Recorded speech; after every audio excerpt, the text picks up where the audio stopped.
people doing, people? Survival wisdom. Today we're going to be breaking down the Bible and its real, true metaphysical meaning. All of these slides within this video is taken from my book, The Book of Wisdom, so you can get all of these slides. So the Temple of Solomon, you are body, mind, and soul, which is the Holy Trinity, the moon, sun, and earth.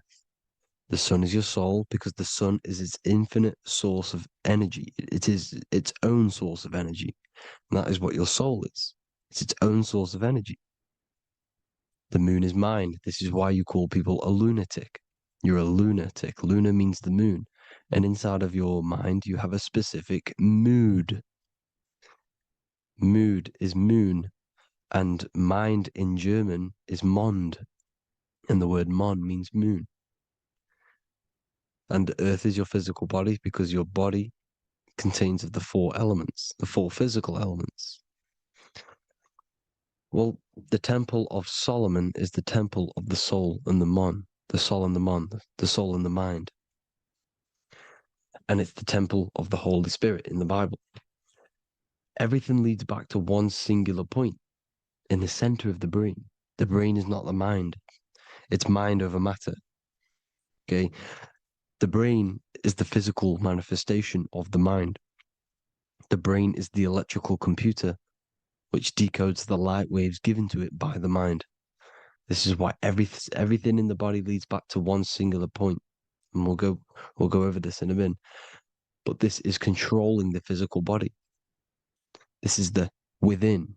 If you rearrange within, it spells high twin because within you is your twin, your true self. And it's just an entity in the center of the mind. And if you shut your eyes, you can feel it. Your awareness is in the center of the brain. So there's just an empty chamber in the center of the two cherubs, the two brains. They are two separate brains. They're two hemispheres. And the empty chamber, when scientists chop it up and see it's just an empty chamber, well, because you can't see in that plane of reality, you cannot see the mind. You cannot see thoughts. It is invisible to the human eyes, to the visible light spectrum, to the two eyes. The reason why we call it the third eye in the center of the brain, it's not the third eye, it's your true self. It's the mind and soul. It's an eye because it does see. It's the all-seeing eye that you always see here. There's some Masonic artwork showing the two pillars, the two cherubs, the two hemispheres of the brain, and the inner eye. This is the eye that sees all things. What do I mean by seeing all things? Not physically. It sees the mind. It's what, because your soul is watching the mind. You can observe the mind. You are not the mind. And if you meditate deeply enough, you can go beyond the mind. It's the all-seeing eye. It sees the mind. It sees what emotions you're feeling. It sees what you're thinking. It sees what you're seeing with the two eyes. It's the all-seeing eye. It sees all things. It's omnipresent. It's everywhere. Because the mind can be anywhere. The mind can switch itself into any place it wants. There is no limitations with the mind. So there is two hemispheres in the brain. And in the Bible, there is a quote saying the most holy place between the two cherubs. The two cherubs is the two hemispheres of the brain, and the most holy place is between them, which is what the Masonic artwork is showing. This is the all-seeing eye, the soul and the mind in the center of the brain. And you will not see this with the two eyes. So when scientists come to seeing the empty chamber in the center of the brain, they wonder because they do not understand the occult side of the world. They do not understand the layers of reality. How the two eyes, everything physical comes from the unseen. Everything seen comes from the unseen. Now, the two hemispheres of the brain play a major role in our lives. The right hemisphere is the artist. The left hemisphere is the scientist. The right hemisphere controls the left side of the body. The left hemisphere controls the right side, so there's a crossover. Now, the right hemisphere is to do with your feminine energy, creativity, unification, metaphors, visualization, intuition. The left hemisphere is to do with sequencing, facts, materialistic details, language, and logic. So they keep us normally trapped within the male aspect of our mind, which is the left hemisphere. You know, if you listen to Spotify, Apple Music, and radio, they're all tuned to 440 hertz, which shuts down the right side of the brain, makes you left brain dominant. And we learn, well, 90% of people learn to write with their right hand. They're taught to learn with their right hand, which is to do with the left brain.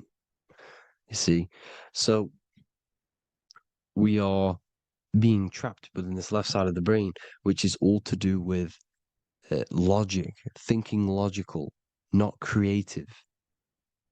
You know, very analytic. But the right side of the brain is to do with your creativity. So the right side of the brain is perceiving reality as a holistic perception. Now, what do I mean? If you're riding through a woods, for example, if you're riding through a woods, your right hemisphere is seeing the whole woods as one unified woods. The left hemisphere's job is to break down the perception given to it by the right hemisphere and break it down into individual trees. So what am I saying? The right hemisphere is seeing humans and everything in creation as one unified consciousness.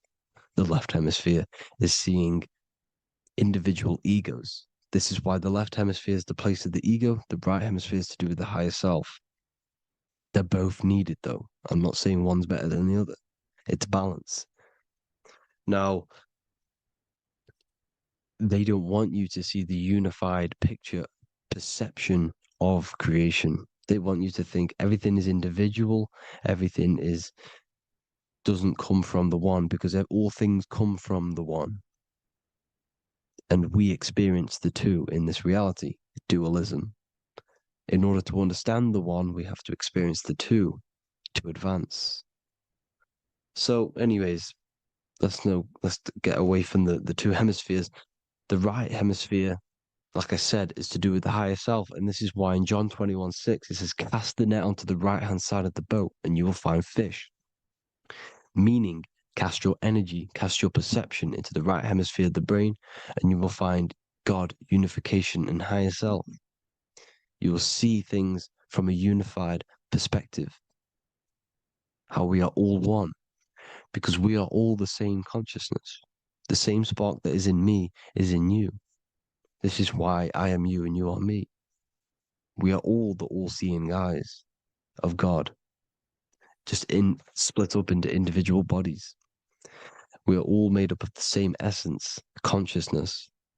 And that consciousness, that mind and soul, is in the center of the brain. You are just in different avatars.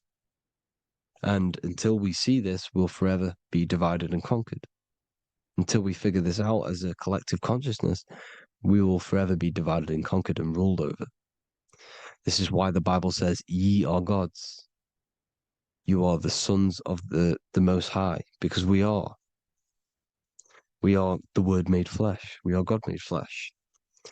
Mark 16:19. So then after the Lord had spoken unto them, he was received up into heaven, head is heaven, H-E-A, and sat on the right hand of God.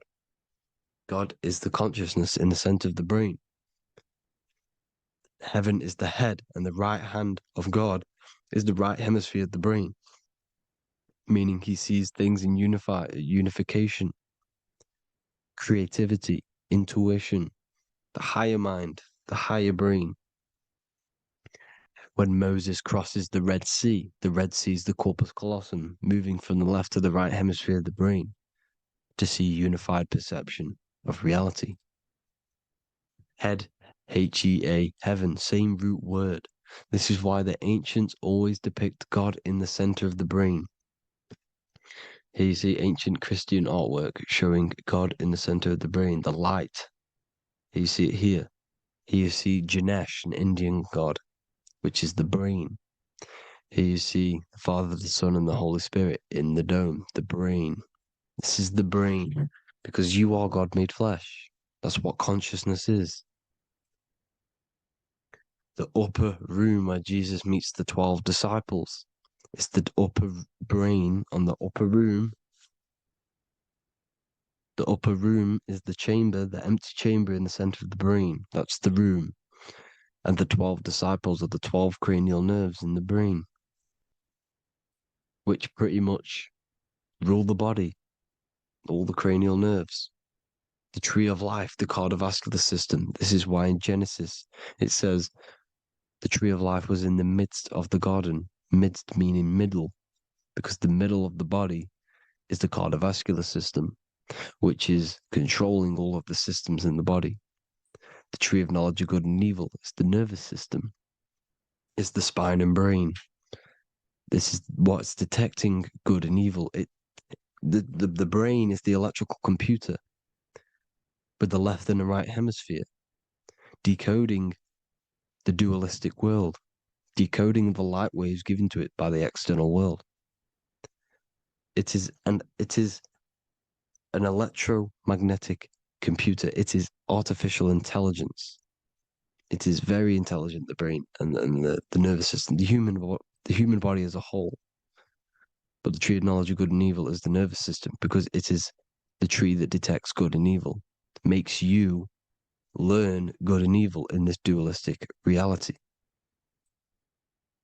Here you see Adam and Eve around the tree of knowledge of good and evil.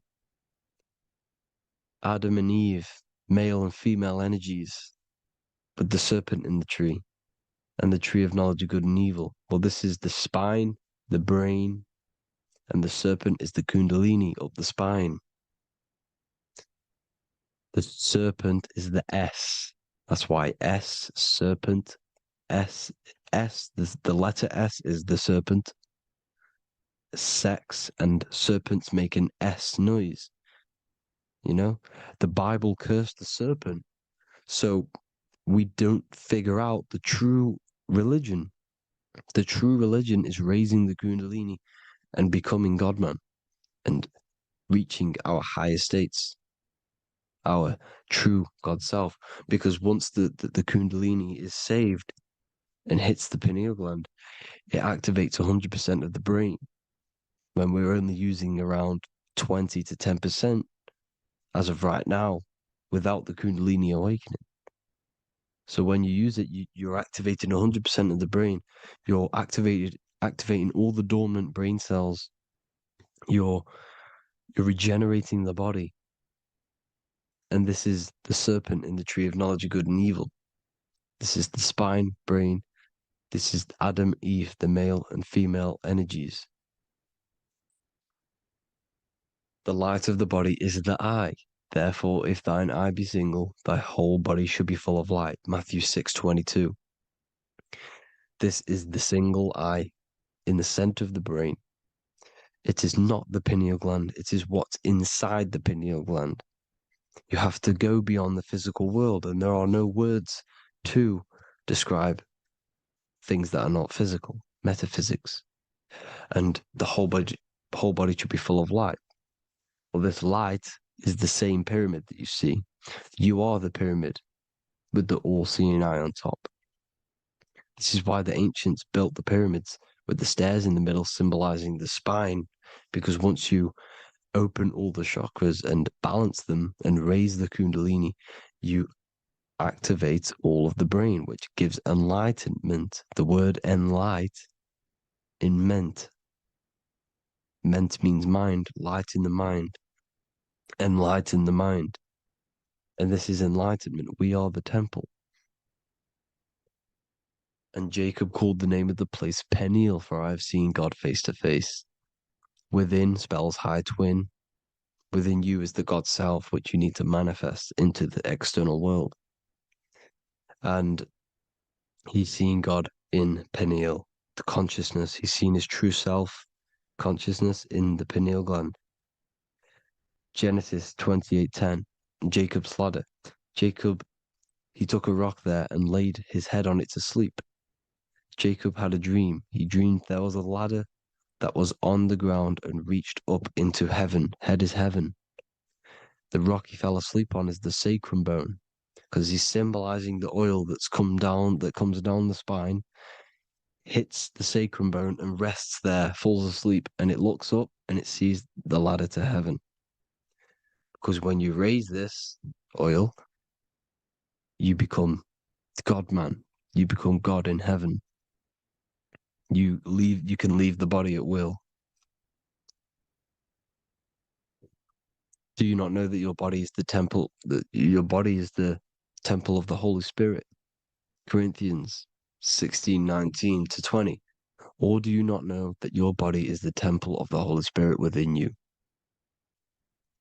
Your body is the temple of the Holy Spirit, the soul and the mind within the center of the brain, the temple of Solomon, temple of the soul and the mind. Romans 8:10. Christ is in you. It's not external. When you give where attention goes, energy flows. When you give your energy to external things, your attention, your worship to external things, you're giving energy, meaning it's draining you, and you're feeding something within the astral plane, a mental thought within the astral plane. So with you realizing that the Christ is in you, that you don't have to worship anything outside of you, this means that you're internalizing your energy. You're not giving your energy, because where attention goes, energy flows, which means you become more present. You become healthier because you're not giving off all of your special electromagnetic energy that's charging you. This is why the religions run by the Vatican is all external. They're exoteric. Exoteric means external teachings. The esoteric is the internal, the hidden teachings. In Psalms 82, I have said, ye are gods, and all of you are children of the Most High, because we are the Most High, split up into individual bodies. That's what consciousness is. Consciousness is the Most High, and we have to raise ourselves to the Most High. Brahma, Vishnu, Shiva, the Father, the Son, and the Holy Spirit. Why is it always a trio? It's a trio because it symbolizes us, the soul, mind, and body.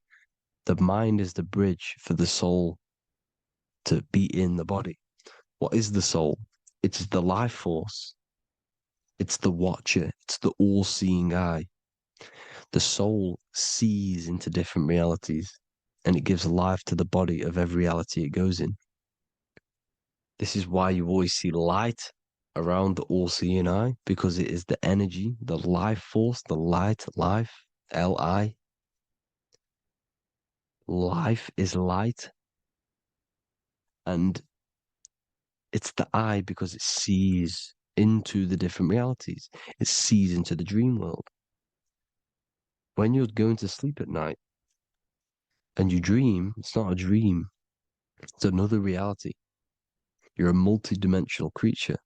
We live in a multiverse. There's infinite amount of yous.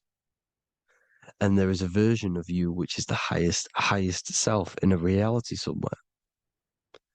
And this I has the ability to switch realities, which is exactly what astral travel is.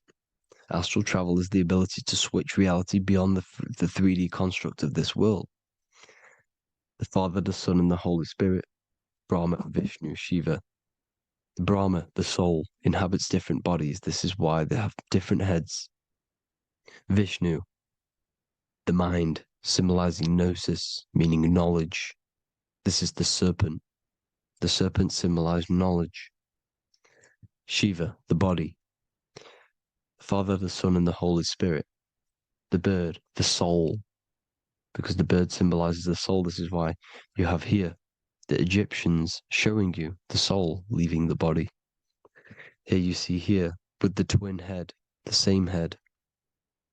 and it's a bird. This is the soul self. This is the ego self. The Egyptians knew this. They knew all of this. Of course they did. Now, the whole story of Jesus is all metaphorical for the process which goes on within your body. Your neck and head is the holy grail which the sun and the moon creates. Sorry, the sun and the moon creates the fluid within the holy grail, the brain, the skull. And the moon creates the milk. Sorry, the moon makes the milk. The sun makes the honey, the land flowing with milk and honey in the Bible. The land flowing with milk and honey is the center of the brain in the Holy Grail. Here you see the Masonic artwork showing you the sun and the moon creating the fluid in the spine. Here's the serpent. Serpent symbolizing the two Kundalini channels, the Ida Pingala up the spine. Here's the furnace raising the Kundalini, raising the oil, heating it up, and rising it to the crown. You see? So here you see more Masonic art, seeing the sun and the moon creating the holy fluid in the brain, in the cup, filling the cup. This is why it's a cup, because it's the Holy Grail. This is the holy oil in the center of the brain that gets released down the spine, which is Jesus coming down from heaven. It comes down the spine, down the River Jordan in the Bible. This is when Jesus goes from Nazareth to Jerusalem. He comes down the River Jordan, and Joseph and Mary are in Nazareth waiting for Jesus' return. Joseph and Mary symbolize the pineal and pituitary gland, which produce the two oils created by the sun and the moon. And he returns. When he returns, he gets crucified at 33 because the 33 vertebrae at the back of the spine, and it crosses the vagus nerve. The crucifixion of the oil past 33 vertebrae creates God-man, and it creates your higher self, and it activates 100% of the brain. And you turn into spirit, you turn to your spirit self. This is why Jesus dies. He didn't physically die, it metaphorically dies and becomes his higher self. The ego self is left behind. It's the same with the whole story of Jesus. Jesus comes down from heaven, which is the oil. He dies in a cave for 3 days, which is the oil hitting the cave. Here's the cave. And resurrects after 3 days. If you resurrect the oil, comes up and gets crucified at 33 in Golgotha. Golgotha translates to a place in the skull. The three wise men from the east. Well, if you look at the Masonic artwork, they'll always show you a ladder up to the east. Okay? Here you see north, south, west. This would be east. Here you see east here. East here. The ladder up to the east. The east is the top, up. Three wise men from the east. The thalamus, pituitary, and pineal gland in the center of the brain. The most important glands in the body. Here you see the Egyptians with the spine, the sun, and the two hemispheres of the brain. What did I say at the beginning? The sun is the soul. The sun is its own source of energy. It's the life force, which gives life to anything it inhabits. The soul is the same thing. That's why sun and soul mean the same thing.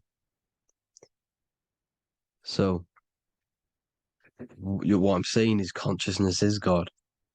And this is why when it refers to as God in the Bible, it means your higher self, pretty much. And returning back to this higher self, because God is something that you need to manifest. Consciousness is God, and your body is a reflection of the creation by God. This is why everything in the body corresponds with the stars. The stars rule the body. We are an image of the stars. This body is an image of the whole of creation.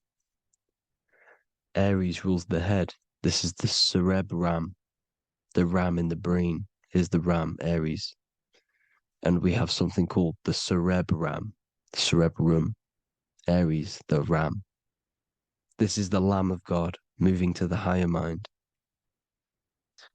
Taurus, which is the lower brain and neck, the cerebellum, the bull Taurus, the lower mind. And the cerebrum and the cerebellum, the ram and the bull, is what makes you ramble on. Ramble meaning walking. The higher mind and the lower mind working together makes the body ramble. Ramble is what makes you walk along. Thank you to Santos Bonacci. Gemini, the two twins, rules the two arms, the hands, and the lungs. These are the two twins of the body. Sagittarius, the horse, which rules the hips. Hips means hippo. Hippo means horse. Hippopotamus means water horse. Hippo means horse, and this is why we call them hips, because horses have massive hips. Capricorn, the kneecaps. Pisces, the two fish, the 2 feet. Then they make us swim. We are an image of the stars, people. Well, the body is anyway. Consciousness is God, and the body is the image of the whole of creation. It's a reflection of the whole creation, as above, so below. 12 systems in the body, 12 cranial nerves for the 12 constellations, 12 cell salts. The body's made out of 12 cell salts. So, this is where it gets kind of deep. This is where we get deep. And he said Jesus was known as the fisher of man. And fisher of man, meaning man does not mean man as in the male. Man means mind. He's the fisher of minds. So the Bible is not patriarchal. It's not patriarchal. Man just means mind, pretty much. So the fisher of mind, man, because he was fishing minds out of this reality into the higher realities. He was teaching people how to leave the body when he walks on water.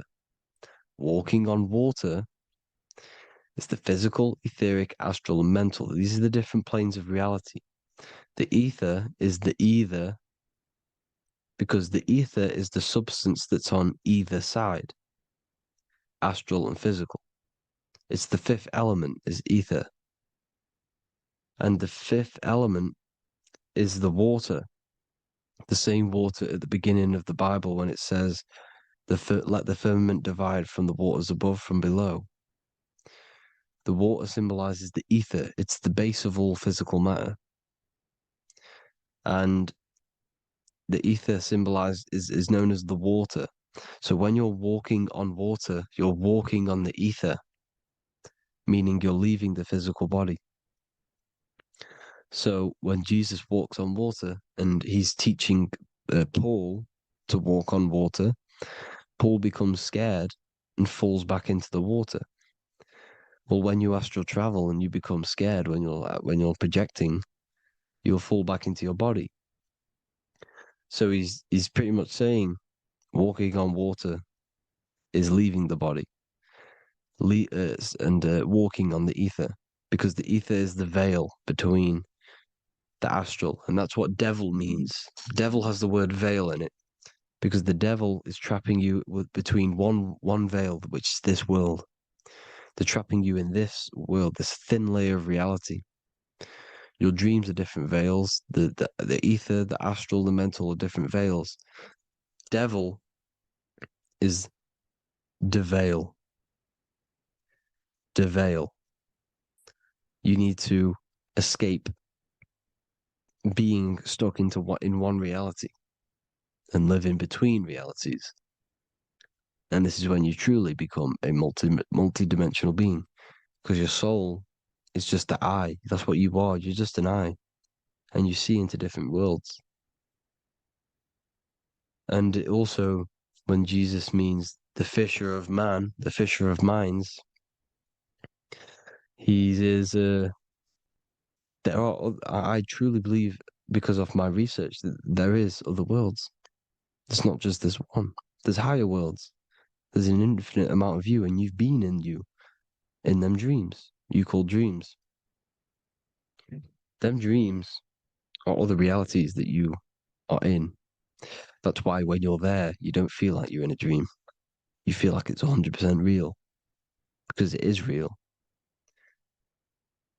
So this is why the ancients always depicted the many different heads, because there's many different versions of you.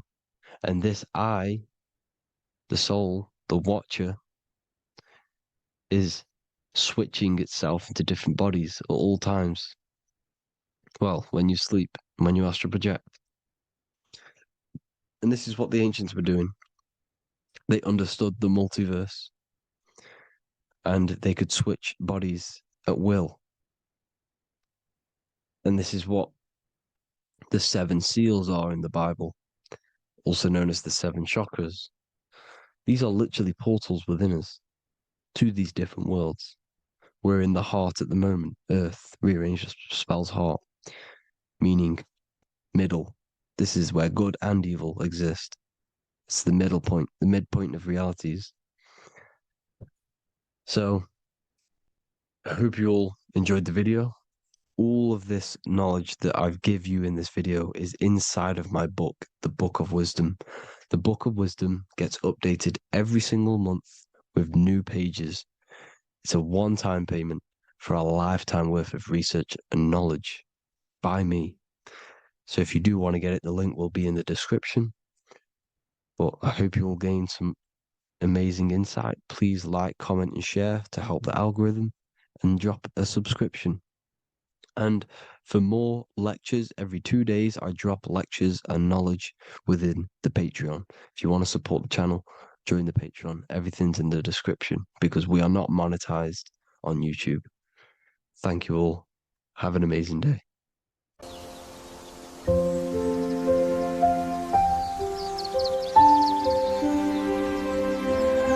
bookofwisdom.com. Visit today.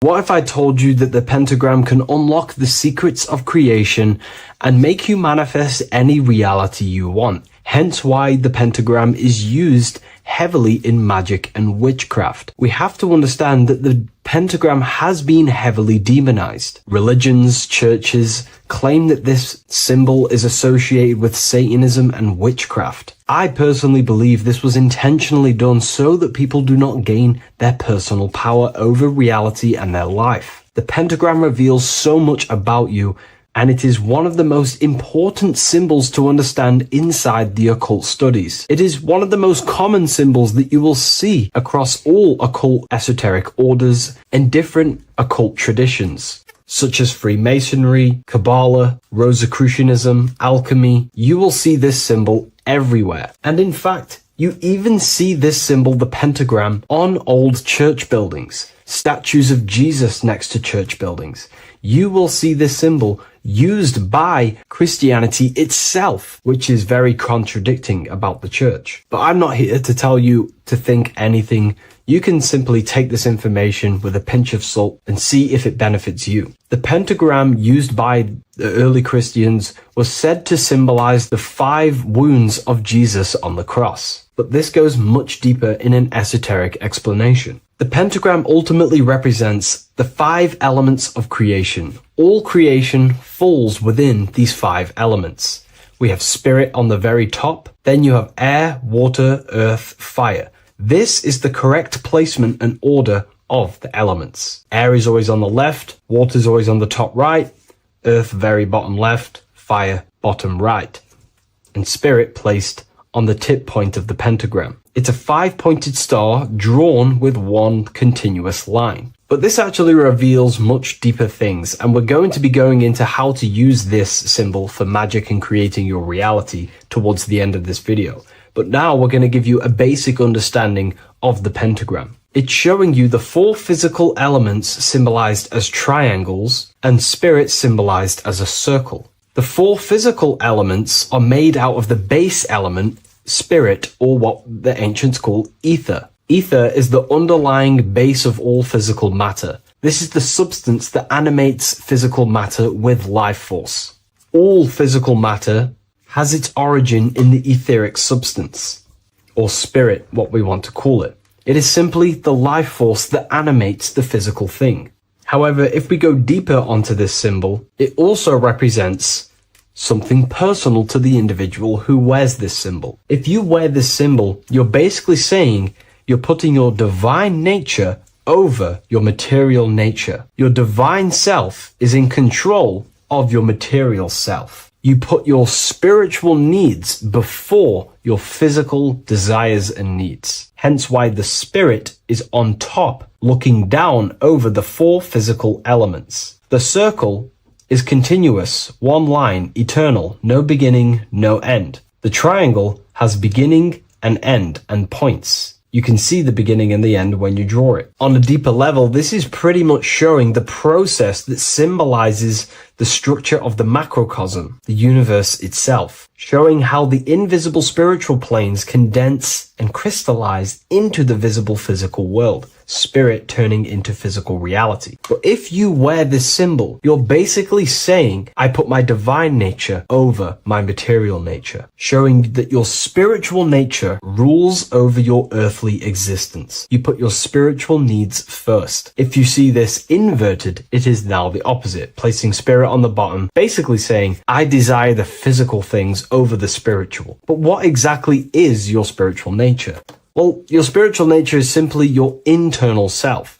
You chase things that are immaterial, such as knowledge, love, experience, expansion, gnosis. These are the qualities of spiritual things that the spiritual person likes to chase and desire, instead of desiring the things that are temporary in the material world and never actually lead to fulfillment. True fulfillment is by chasing spiritual things. God, the nature of creation, the self, gnosis, knowledge. But if we go even deeper, this symbol ultimately represents how reality is created. Hence why this symbol is heavily used in Kabbalistic magic and so-called witchcraft. We are all magicians. Each one of us are creating reality. There are just certain ways you can actually create reality by becoming conscious of them. By becoming conscious of the elements and the qualities of the self that actually create your experience in your life in the present moment. If we look at the pentagram, we see that when you draw a pentagram, it is one continuous line. It is one expressed in five. The order of the elements are very important. Spirit at the bottom, fire at the bottom right, and so on and so on. Because this is showing you the descent of the spiritual into the material, the invisible crystallizing into a material reality. As you can see when you start to draw the pentagram, you see spirit at the very top. You're descending down to fire. Fire is the closest element to spirit.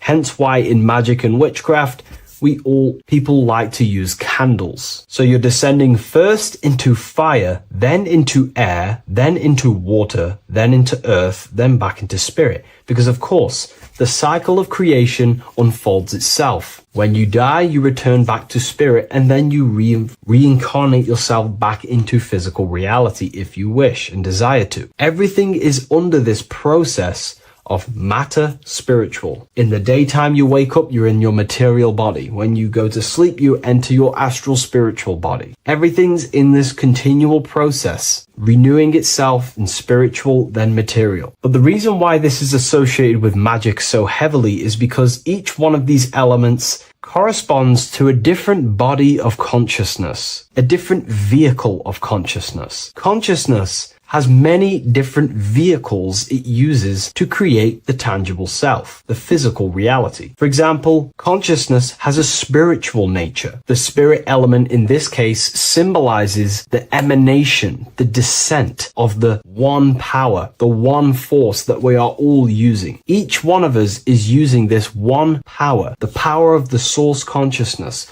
unfolding its creation in the present moment. This represents the source, the emanation, the descent of this continuous flow of energy through us that we are tapped into, like a live stream in the present moment. This descends first, the force descends into fire. Fire symbolizes the willpower, will. In this aspect or vehicle of consciousness, the will is the being that directs intention, initiates action, shapes reality through focus, determination. It sets direction, holds intention, projects a desire into form, and aligns your inner world with the outer creation. The will comes out of the force, spirit. Then the will goes with intention to air. Air symbolizes the mental vehicle of consciousness, the mind, the psychic man. The psychic aspects of your consciousness is thinking, imagination, mental images, logic, using the thought or the mental vehicle body of consciousness. Then that thought has an emotion, which is then water. So it goes from the force to the will to the intellect to the water, the emotional body of consciousness.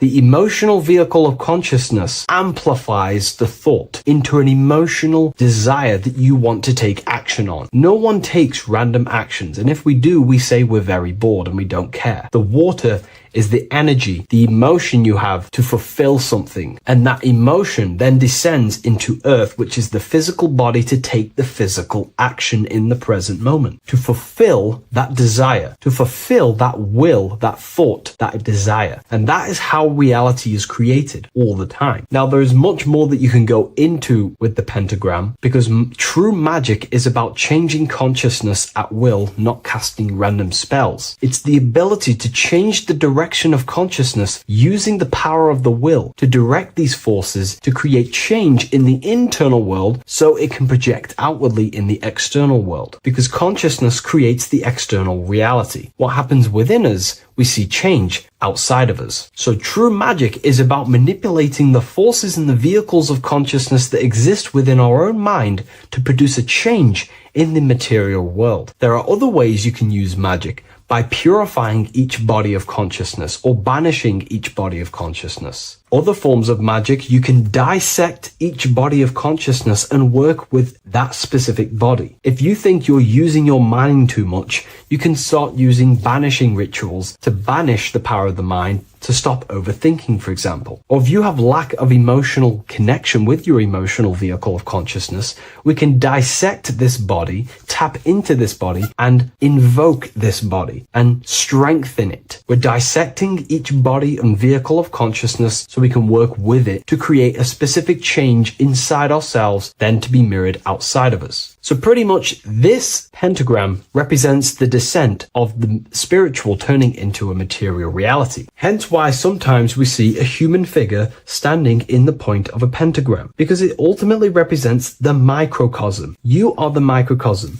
You represent the entire process of spirit into matter, the invisible into the visible, the formless into form. The pentagram, drawn in one unbroken motion, captures this divine act of creation, showing how consciousness flows downward through the elements or the vehicles of consciousness to bring forth the material reality. The Book of Symbolism will teach you all about this. It was released November 17th. A lot of people have taken advantage of this. You also gain a free ebook with this copy. Every order comes with a free ebook. And if you wish to get your copy of the brand new Book of Symbolism, you can find it in the description or revivalofwisdom.com. Thank you, everyone. I'll see you in the next video.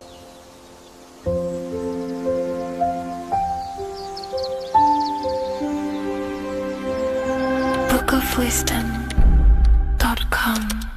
Visit today.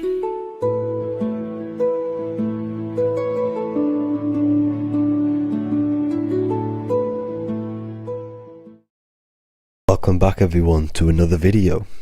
Today we're going to cover everything that you need to know about the mind, starting with the two aspects of the mind, the conscious and the subconscious.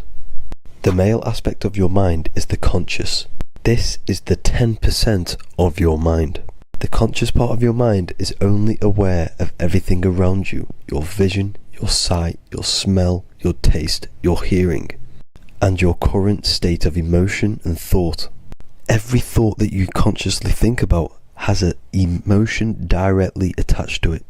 That emotion is then impressed onto the subconscious part of the mind. The subconscious part of the mind is the female aspect of your mind. It is also a whopping 90% of your mind. Subconscious mind is controlling all of the subconscious processes which happen within your body. For example, your subconscious mind is controlling your heartbeat, your digestion of food, and all of the things that you do not have to tell the body to do. It is the hidden part of our mind which is controlling all of the hidden things. The subconscious mind is like a recording supercomputer. Everything that you have experienced in your life is all recorded and stored within the subconscious mind. One of the most important things about your subconscious mind is that it stores your mental programs. Everything in the subconscious mind manifests into behavior and actions within the body. Your daily basis routine and habits are all mental programs within your subconscious mind. These mental programs are created by mainly two ways. 1. Repetition, and 2. Emotional impact. The repetition is fairly simple to understand. The more you do something, the more it impresses onto your subconscious mind and becomes a program. That program will then manifest into your behavior. However, with the emotional programs, they work a bit different. The stronger that you feel an emotion, the stronger it is impressed onto the subconscious mind. And then that emotion becomes a program. For example, you had a very traumatic moment happen when you were a young child. The emotion that you felt was so strong in that moment that it impressed into your subconscious mind so hard that you can recall that moment like it was yesterday. That traumatic event that happened to you when you were young will still manifest into your daily basis behavior even to this day. However, it manifests subconsciously. For example, if you were in a car crash, you will be wary to enter cars with certain people. All because of that traumatic emotion that you felt and impressed onto your subconscious mind. Another example of the subconscious manifesting into our behavior is posting on Instagram. Most of the time, the reason why you post is because your subconscious mind is seeking gratification.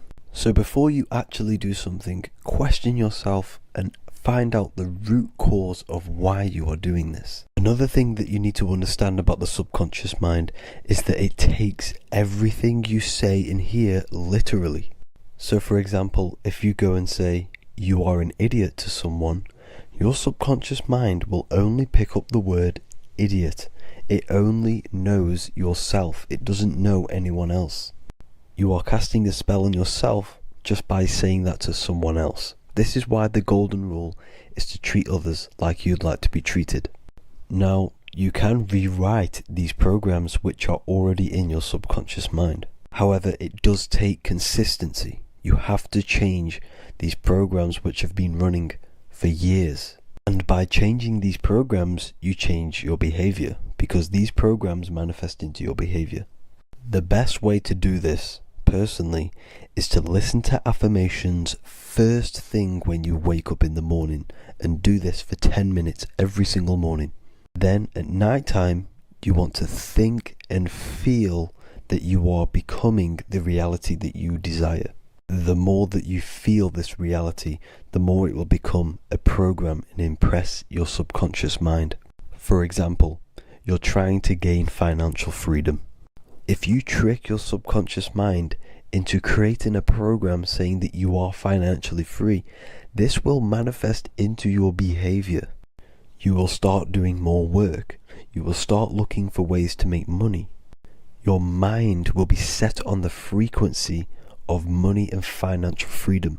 Therefore, you will receive thoughts based around this program. If you take enough action, your life will dramatically change because of this program that you created in the mind. This is why we call it a mindset, because your mind is a frequency tuner which sets its frequency onto different thoughts, because thoughts are frequency. If you fill your mind with a specific frequency, you will gain thoughts and ideas based around that frequency. To create a stable mind, you need to master your emotions. You need to change your mindset. Everything that you experience is neutral. Based upon the mindset that you see it, you either give it a positive or negative charge. By understanding this deeply, you will then control your emotions. I hope you gained some wisdom and enjoyed this video. Please, if you can, leave a comment and a like, and subscribe to the channel if you like this content. Love and light to you all.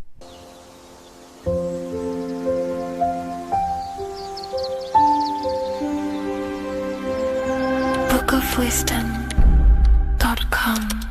Visit today.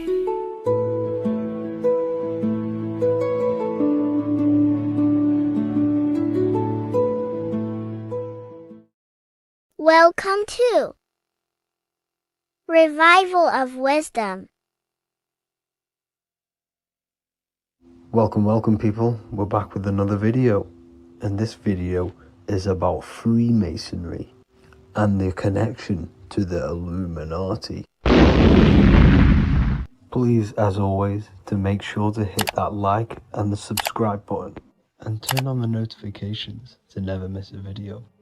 On May the 1st, 1776, the founder of the Illuminati, Adam Weishaupt, founded this secret organization, and this date can be found in Roman numerals underneath the all-seeing eye pyramid on the $1 bill. This $1 bill also says Anut Coptus Novus Ordo Secularum. This is Latin for announcing the birth of the New World Order. This New World Order will be headed by Lucifer, the all-seeing eye, and followed by the 13 layers of bricks for the 13 elite bloodlines. So your Orsini's, Rockefellers, Rothschilds, Soroses, and the other 9 elite families. So when Adam Weishaupt created the Illuminati, he made it consisting of high-level degree Masons, French and Latin philosophers, and many more powerful people to all become one society. So this is why you see Masons using the same symbol of the all-seeing eye inside the pyramid. But not all Freemasons are part of this Illuminati secret society. As the 33rd degree Freemason Manly P. Hall said in his book The Secret Teachings of All Ages, Freemasonry is a fraternity within a fraternity, an outer organization concealing an inner brotherhood of the elect. So what he's saying here is that Freemasons have to go up the degrees of Freemasonry, and once they hit the top, they either get elected or not into these secret societies like the Illuminati, Skull and Bones, and Knights Templar. So when you see celebrities doing this one-eye symbolism, either covering one eye, doing the triangle, or doing 666 over one eye, this is showing and reflecting the symbolism of Freemasonry. They have taken the oath to never speak on anything they learn about Freemasonry. Duncan's Ritual of Freemasonry book states the oath they have to take. Quote, I ... of my own free will and accord, that I will hail, ever conceal, and never reveal any of the secrets, arts, points of Master Mason's degree to any person whomsoever. All this most solemnly, sincerely promise and swear. Now, this is what happens when they break the oath, stated in this book, quote, myself severed in two, my bowels taken from thence, and burnt to ashes. So this states that Freemasonry comes first, before any law of the land. It has the right to kill you if you break your oath. This is the hand gesture they have to do every time they enter the ritual room inside the Masonic lodge. This is the cutthroat symbol, showing you and reminding you of the oath and what will happen if you break it. Now in this book, Richardson's Monitor of Freemasonry, it states, if you break your oath, binding myself under no less penalty than to have my throat cut across, my tongue torn out by the roots, and my body buried in the rough sands of the sea. If they do not decide to kill you, This book states this by pointing him out to the world as an unworthy vagabond, by opposing his interest, by dearranging his business. In other words, they have the power to frame you and destroy your reputation to the world and destroy your business if you break this oath.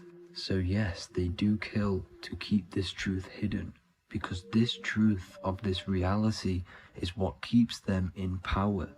They have the ability to manipulate people because people do not know what manipulates them. This is why they call themselves the government. They govern the ment, which is the mentality, because the mind is the root cause of reality. They control what you perceive to control what you manifest. By knowing the truth, you are set free, and you no longer need no controller above you. So this is why they are willing to kill and do whatever it takes to keep the truth concealed within these high-level degrees of masonry and these secret societies. However, going back to Manly P. Hall's book, it states, part of the symbols are displayed here to the initiate, but he is intentionally misled by false interpretations. So this is saying even Freemasons are intentionally misled and told lies to conceal the truth, to make sure the truth is hidden in the high degrees of masonry. So that's it for this video, guys. Thank you all for tapping in. Please leave a like and a subscribe. God bless.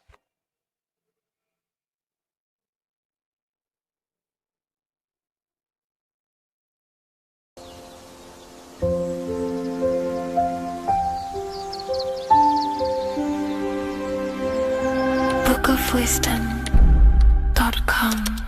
Visit today.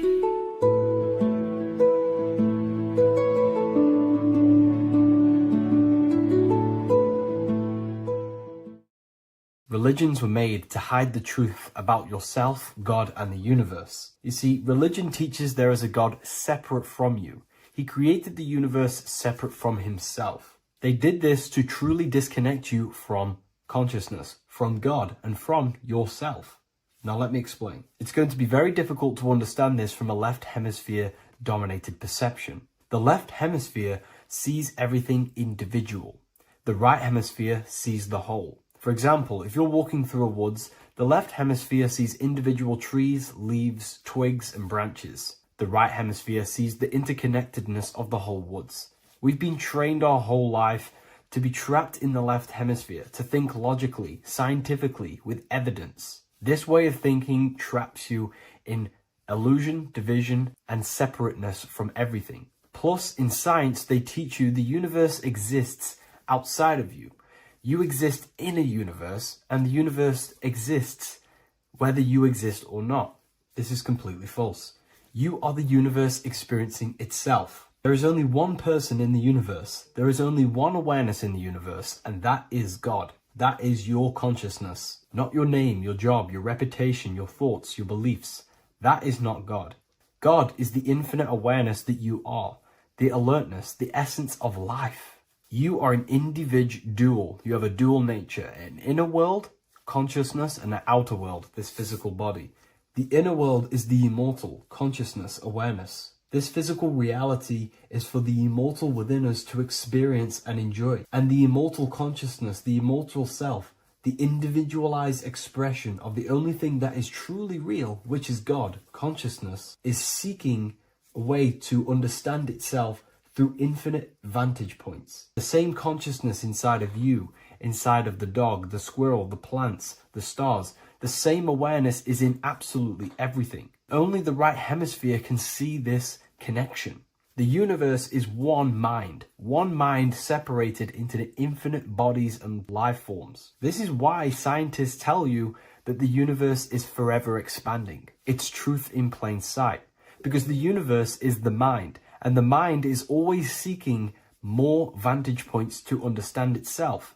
And the mind is always expanding into new realms of thought. The mind cannot be filled up. It does not exist in space. However, Human awareness, human consciousness is very sacred. And the reason why I say that is because humans possess a two-way consciousness, unlike a dog, an animal, or a squirrel, for example. The dog looks in the mirror. It is not aware of itself. It doesn't look in the mirror and see that it needs to improve something. However, humans, we can look in the mirror and say, who am I? Where do I come from? And I need to change this aspect of me. I'm lacking in this area. Dogs do not have this awareness. They function only on their immediate surroundings, on survival and instinct. Human awareness is special because we have the ability to reflect on the self. We can question our consciousness. We can question, who am I? Where do I come from? And where am I going after this? The human mind has no limitation. We can surpass our animal nature and rise to a godly nature. This is the whole purpose of reaching Christ consciousness, which is just an ideal consciousness where we have control over self and we know who we truly are. Humans have been given the tools to awaken. Our five senses are locked only to perceive the physical world, but the mind holds the gateway to understand the unseen aspects of reality. The mind holds the secrets to the universe and consciousness. We just have to study ourselves to understand God. We are all individualized aspects of consciousness. There is only one pure consciousness in the universe, but we're fractaled into infinite life forms, experiencing this consciousness in a different form, molding this consciousness into individual egos and individualized consciousness. Me and you are made of the same fabric. However, I have thought different things, believed different things, experienced different things, which has conditioned my consciousness to be my own individualized aspect of God. And that's what makes me, me, and you, you. God is the creative power within us to turn thoughts into physical reality, to create things. We are a creator. Each one of us is a miniature earth, creating and building in this physical 3D reality. Our consciousness holds power over the 3D reality. We can mold it and create anything we wish. However, we have been conditioned to live like an animal, living in our animal nature, eating, surviving, lusting, and these low-level desires keep us trapped from figuring out our creative power. This is why the ancients always depicted God inside of the brain. Even in ancient Christian artwork, William Blake, Anton Raphael, all depict God inside of the brain. Why is this? Because God is our creative power.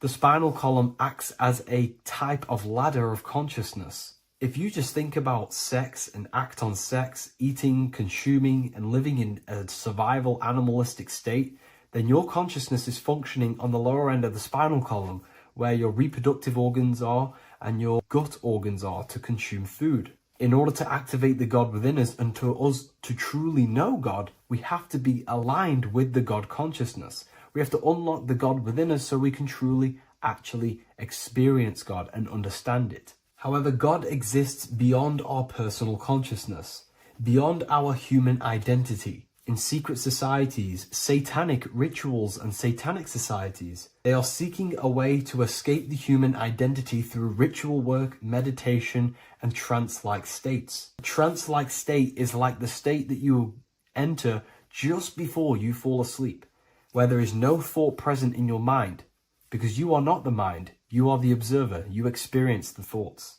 And when we escape the human identity through rituals, meditation, or trance-like states, we can actually experience beyond the veil of this material world. However, satanic rituals do this in a negative way. Satanic rituals include ways to make the human mind tap out by pushing the human minds to the limit through pain, suffering, and even torture, to allow the mind to pass out so you can temporarily pass on the veil of the physical world and escape the limitations of the human identity and the human thinking mind.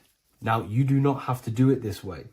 You can experience the divine and beyond your human identity through many different ways, such as deep, deep meditation, rising above your thoughts, and setting 3 alarms, one for 6 a.m., one for 6:30, and one for 7:30. And when you wake up at these times, what you need to do each time you wake up is allow your mind to stay awake but your body to fall asleep. And you will enter this trance-like state. And you can gain ideas, experience lucid dreams, and maybe even astral project. All of these rituals in secret societies and satanic societies is all about escaping the human identity and experiencing the divine planes beyond the physical. To wrap all of this up, this is all about consciousness. Consciousness is the infinite awareness of the universe, just fractaled into separate bodies. And this consciousness is seeking a way to understand itself in infinite angles and vantage points. And religion was made to cut off your connection to the divine planes beyond this world and beyond your self-identity. Therefore, if you want to know God, you have to study the attributes and qualities of God, such as geometry, numbers, consciousness, the mind, the subconscious, human anatomy. All of these things are aspects of God. We have to study ourselves and study nature so we can see God. God is the infinite awareness of the universe. If you love this video, please leave a like and share it with a friend. I'll leave a link in the description for the Book of Wisdom, Volume 2. Hello and welcome to another video and another lecture from Ethereum University. Today we're going to be breaking down in detail the Freemasonic 33rd degree symbol. Now, of course, this is a complex symbol and it's composed of many symbols put together to create a greater meaning. So, as you should know from my previous videos, a bit of context behind Freemasonry, what it particularly is, and I will give you a brief overview before we go into this. It's definitely important to know what Freemasonry is before we break down this symbol, okay? Because without the knowledge of Masonry and what it is, it's difficult to understand what the symbol truly means. So Freemasonry is all about building. The word Mason means to build. And we're either building with light or we're building with darkness. So that we have good Freemasonry, we have good Masons, people who want to spread the truth, people who want to help people awaken their mind and liberate them and bring them up to higher consciousness. Or we have Masons who want to divide, keep the knowledge to themselves, create walls, build walls in people's minds, construct illusions in people's minds for their own personal gain. Okay, so we're either building with light or you're building with darkness. You're either building with light or bricks, spirit or matter. God and the devil, same thing. You're either uplifting people or dividing people. Each and every single one of you is a Freemason. Well, a Mason. Not a Freemason, but a Mason. You are a builder. And you're either constructing division in you and other people, or you're either creating oneness. Everyone is doing this. Everyone is building. Everyone is contributing towards the world and building our reality. So Masonry is a craft, and that craft is to craft a better mind and heart, a higher consciousness, a higher understanding of the self, building a higher perception of yourself, getting to know who you actually are, why you are here. Every action, behind every single action, behind every single cause is choice. You chose to be here. Whether you know why you are here or whether you do not know. You chose to be here in this time, in this period of life on the earth, on this physical dimension. You chose, the mind of yours chose to be here in this body at this specific time.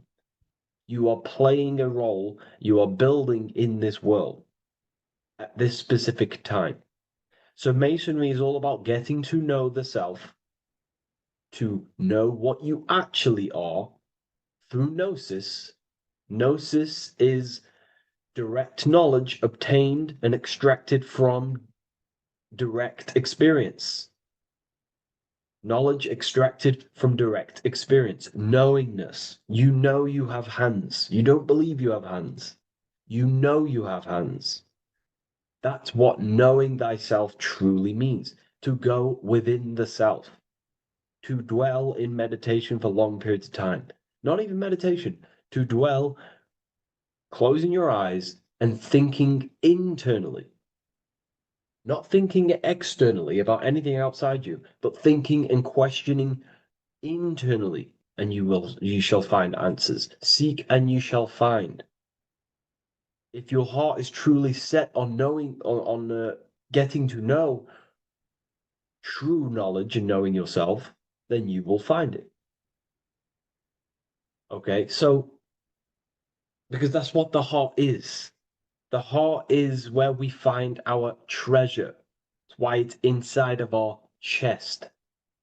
Our chest holds the treasure. What is your treasure? Your treasure is your physical manifestation. And whatever you act, whatever your heart cares about, your body follows. Your body takes action towards what you care about in life. This is why we say follow your heart, because your body follows the heart, what you care about. If you do not care about something, you do not take actions towards it. Whatever your heart loves and has that love energy for, the body follows. If you truly want to become enlightened and truly want to reach higher consciousness, then you will. You truly care for that, then you will find it. You have to go within. Okay, so this is what Masonry is about. It's about going within and finding out your true nature and constructing a higher consciousness by dissolving walls and blockages inside your mind and heart, purifying the self. Because you can care about sick and twisted things. Okay? We can see that in society. People like killing people. It's psychotic, but I know. So we can be corrupted. Okay, so going into this symbol, what does the symbol mean?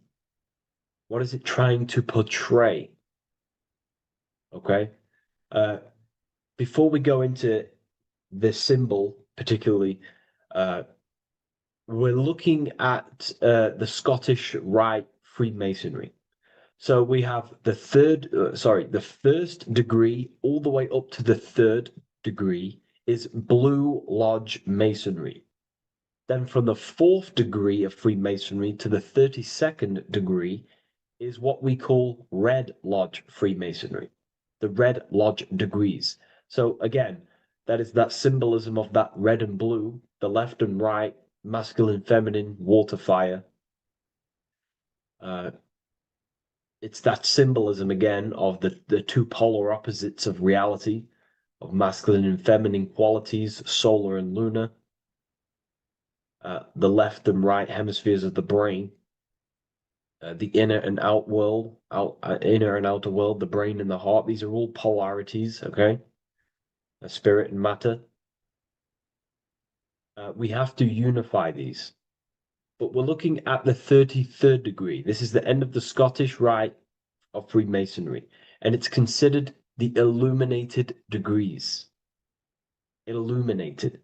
This is when one gets to know the true self, the true knowledge, when one has gone within, mastered the self, got rid of mental blockages, blockages in the heart, purified the self, and they know who they are. They have higher consciousness. And in this breakdown today, I'm going to show you how they have higher consciousness through this symbolism. Okay, so I was going to say something, but I totally forgot what it was. But anyways, we'll move forward with this symbol. Oh, that's what it was. Water melts, well, ice melts at 33 degrees, symbolizing ice represents solid matter, ego, the physical body, left brain thinking, physical reality identification, identifying self with the ego, the name, the job, the reputation. That's the ice, that's solid, that's ego thinking, left brain thinking. When we identify ourselves with the body, our ego, our name, our job, our reputation, our family, that is ego. That is pure earthly survival base level consciousness. This is the degree, this is the level of state of mind that we need to rise out from and figure out what we are, what you actually are inside you. When you turn off your thoughts, what are you then? If you do not think, you are not your name, your job, your reputation, your family, your beliefs. Because when the mind is turned off, there is still something left. That is you. And that is the substance that we have to get to know through gnosis, through going within and thinking internally and dwelling within. Okay. So Freemasonry is all about learning about the psyche, the true nature of consciousness, how it functions, the mechanics of consciousness, how we can integrate universal law with consciousness. We're going to be going into that. Natural law, how we can become one with God's law. We can become one with the universe and integrate universal consciousness into yourself. Okay, so the first thing I'm going to say about this symbol, straight away, the first thing you probably notice about the symbol is the eagle. The eagle is a bird. Okay, what do birds do? They are high in the air. They are above the earth, which represents rising, rising consciousness, rising the mind out of the lower mind, earth-based survival, impulsive, reactive, egotistical mind.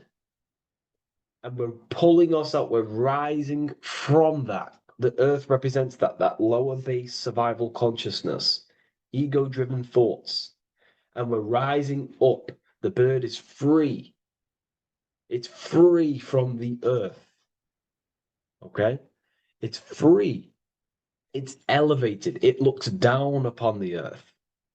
So the eagle is a bird which represents higher view of self, a higher understanding of the self. It's elevated. We have a higher view of myself when I reach the 33rd degree. That is what it's showing you. That is what it's symbolizing. Okay? It's above the earth. It is free. It looks down. When you have higher consciousness, you become enlightened. It's impossible not to look down. You do look down on people, but not in a bad way. Not in a bad way. That sounds bad. I understand if that sounds bad, but that's not a bad way. I don't mean that in a bad way or a bad-hearted way. I mean that as when you have higher consciousness, you can see people who are living and dwelling in zombie mode, low level earth based consciousness. They think they're the body, they think they're their name, their job, their reputation, their family. So it represents looking down because I have higher awareness of myself. I know what I truly am. The water is flowing at the 33rd degree. The water melts at the 33rd degree, representing the flowing of consciousness, the flowing of the mind, flowing of light energy entering the body. Because when we reach higher consciousness, when you raise your consciousness, which is just an easier way of saying mastering thoughts, mastering yourself, we no longer give attention to negative thoughts because we understand what thoughts are. And why would you let your own mind take away your own power? So again, Freemasonry is about gaining personal power, not in a bad way. Well, it can be used for bad. Gaining mental power, a strong mind. Most people have very, very, very weak minds in this world. Very weak minds. This world is a mental world. We have to gain strength in the mind, It's a mental universe. The stronger the mind, the better your reality. The less affected you are by external things. Nothing external should ever bother you. Okay?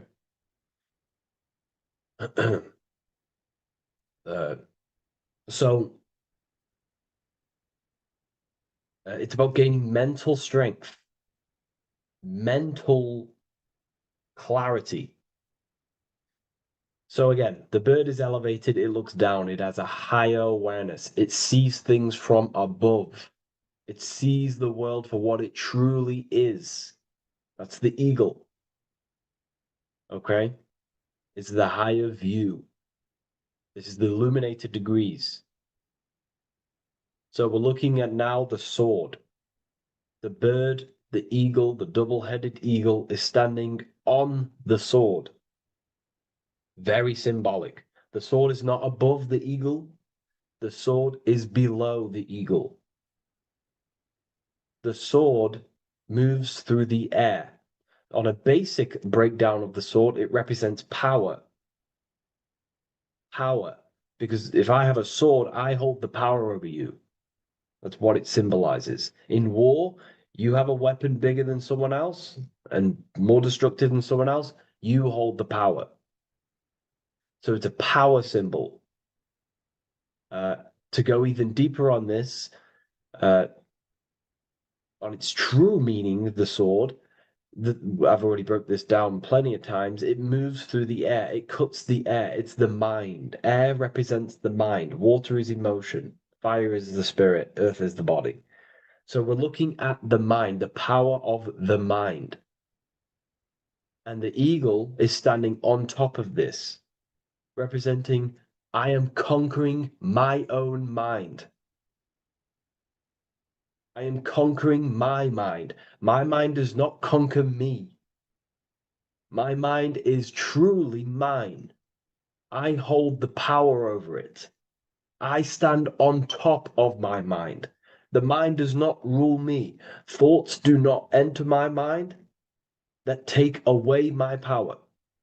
I think it, I feel it, I act towards it. It's unity. My mind is the monarch. It is the command center. It is mine. I'm above the mind. That's what it's showing here. I hold full control over this mind. I hold the power. Okay? And I have an elevated view of the mind. The eagle is elevated.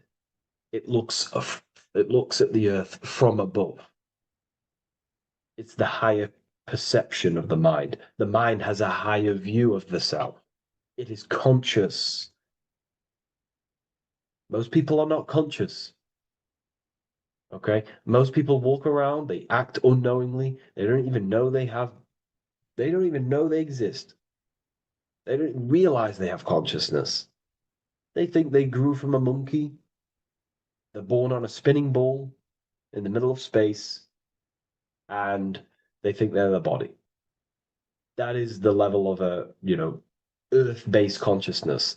And it's saying, I hold the power. I hold my mind to what I want to direct the mind's forces to. I create with my mind. I carve reality. I shape my reality with my mind and thoughts and my intellect, my communication. Okay? That is what we're looking at here with the sword. It's on top, meaning I control it. When you stand on top of something, you are the top. You are on top of it. You hold the power. You rule over it. When you are the boss of your business, you rule the business.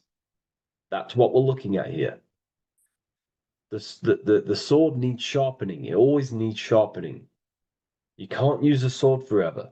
You need to sharpen it. The mind will not stay powerful and strong and aligned with what you actually want unless you continuously refine the sword. The mind needs to be refined or reminded. If you stop doing affirmations, the mind will fall back to old ways of thinking. If you constantly meditate, you constantly implant the messages into your subconscious mind, you constantly visualize, you are keeping the mind sharpened with what you want in life, what you are trying to create. And the mind will continue to think with that power, with them words, with them visualizations. If you fall off, if you stop meditating, you will lose control of your own mind. Okay? This is symbolizing you have to keep on top of the mind. You have to keep control. This is what the world is. The world is like Minecraft. You ever played Minecraft? You're a builder. Okay? What do? You control the man in the world. That's what you are. You need to control this body in the world. It's all about control. You are in a game. It's like Grand Theft Auto. You don't know how to use the buttons. You're going to create chaos, and you're not going to have that much fun in the world in GTA if you don't know how to work the buttons. Same with this world. You are in a world, and you need to learn the buttons of the body, the mind, the soul, the heart. How will these things function so you can actually live a better life and create what you want in the world?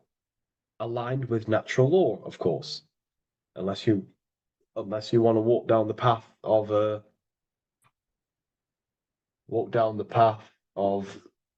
Satanism. So this is what we're looking at with the sword. Now, moving on, we're looking at this little banner here. This says "God and my right" in Latin. God and my right.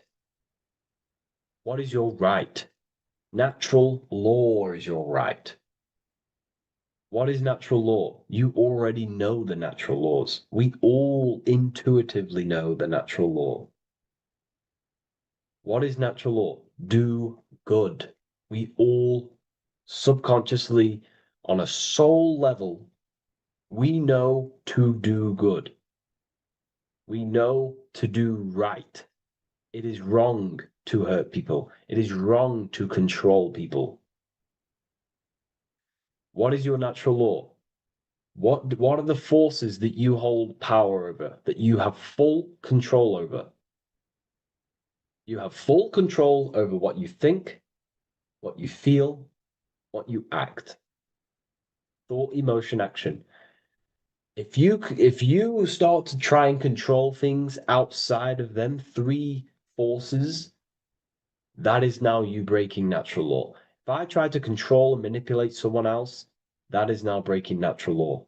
I'm going against my inner law. My soul tells me what is right and wrong through emotion.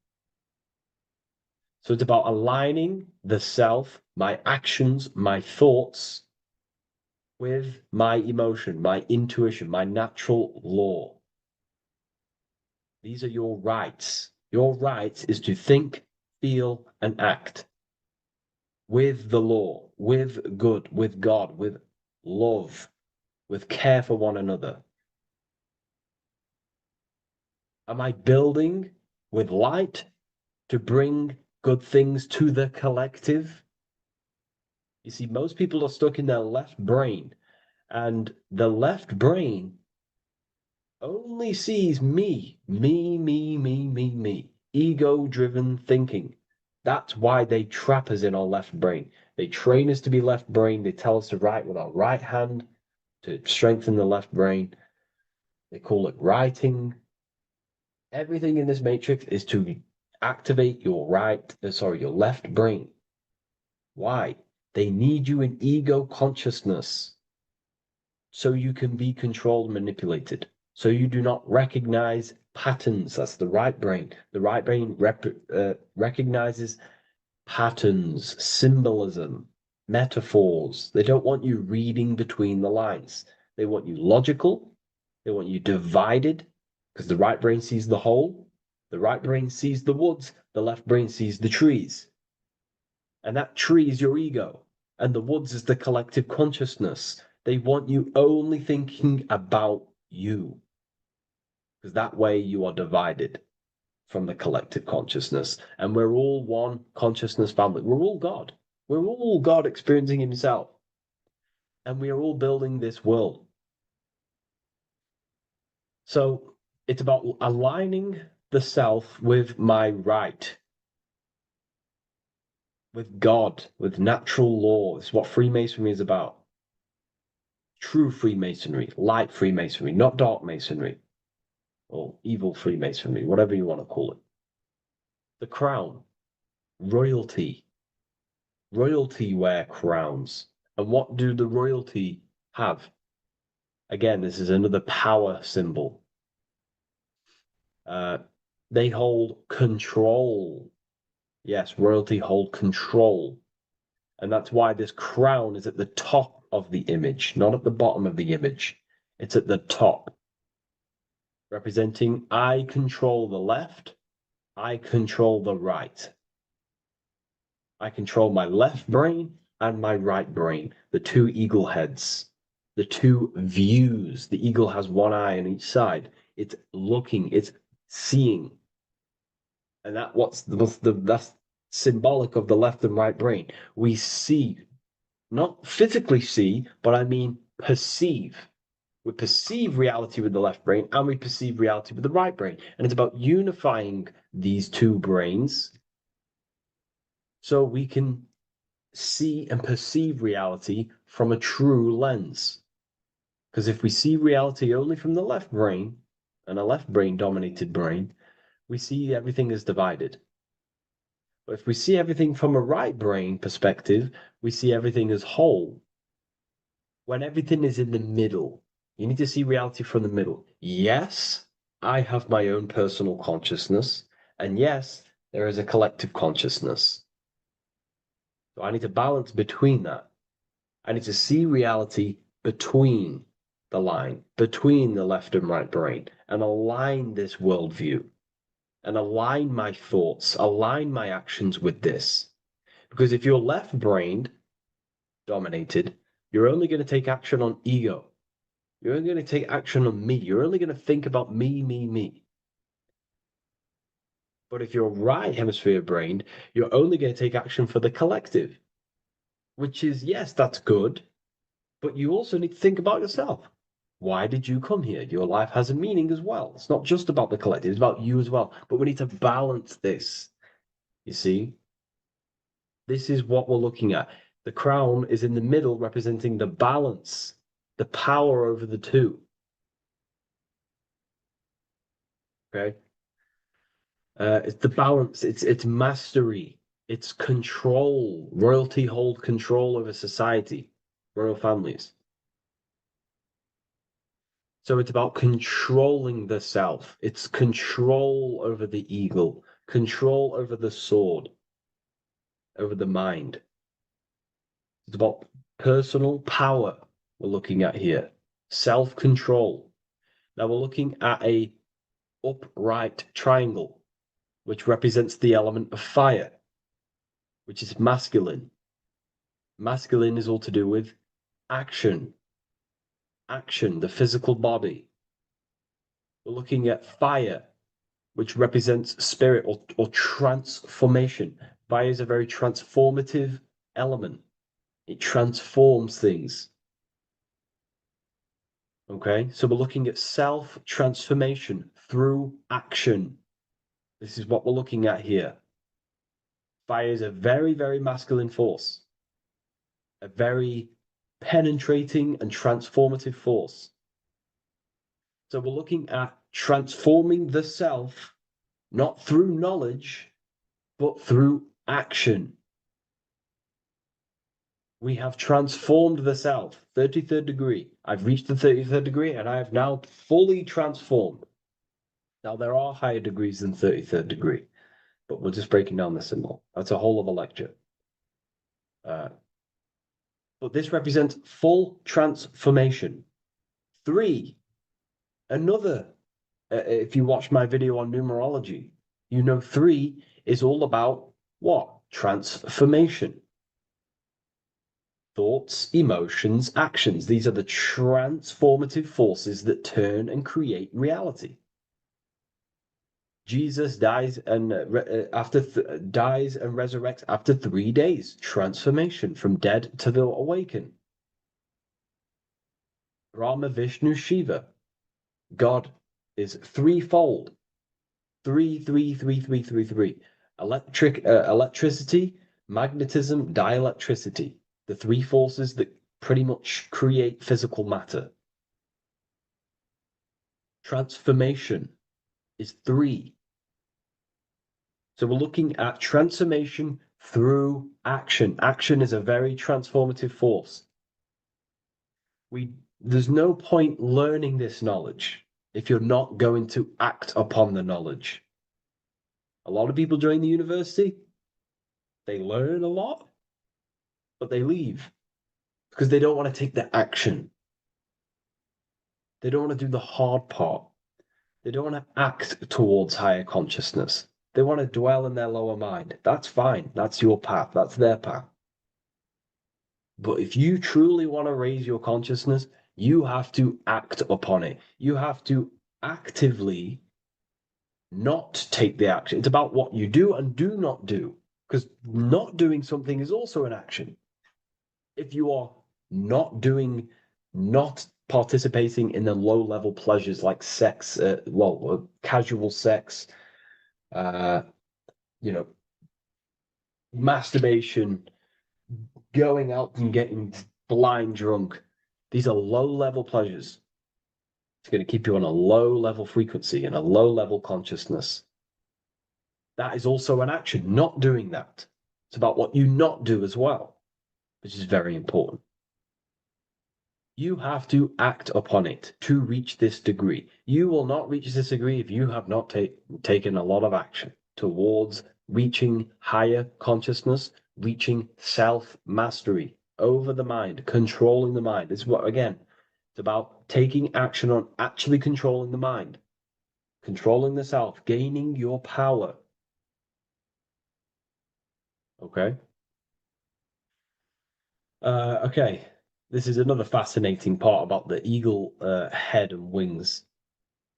It also represents the past, present, and future. The crown is, again, symbolic of the crown chakra. This is all to do with knowledge. So we're looking at knowledge of the past, the eagle on the left looking behind, and the eagle on the right looking forward. So we're looking at the crown, knowledge of the past and the future. Looking at your past is very powerful. What has led you to this very point in your life? What actions have taken you to this point? And not only you, remember, there is a collective. Remember, you always have to keep that in mind. Every action you take, you have to always align it with the collective consciousness. It's not just you in the world. We have a collective. So how did you and how did the collective get to this point in life, in this present? How did we get here? How did we get into this mess? Humanity is in a mess. A straight up chaotic mess. And if you think everything is perfect and everything's divine and everything's just, there's some people out there in the spiritual community saying, everything's divine, everything's meant for this purpose. No, there are people actively manipulating and using mind control methods to control this reality. How have we got into this mess? So we have to look into the past to analyze patterns so we can take action now in the present to change the future of the collective and your personal life. That's what we're looking at here. So the eagle looking left is looking in the past, representing analyzing the past, analyzing the actions in my life and the collective life. The actions that led to this mess now, to this state now. And what can I do now with my knowledge to change the future to a better future, aligned with, again, natural law, aligned with goodness, aligned with God, aligned with care and love for one another and the self. So it's all about knowledge of the past and knowledge of the future. And what I can do now to take action, the triangle pointing at the middle, which is the present, what can I do now to change the future? To create a better future, to transform the world. 33, transformation. To transform the future. Okay, this is what we're looking at here with the two double-headed eagles as well. Again, this is more art. This is a lot more complex symbolism here. But again, we have the Earth hemisphere here. And what? The eagle above. It is raised above the earth, above material pleasures, above the material thinking self, above the ego. Not to say get rid of the ego. We need the ego. But balancing, control, power over the ego, power over the two hemispheres of the brain, power over my past and my future, power over time. What am I using my time towards? Time is your spiritual currency. Okay? It's elevated. It sees things from a higher perspective. It is higher consciousness. We're also looking at the astral body. Birds on a deeper level represent the astral body. So symbols have layers of meaning. The deeper you get into the occult. So when you join the first degree, you get, a good interpretation, and the higher degree you go, the more deeper the symbol reveals. As the more deeper you know yourself. So we're looking also at the astral body, the light. What is the light? Light is a massive symbol in Freemasonry. It's knowledge, gnosis. When you're very intelligent, you call someone, they're a bright child. They have enlightenment, light in the mind. Looking at light, a lot of knowledge, a lot of self-knowledge of the self, of the psyche, how I function, what I am, knowledge of the astral body, rising above the earth, astral projection, exploring your true nature, exploring consciousness. This is what we're looking at here. And in order to explore your astral body and explore the astral realm, you have to control the sword, the mind. And you can then explore. You are free like a bird to fly. This is all symbolic of rising consciousness. All symbolic. So I hope this video has gained a bit more clarity on this symbol and giving you some insights. And I will see you in the next one. Thank you for tuning in today.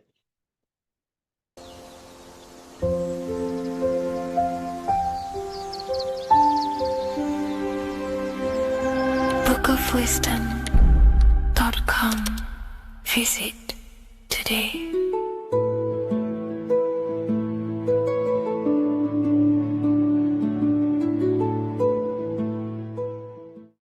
What if I told you that the Egyptians were trying to give you instructions on how to not reincarnate and come back to this material world and ascend your consciousness, your soul, to a higher plane that exists in the various dimensions of consciousness? This is Anubis, and this is his scales. You can find this image in the famous Book of the Dead, which is a famous Egyptian book and text talking about death, reincarnation, and the different things that go into death and how to prepare prepare our mind, our souls for death. The Egyptians saw this as a massive thing in life. We must prepare our consciousness for the transition from a physical reality to a non-physical, tangible reality. The first thing we must understand in order to understand death is the term as above, so below. We die every single night. Consciousness goes to sleep, which is the withdrawal of consciousness from the material body into the inner realms of the mind. At nighttime becomes the darkness, and consciousness goes within itself. When the daytime comes around and the sun becomes more powerful, the rays of the sun increase the brain waves, and the body becomes active again, and consciousness manifests things externally. So the nighttime is the internal world, death or sleep, and the daytime is life, the external world. When we die, it's just a bigger version of sleep. We enter into our inner realms of consciousness. However, this transition needs some preparation. In order to understand the universe, understand what happens after we die, we have to understand that life is mental and the mind is not the brain. The brain is just a physical computer for the mind to operate the physical technology of the physical body. What you are seeing right now in your eyes is a simulation produced by your brain. Light waves entering in your eyes and the visual cortex at the back of the brain producing an image of what you call reality. Therefore, reality is not outside of you, it's a simulation produced by the body. The five senses are just electrical threads of light, all sending information back to your brain, and your brain is interpreting these electrical signals as senses: touch, taste, smell, and hear, and see. So everything you're experiencing right now is a simulation produced by the brain and the nervous system. But you are the observer of that reality, of that simulation produced by the technology of the body. So when you die, the technology, the simulation produced by the electrical system called the human body, is no longer running. Therefore, we don't actually leave anywhere, but the simulation stops running and we are dissolving one layer of ourself. So most people think they leave the body when they die, but we're not. We're simply just removing an aspect of ourself, a different dimension of ourself, and casting off that dimension, removing a veil or a layer. And we're seeing what is behind that layer. And what behind the layer of the physical reality is simply the world of imagination, the astral plane. At the moment of physical death, consciousness withdraws from the physical brain, yet the awareness does not cease. For a short period, the individual may experience a condition of peaceful unconsciousness, similar to deep sleep. Then, once the individual becomes conscious again after death, once the physical body, the etheric body, has fully been split up and consciousness is now operating in the astral plane. This is what the ancients called karma loka. Arthur E. Powell mentions this. C.W. Ledbetter mentions this place as well. Karma loka is a place in the astral plane. The astral plane is the realm of imagination. It is where the forces of the mind manifest desires as imagination. All of your desires, your desired realities, the screen that you have in your mind, that screen you manifest a visualization on, exists in the dimension of the astral plane. It is a realm made of thoughts. It is an object made of thoughts. If you think of a chair, for example, and imagine that chair in your mind's eye, that screen you are seeing in your mind's eye is a thought animated. That thought is an animated desire, and that exists in the realm of the astral plane, a realm of subtle thought forms. Therefore, the physical world has an exact copy of this world, however, in the astral plane. Just like how if you remember the house that you grew up in as a child, if you could sit down right now, wherever you are, and you can imagine, walk around that house in your mind. You can imagine the layout of the street of the house. So in our minds, we have our own layout and map of our house, but then now connect all of the collective consciousness's minds and memories of places on the earth, come together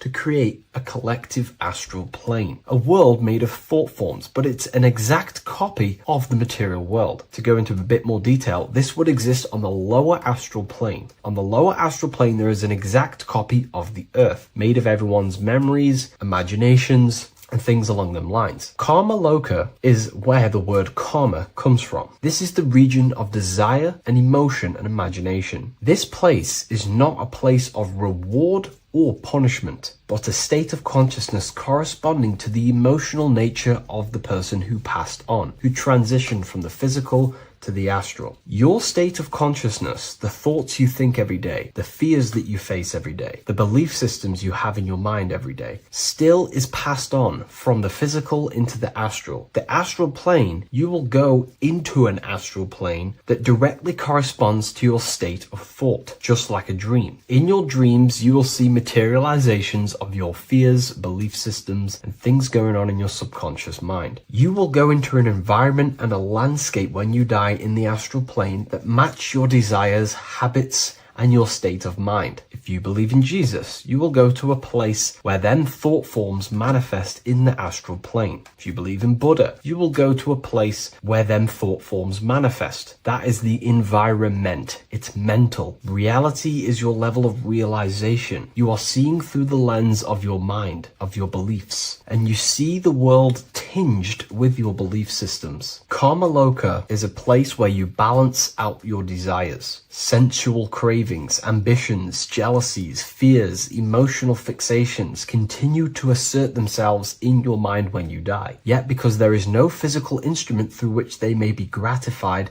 they gradually burn themselves out. These desires start to be balanced out again, and your mind becomes more balanced. The more refined the individual in physical life, the shorter and gentler this stage becomes. The more desires you have in material things, sex, whatever it is, the longer it will take to balance out the forces in your mind in Karma Loka. Desires weaken through repetition without fulfillment. Emotional attachments lose their magnetic hold. The astral body sheds its lower layers. It's like you're stripping away aspects of yourself. When that last personal desire dissolves eventually in the astral plane, consciousness can no longer maintain cohesion in the astral vehicle. The astral body disintegrates naturally and awareness withdraws into the mental body. The mental body is what the Christians call heaven. The mental plane is heaven, the realm of creative thought forms, the realm of pure mind, pure thought. The mental plane, also called the Devachanic plane, is a realm of blissful, creative, luminous consciousness. The Devachanic plane is not an illusion, but subjective yet intensely real world, constructed by the individual's highest thoughts, ideas, loves, and aspirations. How does this link in with Anubis? Anubis is trying to give you instructions on how to prepare for life after death in this image. If we take a look at Anubis in this image, we have to understand this is symbolism. This is metaphorical. Anubis is known as the god of the underworld. He symbolizes the transition from awake to death. He is not a real god that you will meet when you die, but he represents the process of death, transitioning consciousness from physical to astral. He's giving you instructions in the Book of the Dead to make your heart as light as a feather, as this is a scale. So he represents death. Your heart needs to be as light and balanced as a feather. The heart is the emotional vehicle of consciousness, as I just explained that emotions are subjective to the astral plane or Karma Loka. We do not want a heavy heart before we die.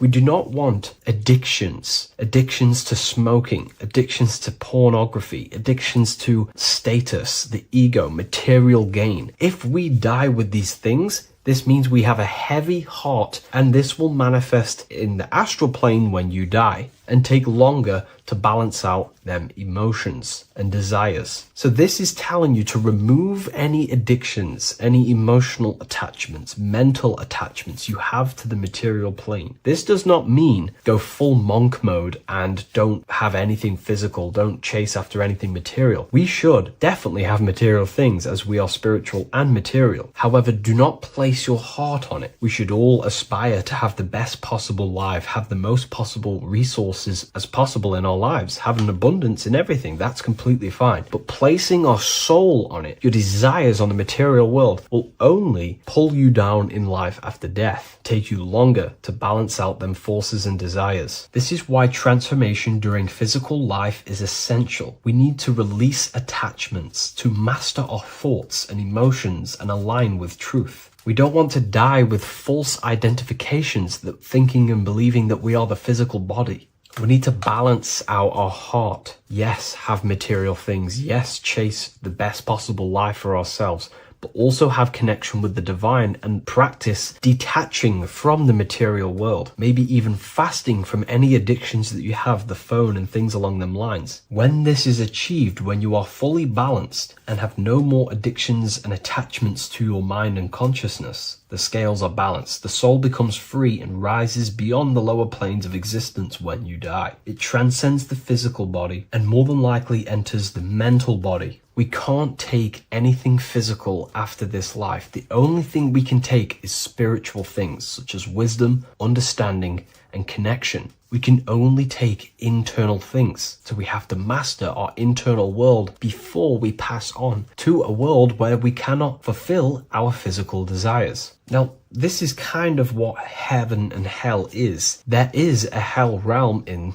the astral plane. If you desire horrible things, you desire to kill people, or you desire to do horrible things, then you will manifest in a place where that is taking place, with people, with entities that assimilate with that vibration. You might have to watch this video a few times to gain a full understanding of this, but Anubis is trying to teach you, make your desires as light as a feather, purify your heart, purify your soul, and place your heart on the spiritual things, knowledge, information, connection, thought. Because if you desire material things, then you will more than likely desire to manifest yourself back into the material world and reincarnate. If you've read the Book of Symbolism, you already know this information. You can now find this book in the description of this video. Please leave a like, comment, and subscribe to the channel if you like this information. And we also have the Book of Symbolism available on Amazon.com now. Take care, everyone. I'll see you in the next video. So in this video, we're going to be breaking down the symbolism of the skull and bones. The skull and bones is found in the Masonic tradition. It's also found in a satanic secret society, such as the Skull and Bones Secret Society at the University of Yale. Filled with secrecy there. Anyways, to dive deep into the symbolism, we have to think between the lines and read between the lines of what this symbol means. So this symbol is obviously a symbol that represents something in yourself. It is a way of living. It is a way of think, feeling, and acting. It is a state of consciousness. Each symbol represents a state of consciousness. Each symbol reveals something about yourself, the way you process things, the way your consciousness functions. This is what symbolism is for. It is visual representations of modalities of consciousness. So the skull and bones, if we instantly look at this symbol, we typically think of death, because a skull and bones, they are the last things to rot when the body dies. You see this symbol associated with death all the time. If you look on the back of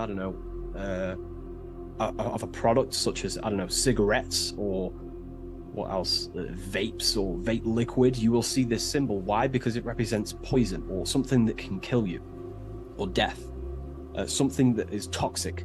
So you always see this symbol on products that are toxic, things that can cause harm or internal damage to the physiology of the body. So that's a very basic exoteric term, which is external. It's a very external teaching. But inside the occult and esoteric traditions and occult schools of thought, this symbol represents the death of someone's consciousness or spirit. It is the death of their soul.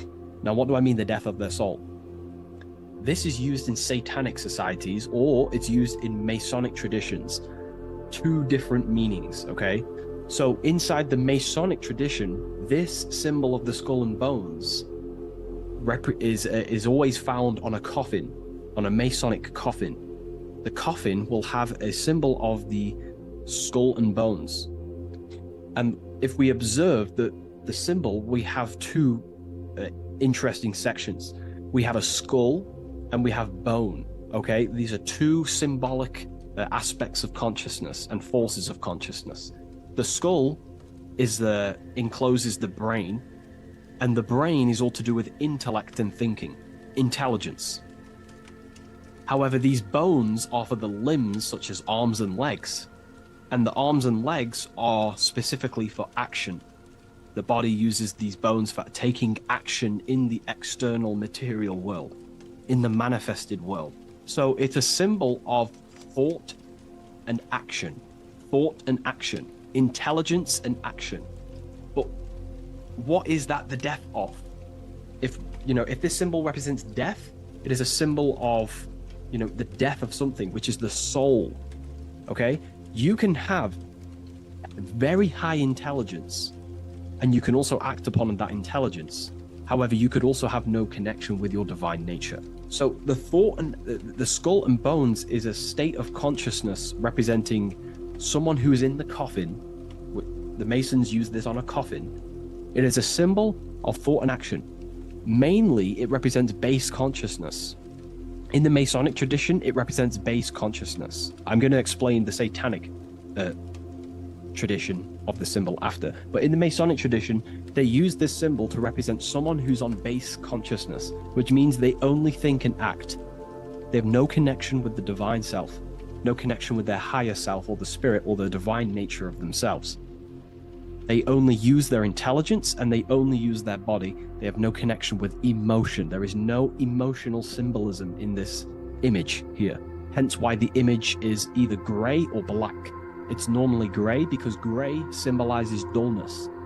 Each color is symbolic of emotion, and looking at colors invokes emotion.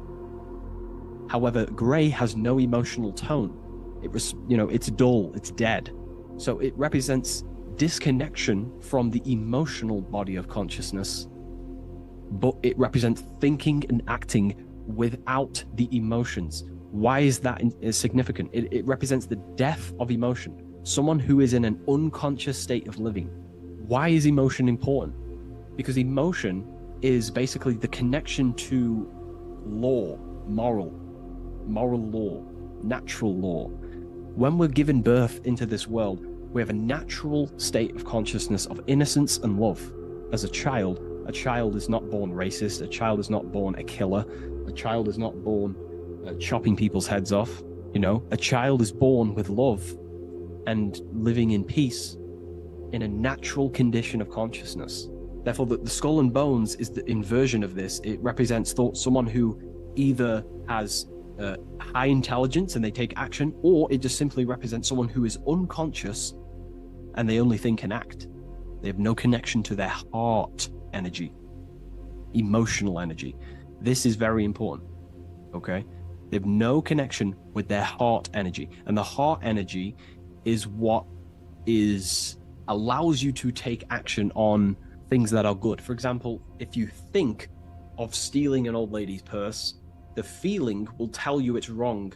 But if you take an action anyway, that is now going against the heart, which is the feminine, the guidance system, the heart of goodness and righteousness and love and care.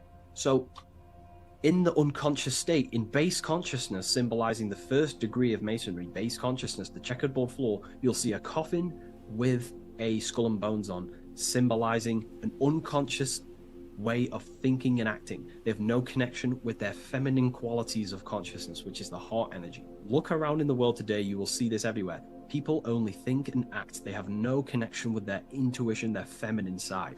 And the feminine side is what guides your soul through this life. So in the Masonic tradition, this is a symbol of someone who only thinks and acts, and they may even think and act unconsciously, because it's a symbol of death, which means the death of consciousness. They are unconscious.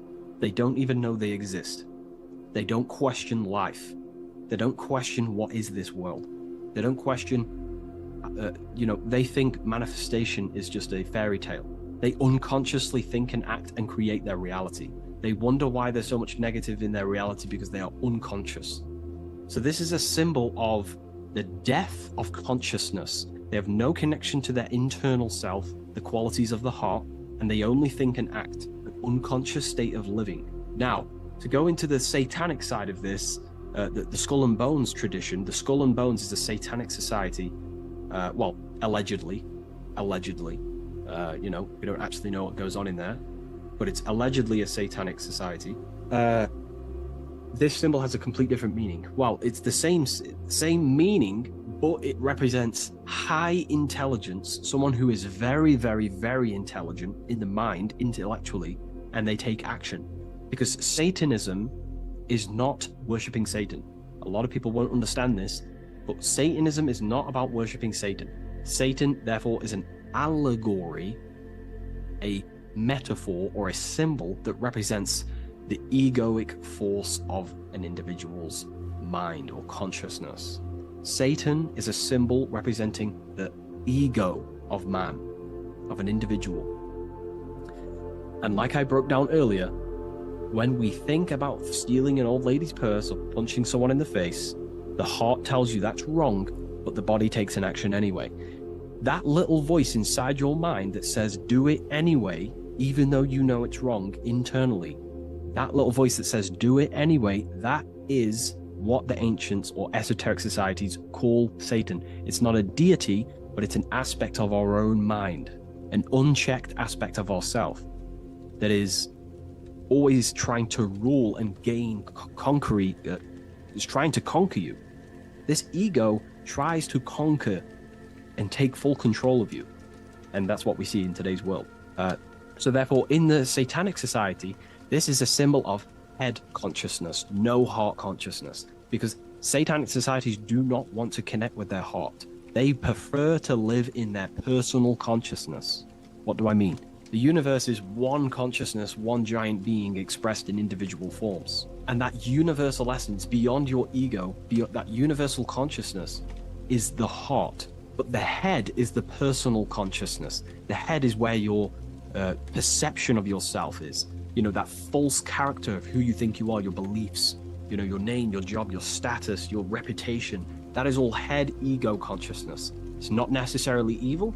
However, in satanic societies, they do not connect with the divine. They would rather live in their personal consciousness and become their own God instead of connecting to the God of the heart, which is the God of the universe. They prefer to become like a material God. They want head consciousness, and they think and act without heart. They will think, they'll have high intelligence, they'll develop their mind, they'll develop the power of their mind, but they'll never develop with their heart. They'll never connect with their heart. So this is what the symbol is representing in satanic societies. They live in satanic consciousness, which is simply head consciousness, thinking, acting, high intelligence, high IQ, no connection with the divine. Okay? And today, this is what this, you know, the world is being pushed upon. This is, you know, the world is 80% Satanist, and people are walking around they're Satanists and they don't even know.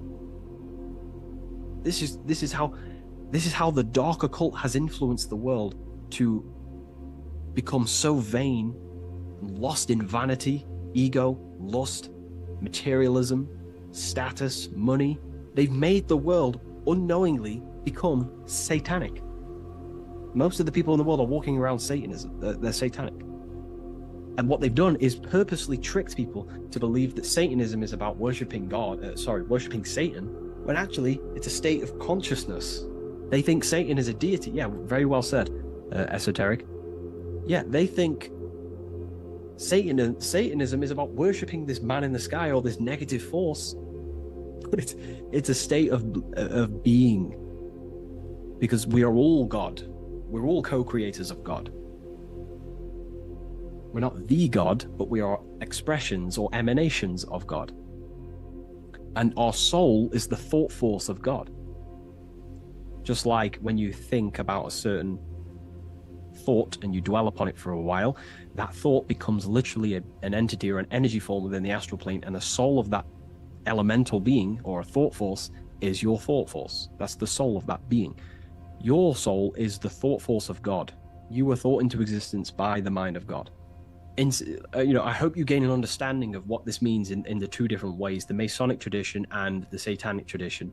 The Masonic tradition is a symbol of base consciousness, someone who only thinks and acts. They may have high intelligence, they may not. They're living in the death of their feminine side of consciousness. They're emotionless, have no connection with their moral compass of the heart. They have no intuition. They only think and act.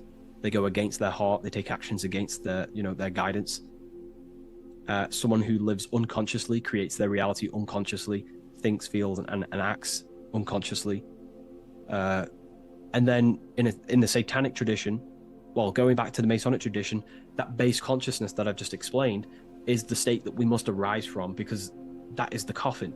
You'll see this symbol on a coffin because the coffin represents the death of the spirit, the death of the feminine side of consciousness, and the death of conscious, being actually aware. And that's the state we must rise from, out of the coffin into higher consciousness. And that's why Masons, not just Masonry, you have this whole story of death and resurrection is in everything. It's in the Bible. Jesus dies and he is resurrected. In Masonry, when you're initiated, they symbolically kill you and then you are resurrected. Every secret society symbolically kills you and then resurrects you. Why? Because in order to awaken to what you truly are, you have to kill who you thought you were in your mind. In order to awaken to what you are, you have to kill what you thought you were. So it's a death and resurrection.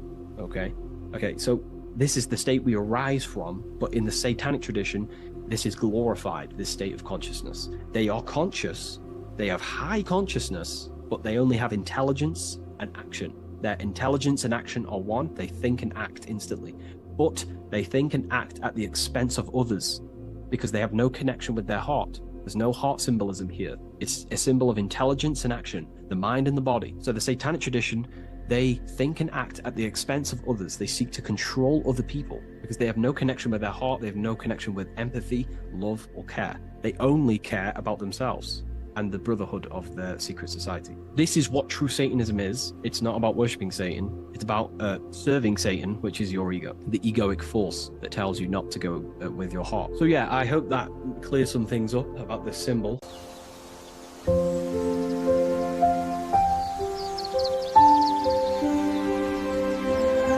bookofwisdom.com.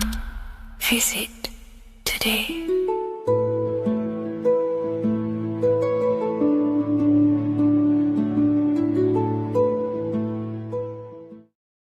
In this video, we're going to be decoding the symbol of the double-faced eagle, which is found on the Rothschild's family coat of arms. We see it in the Roman Empire, and we also see it in the 33rd degree of Scottish Rite Freemasonry. So let's get straight into this symbol and decode what this means. Freemasonry is considered a craft, and this craft is about reconstructing yourself. In fact, the word Mason means builder, because every day we are building our mind's prison or our mind's freedom. Plus, you are a creator of reality. You are contributing towards the building project on the earth. You are a builder of yourself and reality, a creator. In Freemasonry, they use the allegory to teach the initiate a process of self-mastery. In Freemasonry, the allegory is that the Temple of Solomon is broken, and this broken Temple of Solomon needs to be reconstructed. But this is symbolic. The Temple of Solomon is yourself. You as an individual are the broken temple, as you have forgotten who you are, why you are here on this earth, and your mind has many limiting belief systems and restrictions on it. Therefore, we are the broken temple that needs to be rebuilt and reconstructed. The 33rd degree is the highest degree in the Scottish Rite system of Freemasonry. Therefore, this logo represents the state of consciousness the 33rd degree Mason is operating at. It is symbolic of their level of mind, their level of self-mastery, their level of awareness. This symbol is a very powerful symbol that you can use to also find your personal power. Now, of course, this is my interpretation based off my years of studying symbolism and connecting the dots. If you feel like I miss anything, please leave a comment in the comment section to maybe add to my points. The first of all thing that I see in this symbol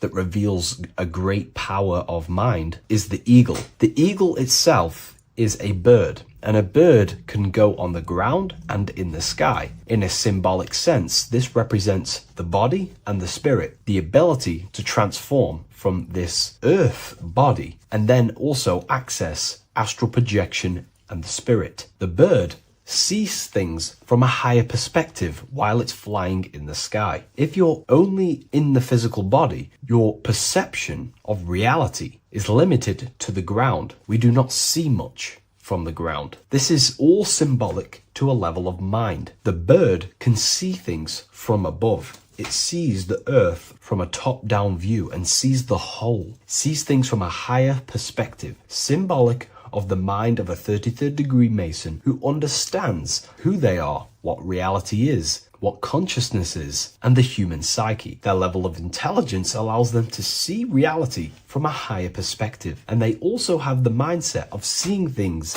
as a whole, which is a great truth. We are all part of a greater whole, the unfolding of creation that is taking place in the present moment. We are all unfolding creation as a collective consciousness, and we are part of a greater whole building project. So this bird, or the eagle, is symbolic of seeing things from a higher perspective and possessing a higher consciousness. The double-faced eagle, one eagle looking left, one eagle looking right. This is symbolic of the past and the future, mastering time. The way an individual masters time and masters the power over time and gains their power over it is by using the past and the future. The way we master time is by looking into our past and see what thoughts, emotions, and actions have led us to this very moment in the present moment in our lives. By looking into the past, you can see what thought, emotions, and actions have led you to this very point in your life and see the mistakes in your thought processes,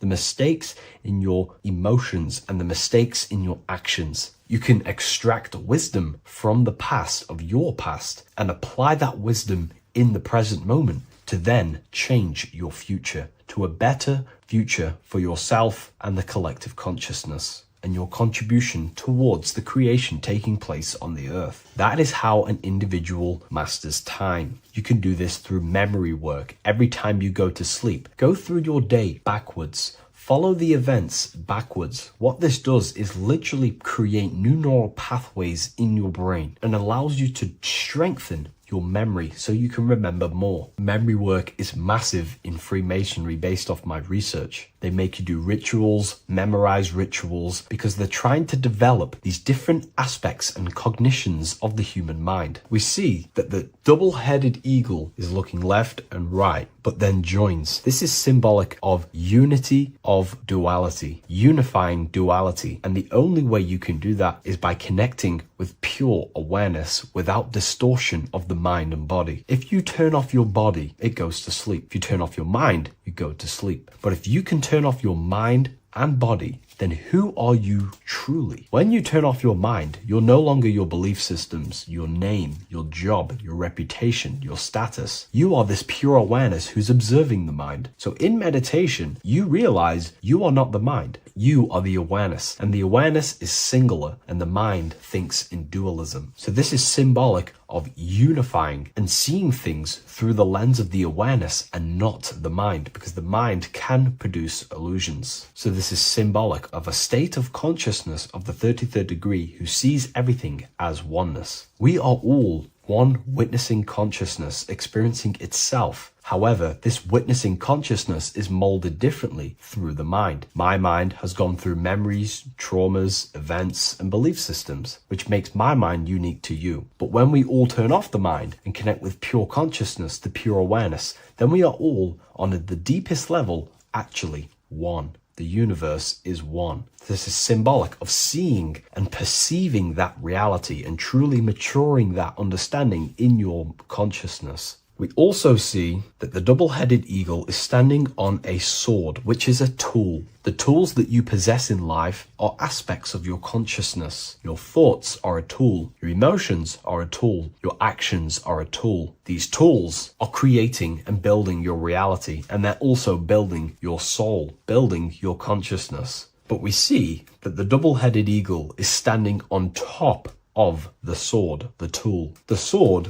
is a powerful tool. So this is symbolic of power on the surface level. But if you go deeper and decode the symbol, it reveals something way more powerful. The sword carves through things. It's also a very murderous tool. If you hold a sword towards someone or something, you hold power over it. It is a symbol of power, and that power that you possess is, in fact, the mind. The mind is the powerhouse of control over reality. The mind is the most radiant force in the universe, as all things respond to the mind. The emotions, the body, and physical reality itself responds to the mind. The mind holds power. Matter is a physical manifestation of mind. The reason why the sword is the mind is because it's associated with the air element. When you swing a sword, you're moving this through the air. And if you've read the Book of Wisdom Volume 2, you understand that each element is corresponding to a different body of consciousness. Air is associated with the mind, the mental body of consciousness. Water is associated with the emotional body of consciousness. Earth is associated with the physical body of consciousness. Fire is associated with the spiritual willpower body of consciousness. Therefore, what we're looking at is the intellect. We're looking at gaining control over the intellect, the mind, thought, banishing all negative thought power from the mind. Think of it like this. You are tapped into a live stream of consciousness, and this live stream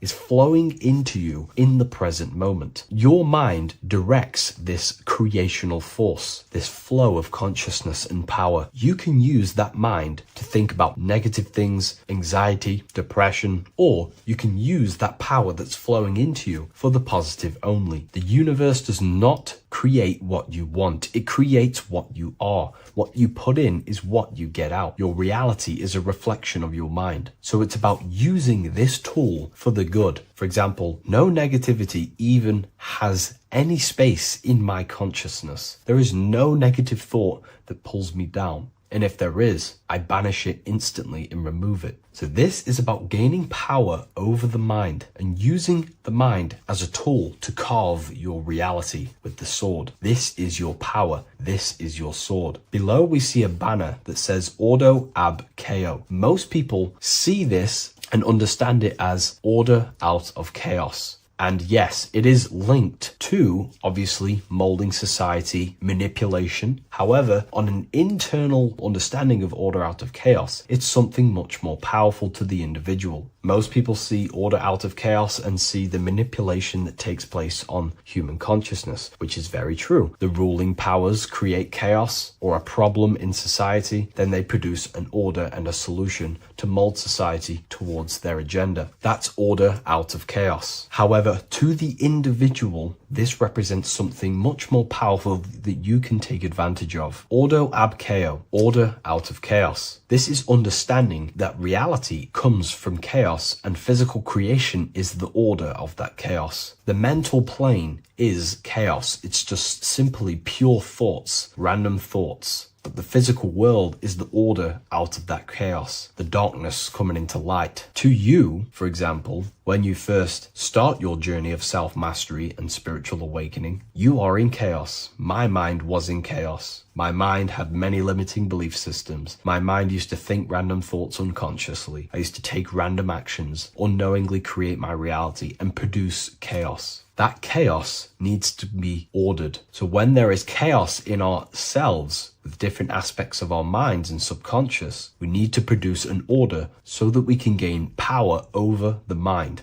and over our thoughts, emotions, and actions, the three forces you have 100% control over in your reality. If you try and control anything else other than your thoughts, emotions, and actions, then you are breaking natural law. The only things you have been given power over and to control is your thought, emotion, and action, your mind, your heart, and your body. Order out of chaos is about transforming yourself. When you're in a chaotic state, you have to produce order to transform yourself and change your level of consciousness. If you have chaos in your life, you must produce order. And this is how self-transformation occurs through an individual. Order out of chaos. Now, yes, it is also linked to human manipulation, as this applies to everything as above, so below. Above, we see a triangle with the number 33 and light emanating around it. This triangle is highly symbolic of the element of fire. The upright triangle is fire. The downright facing triangle, the opposite to this triangle, is associated with the element of water. The reason why this is an upright facing triangle with the number 33 in it is because fire is associated with dissolving. If I place this pencil in fire, it will burn this material into its raw form. Fire is about removing the illusions in our mind to gain power over it. It's about dissolving all the illusions in ourself, the false belief systems, the negative subconscious programs and thought patterns. This is about destroying them and producing order out of them. It's about removing the veils of consciousness so you can figure out who you truly are. If I burn this down, it will reveal its raw essence. It's the same with consciousness. If you want to figure out who you truly are beyond your mind, emotions, body, then you have to remove the veils of consciousness. You have to dissolve the mind by meditation and stillness. You have to dissolve the nervous system by keeping very, very still. And you will connect with pure awareness and can connect with lucid dreams and out-of-body experiences. It's like finding a needle in a haystack. If you want to find a needle in a haystack, you don't go looking through the haystack to find the needle. You burn the haystack and the needle reveals itself. That's how you truly connect with who you truly are. And this is why it's associated with the number 33 also, because the number 33 is the symbol of rebirth. Jesus dies at 33 and ascends to heaven. The human mind is fully developed at the age 33. Ice melts into water at 33 degrees. It's symbolic of transforming states from death to rebirth, rebirthing the self. And this is how you rebirth yourself, by figuring out who you truly are. Because when you actually figure out and have an out-of-body experience, or you figure out who you truly are, you go through a mental rebirth. Everything you thought once was true has been completely burnt away, and now you are reborn into a new mind and a new perception of self and reality. So it's about being reborn again. At the 33rd degree, you are reborn again by the understandings and experiences that you've had with yourself. And the crown is a symbol of mastery. People in position of power wear crowns. It is a symbol of power over something. This whole symbol reveals your own personal power, the level of power that the 33rd degree Mason has over themselves, not over other people, but themselves. But of course, once you gain your personal power, you understand how the mind works. You can use that against people. It's how you use the knowledge that determines whether you are bad or good. Again, if you think I've missed anything, leave a comment in the comment section. Please like, comment, and share if you love this content. I'll see you in the next one. And if you wish to get your hands on this book, I'll leave an Amazon link in the description. Hello, Seeker. Welcome to Revival of Symbolism, a channel devoted to the language of esoteric symbolism, guiding you to discover yourself and expand your consciousness into deeper realms of thought. I'm Harry B. Joseph, also known as Revival of Wisdom, and today we're going to be discussing this particular piece of Freemasonic artwork, and in the context of force and form. This is a very important ideology to understand about life, your reality, and ultimately to gain your personal power. So if you want to gain your personal power, you have to understand force and form, which is one of the most basic understandings and teachings within the occult schools of thought. So if we look at this piece of artwork that we have here on this Freemasonic drawing or painting, whichever it is, we see in this context force and form. Now, there is a lot going on in this piece of symbolism. There's so much more than just force and form. However, in this video, we're just going to be breaking down the force and form aspects so you can gain an understanding. Here at the very top, we have light rays. This represents force. Here below, you have the physical manifested plane, form, force and form. All creation is force and form. It is the interplay of force and form. Force is the invisible energy that moves, and form is the pattern that contains and directs that movement. Force without form is chaos. Form without force is lifeless. So without any force, there would be no movement or manifestation. Without form, there would just be chaotic forces within the universe.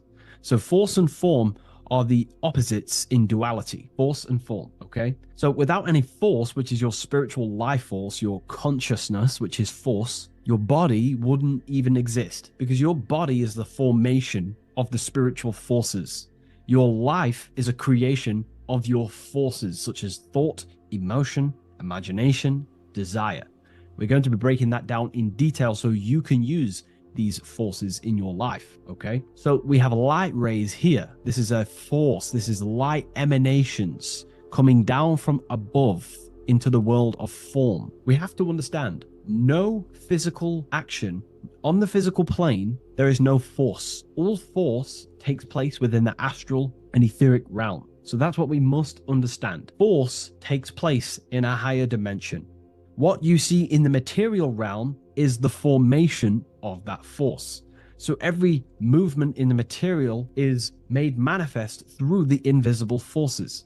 When you take an action, there is a reason why you are moving the body. And for me, for example, I've written the new book of symbolism, and it's out November 17th. The force that driven me to build that, to take the actions to build that, is a force, and that is an emotion or a desire. So that we all have a desire, which is the force that moves us. And that desire is not a chemical reaction within your nervous system. That desire is, in essence, a spiritual force that takes place within the astral plane. So we have the mental plane. Below you have the astral plane. Below that you have the etheric plane. And then below that you have the physical plane.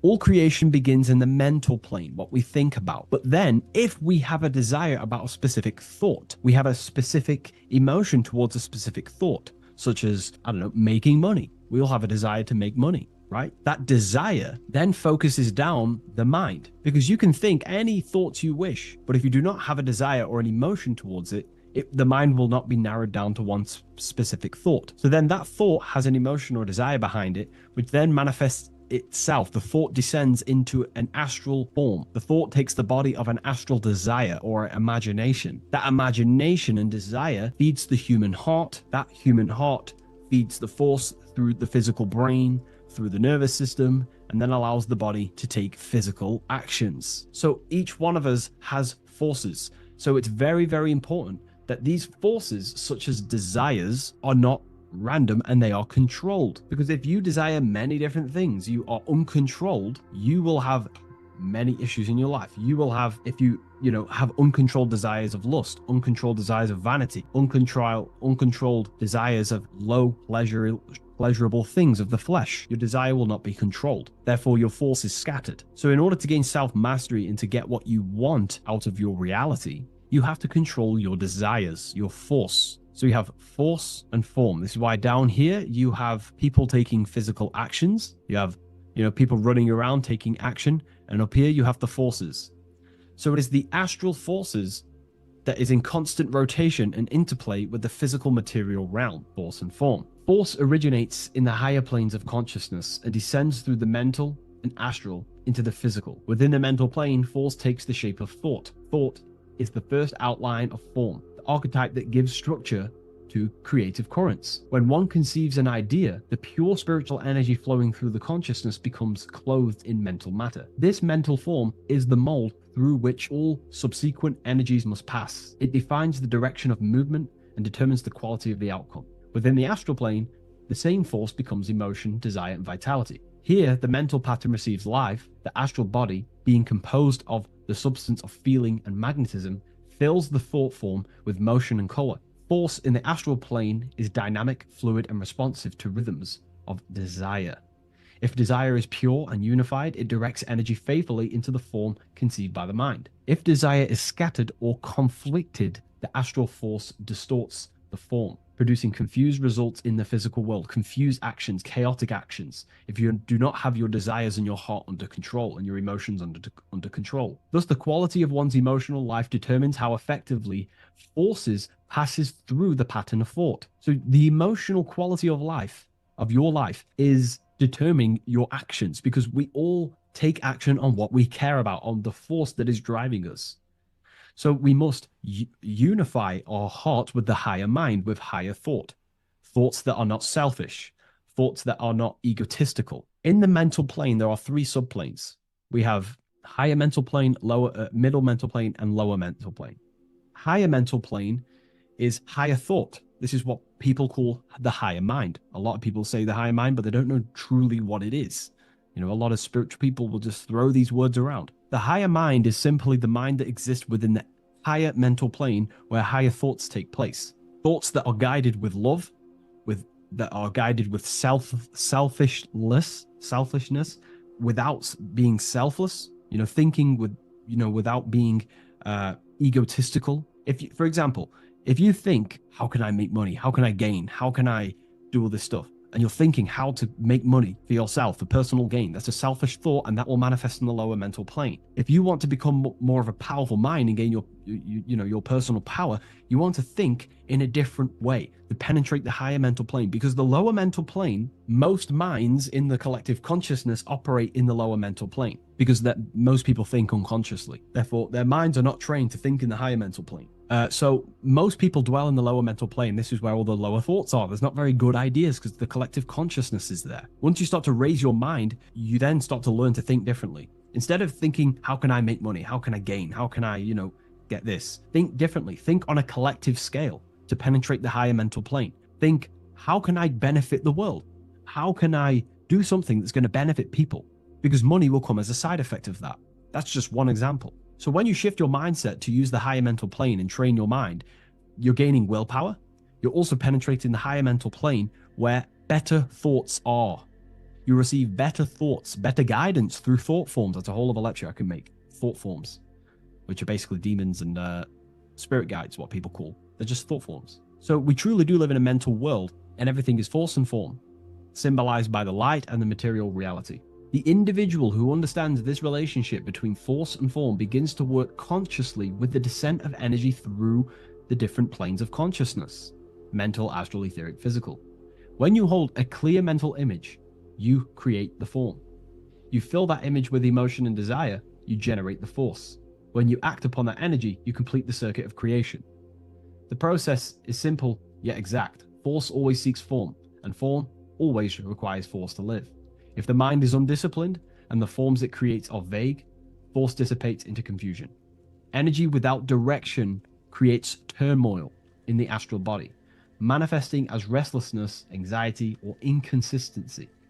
If the emotions are intense but the form is weak, the force becomes misdirected, often leading to chaos in one's actions. Conversely, if the mind creates a strong form but the emotions are dull or lifeless, the form remains unanimated, a structure without vitality. True creation requires the balance and union of a defined mental pattern and vibrant astral current. So it's about aligning your mental and emotional states, symbolized by these two pillars here. Well, they are the extremes. So the moon would be your emotional state, the sun would represent your intellectual, or the masculine and feminine. However, they are the extremes. So this middle pillar represents the balancing of those.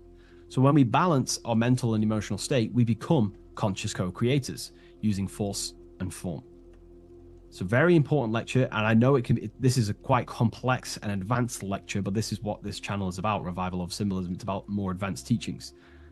But hopefully you can get your head around this. There's a few books out there you can definitely read. I can't think off the top of my mind, but you can read this stuff up. It's great information. It will definitely help you in your life. Force and form.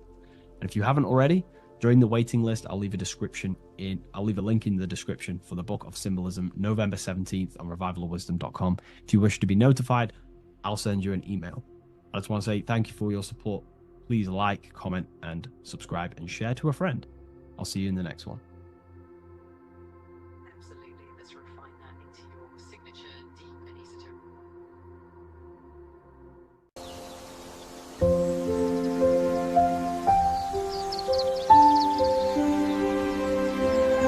bookofwisdom.com. Visit today.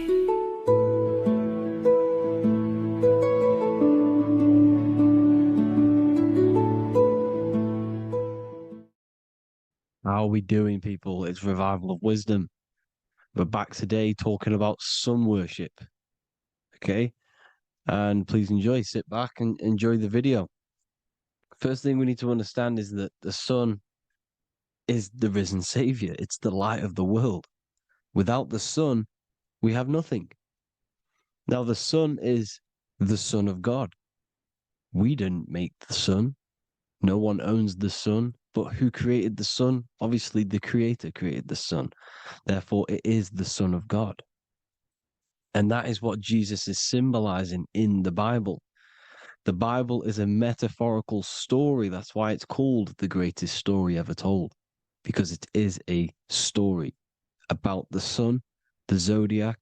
It's about you, the systems in the body. It's about everything that is sacred in this creation.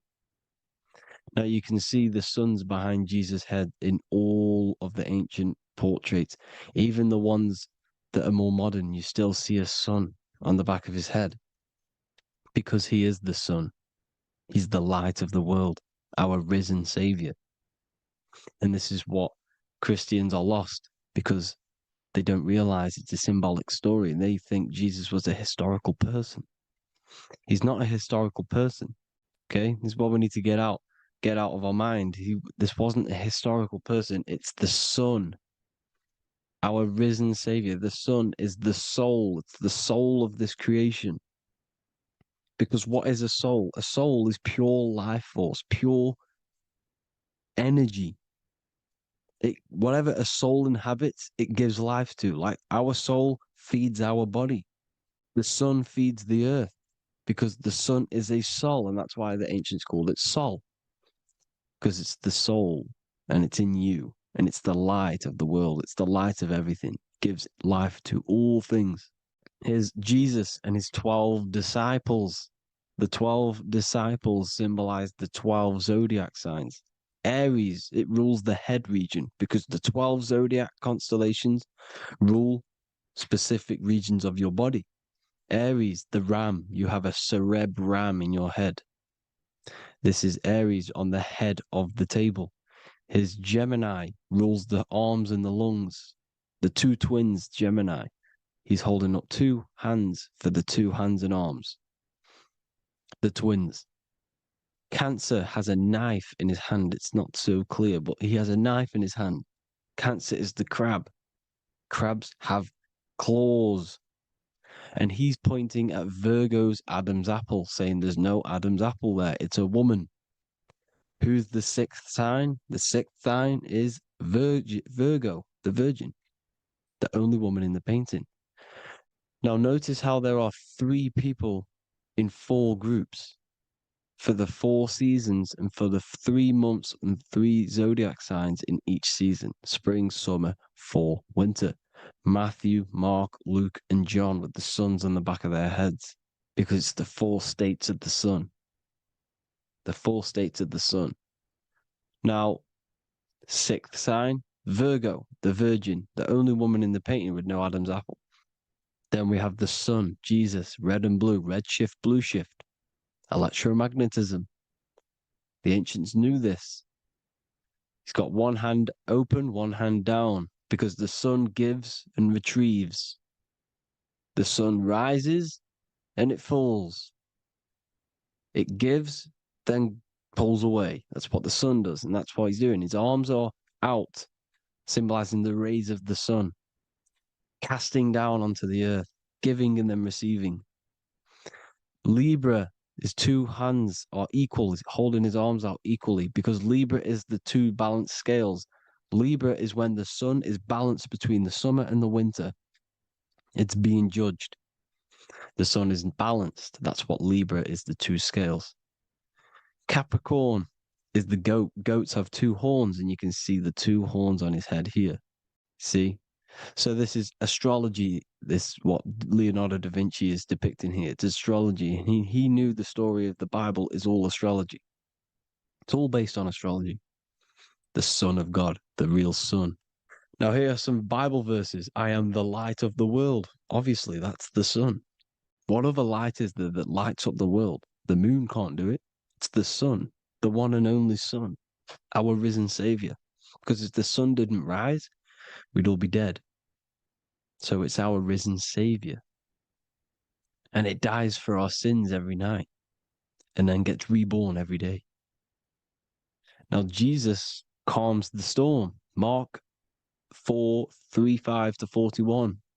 The disciples are all on a boat and there's a heavy storm. But Jesus is asleep.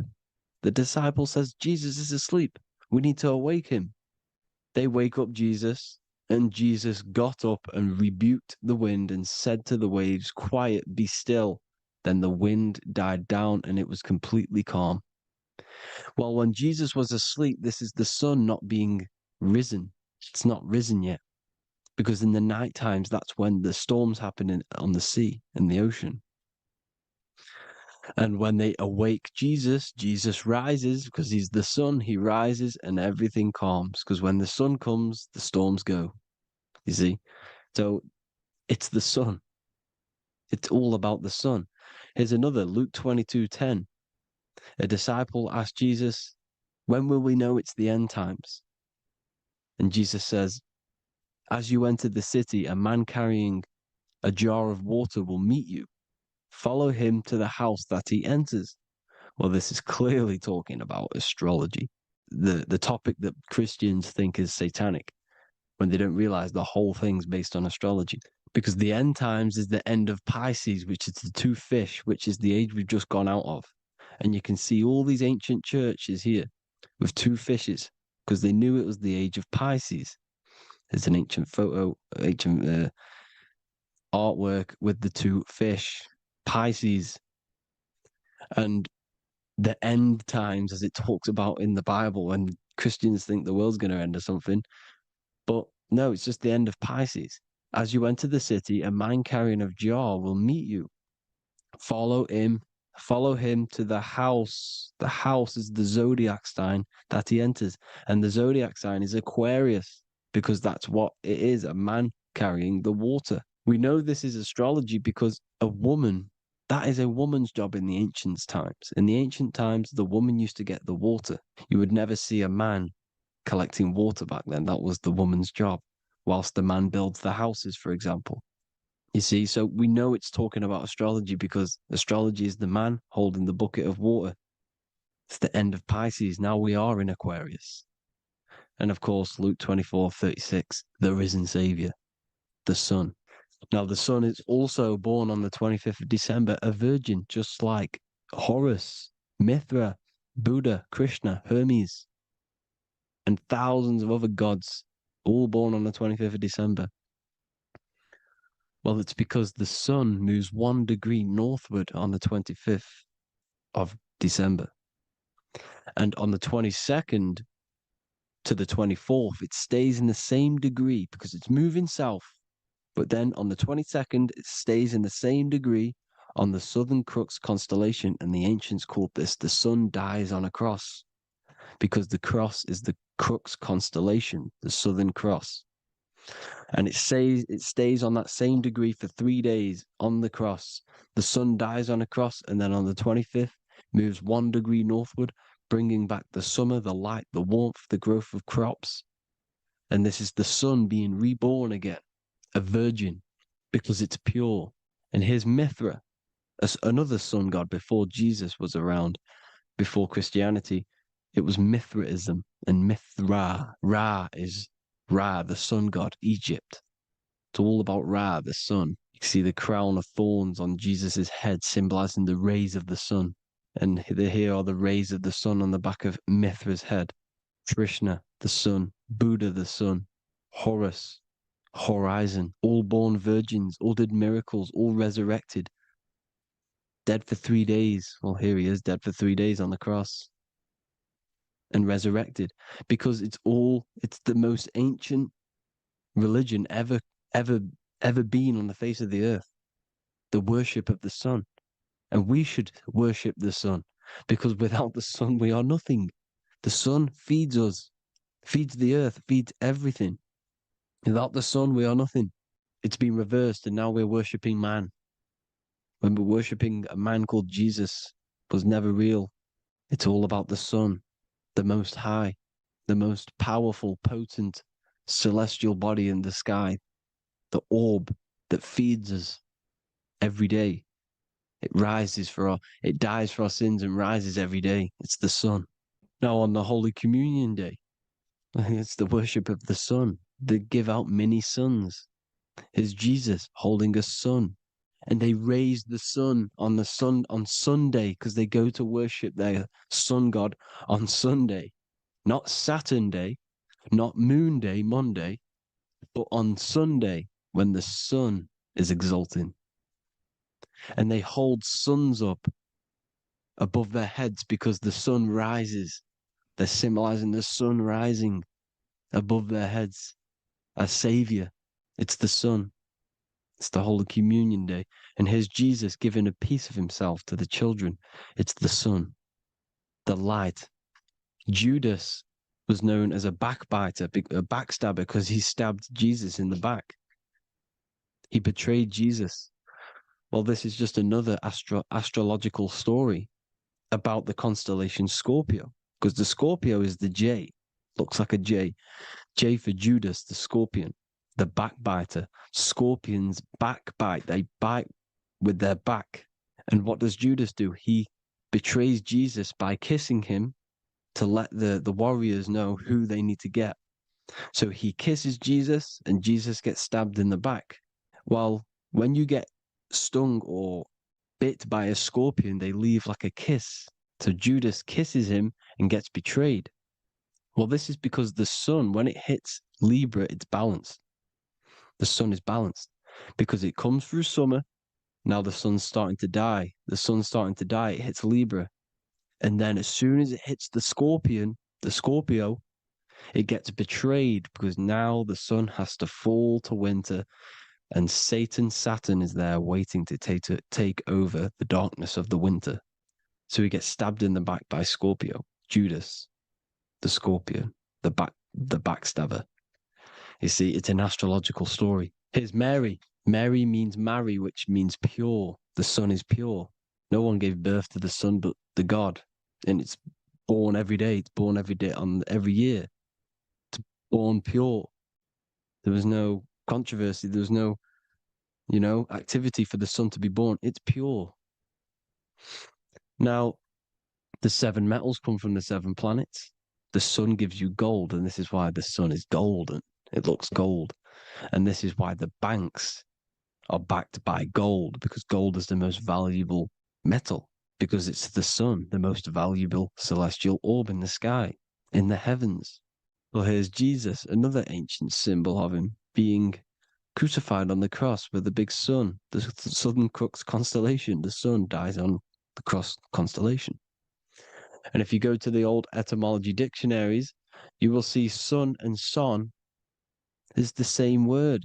They come from the same etymology roots. You can use them for no matter what, but they've been confused today. But if you go back to the old dictionaries of etymology, they are interchangeable. You can use them.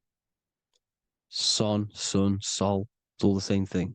The 12 disciples, 12 brothers of Joseph, 12 tribes of Israel, 12 breastplates on the stones, because it's all the 12 astrological signs. They could have used any other number, but there's 12. Because 12 is the mind, which is God. 7 is the number of matter, which is man. 7 energy centers in the body. 12 cranial nerves in the brain, because it's the mind. 12 is the 12ness. The zodiac is literally the mind of God, the signs of God. Now here we see here, Job 38, 31 to 33. Can you lead forth a constellation in the season? He's asking you, can you read the sky? Can you read the heavens? Canst thou bring forth the Mazzaroth in its season? Mazzaroth means 12 signs, the zodiac. Why did they translated every single Hebrew word in the Bible into English, but they decided to leave out Mazzaroth? Why? It's because if that said zodiac, Christians would have a different view on the Bible, but they leave that out. But Mazzaroth actually means the 12 signs, the zodiac, and the stars means sign. The word stars means sign because the stars are signs, things to come, which is off in Hebrew, which means sign, things to come. You see a sign on the road, it's something coming. But God is saying, no, what does he say? To qualify as a director, a judge of man's life on earth, one must be able to govern the heavenly bodies that rule the earth. It's telling you to read the heavens. We need to read the heavens. Astrology, the 12 zodiac signs, the mind of God. It's telling you, read the Mazzaroth, read the zodiac, because they are things to come in your life. They are signs. It's not satanic, it's made by God. God said, let there be lights in the firmament of the heavens to divide the day from the night, and let them be for signs. Signs are things to come. The 12 zodiac signs.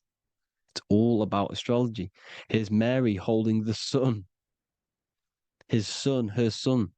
It's the sun in the sky, the one and only, the most high, the soul, the solo because it's on its own, the most powerful, Ra, radiance. Here's the Pope holding the sun. All three popes holding the sun because they're sun worshippers and they know the true meaning and origins behind Christianity. Sun worship. Here's the Vatican. The Vatican is a sundial. Yes, this is literally a clock. Your clock, your watch is a sundial. It's got 12 sections on it for the 12 zodiac signs. 12 hours, 12 Horuses. Now here you see Jesus walking on water. Well, it's the sun, and here's the beard of the sun. Here's the pyramid of the sun, the illuminated one, the all-seeing eye, the sun. Here's the Ankh. The sun creates these symbols. The ancients knew this. Now, when you see these headdresses, these are actually the days of precession of the sun. Aries, Cancer, Libra. It's all about the sun. Here's some more sun worship going back to Egypt.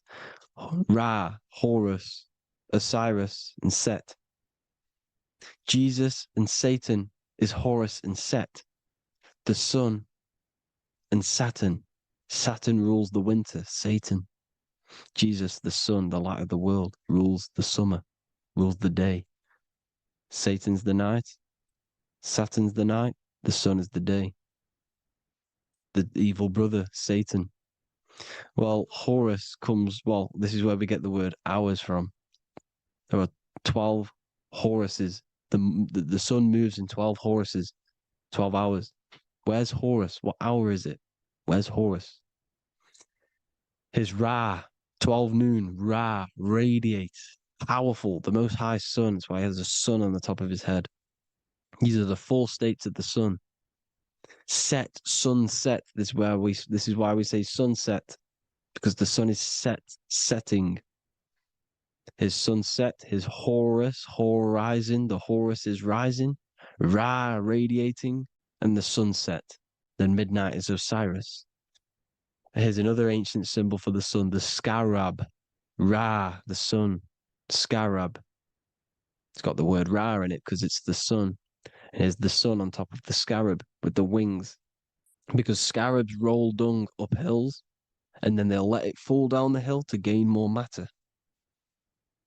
To gain more bigger, like a snowball effect. And this is, the ancients saw this as a process of the sun, because the sun climbs up the hill and then it falls. So they used the scarab to symbolize the process of the sun. The sun climbs and falls. Here's an ancient Egyptian cat cutting off the head of the serpent. Well, the cat is cutting off the head of the serpent, symbolizes the sun cutting off the nighttime. When the sun rises, it cuts off the nighttime. It cuts off the serpent. The serpents represent darkness or evil. Oh, there's some more symbology of the sun and the heavens, the arch, the royal arch, the firmament, the sun inside the firmament. These are all ancient churches, and they all depict the firmament with the sun inside. Is the ancient cosmology, you see, because it's all about the sun. Everything's about the sun, because the sun is our orb made for us to sustain life in this, inside of this creation, inside of this firmament, the royal arch of heaven. Here's the Freemasons depicting it. Here's the Masonic royal arch, but you can even see the zodiac signs. Here's Cancer, the checkered board. It's the royal arch of the firmament. Obviously, they don't want to tell you that. You live in space, apparently. Some more sun worship. Here's the beard of the sun on the water. They all have this long beard. And why do they say amen? Amen at the end of every prayer. Amen is a sun god, a creator god. It's all about the sun. So thank you all, people. Hope you all enjoyed. Hope you all gained some knowledge and insight. Please give me a follow, drop a comment, drop a like. Have a good day. Love you all.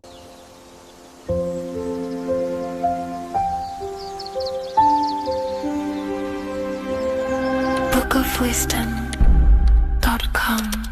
Visit today.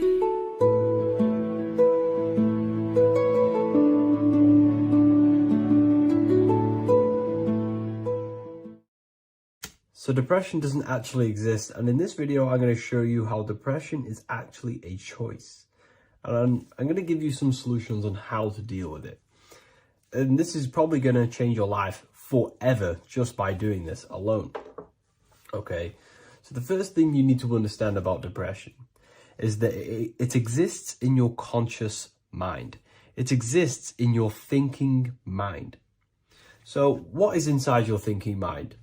You have your body, your name, your reputation, your trauma, your memories, your family, your worries, your interests, your bills, your passion, dislikes, goals, right? Most people identify their lives with this. They identify their lives with their thinking mind. They think they're their name, their job, their reputation, their memories. But this is not who you actually are. Who you actually are is the observer of that. What happens if you stop thinking? What is left? You're left with unconditioned consciousness. You're left with the self, which is what we refer to as I. We are the consciousness, not the thinking consciousness. You are not these labels. You are not your thoughts. You are not your job, your name, your reputation. Okay? And the reason why I'm telling you this is because it's very important, is that we are something beyond this body, beyond this name, beyond our thoughts. We are the consciousness. So depression exists inside of the thinking mind, the conscious mind. Okay? So if you want to get rid of depression, you must learn how to escape the thinking mind. And not only just escape, but that's step one. In meditation, you do meditations, right? We sit still and we have to learn how to control the mind and turn off the thoughts. And when we turn off the thoughts, depression goes out the window because there's no thought present in your mental field of consciousness to be depressed. Okay? You must understand, who is the one suffering from the negative thoughts? Who is the one suffering? Your mind is not suffering because the mind is producing the thoughts.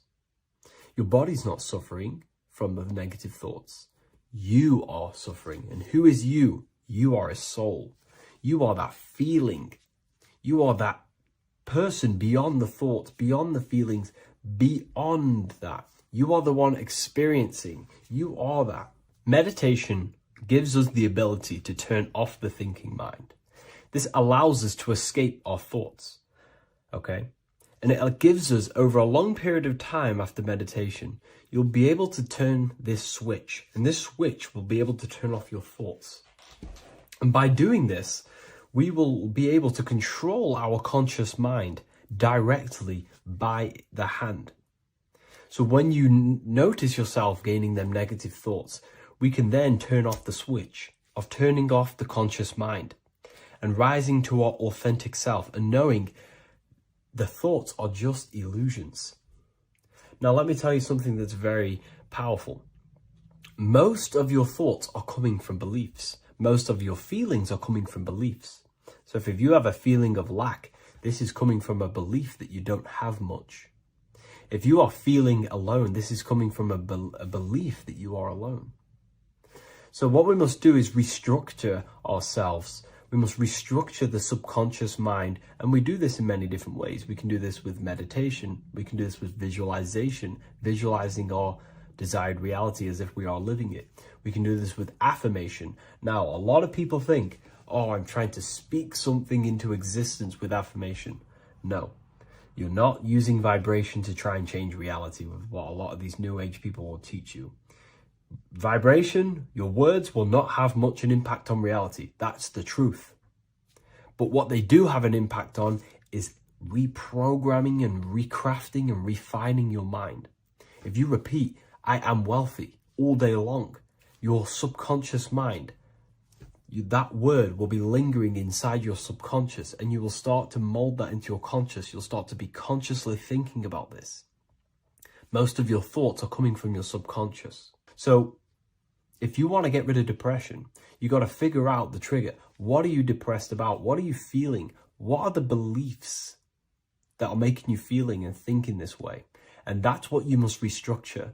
You must restructure your subconscious mind through visualization, meditation, and affirmation. You do these all the time. You do these every single day, and you will slowly, if not surely, restructure your subconscious mind. While by doing the practice of meditation, you'll gain the off switch as well. Sometimes depression comes from not living in your authentic self. You're not doing the things that your soul is telling you to do.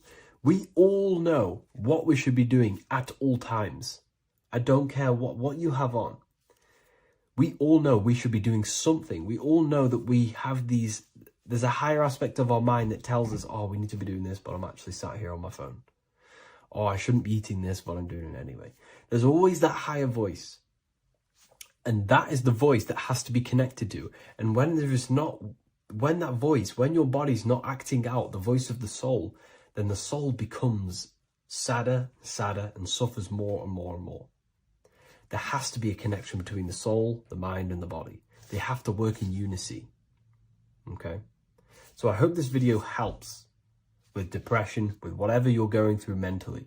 There is a massive mystery around the Freemasonic G, and in this video we're going to be discussing it. Some people call it geometry, God, gnosis, genesis, generation, but in fact it's all of these things, and all of these things relate back to one concept that links them all. And in this video, you will be discovering this secret force, which pretty much creates everything in your reality, in your life, and has done unconsciously, whether you are aware of it or not. The Freemasonic G is the 7th letter in the English alphabet. This is important because the number 7 has many mysteries inside the esoteric and occult traditions. Some people say the number 7 represents the 7 colors of light, the 7 major planets, or the 7 musical tones, 7 days of creation. The number 7 is a massive mystery. But what we have to understand is that in the context of Masonry, Freemasonry is all about building the self. Every day we wake up, we are either building our prison of our mind or freedom of our mind. Everything inside of esoteric Freemasonry is about building the self and reconstructing our consciousness, our inner dialogue, the inner voice. We're transforming the mind from low awareness to high awareness. This is why Freemasonry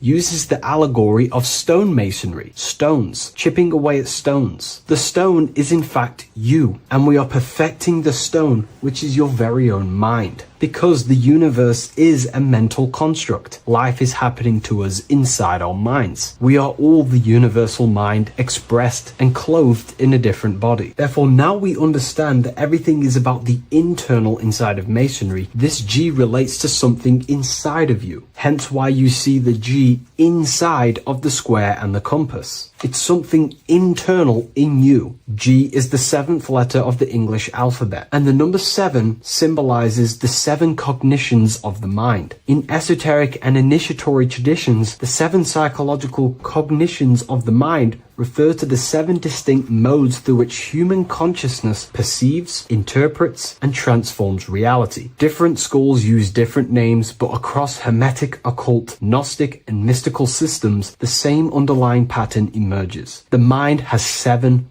functional powers, each representing a layer of awareness and a stage of inner development. Number one would be perception. The first cognition is the raw reception of sensory and subtle impressions. It is the gateway where the outer world enters the inner world of our minds. Perception involves learning to see without distortion, to notice the symbolic dimension behind ordinary appearances in an occult interpretation of perception. The second one is interpretation. After perception comes the act of making meaning. The mind organizes impressions into patterns, beliefs, and judgments. Esoterically, this cognition determines whether a person interprets life through the ego or through the higher insight of their higher consciousness. The goal is to purify interpretations so that the intuition can speak through it, to clear our minds of the clutter, master it, and let our higher consciousness shine through it. Number three is the imagination. This is the creative faculty that produces images, symbols, and visions in the mind's eye. This is associated with the astral plane. We live in a mental universe of thought.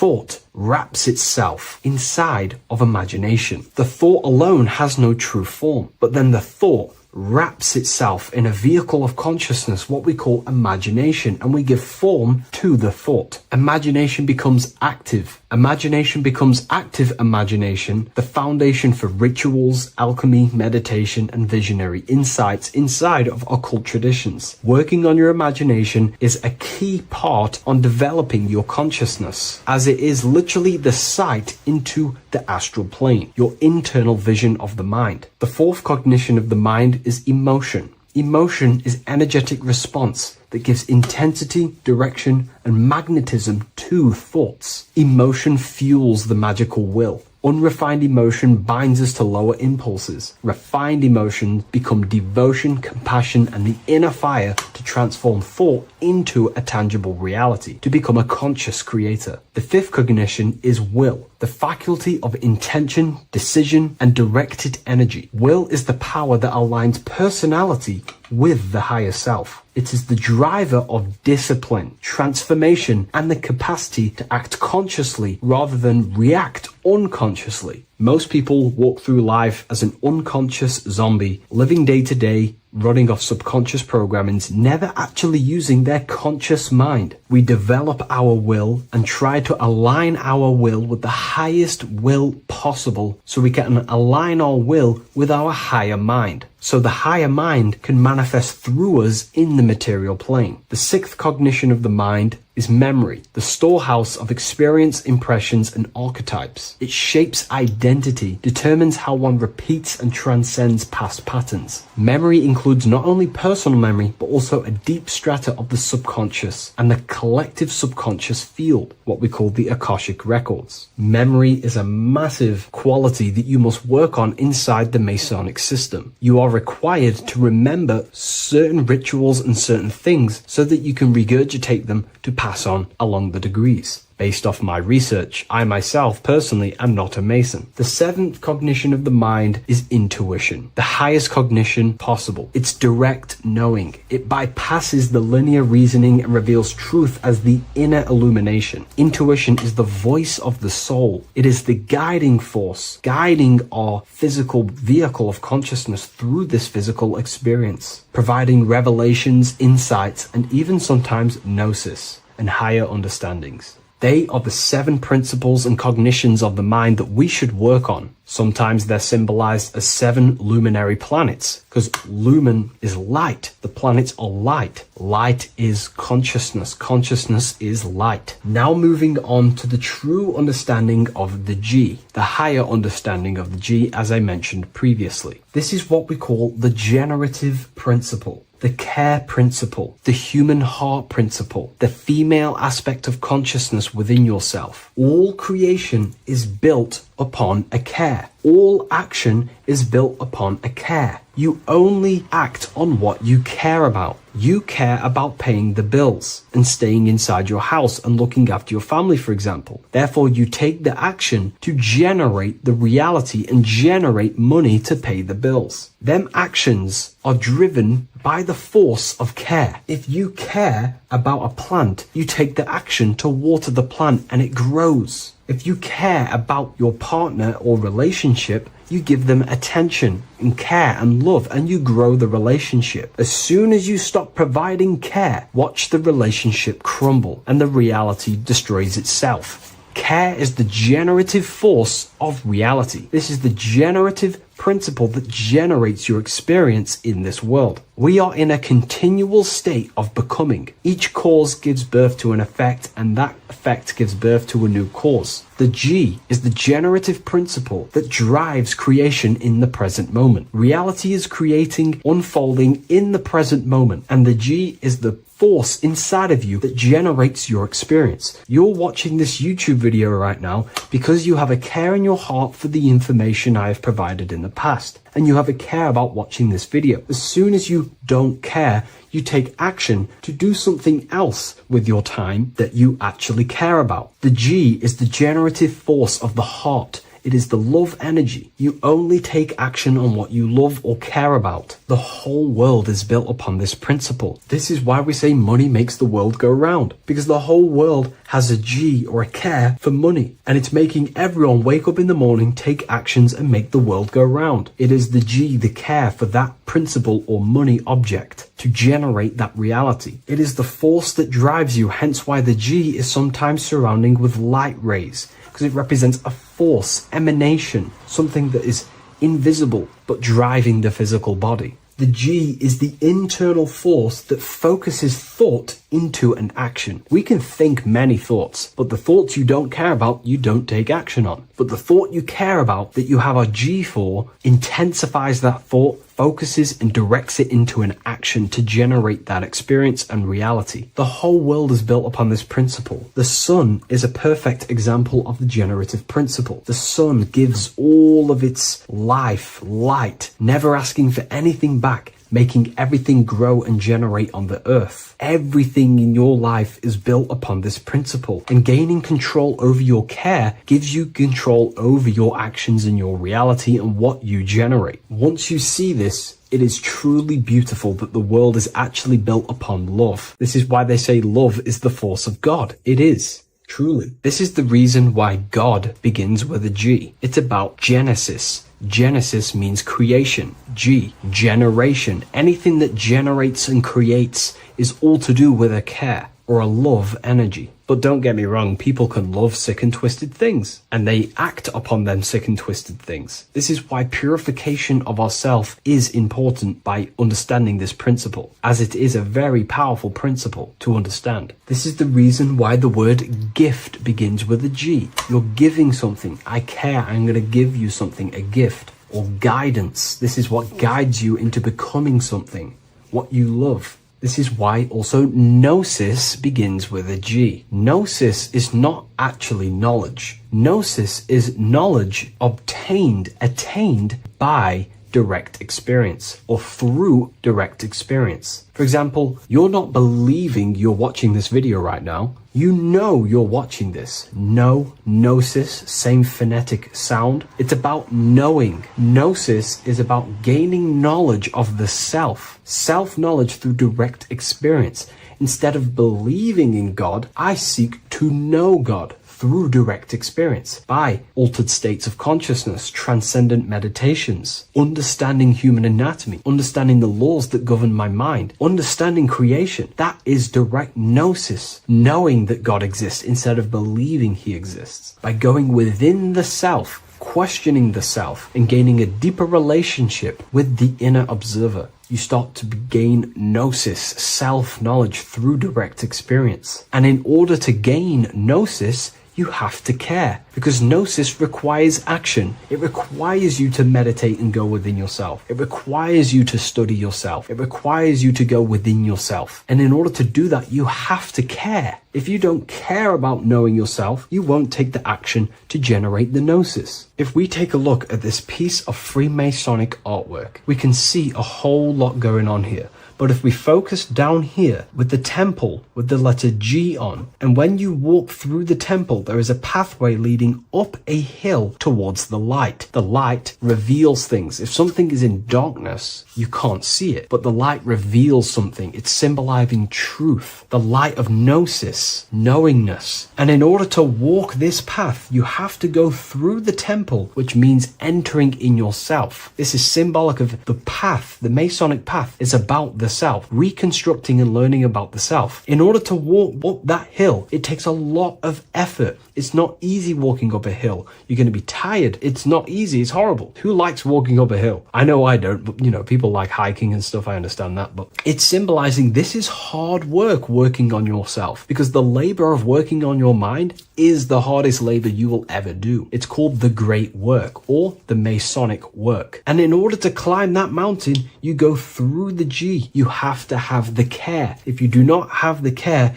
you will not walk up that mountain. You will not generate the gnosis. You will not get close to the light. You have to have the G to walk that path of self-mastery and working on your mind. This is very, very important. If you want to gain the light, you have to have the G inside of you. You have to have the care to generate a higher consciousness. If you want to earn more money, you have to have the care, or else you will not take the action necessary to generate that reality. This is why we have to master ourselves and write down everything you love. It could be even the bad things. It could be lust. It could be anything you're wasting your care energy on. Try and remove them one by one. Master them and become disciplined. And then you will have more G energy, care energy to direct towards something else in your life to generate and grow that experience or reality. Again, the word grow, G. It is a growing force. What you place your love and care into grows and expands. What you have a G for is what you spend your time and attention on, your two spiritual currencies. So this is the Masonic G, and I hope you gain a deeper understanding of this. So that is pretty much everything about the Masonic G that you need to know, and hopefully this has helped you. If you wish to learn more and gain guidance through your life and understand yourself on a deeper level, the book I've used today is called The Book of Symbolism. I'll leave a link in the description.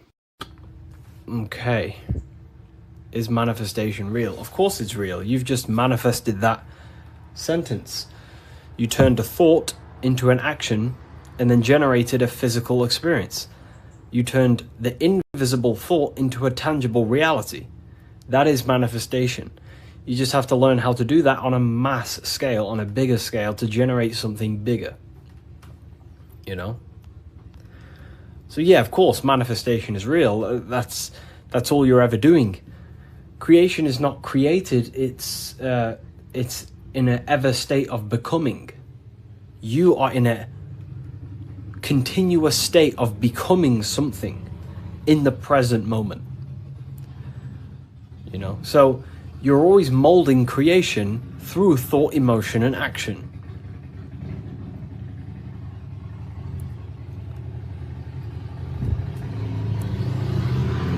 Let's let the Harley Davidson go past my house. It's a very loud bike. It's a cool bike. But yeah, you're in a continuous state of creation.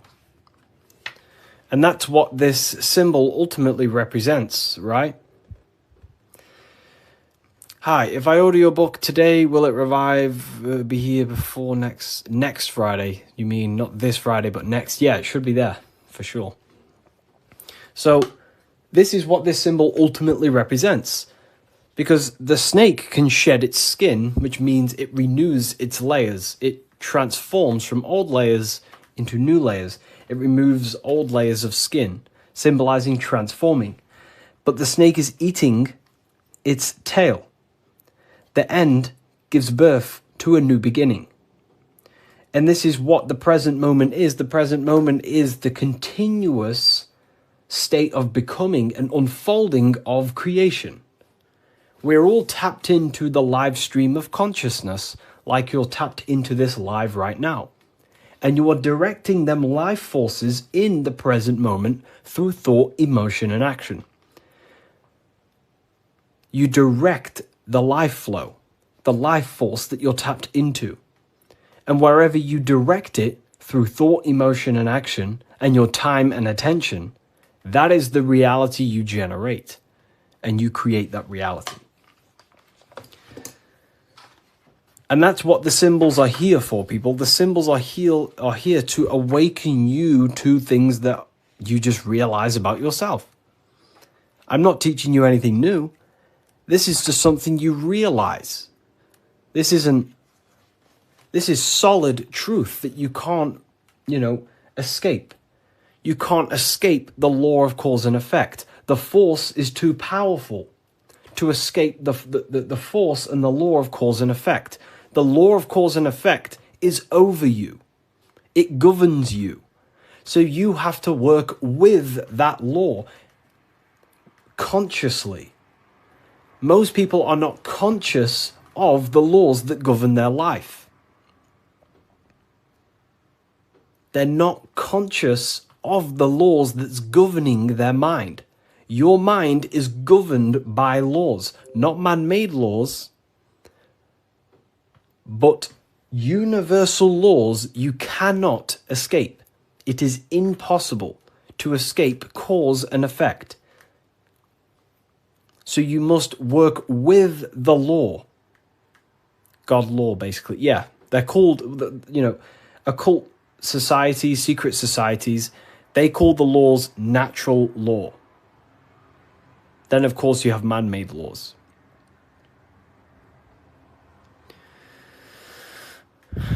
So you have to work with the law. If you do not work with the law is going to be working anyway. And it will probably work against your favor. But these laws that are in place are there to give you what you want, to create your will, to create your desire. These laws are here for you to create, to give you what you want. Okay? So we have to become conscious of the laws that is governing our mind. Because the mind functions with free will, however, exists in the boundaries of the laws. Without them laws, the mind would not solidify a true creation. Everything would be chaos. The laws make sure that it creates this specific reality that you're experiencing right now. Hello, Harry. I've reached a higher state of consciousness thanks to you and your book. Wow, amazing, Craig. Absolutely amazing. Absolutely amazing. This book, don't read it once, read it many, many times. I'm probably sure you already have, but it just helps you. You pick up new things every time you read it. What do you think about getting a pentagram tattoo or a different symbol? I mean, the pentagram's a great symbol. It's just how you use the symbol. I gifted your book to a friend. Wow, amazing. Which book? The new one or the older ones? So we can influence our reality, of course, through thought, emotion, and action. You have free will. You have full control over them three things. If you try and control anything other than your thought, your emotion, and your action, you are going against natural law. God has given you the permission to only control your thoughts, your emotions, your actions. If you try and force anything on anyone else, you are then breaking natural law. They are the forces that consciousness expresses itself through the mind, mentalism, through thought, imagination, through emotion, through feeling, intuition, and through action, willpower, taking physical actions. That is how the force of consciousness expresses itself in three distinct ways. And that's how you create your reality, through thought, emotion, and action. And that's how you gain your personal power, by controlling your reality. How do you control your reality? Very simple. Is this the Book of Wisdom? This is not the Book of Wisdom. This is the Book of Symbolism, the brand new book, only available on my website. So here it is. Here it is, people. This is not the Illuminati. This is not the Illuminati, people. Let me make something clear. Everyone has demonized this symbol, and I think they use this symbol on purpose. Because this symbol unlocks your personal power, and that's what the Illuminati is. The Illuminati are illuminated people.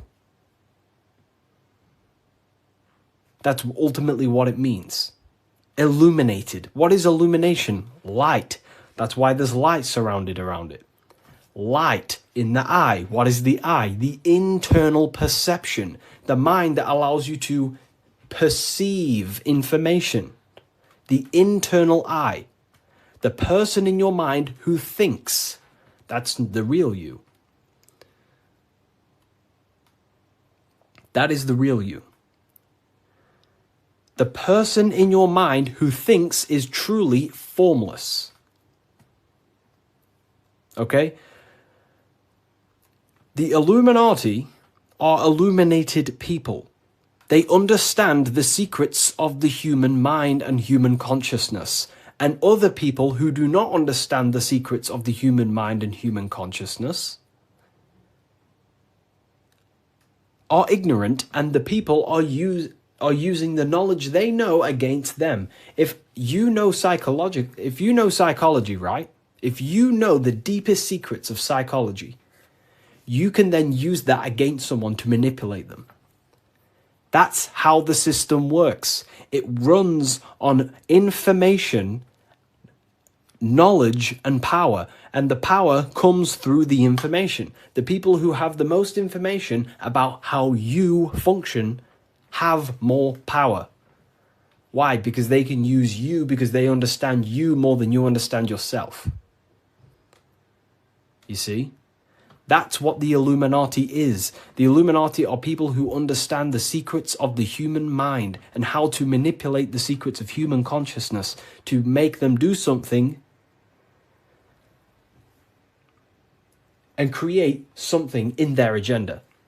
You're all creators. This is what you need to understand. That's what consciousness is. Consciousness is a creative force. It creates through thinking, feeling, and acting. The triangle. But that thought, emotion, and action are just three expressions of the one force of consciousness. Thought, feeling, and acting are in fact one actual force.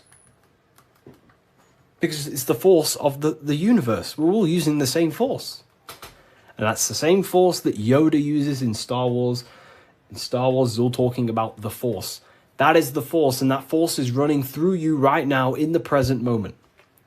You have the ability and the free will to direct that force through thought, emotion, and action into a reality.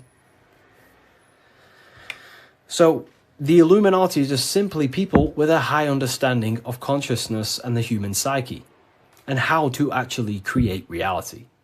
You think something, you feel, and if you have a feeling towards that thought, you take the action. As soon as you lose feelings to watch this video, you will scroll and take action to find another video you have a feeling for. That is how reality creates. That's how reality unfolds. Okay? So the eye in the triangle is showing you the ultimate state of consciousness to create reality. 1 and 3. There is one eye and 3 points on the triangle. The 3 expressions of consciousness that creates reality, thought, emotion, and action, in one, unified. Most people do not have a unified consciousness. They think about creating a business, their emotions feel like watching TikTok, and their actions are eating food. That's divided consciousness. That's the checkered board. That's the Masonic checkered board. Their mind is divided in black and white, different personalities, different ideas, different desires. Their mind is not solidified on one creative project. The mind is divided within duality. Okay? That's what the checkered board is. The checkered board is simply a divided mind. Because this checkerboard is all, this whole piece of artwork you see here of the Freemasons is showing you how someone's mind functions. That's the secret. Very simple. Symbols, occult symbols, Freemasonic symbols are basically showing you mind states, how you think. Divided pillars, left and right pillar, sun, moon. Sun is masculine, the masculine mind, and the feminine mind, the conscious and the subconscious. But here, there's an eye in the middle, unifying them in the middle. Unification. Unifying with the true being inside of you. Not being left or right. Not being too masculine, not being too feminine, but unifying the masculine and feminine principles to become a unified consciousness so you can create your reality. The masculine principles symbolized by the sun, and this left pillar symbolizes willpower, your will. Your willpower is very, very, very powerful. Willpower is ultimately everything you create, your will. So this sun represents the masculine forces of the mind, such as willpower, taking physical actions, intelligence, intellect, thinking. That's all the masculine. Then on the right side, you have the feminine qualities of consciousness on this right pillar, symbolizing imagination, emotion, desire, intuition. These are the feminine forces of consciousness. And what happens when a male and a female comes together? They give birth to a new creation called a baby. What happens when you merge your masculine and feminine qualities of consciousness? You merge your willpower, your thought with emotion and action. You give birth to a creation, a baby. The same principle. It's the same principle. Freemasonry is very simple. It's about bettering yourself, working on the temple, and the temple is symbolic for you, for your mind. The stonework Freemasonry, Freemasonry is about stonework, and that stone is you. You're perfecting a stone, and that stone is your mind. You're perfecting the Temple of Solomon, or you're rebuilding the temple, which is rebuilding yourself, because you are the broken temple. The thing is, your teachings is destroying my life. It's not destroying your life, it's destroying your old view of the world, which will then give birth to a whole new, beautiful life. You have to go through destruction. You have to go through the darkness to see the light.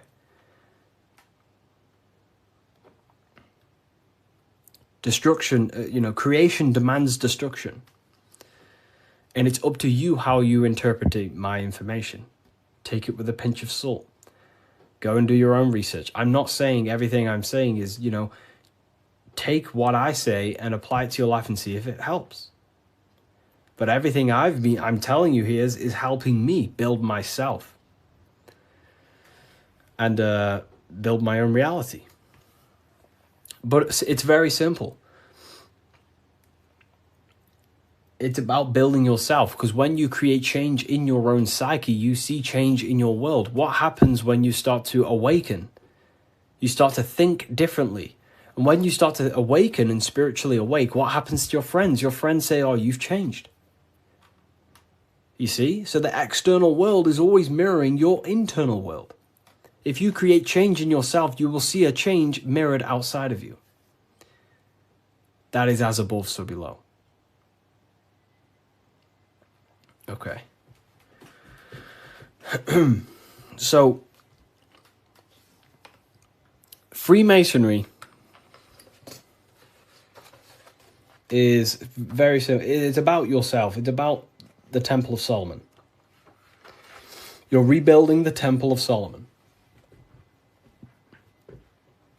And the Temple of Solomon is an allegory for you. Your mind is the temple of Solomon. Your body is the temple of Solomon.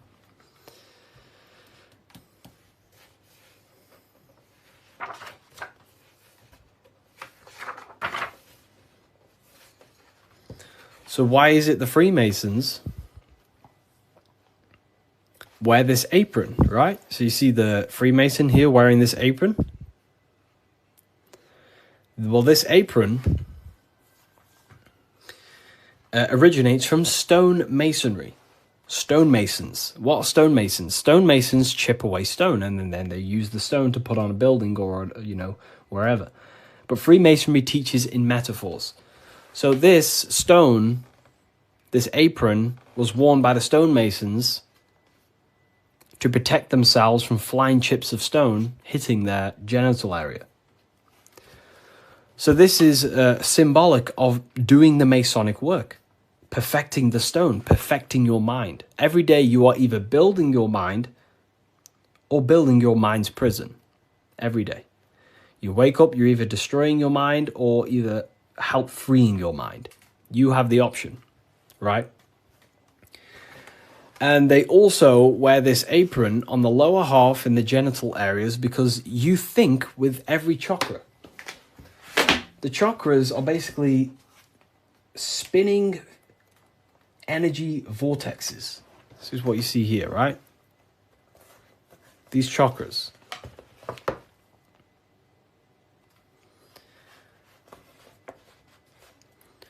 You can think with every single chakra. You think with your head. You can think with your heart. You can. These are centers of consciousness. Okay? These are centers. These are each center that you see along your spinal column has a high amount of nerve centers. It's like a nerve center. But that nerve center is then powered by the etheric body. Now, that's very advanced. Not many people understand that. But your body is not just you. You have many subtle vehicles of consciousness, bodies of consciousness, which you'll learn about in the Book of Wisdom, Volume 1. So there is one force in the universe, and that force is emanating through you, manifested in 7 chakras. Anyways, the reason why they wear this apron on the lower half of the body, because it's a reminder to cover up, to stay conscious of their lower self, because this is the lower self of the lower half of the body, and this is the higher self in the higher part of the body. If you think with your genitals, all you think about is sex and eating. If you think with this lower half of the body, you will only, think about sex, eating, and power. So they wear this to remind themselves to conquer their lower nature, their animalistic state. Because the Mason is aware that they need to build themselves to a higher consciousness, to the higher mind. They need to align their will and mind with the higher mind. Because ultimately, the reason why all of these teachings stem from is because it's preparation for death. This is where all this comes from, okay?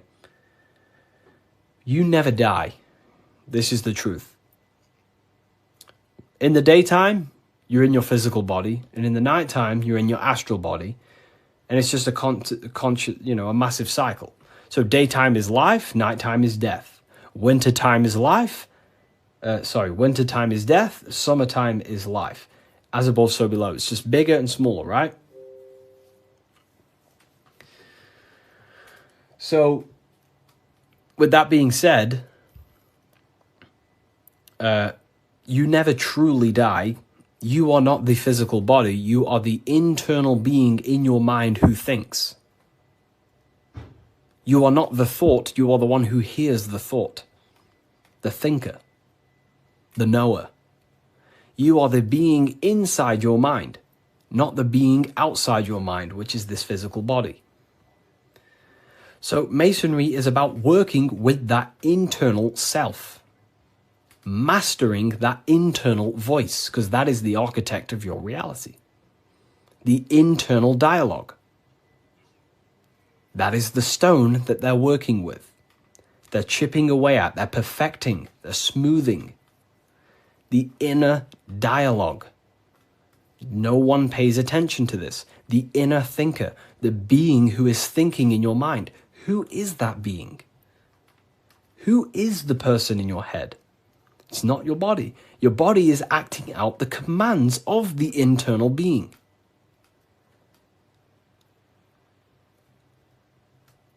So this is what we have to connect to and master: the inner dialogue, the inner thought processes, because the thought is the architect of reality. Thought creates everything. Thought creates everything in the whole universe. The whole universe originates from thought. So Freemasonry is basically about mastering the inner dialogue and working on the inner self, the person in your mind. And the deeper you get to know that inner voice, you start to realize that there are many different vehicles of consciousness. You don't just have a physical body. You have a physical, etheric, astral, and mental and spiritual body. The physical body is just the lowest dimension there is. The physical plane is the lowest dimension there is. Your mind operates above all of them. A thought is just a thought. It has no true form. That thought takes on the body. That thought wraps itself in imagination.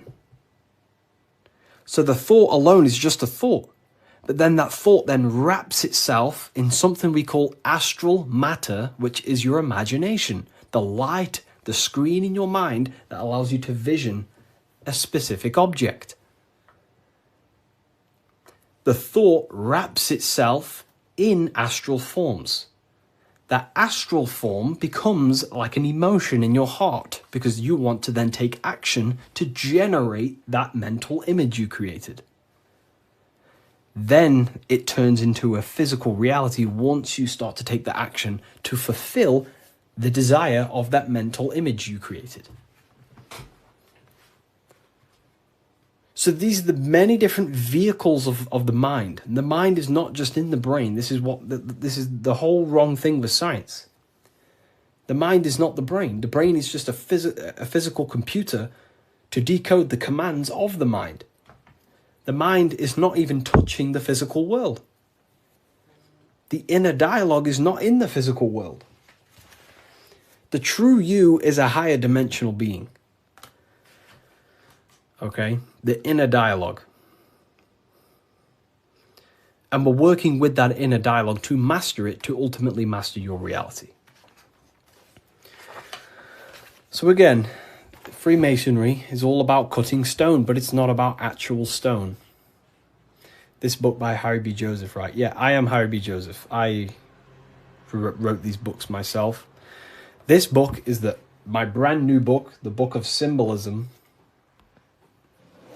And it's only available on my website. You will not find this book anywhere else. The Book of Symbolism.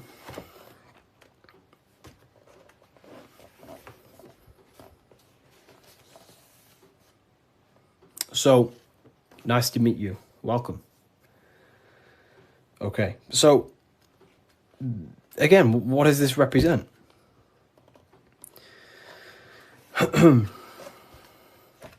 The rough stone is a symbol of the self, the unrefined self, the unenlightened aspects of our mind. So the rough stone represents the uncontrolled aspects of our mind. We have many different versions of ourselves in our minds, right?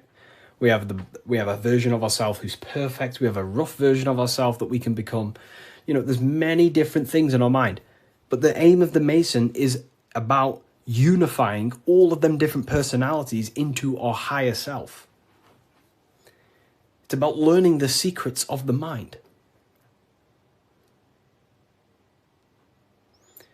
So this represents the perfected aspects of the mind, and there is also there is no such thing as perfection. We will never actually truly perfect ourselves. But the aim is to be perfect. So the Freemasons show you the checkered board. I'm ordering all your books this week. Oh, wow, thank you. You know, you will look, your whole life will change. Your whole life will change.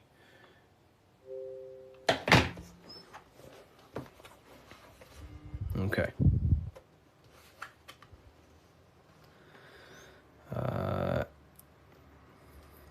The checkered board floor. This is symbolizing on a base level. So symbols have a many different interpretations. So on a very basic level, this checkered board floor represents duality, how everything is dual, positive, negative, day and night, hot and cold. But the deeper you go into the layers of the symbol reveals the secrets about the human mind. So this is all showing you the mind. Different states of mind, because that's what the universe is. The universe is one singular consciousness expressed in many different forms, in many different clothes, what we like to call people. Me and you are cut of the same fabric, which is the universal mind experiencing itself. So the mind is the very architect of reality. Life is not happening outside you, it's happening inside your mind. You are a projection of the mind. However, you have the ability to identify with your ego. Your ego is very simply just a false version that your mind, it's a version of yourself that your mind has created through experience, thoughts, words, memories, and traumas, and belief systems. But beyond you, if you turn your mind off, if you stop thinking, then who are you then? That's what we call the universal soul. Everyone is that same substance. When we all turn off our mind, we are all the same substance, the universal soul. But we have the ability to generate an ego, which is our own personal identity. The ego is not inherently evil, but the ego can become bad if you don't tame it. It's the beast. But anyways, the duality represents, very simple, black and white, positive, negative, day and night, the opposites in the physical world. But on a higher level of masonry, it represents a divided mind. The one divided in many. The illusion of the third dimension, of how everything is separate. But in fact, we are all the same substance. We are all the I am. We are all the I, the inner dialogue, the inner voice. Masonry is about working with the internal voice, the thinker in the mind, the true higher dimensional being that you are. Because that higher dimensional being manifests its life forces through you and creates in the physical three-dimensional world. So it's about directing the life forces through you. Now, a big misunderstanding about the world that religion has placed on people. A big misunderstanding, right? People think the world was created. People think the world was created thousands of years ago.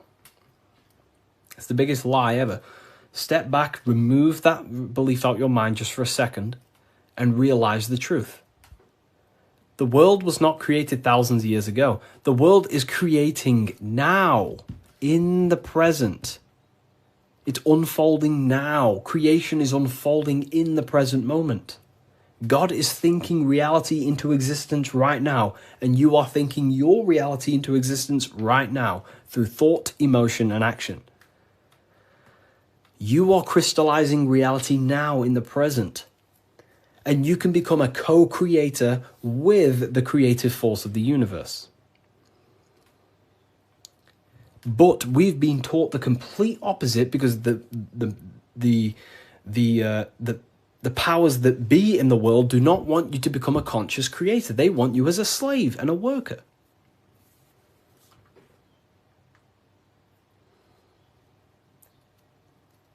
You see, so we have to understand that we are all co-creators of this world. We're all contributing towards the building project of Earth right now. But the elites make you think that the world was created thousands of years ago, and now you're just experiencing it. Now you become an experiencer. You're not an experiencer. You're an experiencer and creator. You mold it. And when you do not understand this, someone else who does understand this will use you to create their agenda. Because they understand this. And look what's happening in the world today. We are creating the agenda of a government. Why? Because we believe their lies. We don't have to, but we choose to. We all have free will. Everything else is just an illusion. Money is an illusion. It's a belief in the mind. Harry, are you a part of Freemasons? I am not. And if I ever do, I will be transparent about that.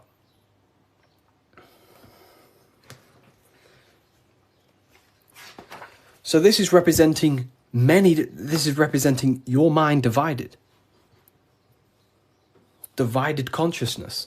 Now take a look here. What are the Freemasons trying to show you here? Squares to circles. Square, circles. Geometry.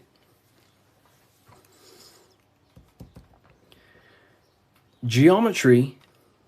Harry, my book came, thanks. It's a pleasure. It's an absolute pleasure. Enjoy the book. Take your time, read through it, enjoy it, read it over and over. You know, I can't wait for you to read this. Was it the third book you got? The three represent alignment, the black and white represents conscious and subconscious. It can represent that, yeah, that's one layer of symbolism. But you got to remember that the symbols don't represent one thing. There are many different layers to the symbols. Many different layers. So it's going from squares to circles. So you have to understand geometry for this. There's different codes to this. A square. Can you measure the surface area of a square? Of course. Very easy. You just measure this side and that side and times it. Right? Very simple. Then you have the surface area of a circle, of a square. But can you do that with a square? No. You can't find the surface area of a circle. It is impossible. You can get very close by using pi and different, different mathematical equations, but you'll never exactly find the exact surface area of a circle. So what are the Freemasons trying to show you? Measurable and immeasurable. What you can physically touch and measure down here, the squares, and what you cannot touch and what you cannot measure. And there is a ladder going from what you can measure, the physical world, the squares, up to what you cannot measure, the circles. So this is about the upliftment of the mind. This is about the mind raising from only a physical state of awareness, raising the mind so it can function as a spiritual mind and use the higher dimensions of consciousness, such as imagination, thought. Most people's minds are stuck in the measurable, the squares, limited. They think inside the box. You have to raise your mind and think outside the box. This is what it's about.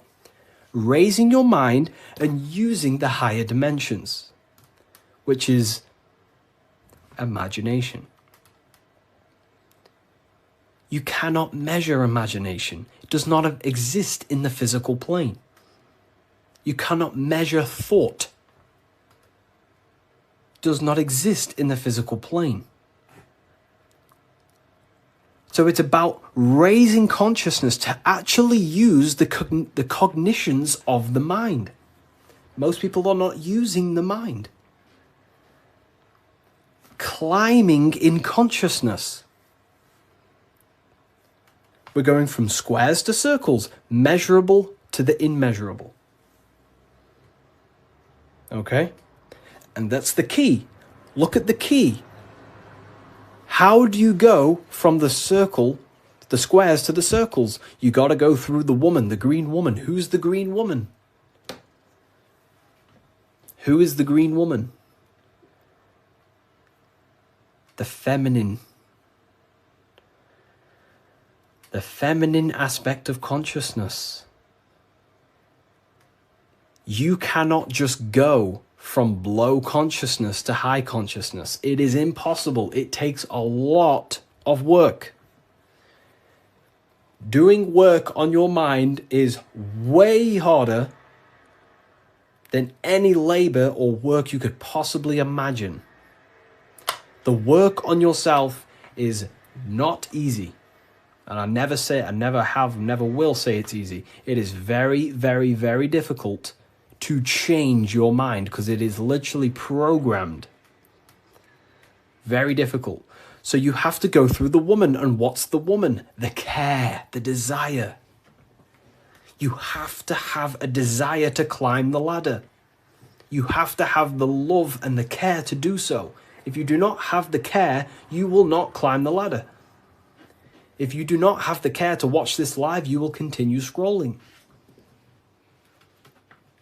You have to come into contact with the feminine, the heart. You have to care to reach the higher consciousness, to take the actions that are necessary to generate that consciousness. That's the key to open the door to the upper room Jesus mentions.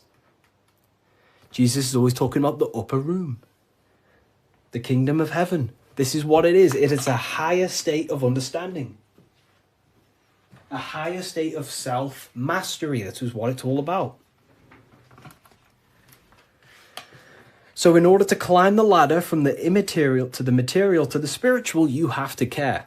If you do not care, you will not reach that higher level of consciousness. Because why? It takes a lot of self-work. A lot of work. A lot of reprogramming the self. A lot of meditations to gain control over the inner dialogue. A lot of reflection. A lot of sacrifice. Yes, very well said. Very well said, Timon. It takes a lot. It's not easy. Constructing, working on your mind. It's very difficult. And you don't see the benefits for a very long time. But when you do start to see the benefits, the benefits are massive. So this is what it's about. It's you. This is all you. And what are we chasing? We're chasing the I. What's the I? The I is the eye is open. It sees. That's the inner observation, the inner being who observes everything, observes the thoughts, observes everything. But we're chasing a higher I, a higher perception of ourselves by raising consciousness, a higher understanding of what you truly are beyond your human form, which is a higher dimensional being. We're chasing the I. The I is a higher perception of ourself. Yes, very well said. You see? So this is what this is why if you read symbols, you become very powerful. That's why I wrote a whole book on this, so you can learn this too. Everything I've said and more, you can learn. The Book of Symbolism, the only place it's available is on my bio. revivalofwisdom.com. I just released this November 17th. But it breaks down everything about Freemasonry, of how you can learn this knowledge and gain a higher consciousness. But anyways, if we get this to 50k, I will drop some coupon codes for you all, and we'll carry on. I'll drop some coupon codes so you can save some, some money. And we have worldwide. We have, this is powerful knowledge. Powerful, powerful knowledge. What do you think about the Golden Dawn?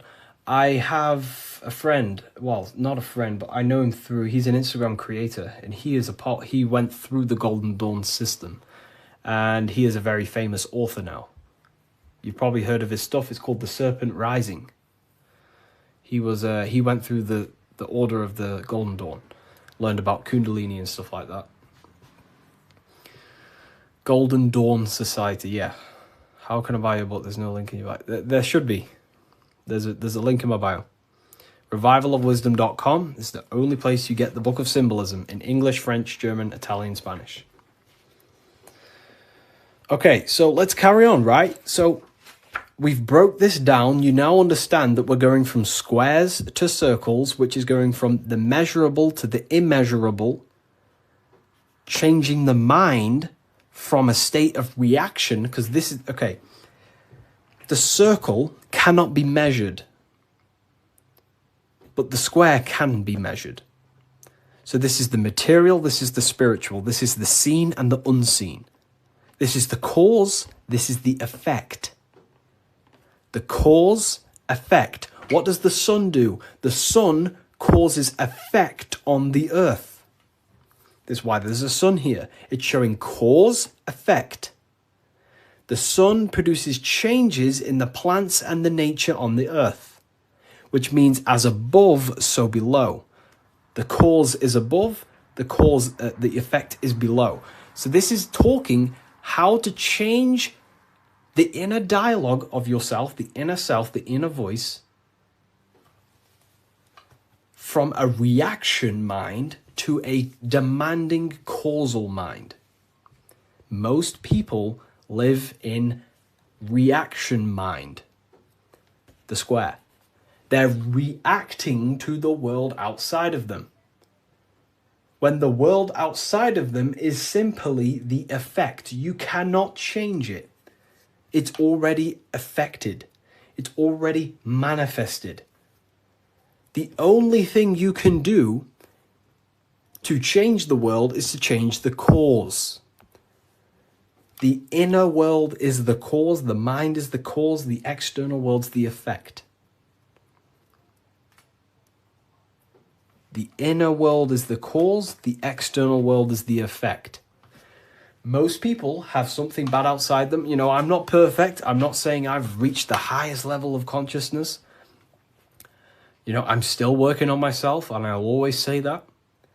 But most people are stuck in reaction consciousness, where their mind is just reacting in a state of complaining about the external world. When the mind is the cause. The cause, the mind needs to be a cause and a demand and a command.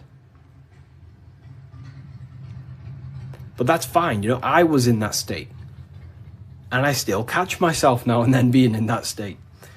But we have to train our minds to understand that the outside world is the effect and the internal world is the cause. And we need to raise that ladder towards the causes. Make the mind a powerhouse of control. A powerhouse of control. Okay? Awareness, yeah. Okay. Symbolism. The winding staircase. You can't see the room. Where is it taking you? This is talking about the upper room, climbing to a higher state of mind. But when you're down here, you can't see that room. You don't know what a higher consciousness is. You don't know, like right now, maybe there's some people in here, they don't even understand what even is a higher consciousness. You will never understand until you start to do the work on yourself, until you start to see what it's like to understand yourself. When you understand how you work, you know what to do in every situation. You have the tools to use in life. So this is about climbing the staircase of higher consciousness into the inner room that you can't see. Beyond the curtain. The curtain is the veil. This is about entering in yourself. Walking past these two pillars is about walking into the internal self. It's a journey inward. You have a self outside the mind, this body, and you have a self inside the mind, the inner being, the material and spiritual. That's why you're an individual. You have a dual nature, inner and outer. So when you're walking in between these pillars, you're walking, it's symbolic of walking in your mind, walking in a journey into the self. And we're working with the inner self. This is what Freemasonry is about. But it's a winding staircase, which means you can't see where this staircase is taking you. You don't know what a higher consciousness is, what it's like to be in a higher consciousness or a higher understanding of reality in the self. So you must have faith. Faith, not faith in a God, but faith that the staircase or this journey, this work you're doing on yourself is going to lead you somewhere. You must have willpower. It takes willpower to walk the stairs. You must have care. Faith, will, and care are the three forces that help expand the mind into higher levels of consciousness. So it takes faith, will, and care to walk this staircase, to walk this path, to do the work on the self, to master the self. And a spiral staircase also represents time. It takes time. Time moves in a spiral. Yesterday there was 12 o'clock, but today there's also 12 o'clock. But today is higher than yesterday. So it's just a continuous spiral upwards. Yesterday was 12 o'clock, today there's 12 o'clock, and we're just going to continue this spiral. This is time. It takes time to walk this staircase. It takes time to reach a higher consciousness. It takes faith, will, care, and time. It's not an overnight process. Okay? So I hope this understands, hopefully you people are taking this on. Darkness to light. This is a massive phrase in Freemasonry, from darkness to light. But what is the darkness? Darkness, you can't see. When the room is dark, your eyes can't see. Symbolizing ignorance. There are parts of yourself that are in darkness. You are not aware of these parts of yourself. Most people are not aware of their imagination and the powers of the imagination. That means it's in darkness. Darkness to light is about becoming conscious of the things inside you, the aspects of yourself that you may not be aware of. Exposing a light. If I turn on a light on something, you expose it. You see it clearly. So Freemasonry is about going within the self and finding the things that you are unaware of and becoming conscious and using them as tools to help you in life. Your imagination is a guiding force to shape your future. Your intuition is also a guiding force.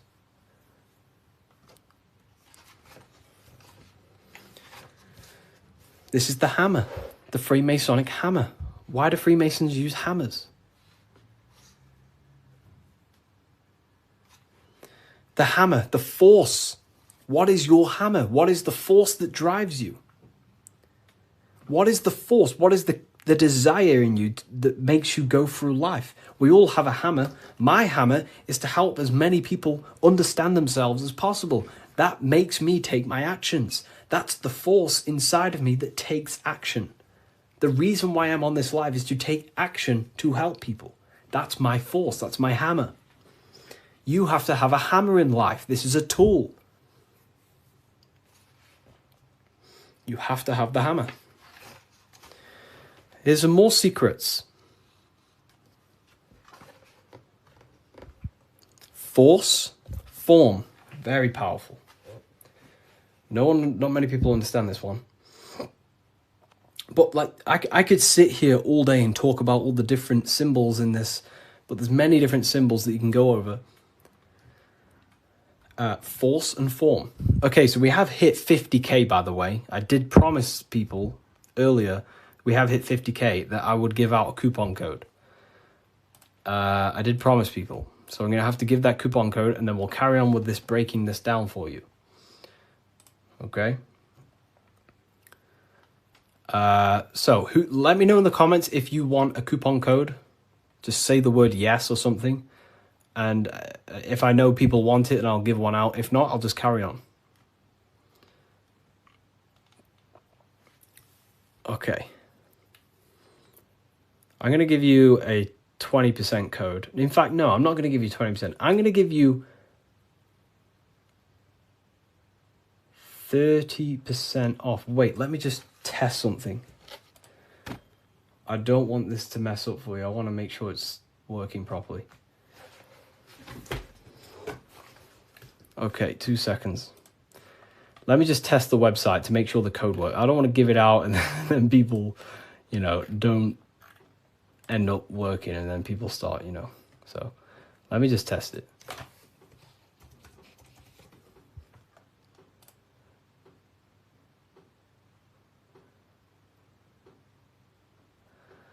Okay.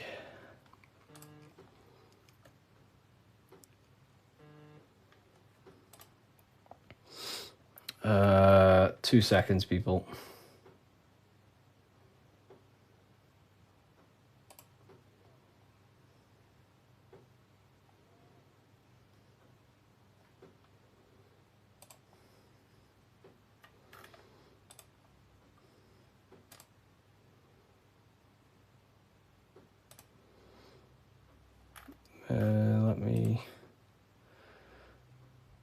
You said 50%. I didn't say 50%. I said if we hit 50k likes, I will give a coupon code. And that's what we've hit, 50k likes. I can't give 50%, then that would be pointless. I wish I could, but it's literally, I'd probably lose money.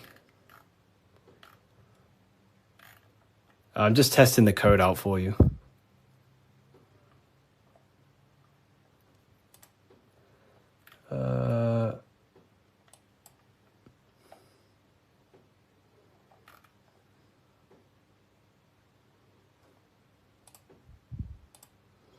We worship you. I don't want to be worshipped. Please don't worship me. I don't want to be worshipped. I really don't. I'm not here to be worshipped. I'm telling you the power within yourself. But I thank you for that comment. That's nice. It's nice of you to say that.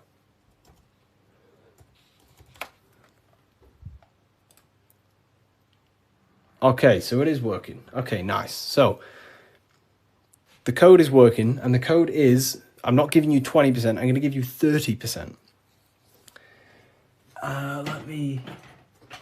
Do I have a pen? I can write it down for you. The code is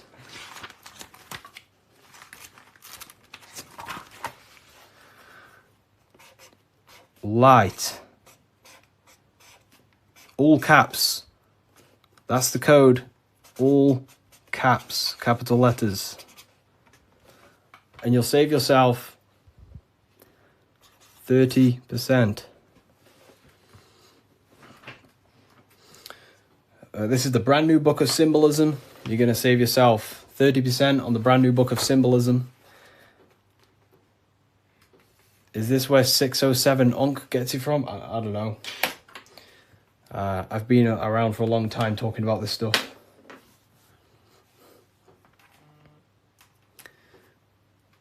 I don't know. I don't know. I don't know where he gets this information from.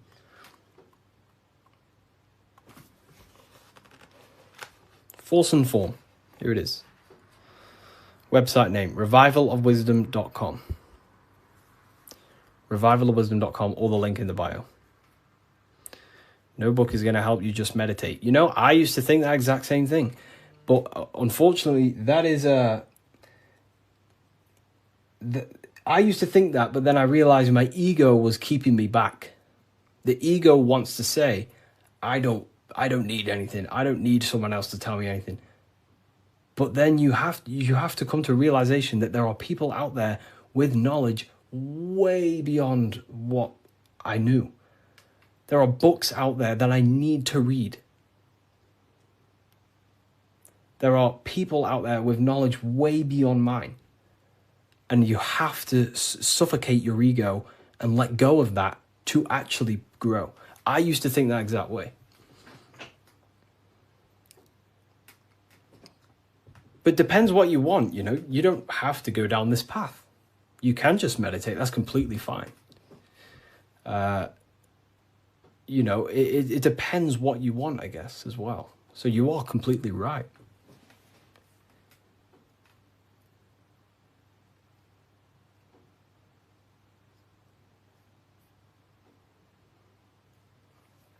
You are completely right.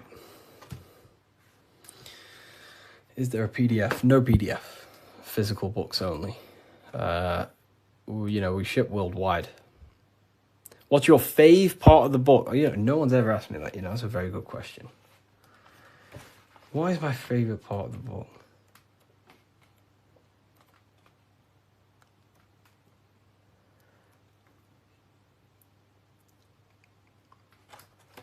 I love this part. I love this part. How quick is delivery? Delivery, it depends where you are. UK is around 7 days. US, pretty sure it's about 7 days. It's a print on demand. So basically, an order will go through the website and then it'll go straight to my suppliers. They print it and then they ship it.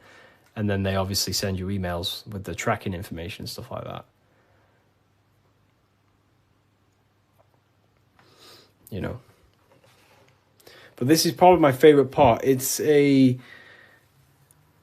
UK based? It's not. So the supplies that I have, they have printing warehouses all around the world. I'm pretty sure they have one in the US, one in the UK. So wherever you are in the world, wherever the order is going to, it goes to the correct warehouse, so it gets shipped in time. That's basically how everything's set up. Because I don't actually stock them all. I mean, I do have quite a lot here. I'll show you. I have quite a lot of them here. These are all Book of Symbolisms. This is what they look like. Explain everything about Freemasonry, pretty much. Everything you can imagine about Freemasonry. That's the first book. That's the second book. This is the brand new one. Which this is the one we're going over today, pretty much. They will be on Amazon in the next, I don't know, 2 weeks, 3 weeks maybe.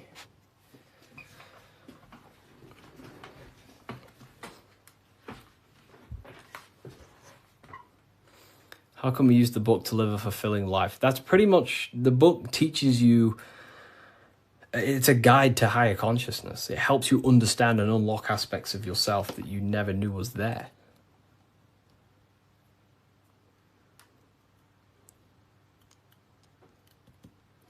What are the 2 pillars in Freemasonry? Great question. So the first part of this book goes over that for a very long period of time. So the first whole section of the book goes over the Jachin and Boaz pillars, right?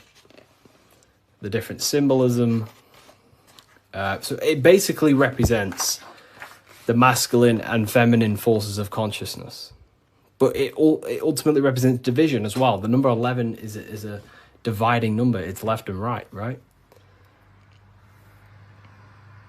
It's left and right. So, have you experienced spiritual psychosis? No. If you met me in person, you would never even realize, because I don't talk about anything to anyone. People who know me don't even understand what I do. I don't talk about, I'm just a normal person. They probably think I'm asleep. Well, just a regular person who's not aware. But, you know, I only talk about this stuff to people who ask me. You know, to my family members, I'm just a regular person. But then obviously if they ask me about this, then I can tell them things. So yeah, in person you would never even know. I'm just a regular guy. I work throughout the day. I make videos.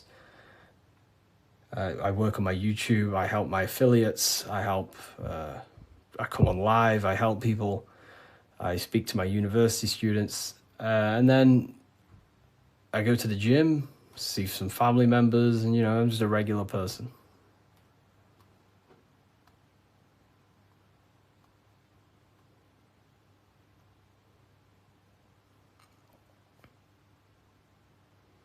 But not regular in mindset.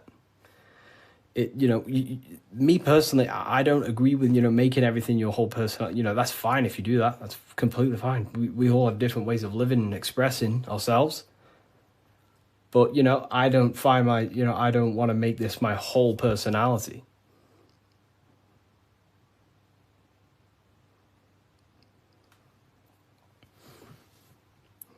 You know, I love to read books in my spare time. I watch a lot of, listen to a lot of audiobooks. I don't really listen to much music. Whenever I'm in the car, I put on an audiobook. And just by doing that alone, you'll gain a lot of information. Just type in Masonic books or esoteric books. You will find so much on YouTube. Just listen to everything, and over a period of time, you'll start to develop a pattern recognition, and you'll start to decipher your own truth. The Bully Slayer was cloned. I see some of his videos today. I don't know. I don't think he's been cloned. I think I don't know. He stayed off the internet for a while. He might have changed and stuff like that. But I love his stuff.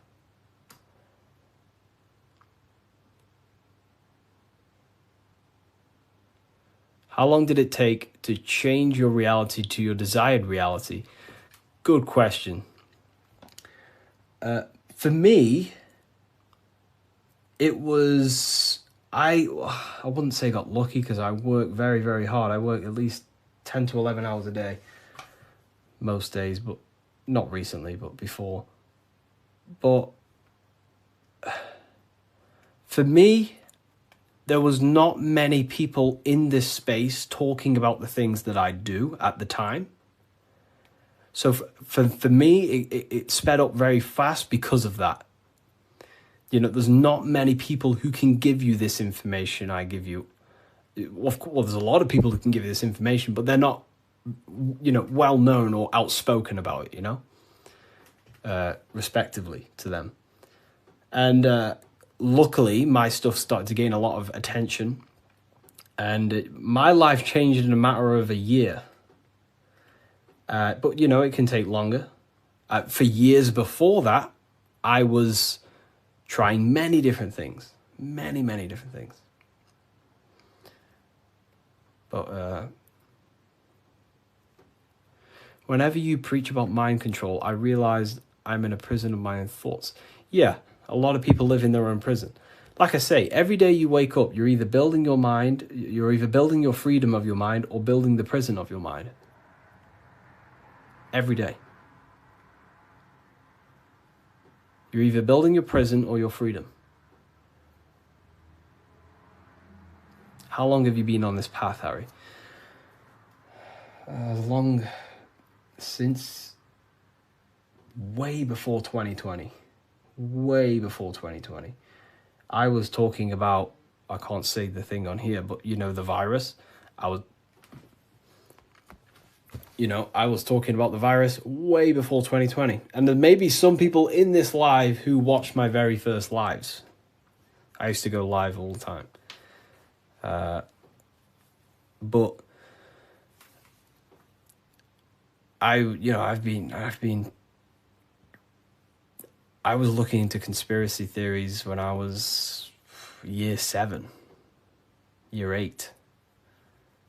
And then I got really deep into like conspiracies 6 years ago.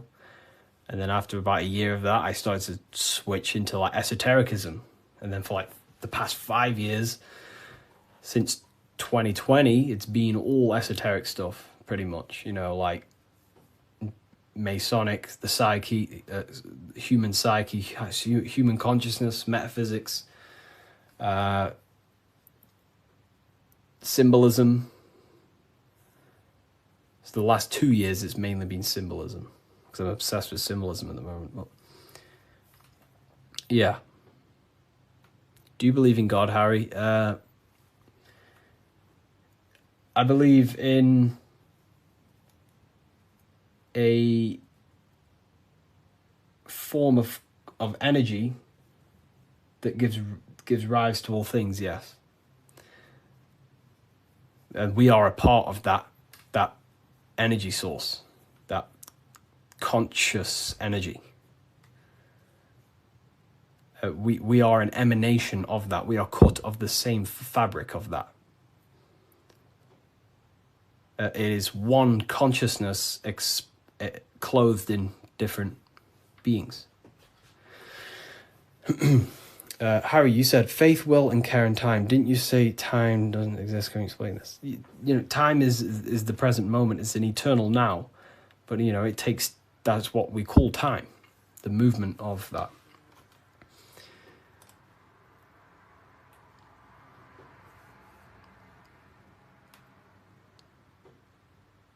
I don't believe in a God outside of us. Well, God is outside of us, but he's also inside of us. God is everything.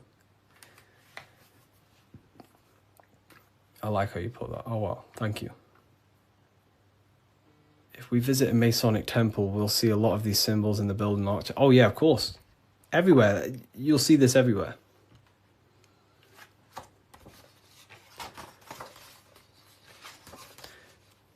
And look here. This is the gate of Europe. 2 pillars. The gate of Europe, 2 pillars, middle pillar. Here's the gate of Europe again, 2 pillars, middle pillar with a person in the middle. Here's George Washington, 2 pillars and the middle pillar. You are the middle pillar. You are the middle pillar. You're the middle pillar. You are the balancing pillar between the masculine and feminine. You're trying to combine the 2 pillars, which is the masculine and feminine forces of consciousness. And this is what I say about building yourself. This is the Egyptians telling you the same thing. They're building the middle pillar. They're building the self. They're building the mind. That's what Masonry is all about.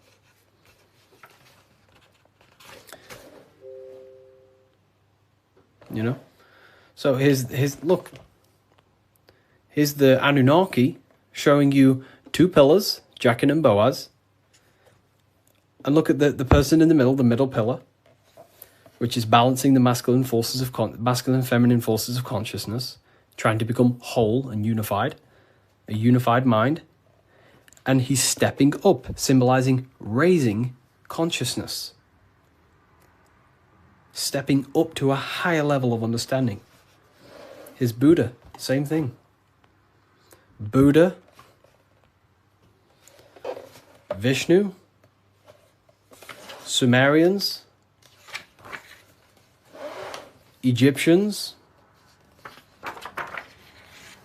Wait on, we still got more. Jesus with the 2 pillars. Egyptians again, they're building the self. This is what it's about. It's about building the mind.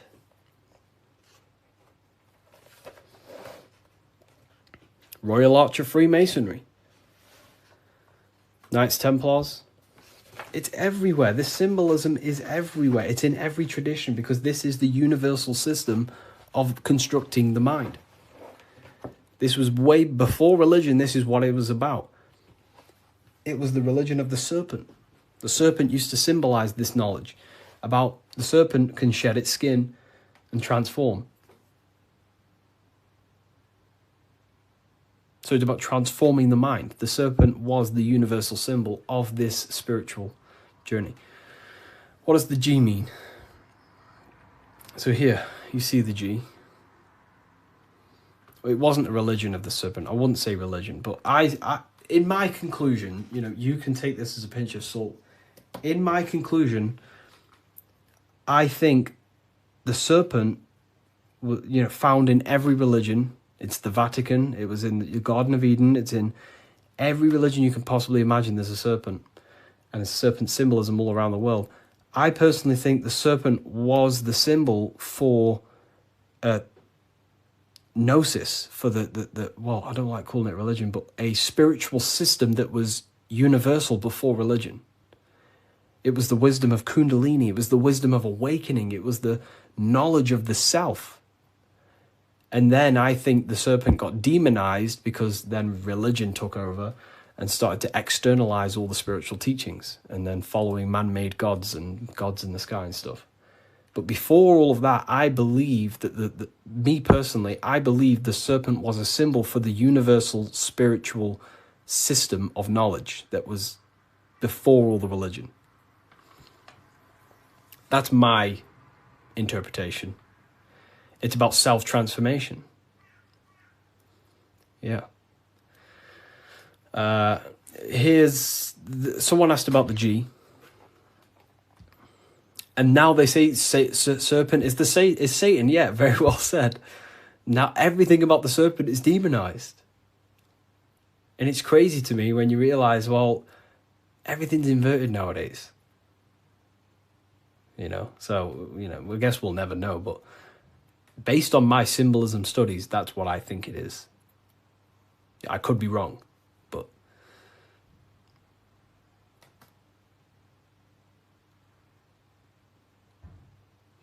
So,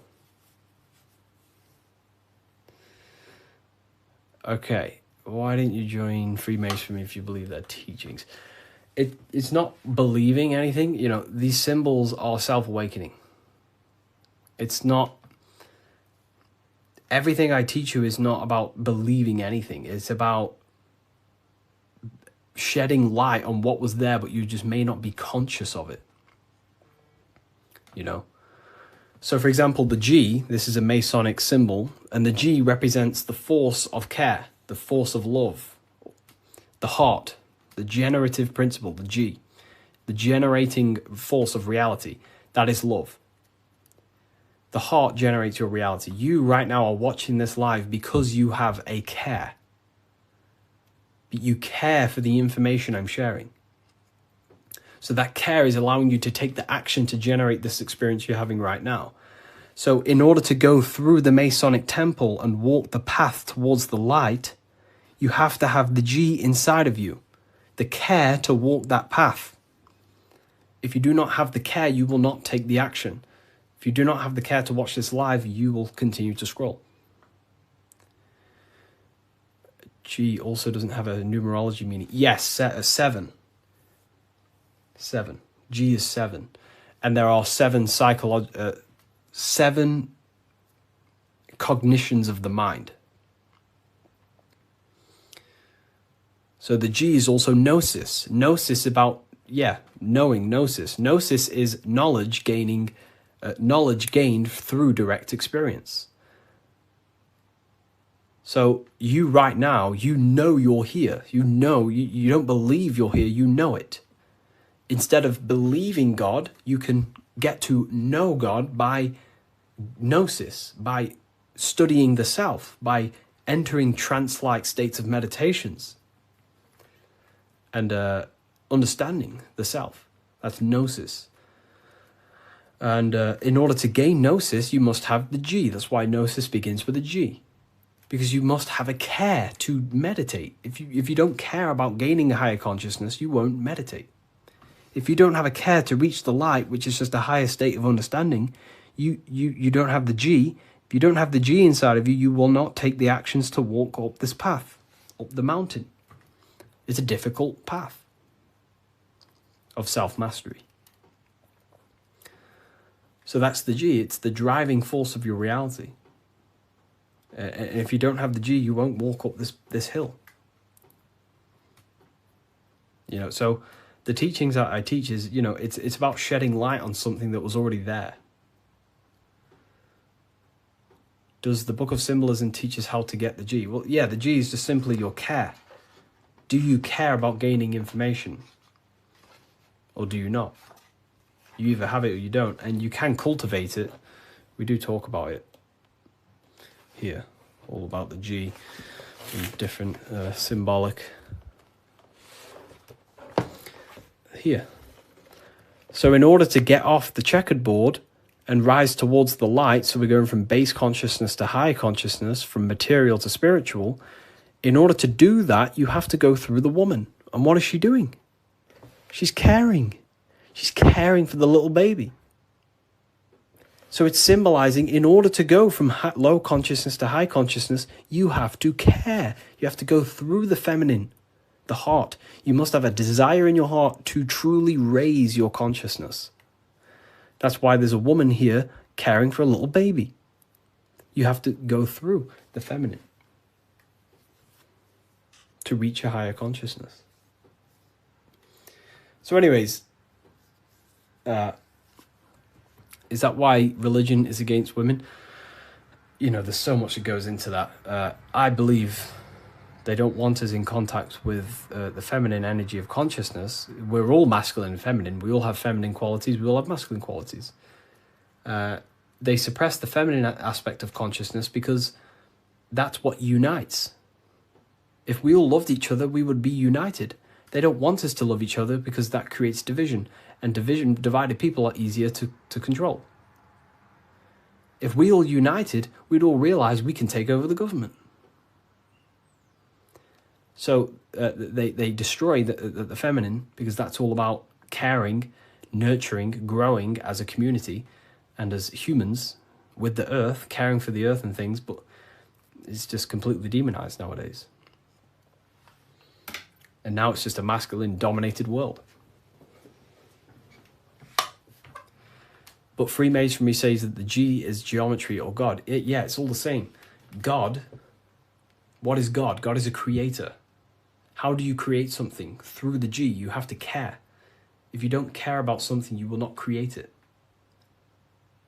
If you don't care about the live, you will take action to scroll away until you do find something you care about and you take the action to watch it.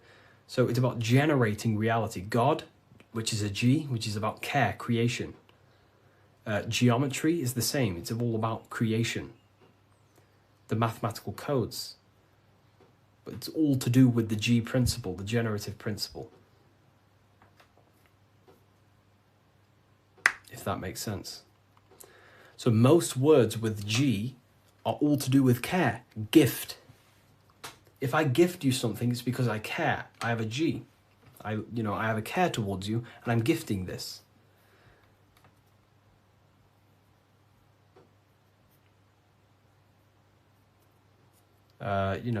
Geometry, God, generation,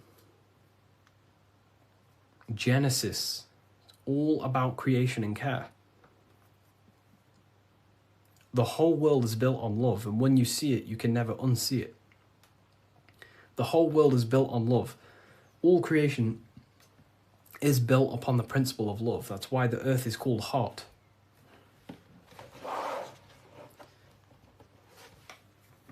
Earth is hot. Because the whole world is built through the heart, the love energy. You only take action on what you love. Some people love twisted things. Some people love hurting people. But, we have to purify our love. But,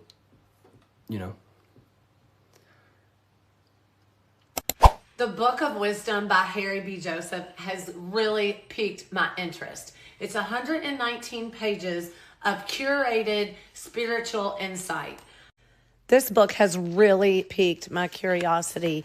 And regardless if I believe in everything I read out of here or not, I am just so mesmerized by a lot of these topics. It's all, some of them are controversial.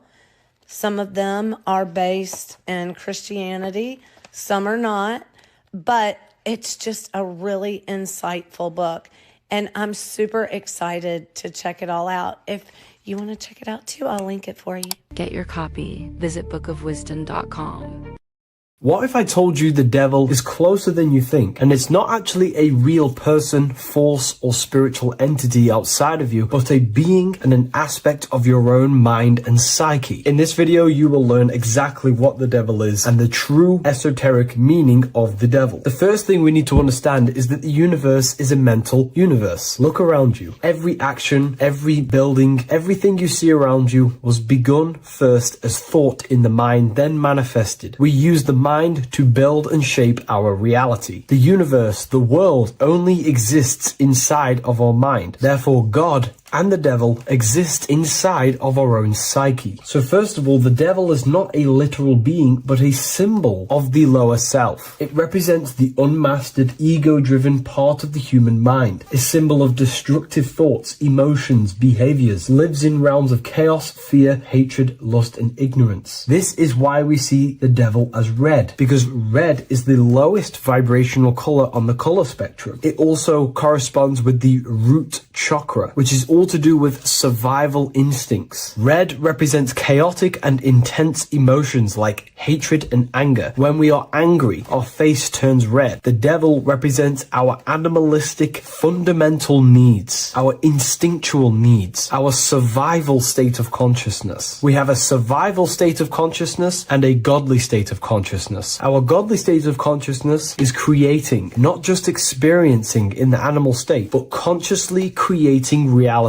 This is why we see the devil with a goat head, an animalistic head, and the head is where the brain is. The animal head represents living off instinct, the part of our mind that lives on urges, impulses, and instincts, eating, sex, power, ego-driven actions, and ego-driven thoughts. Animals are only aware of themselves. Animals live on instinct. They have no ability to consciously create like humans. This is our lower desires for the material world. That's not to say the material world is evil. However, when our consciousness is only seeking material things, this leads us down a path of self-destruction, because nothing material can ever satisfy our soul. Everything material is temporary. Therefore, the devil represents the part of us that seeks only material desires, only material fulfillment, the ways of thinking where we only think about ourselves and ego-driven thoughts. It also represents the unchecked, unconscious self, where we have no mastery over our thoughts, over our emotional impulses, and no mastery over our actions. We're living in instinct and impulsive states, which causes chaos, selflessness, destruction, and keeps us bound to our lower material 3D state of consciousness. It's important to recognize that the word devil was never present in the earliest Gospels. Instead, what was mentioned was a spirit of evil. This distinction is crucial because it underscores that the idea of the devil, as popularly conceived, does not actually exist as an independent entity. Rather, it is a personification of the lower aspects of the human mind, a facet of our own consciousness. The term spirit of evil was not meant to denote a specific deity or being, but rather any force of negativity, whether it manifests as a destructive thought, emotion, or action. A spirit is a force, an energy, and we have three forces that create our reality: thoughts, emotions, and actions. We have full control over these three aspects, which transform and mold reality. A destructive thought, a destructive emotion, a destructive action is a spirit of evil, and it originates from the darker aspects of the human psyche. So now, because we're on the topic of the devil, we have to look at the pentagram, which is obviously connected to the devil heavily. The upright pentagram represents spirit, air, water, earth, fire. Upright, which represents spirit, the most important element on top of the earthly elements, showing spiritual principles over material principles. As spiritual beings as we are, we have to put our spirit first, our higher self first, and material things second. Why? Because material things never satisfy us long term. Seeking material fulfillment will leave us feeling unfulfilled in the long run and very unhappy, and we can lose ourselves in illusions. We have to put our spiritual principles first. Seeking wisdom, knowledge, connection to the divine, and connection to our higher self is what gives us true fulfillment in our hearts and souls. But when we see this pentagram inverted, we now have spirit on the very bottom, which now represents earthly principles on top of the spiritual principles. We're putting our earthly elements on top of our spiritual element, which this inverted pentagram represents no longer caring about spirit, no longer caring about our invisible internal world, and only caring about this external body, food, sex, material things, cars, money, and all the things outside of us, the world outside of our mind. This is what true Satanism is. Satanism is not worshipping an external deity, but it is worshipping the self, only fulfilling the ego's desires. This is what true Satanism is, and we have all been conditioned to live in this state. Satanists want us to believe that there is an external deity called Satan or the devil, and the reason they do this is because they trick us, making us believe that we are not Satanists, while they are actually conditioning us to be self-seeking, ego-driven people, where we only care about sex, food, material things, and money, which is actually conditioning us to be Satanists. 80% of the population today are unknowingly involving themselves in Satanism, which is ego-driven thoughts, actions, and emotions, dwelling and living in this state, where we only care about ourselves. When we are spiritual, we realize we are all one. We are all one consciousness family, and we need to do things that help and contribute towards our collective experience, helping others, instead of seeking to serve only the self. The angel is depicted with wings, which represents elevation, higher self. The devil is represented with an animal horns, which is on the ground. A goat is on the ground, which represents the lower self. This is the elevated mind and the lower material mind. Horus, the bird, higher self. Set, the ground animal, lower self. Jesus and Satan. These are two forces, two characters that exist within the human psyche, not real entities. They are forces of our minds, and there is a battle between our higher self and lower self all the time within our own minds. There's always a part of us that's telling to do one thing and another thing, to do something bad and to do something good. There is this battle inside of our own consciousness. Here we have the human spinal column. The human spinal column is showing you the higher and the lower self. The higher self represents the head. The head is where the mind is. This is the creative essence of the universe. This is where all material things begin as a thought in the mind. We create with the skull, with the brain. This is our higher self, the heavens, connected to the heavens, the sky. And the lower end of the spinal column is where our reproductive organs are, where our gut is. Our reproductive organs and our gut is all to do with survival. The lower end of the spinal column, lower instinctual 3D based consciousness. The lower end of the spinal column is where our lower self dwells. Eating, consumption, power, and sex, lust. These are all emotional forces and instinctual based organs that are not inherently evil, but when we dwell and live off this lower end of the spinal cord, it keeps us in low states of consciousness. Our goal to raise to our higher mind is to balance this, not to overeat, not to abuse power, not to abuse sex and lust, but to master these organs and gain the ability to say no to these organs so that we can raise to our creative side of consciousness. Instead of dwelling in our instinctual nature, we can turn to our creative nature and consciously become a builder and constructor of reality. This is the true way of raising consciousness. This is the stairway to heaven, out of the animal consciousness to the higher consciousness. To wrap all of this up, it's all about gaining control over our instinctual lower nature and allowing our spirit to rule over our body and not our body ruling over our spirit or mind. The moment you let a thought become instantly an action is the moment you are an impulsive person. We are all trained to be this way. It is okay if you are in this state. The moment you let a thought turn straight into an action without questioning, that is the mind controlling you and you not controlling the mind. We need to gain control over the mind, and we do this through many different ways, through meditations,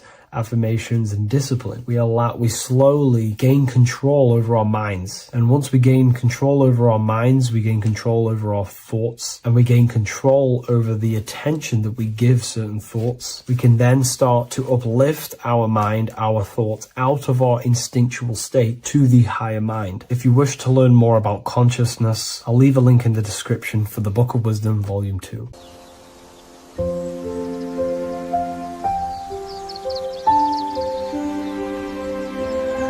bookofwisdom.com. Visit today.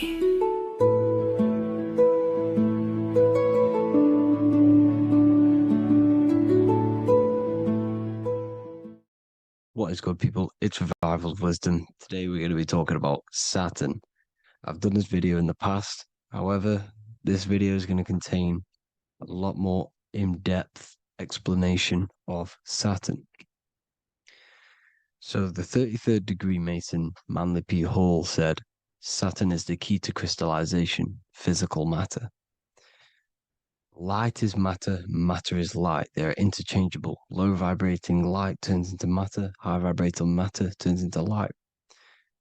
And Saturn is the god of this world, this physical world. He crystallizes light into matter. This is symbolized as the Masonic checkered board, matter and spirit, matter and light, light and matter. He's also the god of time, destruction, justice. He creates and destroys, because all things in time die. He creates and destroys you. So, because we live in this physical world, which is the electric world, this is why we say electricity, because it comes from the root word of El, Saturn. They used to call Saturn El, E-L. This is why we used to say Elohim is God. The real God of this world is Saturn, but it's being hid. This is being hid. Jesus is Saturn. All of this is Saturn. It's all Saturn worship. It's the real God of this world, So, physical matter is a result of two opposing forces equalized on the plane of inertia, because everything is created out of electromagnetic toroidal fields. And these two poles equalize on the plane of inertia, which gives you planet Earth, plane of inertia.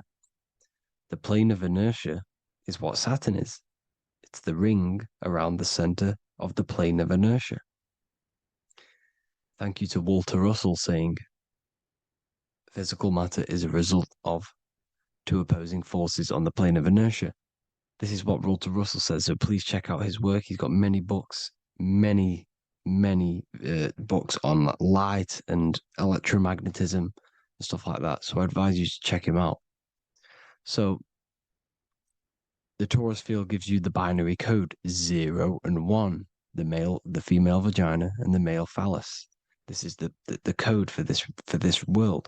Saturn crystallizes physical matter. Now Saturn is the most outermost layer of the 7 layers of heaven, where it says in the Quran, it says, Allah, it is He who created the 7 layers of heaven. Saturn is the outermost layer. He's the top.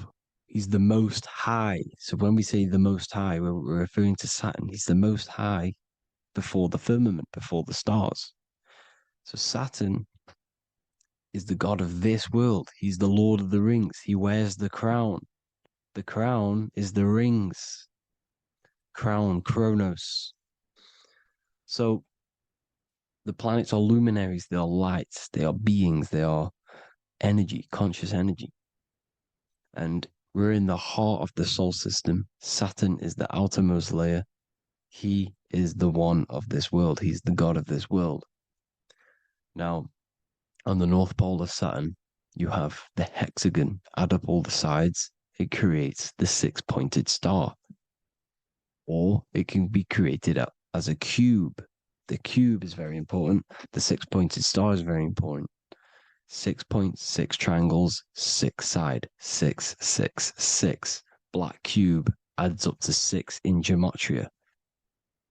Now, what did I say in the beginning? Saturn crystallizes the physical world. He creates physical things out of light. You are a light being. This is why we say human. Hue means the light spectrum.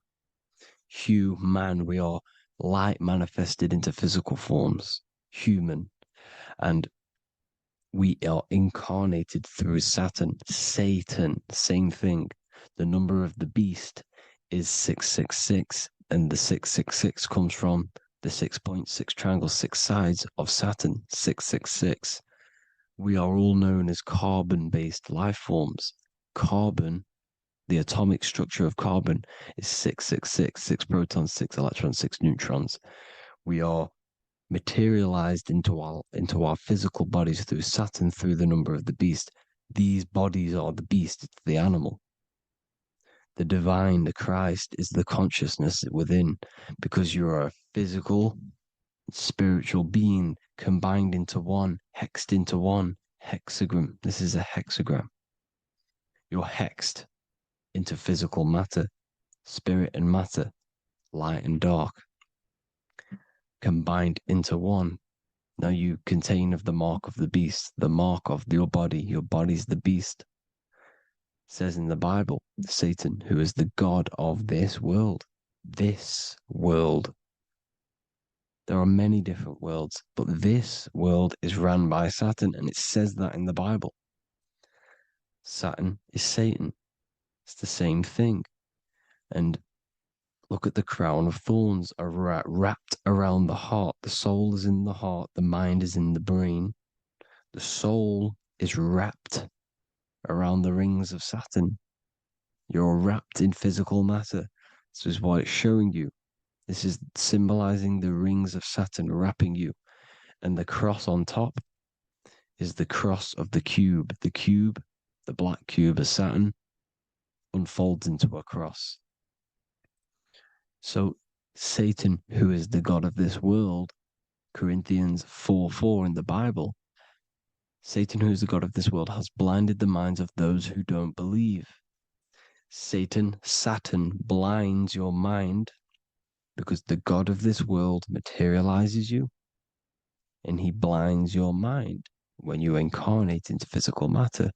When you enter this soul system, not the solar system, you hit Saturn first. He materializes you. And look at the symbol for Saturn. This is the symbol for Saturn. All of the planet symbols are created out of the Holy Trinity. The earth, moon, and sun. Body, mind, and soul. The sun is your soul, the moon is your mind, the earth is your body. Your body's made out of the 5 elements. The sun is your soul because the sun is life force, gives life to everything. Your sun is a soul. Your soul is the sun of your body. The moon is the mind. The moon is the moon of your body, the mind of your body. Intelligence. So all of the symbols of the planets are created out of these. The Saturn symbol is created out of the Earth cross, matter, and the moon crescent, moon, mind, matter over mind. This is why Satan, who is the God of this world, has blinded the minds of those who don't believe. He blinds your mind. Look at the symbol, it's showing you. The Saturn symbol is matter over mind when it should be mind over matter. So we descend into a soul system, into our 666 Saturn carbon suit bodies, and we are matter over mind. Then we have to move up the spine to go back up to spirit, to mind over matter, where you manipulate your own reality. Now look at this. It creates the number 5. 5 is the number of change. You're moving from this side of the number sequence over to the right side. You're moving from the spiritual into the physical world. You're incarnating into the 5 elements, the 5 senses. So the cube, the black cube of Saturn, is another major symbol. Very important symbol. Here you see the cube, and the color black is associated with Saturn because Saturn's associated with death. He creates and destroys. Light and dark. Death is associated with black, spirit, because you can't see spirit, which is blackness. So the black cube is black because Saturn rules the nighttime, which is dark, blackness, and he rules the winter, which is death, blackness. So Saturn is the black cube. Cubes have 6 sides: up, down, right, left, back, and forward. Cubes are 6-sided. Everything is 6-sided inside of this creation because you're incarnating, you're materializing, crystallizing into the cube, the world of the cube. Everything's a cube. Everything's got 6 sides. Here's Leonardo da Vinci showing you that you're in the cube. Leonardo da Vinci did this famous painting. You're in the cube, you're hexed into physical matter, where you're incarnated into the 3rd dimension, the 3-dimensional world which is a cube, 3D. And black cube adds up to six sides of the black cube. The Kabbalah means cube god in Arabic. And look at what they do. They worship the cube, the black cube, and they stand in rings like the rings of Saturn. Australia, Denmark, Manhattan, Santana all have these black cubes. You go to New York, you will see the black cube there as well. These black cubes are everywhere because it is the real God of this world, So look at the cross. The cross unfolds into the cube. Xbox, Nintendo GameCube, Sega Saturn, anything to do with a simulated gaming reality, they put Saturn in it because we're in the simulation of Saturn. This is a simulation. And this is why they reflect this through the Xbox, GameCube, Sega Saturn, anything to do with gaming, simulations, is all Saturn. Because we're in the cube of Saturn, the black cube. We're in the GameCube, the Xbox, the Sega Saturn. As above, so below. So they reflect it through the simulations that they create inside of this simulation. Cubes have 8 points for the 8 points of time and space. 8 is the number of time. Everything's cycling, infinity. So look at the cube. The cube is symbolized as in Judaism. The Judays have the black cube. They wrap themselves in a black band and they cover their eyes into blackness. The black cube, for the black cube of Saturn, they use the star of Saturn and they worship their god on Saturn Day because it's all Saturn worship. And look how the Saturn god is wrapped around with these thorns or leaves, just like Jesus is wrapped around his heart. And Jesus on the cross is us on the cross. We are in the cross. We are in the cube. The cross is the cube. And the cross is even in the Saturn symbol. This is another symbol for Saturn. There's two symbols. You got this one, the one I've just broke down. And there's this one. This is the cross of Saturn, the cube god, the simulation, the game cube. Now, Chronos is another word for Saturn. Chronos means time. When you clock into work, you go to the Chronos machine. Well, I did anyway. And I tap my card on the Chronos because Chronos is time. Anything to do with time is Saturn. He creates and destroys. Look at the artwork of Saturn with the sand, the time. Look at this, how he's cutting off the baby's wings. He's crystallizing the spirit into matter. He's cutting off your wings. Satan, in the Bible, he falls from heaven into earth and he loses his wings. He becomes a serpent. You see, it's all symbolic for us. We are the fallen angels, fallen angles of light. We're fallen angles of light. We are light beings. Now we're fallen into physical matter. Saturn's chopped off our wings. He's chopped off our spirit wings because when you astral project, you can fly. You will fly around. He's got the Reaper staff here, always depicted with the Reaper staff. Now look at the clock. Saturn Day is the 6th day, the number of the beast, 666. Look at the clock. 6 take away 12. 12 take away 6 equals 6. 7 take away 1 equals 6. 8 take away 2 equals 6. 60 seconds in a minute, 60 minutes in an hour, 24 hours in a day, 2 plus 4 equals 6. That's 666. Everything's 666 because it's time. Saturn. All goes to Saturn. He's the god of time. We're in time now.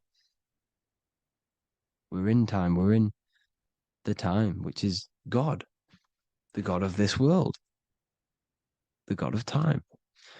Now look at this. The Reaper is also depicted as the Reaper with the staff, the black cloak, black symbolizing death, spirit. Judges wear black because Saturn is the law. He's the god of this world. He's the law. This is why they wear black cloaks. When you graduate from university, you wear a black cloak and a black cube on your head. You've been hexed. Funerals, you wear black because it's all to do with Saturn, Father Time, Father Crystallization. Now, Saturn, here's another one of him cutting off the wings of a child. Because he cuts off the wings. He creates and destroys your body. We're in the electrical world. Everything that is electrical vibrates. All vibrations have to come back to a standstill point, which is death. This is why your body dies. Your atoms stop vibrating. Corona. Look at the crown. The crown is the corona. Corona means crown. And look at this is an alcohol brand for beer. You can see the staff of Saturn in the symbol with the moon crescent.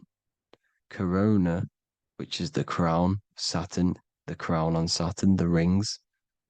And then you've got the staff. It's all Saturn worship.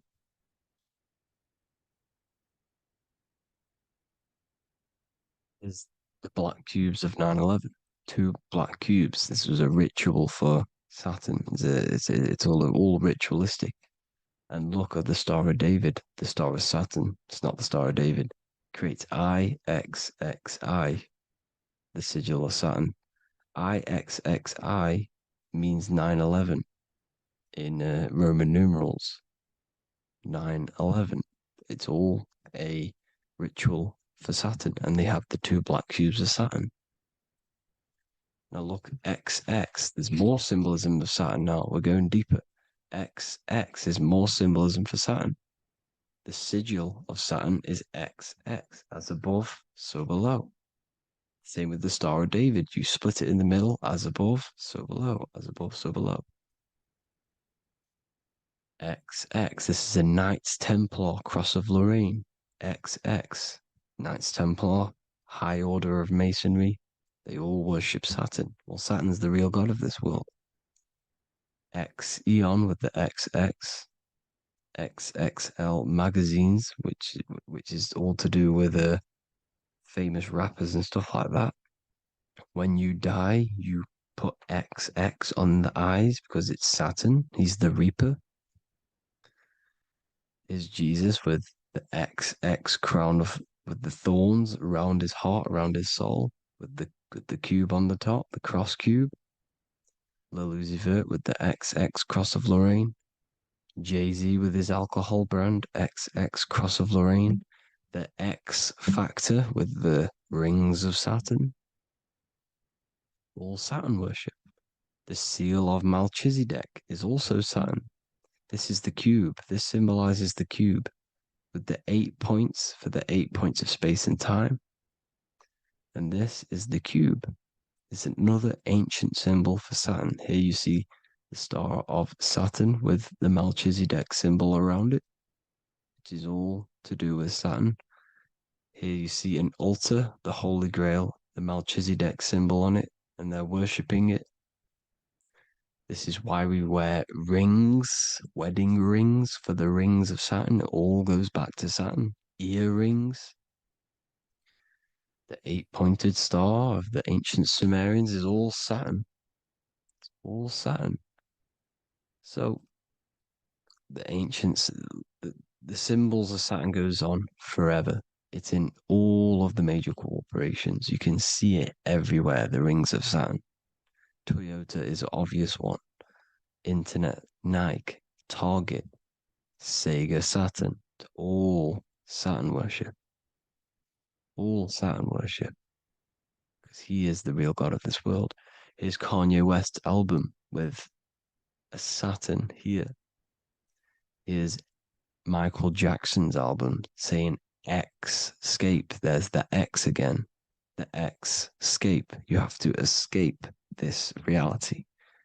Maybe that's what he's pointing at. Here you see it on the dollar bill. The star of Saturn. Here you see it again on the dollar bill. So that is it for today's people. I hope you all gain some insight on Saturn. Please like, comment, and share if you can. Subscribe if you like the channel. Please have an amazing day. God bless.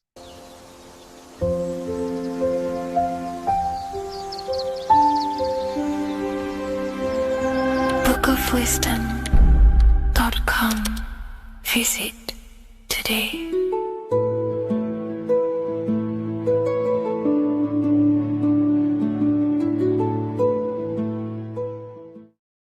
Welcome back, people, to another occult lecture by Revival of Wisdom. Today, we're going to be talking about magic and how it's being used on us for the New World Order. Magic has the word mag within it, which is magnetism. Magnetism is the force. Magic is influencing forces, natural or supernatural forces, and using it for a certain agenda to gain something out of it. Now, magic is not what everyone's being thought. It's not some sort of fantasy thing. It's actually very common, and we all do it, whether you believe it or not. Magic is all to do with the mind. As I said, always say in my lectures, your mind is what creates matter. Your mind is what creates your external world. So it's all about manipulating and planting seeds within the mind, because your mind is a garden, and thoughts and words are seeds which are being planted in that garden. Your life, your physical life, the people you have in your life, your friends, your car you own, the job you have, is all a reflection of the thoughts that you've been thinking in the past. You are where you are in life because of the thoughts that you've been thinking. Therefore, your life is a direct reflection and manifestation of your mind, the Garden of Eden. Okay? The mind is what they are targeting. What you see, say, and hear has a direct effect on your mind. Me talking to you is influencing you. The words I'm saying is planting seeds within your mind. Now it's up to you to consciously act on these thoughts or these words, or to maintain these words. As above, so below. As within, so without. What's inside of me is outside of me. What comes into the storehouse comes out of the storehouse. You have the left, you have the right, you have the up, and you have the down. As above, so below. Whatever is in your mind will be expressed in some sort of way, consciously or subconsciously, spiritually or physically. The mind is what manifests everything. And this is what we need to understand. We need to understand is that the mind is not physical. All things spiritual manifest physical. All things seen come from the unseen. The words you're thinking, that everything you have is coming from the unseen. The actions that you do come from the unseen mind. Another expression for as above, so below is you are the universe itself. You are a universe, a mini universe. But just because you are mini does not mean you are the whole thing. If I take a little piece of infinite, let's say there's an infinite light source. Let's say I take a little chunk of that infinite light source. That little chunk I took is still infinite because it's been taken from infinite. You are the universe. Your awareness, your mind is the universe. It's information. You are the universe experiencing itself. This is why we say we are all God.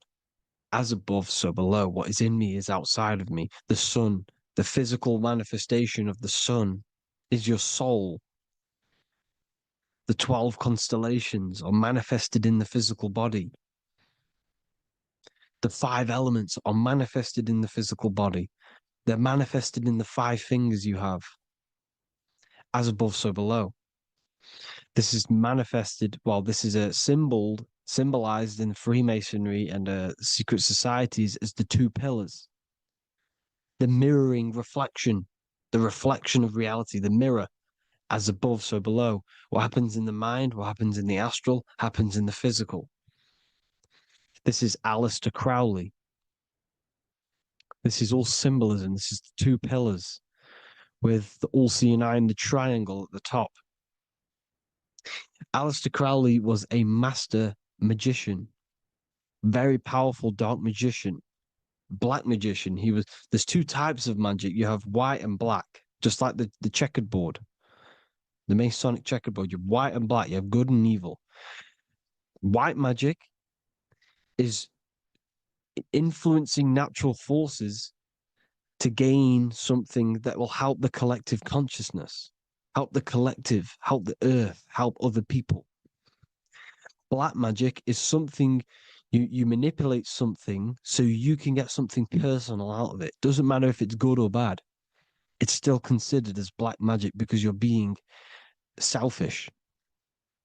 Everything you do should be contributing towards the collective consciousness and helping others. And this is why the ancients lived in a system where everything was in unity. We understood that I am you and you are me. What I do to you happens to me because I am you and you are me. We are the same mind substance on the inside. We're all the same mind substance being expressed in different bodies. So what I do to your mind will have a ripple effect on my mind because all of our minds are connected within the mental plane. So this is why they know all this knowledge. They know all this knowledge. So yeah, this is the mirroring effect of reality, the 2 pillars, or symbolizes the number 11. The number 11. We'll go deeper into that. The technology we're using is magic. It's a form of magic. Television is tell a vision. They're telling a vision into your subconscious mind, into your memory. And when you turn on the television, you get a program because they're telling a vision to create a program within your subconscious mind. You see, the conscious mind is only 10% of your mind, which is to do with your, what you're aware of, your 5 senses. What are you consciously aware of? Well, I'm aware I'm here, I'm talking. I'm aware of what I'm wearing, the 5 senses, what I can hear, taste, smell, hear. What I'm wearing, I'm aware of what I think of. But the subconscious mind is the 90% of your mind. It's the hidden part of the mind, which is telling your heart to beat, telling your body to breathe. It's storing all of your emotions. It's storing everything you see, storing all the belief systems that you have. It has everything. It stores all of the habits you have, the values. It stores everyone's name that you know. All the words that I'm speaking right now is all coming out of the subconscious. Everything is subconscious. And it literally manipulates 90% of your daily basis behavior. Most people don't know this. What you did yesterday is what you will do today because of these beliefs and mental programs within the subconscious, stored within the subconscious. So the subconscious is what they're aiming at. They're trying to create programs within the subconscious because the subconscious manifests 90% of your thought patterns, 90% of your actions and words. They know all this stuff. So the subconscious mind is the most powerful part of the mind. Another way the subconscious manifests and influences your life is, let's say you were in a car crash years and years ago, 10 years ago. Let's say you're in this car crash, right? And you really hurt yourself. The emotion you felt in that time when you were injured in that car crash had a great impression on your subconscious mind. You see, the stronger you feel something emotionally, the stronger impact it has on the subconscious. You can remember and recall that moment and very vividly because of the impact it had on the subconscious. For example, you become that terrified of cars that it manifests into your life today, that you are wary to go in certain cars. You don't want to go in cars at all, maybe, because of that moment that stood within the subconscious. And it will manifest into anxiety. It will manifest into not going into cars. It will manifest into depression, maybe. These things, these emotional, very emotional, traumatic events have a great impression on our subconscious and they control your life. This is why you need to meditate and let go deep within yourself and let go of these internal, deep emotions that you may have repressed and keep pressing down and ignoring.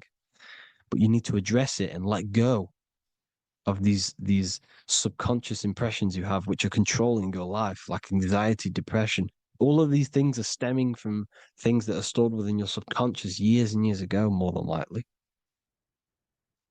Broadcasting. They're casting spells to a broad audience, to news, north, east, west, and south. They're casting spells.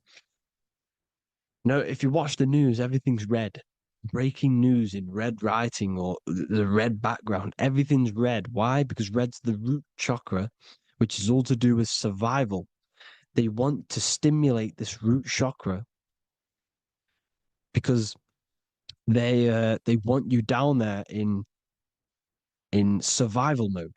They want you in survival mode because you're easier to control. They control out of fear. And not only they're casting these spells as if, because most of the things they cast in the news hasn't already happened.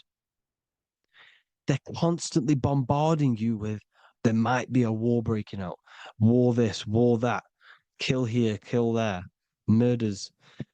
It's impressing, it's casting spells on your subconscious mind. So when the event does turn up in real reality, in physical reality, you're less emotional, you're less surprised. You're not as surprised because you've already heard it before. Your subconscious has already heard it all before. If you never heard of a war and then a war broke out, you'd be going crazy. So they subtly program your subconscious mind through the words, because the words they say is impressing your mind. It has an effect on your mind, which will have an effect on your behavior, your words, your conversations you have with people. They're casting spells to north, east, west, and south on the tell a vision. They're telling a vision by broadcasting, by saying spells. This is why we call it spelling. Even the word, listen, the words we say cast spells. Bless. Oh, bless you. That's be less. The subconscious mind only picks up literal things. You see, when I say bless you, your conscious mind picks that up as, oh, thank you, you're blessing me. But your subconscious picks up as be less. You see? Because the subconscious it has no filter. It's just, it is what it is. Everything is factual in the subconscious. Therefore, if I call you an idiot, your subconscious, my subconscious will think I'm talking to myself and calling myself an idiot, and it will take that as true. That is truth. Everything is truth within the subconscious. And the subconscious manifests your behavior. The devices this is the biggest one. Black scrying mirrors, device, the devil's vice, the device. Okay. Black scrying mirrors, black screen. Screen is scrying. Black scrying mirrors were used to communicate with spirits within the astral plane in the medieval times. They're probably still, well, they're still being used now by black obsidian mirrors. And look at your phone, it's a black mirror. And there's some sort of, I'm not saying this is facts, but personally, I believe these are portals for spirits and ethereal entities to come into your life, to come into your surroundings. So this is the next big thing: the TVs, your iPhone, your iPod, all black mirrors, and mirrors are very, very powerful. Even just a normal mirror. Mirrors have an effect. Whatever you say into a mirror, what you say is energy. And when you say something into a mirror, you're saying it into yourself. It's an infinite cycle of words of energy because it's being reflected infinite times. When you say something into a mirror, it has a massive effect. You're saying it directly into your eyes, into your mind. So what you say in a mirror should be said with precaution. Never say anything negative into a mirror, because mirrors are very, very powerful ways for you to reprogram your subconscious mind for the good. You can say very positive things into mirrors and it will reprogram your subconscious mind. Okay? Manifesting is all magic. It's all magic. Everything is magic. But consciously doing it is what they're doing. They hid this knowledge. Your phone is magic. It manipulates your mind. The iPhone, okay. See, magic isn't all of this with wands. See, Harry Potter, okay, that was created to give you this perception of a mystical and amazing form of magic with magic wands and all sorts of stuff like that. Yes, that stuff was true when the collective conscious minds were on a higher level and our belief systems believed in these things, because the universal mind, all of our minds contribute to reality. If the masses don't believe in magic, if the masses don't believe in a certain thing, it's going to have an effect on physical reality. So when the collective minds are higher and have more open minds, things like Harry Potter can come true. See, it's all in the mind. The iPhone, the eye is the symbol for the mind, the invisible intelligence. The triangle is the ethereal plane. Okay. So the eye in the triangle is the eye that sees into the beyond the ethereal planes. The square is the physical plane. So the iPhone, your phone, is a black box, just like the Saturn black cube. It's a black mirror. It's taking photos of you every 2 seconds. And it's your mind. Your mind is in that phone. Everything you like, everything you text, everything you type in Google, everything you say to someone, every conversation is all recorded on the phone. Therefore, it is a direct reflection of your mind. Your mind is imprinted into your phone because your mind, everything you think in your mind, you're manifesting into typing, saying, taking pictures into the phone, and it's collecting it and storing it. And what they're doing, and this is for all forms of magic, it's manipulating the mind. It's all manipulating the mind. Reels, Instagram, TikTok, this is all dopamine. It's all controlling the mind. Every like you get, every follow you get, every share that you get is dopamine within your brain. They're literally targeting your brain and mind. It's all manipulating, because what they're pushing through the phones, through the media, through the news, through the televisions is visions and programs. You are the one manifesting the New World Order. They're not manifesting the New World Order. They're giving you the information so you can manifest the New World Order. Everything they say is contributing to your mind. For example, digital money and all the information they put out for you to see is contributing to your enslavement. Your mind is manifesting the New World Order. They know this. They don't manifest it. There's billions of us. We could easily run over them physically, but on a mental level, these people have the knowledge and they hide it from us, and they let us manifest reality because we are the collective. They give us the information which manifests their agenda. It's all magic through the phones, the media, the television. So your phone is a manifestation of your mind. It's a record of your mind. Hollywood, holly tree, holy tree. They used to make wands out of holy trees, because it was the most holiest wood, the best for casting and transmitting energy. So they used holly trees to cast spells. That's what Hollywood is. And in Hollywood, they have the red tear, the blood drop next to the Hollywood sign, because it's all satanic. They're all black magicians. They use Hollywood to cast the spells through the music, through the films. You see, music is a form of magic. All of this is magic. Everything they do is a form of magic because they want an agenda behind it. But it's not black magic. They're letting us create our prison. This is what you have to see. Yes, they're evil, but they're not doing anything evil, or else they would face the karma. They let us manifest this agenda through giving in the information, by telling you what's going to happen in the movies.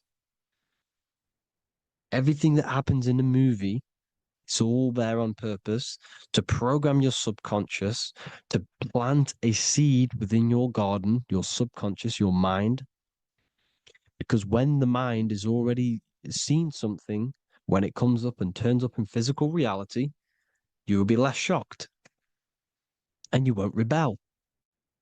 So they lure you slowly. They make you aware of these things over time. They make you gradually think it's okay. Like the technology, we never used to use these phones. How did we become so addicted and reliant on them? Well, because first they gave you a little flick phone. Well, no, sorry, they gave you a phone in your house, and then once you got used to that, they say, "Oh, here's the newest version of a little flick phone." You started texting your friends.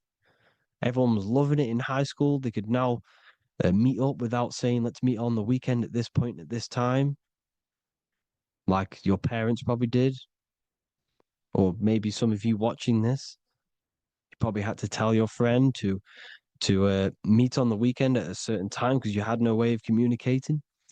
So everyone got these phones and got addicted to them. Then they slowly got addicted to the new iPod with the touch screen. Now they invented touch screen. Then everyone got addicted to touch screens. Then because all of this is producing dopamine in the brain, which creates you to become mentally addicted to things and physically addicted, chemically addicted. Because dopamine's a chemical. Your subconscious becomes a program within your subconscious, and your body becomes chemically addicted to these phones. And these phones are the enslavement of humanity, technology. Without this, we wouldn't be in this mess without technology. Because they're creating a hive mind. We're creating a hive mind. So back on track anyways, uh, they program you. Look at the films 9/11, 9/11, all produced by Hollywood. Here's the 11, like I said at the beginning, the two pillars which reflect reality. What happens in the mind happens in the physical. What happens in the astral happens in the physical. Okay, what happens in the physical happens in the mind. It's the two pillars, the mirrors. 9/11. 9 plus 1 plus 1 is 11. Flight 11 was hijacked. New York is the 11th state. New York adds up to 111. This is not a coincidence. It's all a form of magic. It's a ritual, energy harvesting ritual, because your mind produces energy. Your mental attention produces energy, and they're feeding off this energy in the astral plane, these demons. Music is the most powerful. Personally, I think the music is one of the most powerful forms of magic they're using. Okay. Music is hypnosis. It puts your brain in a hypnotic state. It influences your electromagnetic field through vibrational energy. It reprograms your subconscious mind. Why do you think you remember the lyrics? You see, your subconscious stores all of the memories. Remember, the subconscious manifests 90% of your behavior. So therefore, the music you're listening to is manifesting your behavior. You wondered why some people wonder why they have drug addictions and they can't get out of violence and they can't get out of all this negative mind space. It's because the music they're listening to is creating a negative mind space. The words you listen to have plant seeds within your mind. So the reason you remember the lyrics is because that song created a program within your subconscious. Yes, that is what happens.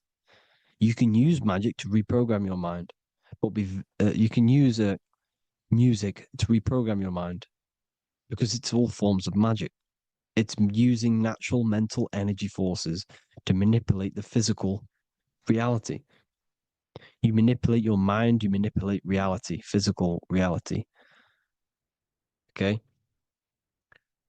So the music, another very, very big one. When you turn on the radio, it's just all talks about alcohol, drugs, and sex because they want you down in the lower three chakras. They want your mind attached to matter when it's mind over matter. Your mind's not physical. You see, the word spirituality is the new trend. It's not about your spirit. It's not about your spirit. It's about your mind.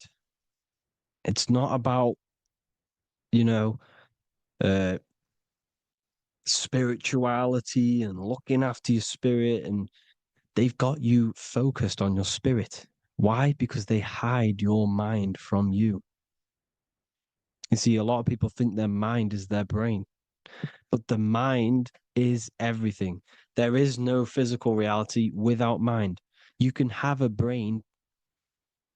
Imagine if you had no mind but a brain. It wouldn't work. The mind is everything. The mind controls your avatar. It begins in the mind before it happens in the brain. Then the brain manifests through the body.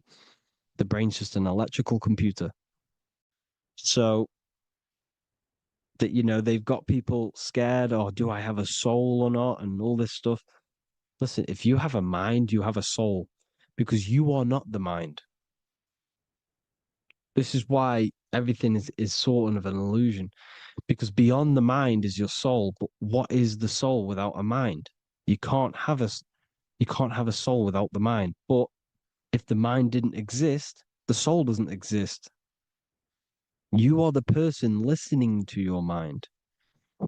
I shouldn't say person because you're not the body. You're the entity behind the mind. But if you didn't have that mind, you couldn't understand what you even were. You would just be an observer who couldn't think.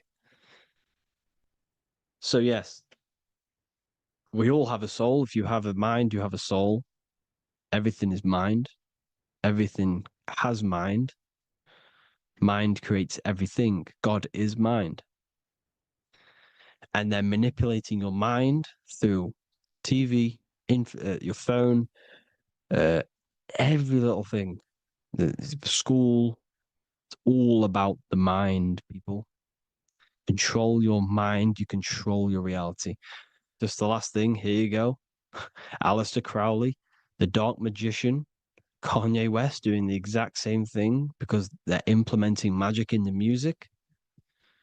Here's the Beatles with Aleister Crowley in the background. Bet you never noticed that. Aleister Crowley was influencing music and placing magic within the music to influence the subconscious.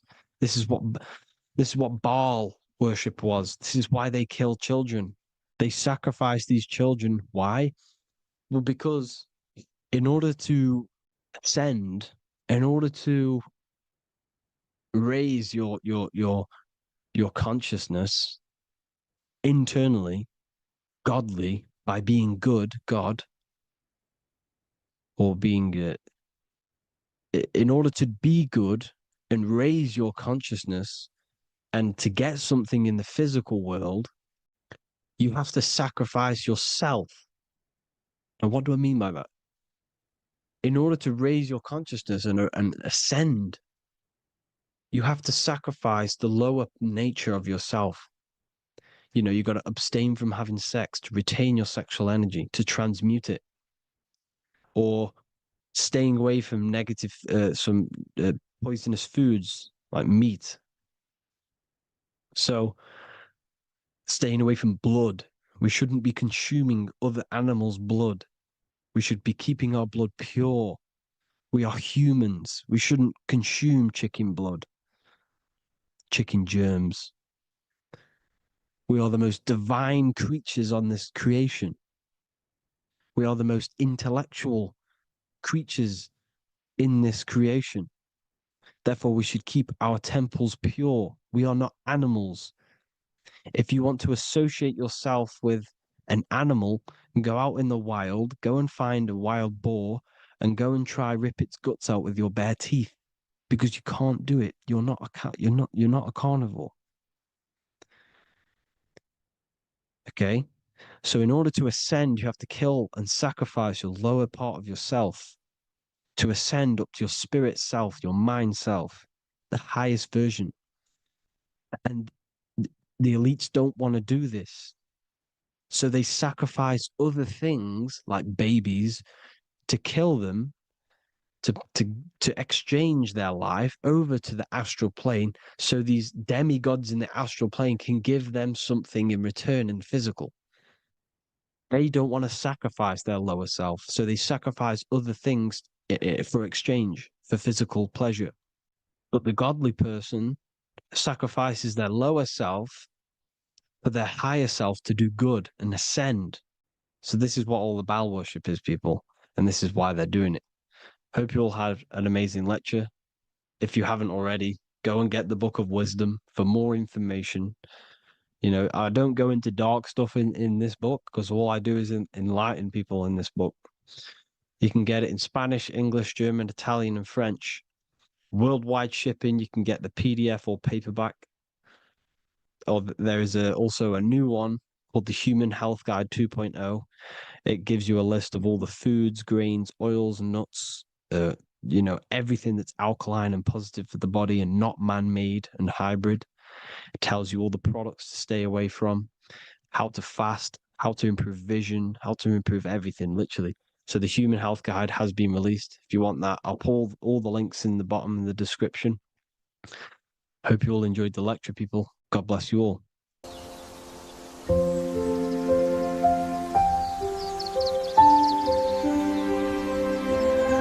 bookofwisdom.com. Visit today.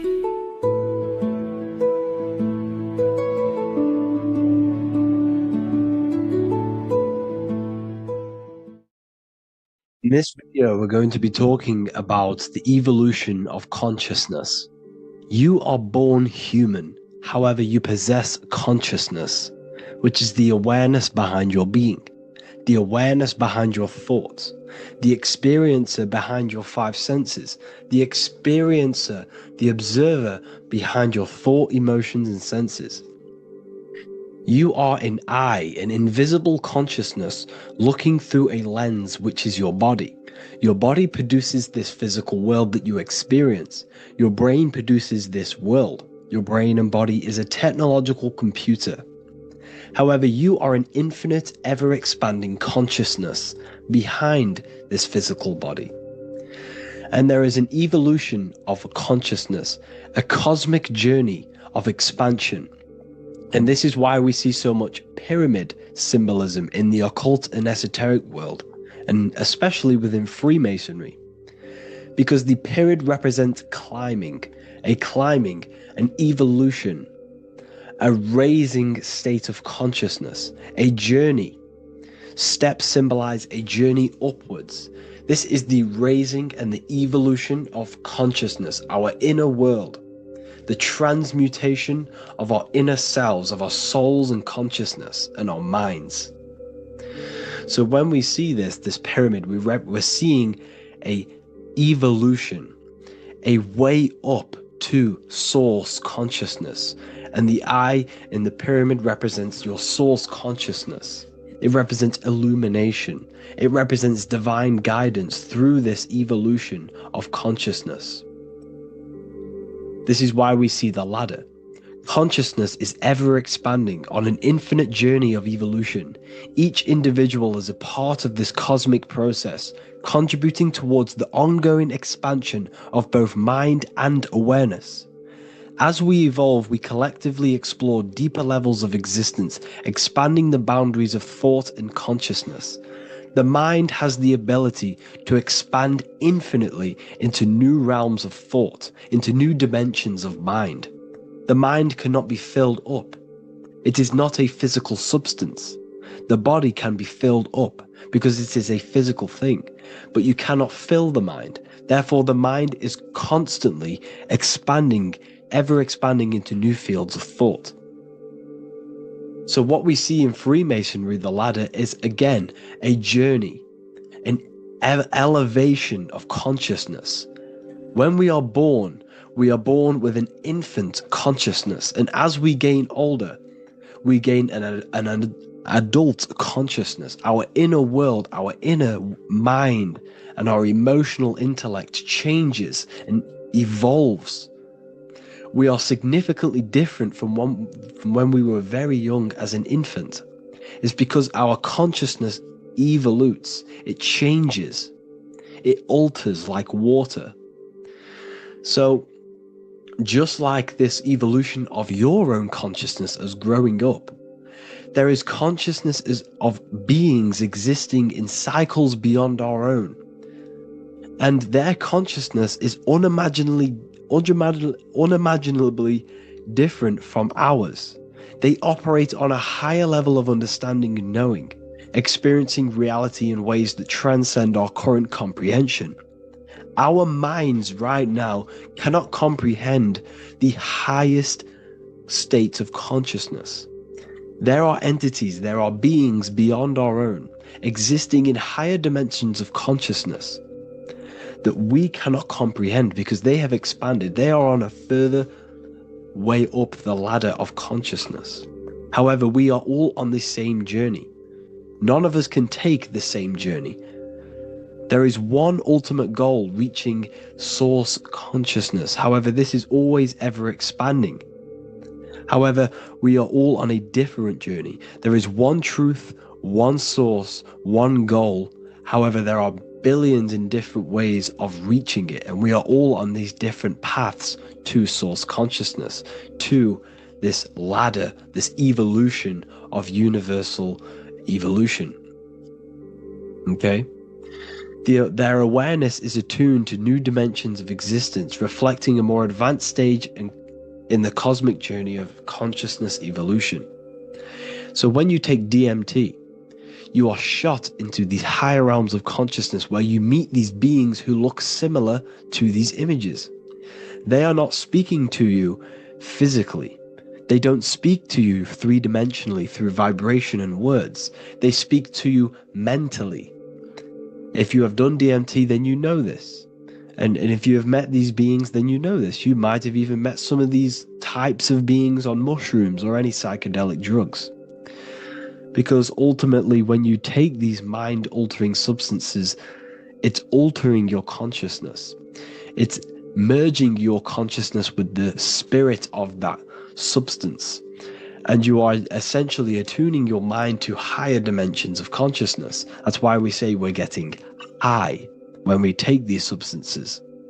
Therefore, when you meet these beings on DMT, you are essentially meeting beings who are attuned to higher dimensions of consciousness, and they speak to you mentally. They speak to you telepathically through thought, because the universe is mental. Everything exists within the mind. The way you are now, your physical existence, is a state of mind. Mind, thought creates matter. Spirit and matter are two opposing ways of thinking. If we have a very spiritual mind, we have an expanded mind, we are a spiritual person through the mind. However, if we have a very low state of consciousness where we think about food, sex, lust, and all physical things, then we have a physical consciousness. Matter and spirit are two opposing forces, two ways of thinking. The mind attunes itself to different levels of understanding in different dimensions. So, essentially, this is what we're looking at. The body is a vessel for the fluidic, formless consciousness, a temple that houses the essence of our awareness. While the five senses are limited to perceiving only the physical plane, the mind transcends these limitations, capable of perceiving the full scope of reality. It is through the mind that we access deeper truths beyond the material, tapping into boundless nature of existence. Physical existence is a thin band, a thin layer of reality. It's like 0.001% of reality. And your five senses are only tuned into this layer of reality. But the five senses are, by design, only allowed to perceive physicality. But the mind has the power to expand beyond this physical five-sense state. The mind has the power to expand and evolute. It is a conscious decision whether you want to take this path or not. You can stay in a three-dimensional way of thinking, or you can expand your consciousness from within. It's not an external journey. There is no God going to save you. You must save yourself. Therefore, behind every single one of these eyes is the same source consciousness. However, we are all different cells in a different journey. The organs in your body, the cells in your body are all alive. They all possess same consciousness, universal consciousness. However, we are all on a different journey of evolution. As above, so below. As the baby is in the mother's womb, when the baby becomes conscious, there is a world outside of its mother. What does it do?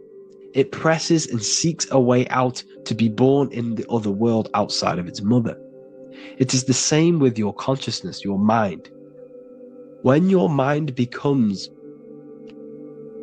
aware that there is realities beyond the immediate surroundings, it seeks a way out. And this is exactly what I'm doing to you now.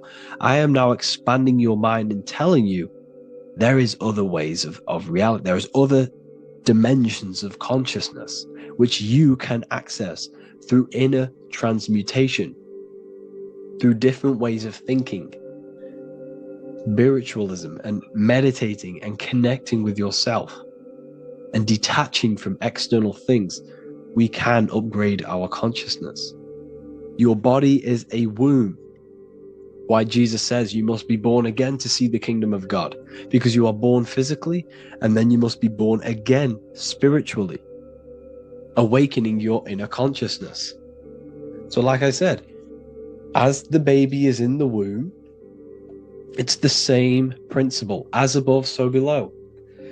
You were a baby, you were in your mother's womb, and you figured out there is a world outside of your mother, so you seek to way out your mother to be born in another world. It's the same now.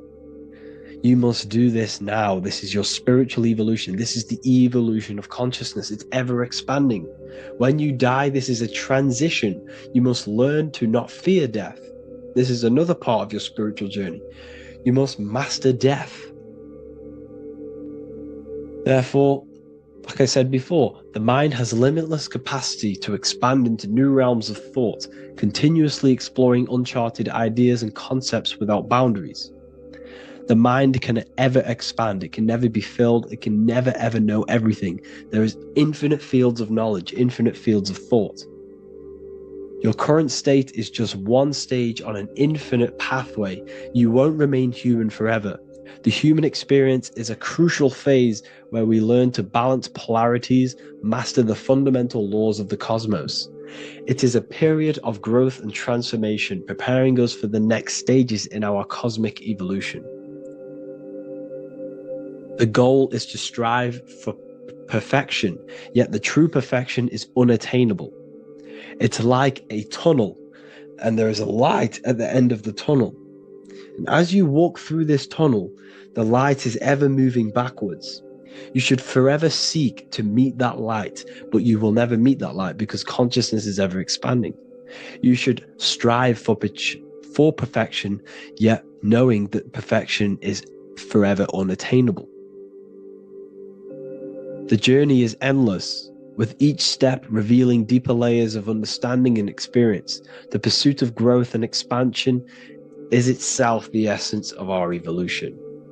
You can find all of this knowledge in the amazing book that I have read for years. I have read this book, The Emerald Tablets of Thoth, the Atlantean, by M. Dorial, translated by M. Dorial.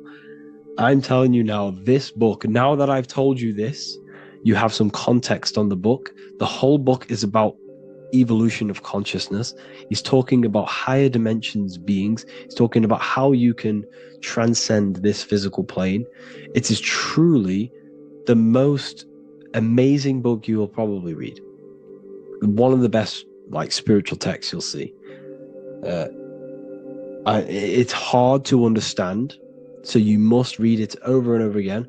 And the more your mind progresses, like for me, I read this every couple months. And the more I learn about consciousness, the more I expand my own consciousness.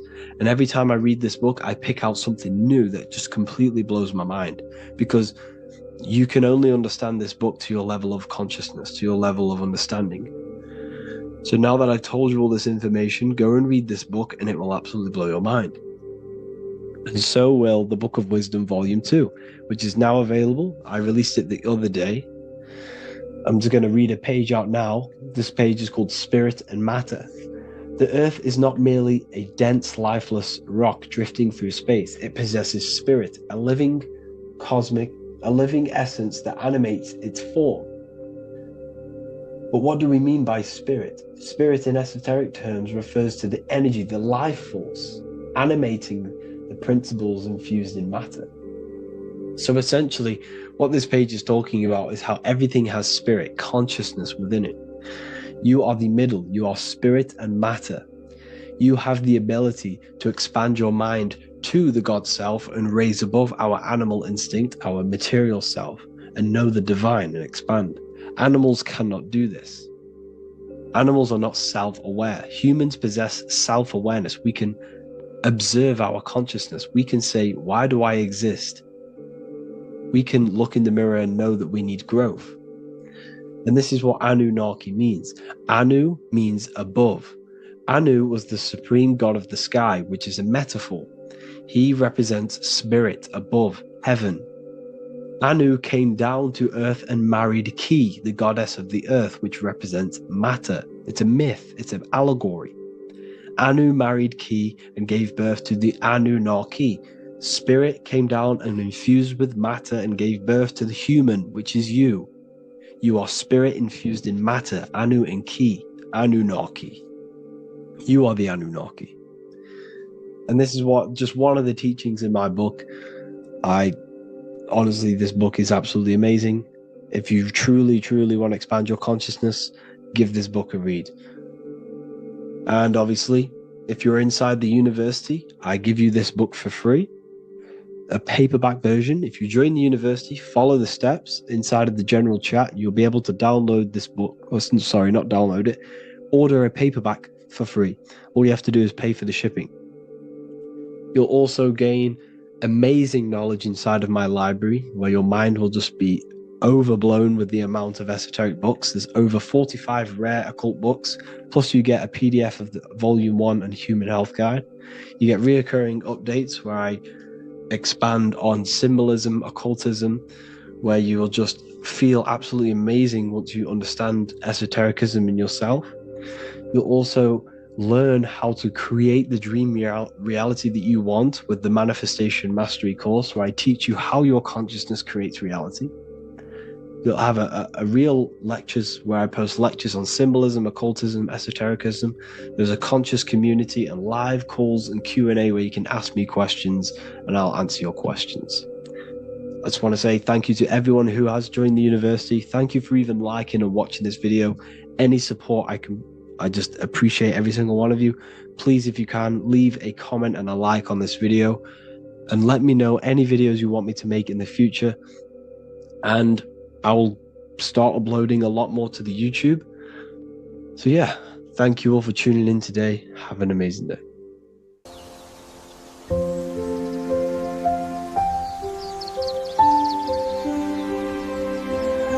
bookofwisdom.com.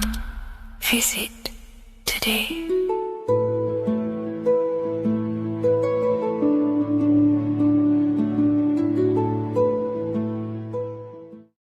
The scariest thing about having your first out-of-body experience and leaving your body is the realization that you have after. You realize everything you've been told about yourself, reality, the earth, what you're doing here on earth is a complete, utter lie. Your self-belief of what reality is and what you are is completely shattered. You now fully understand that you are more than your physical body that you inhabit. My first out-of-body experience happened a few years ago, but before all of that, I remember being a child, going to bed and closing my eyes, and I remember as a child feeling like I was floating above my body and moving. And maybe subconsciously this has led me into knowing intuitively that there is more to reality, and I've gone down this path of esotericism, occultism, consciousness. Maybe that has led me to this, I don't know, but I've always had this subconscious intuition in my mind that there's more to reality than what we've been told. And maybe it came from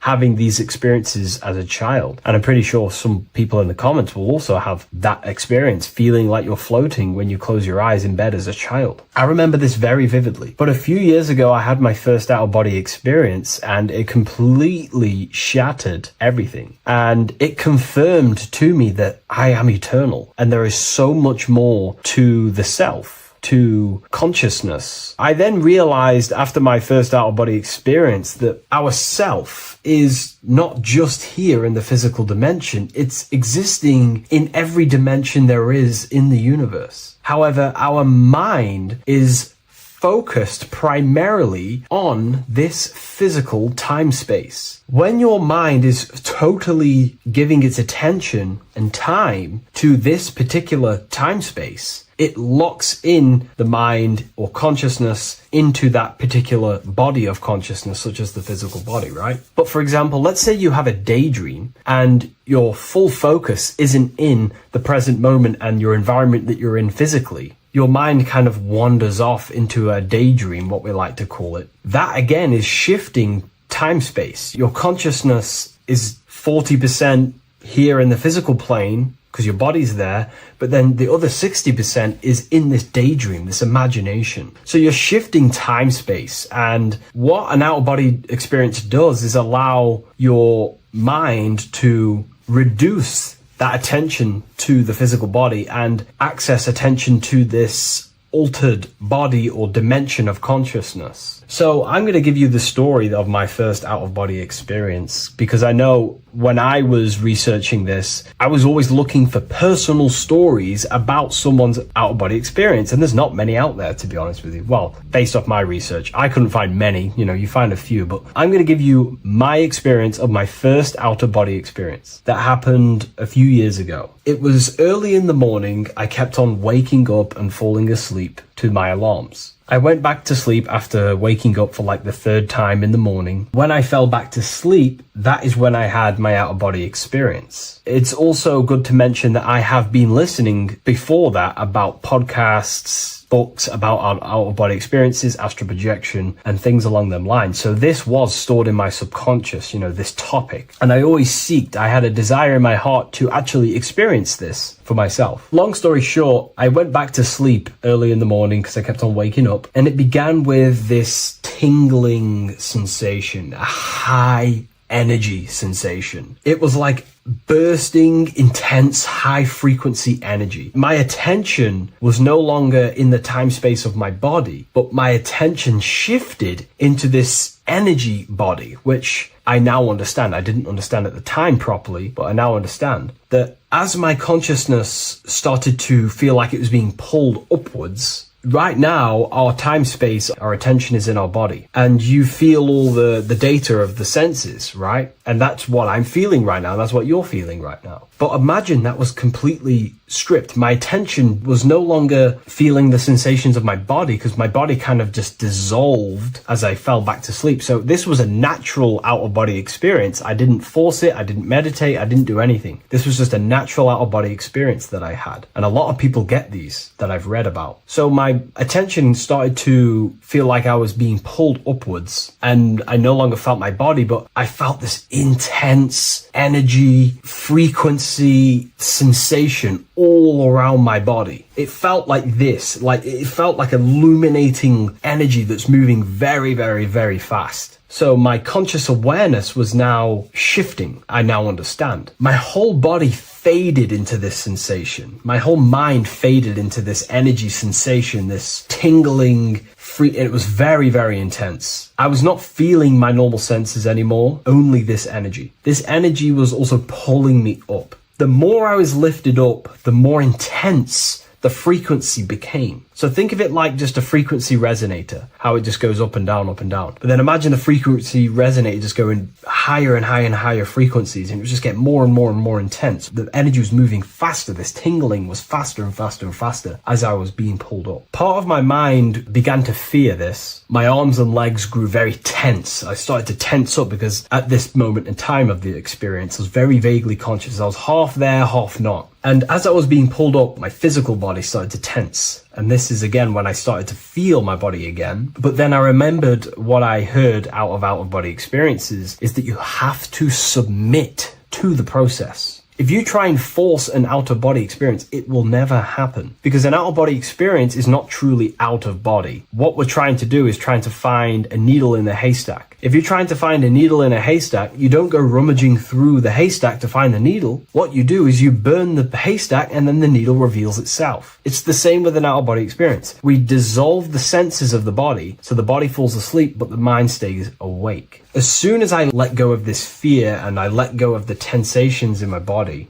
I started perceiving through another state in this energy body, but I didn't see my body. It was just like perceiving and seeing, but no body, like a camera. When you look at a camera view, you don't see what the camera looks like. You're just seeing through the camera. It's the same as that. I had no form, but I was just seeing. I was just like a floating eyeball, seeing into this altered state of consciousness. I was just seeing. I first saw my street outside my house with lots and lots of people walking on the street, but I could not see the people directly. Everything was black and green. The background was black, but I couldn't see the people. I could just see a glow of light around the people, like an egg shape. They were just walking on either side of the road, other directions. I could just see more and more people moving faster and faster and faster. I didn't realize then, but then I did start to realize later on in my journey that that was more than likely the etheric plane that I saw. The etheric plane is the plane of life force and vitality and electromagnetic auras. So that was my awareness shifting from physical into then the etheric plane, the plane of life force and energy. Now, the etheric plane is very, very, very difficult to actually access consciously. The etheric plane acts as a bridge between the physical body and the astral body. To actually access the etheric plane alone is very, very, very difficult, and only certain trained individuals can do that. The etheric plane is not really a conscious plane where you can stay there and be conscious. It acts as a bridge between the physical and the astral plane. I could see the glowing auras around people moving along the pavement. The people moved faster and faster until the scene started to just dissolve as these people were just moving faster and faster. It was not very clear at first, but I subconsciously knew that I was having an out-of-body experience. This is when I really started to realize that I'm being shot out my body. When I realized this, I submitted even more. I started to just let go. The more and more I let go, I kind of like split through a veil, and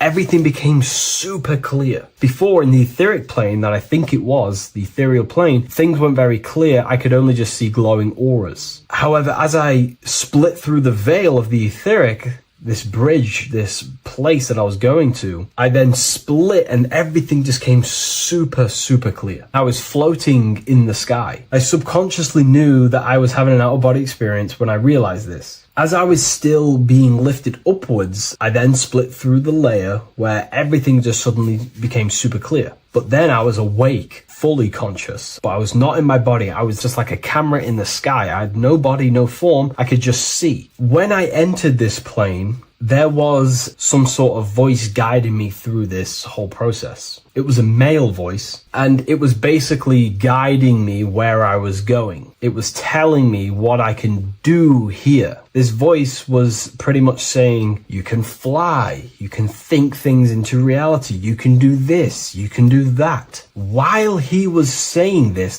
voice, there was no being around me, but I felt a presence of another being. But this voice was just speaking to me mentally. Like, you can't hear it, but I just knew what it was saying. It was so weird to describe. It was like telepathy. You couldn't hear it, but I just knew what it was saying. But it was a male voice. It's so hard to describe. I still could not see any form of myself. I was not seeing my astral body or any shape. I was just perceiving a point of awareness like a floating eye, like I said earlier. While this voice spoke to me, I saw fractal patterns as he was saying, you can do this, you can do that. And while he said, you can fly, I remember just seeing this line like splitting and creating fractals. It was like this black line that was just splitting off into duality, creating fractals. But then my physical body just went through this line, split, and then split into fractals again. So strange, very difficult to explain because it's four-dimensional. To explain it in physical language, it's very difficult to actually explain what was going on. So as he was saying what you can do, I was seeing these fractals dividing and then creating fractals.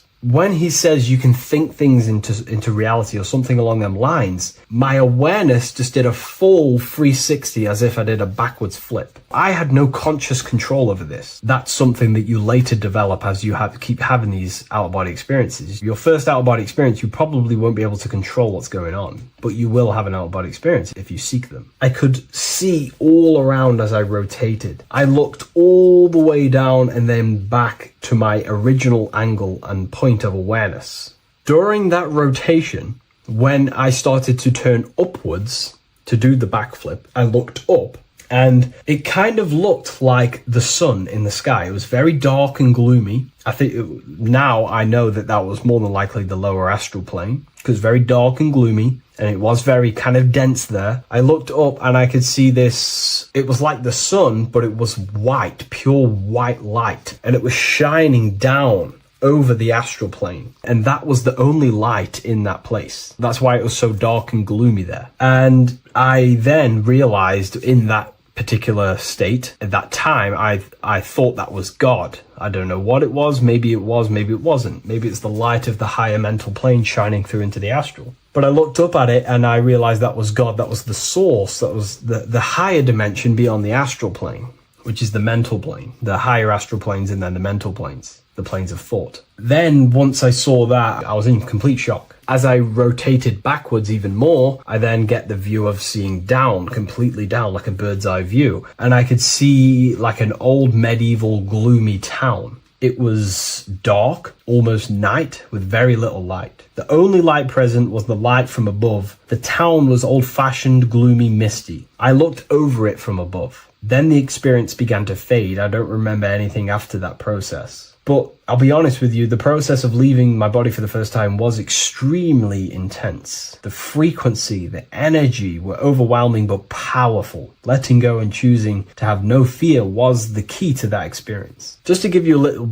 bit more wisdom on what I actually experienced now, what I realized what was happening, I now understand that the voice that I was hearing was not an external being guiding me. It was actually a higher aspect of myself, a part of my own consciousness that is not focused in the time space of the physical world. My physical mind is focused here in this timeline, but once I exited this timeline and focused elsewhere, the higher part of myself guided me towards that experience. This higher version of ourselves that we call the higher self is a higher dimensional being, but we're just unconscious of it. This being exists beyond our ordinary thinking mind. Our self exists everywhere in the universe, and we can unlock higher versions of ourselves as we progress on our journey of awakening and self-realization. Because let's say right now, only 10% of your awareness is actually in the physical plane. Science tells you that 90% of you is actually in your subconscious mind. 10% of your awareness is your conscious mind. So there's 90% of you that your conscious mind is not aware of. But our conscious mind becomes so addicted with the physical world and distracted with the physical world, it just gets totally locked in with the physical.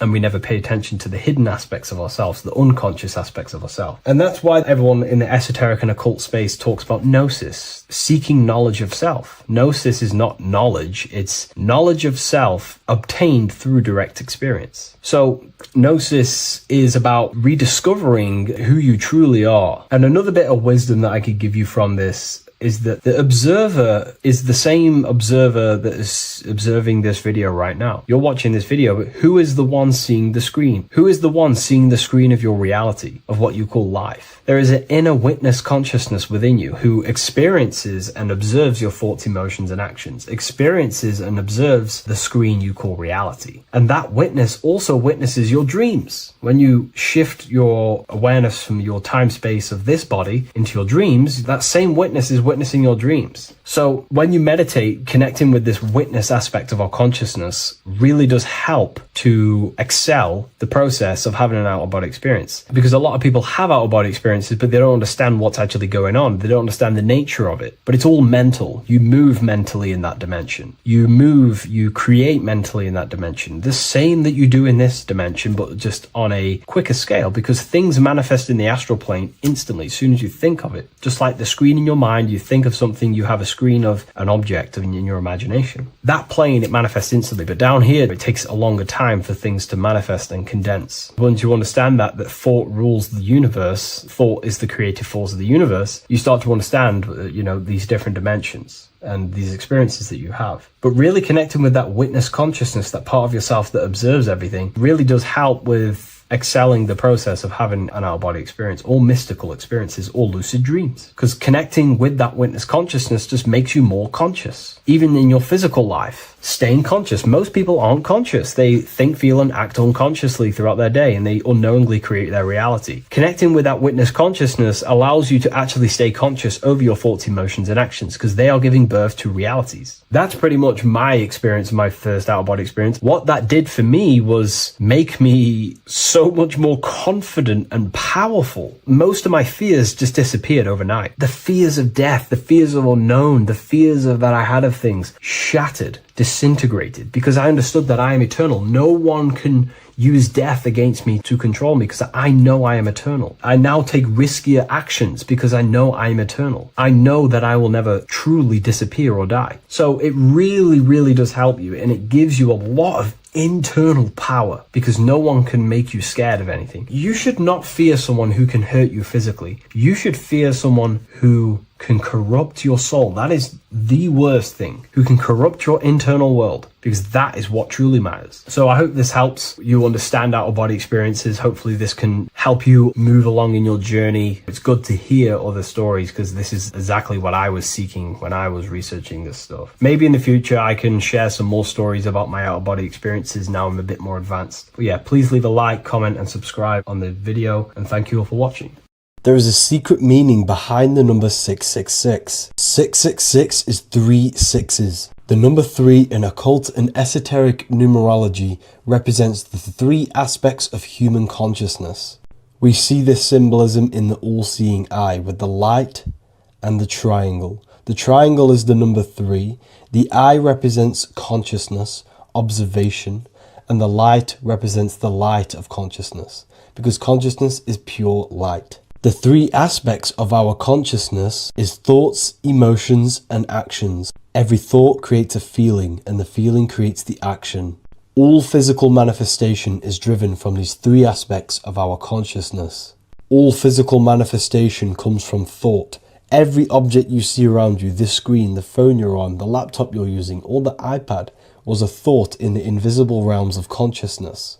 Then it was brought into physicality through feeling and action. This is because man is made in the image and likeness of God. We are all mini creators. We are all extensions of God's creative consciousness. Therefore, the number 666 represents 3 sixes. 3 is thoughts, emotions, actions. The number 6 represents the cube, because cubes have 6 sides. This material world that we experience, everything has 6 sides. Everything's created by cubes. We can move forward, we can move backwards, we can move left, right, up and down. This is the cube that we are stuck in. Therefore, 666 represents our 3 aspects of our consciousness, thoughts, emotions, actions, all contributing towards our physical self, material world, material pleasures, completely cutting ourselves off from our spiritual, true, divine self, which means 666 is representing a state of consciousness. A state of consciousness where we only operate from a place of material needs and survival things. As humans, we possess a physical material body in the physical material external world, but we also possess an invisible inner world, which is what we call spirit. When we disconnect ourselves from our inner world, we become lost in this materialistic way of thinking and acting, which can lead to no life purpose, a feeling of emptiness and voidness in our hearts. Humans possess the ability to transcend our animal instinctual natures and turn to the divine mind, to the spiritual inner world. It is our inner world that is projecting our outer world. The outer world is just an effect of our inner state of consciousness. It's important as we go through this human life to not lose ourselves and look for our validations outside of ourselves. The external world is simply just a mirror, mirroring with mathematical precision what happens inside our consciousness. When we change our inner world, we produce effect in the outer world. To get back on track about this number, this represents when we are lost in our material self and we are completely cut off from our true divine self. The devil is always having goat horns, which represents a ground animal. This is the lower animal self of man. He's always red. The frequency of red is the lowest vibrational color, and it also represents the root chakra. This is all to do with survival mode and our physical needs and physical self. Red represents chaotic and intense emotions like hatred and anger. This is why the devil is always red, because it represents anger and an uncontrolled state of emotion and consciousness.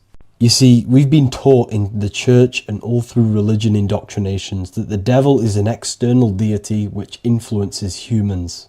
And in fact, this is nothing but a metaphorical story. The devil is a character which represents an aspect of the human mind, the lower aspect of the human mind, a facet of our own consciousness and psyche. The voice that we have in our head that tells us to do these negative things is not an external deity pushing us to do something bad.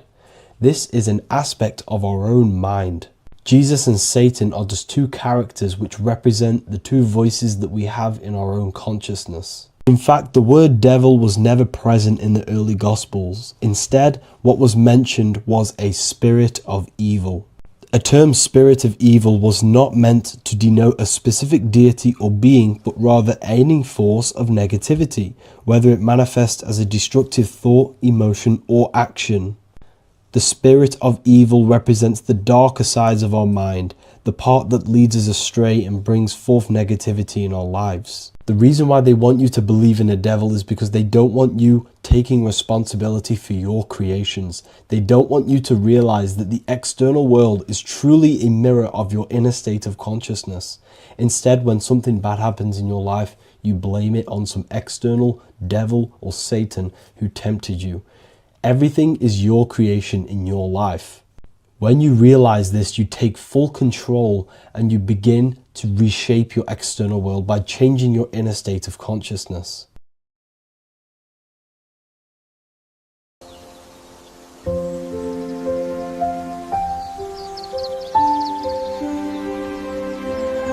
bookofwisdom.com. Visit today.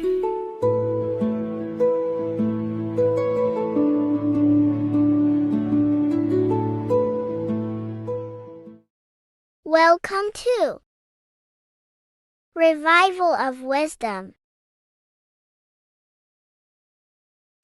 This video is going to be about the flat earth and the breakdown of the whole cosmology. We're going to be digging very deep. I've got a lot of pictures and images to show you, and a lot of dots to connect. So let's start with the Freemasonry art. So this artwork we have here is the Freemasonic cosmology, as they know and believe. So what is it symbolizing? We obviously have to start off with the 4 pillars representing the 4 corners of the earth. The 4 corners with duality. You see, there's everything on earth. There's good and evil. Good, evil, positive, negative. Good, bad. This is the checkerboard. This is what it symbolizes. Okay. Obviously, we have the sun, the moon. The sun gives you energy. It's the anode. The moon is the cathode. It's the opposite. It takes your energy. So therefore, you become sleepy when the moon comes out. You see, everything on Earth, everything in the universe is balanced. There's complete balance, symbolized by duality. There's always 2 opposites. We have the all-seeing eye, and obviously 7 stars representing the 7 planets, but not planets as in we know planets. They're not physical spinning balls of gas. They are energies. They are lights emitting from the realm above this realm. They are lights through the firmament, through the electromagnetic field. So let's go through that again. The 4 corners, duality, positive and negative, cold, dry. Everyone on Earth has an opposite. Everyone, there's 2. Okay, and then we have the sun, the moon, the 7 planets with a 5-pointed star. What's the 5-pointed star? Of course, it's the 5 elements: spirit, water, earth, fire, and air. Okay, that's what the 5-pointed star is symbolizing, the 5 elements of earth. And then, most importantly, we have the compass. The compass is very, very important, hence why it's in the center. The compass is symbolizing many, many things. And one of the most important things, but we'll get into that after. We have a boat with water outside of the earth. So we have a boat on water, symbolizing the waters separated by the firmament, the waters above, separated by the firmament from the waters within the firmament, the earth. So this is what it's symbolizing. So the compass, what's the compass? This is where the compass comes from.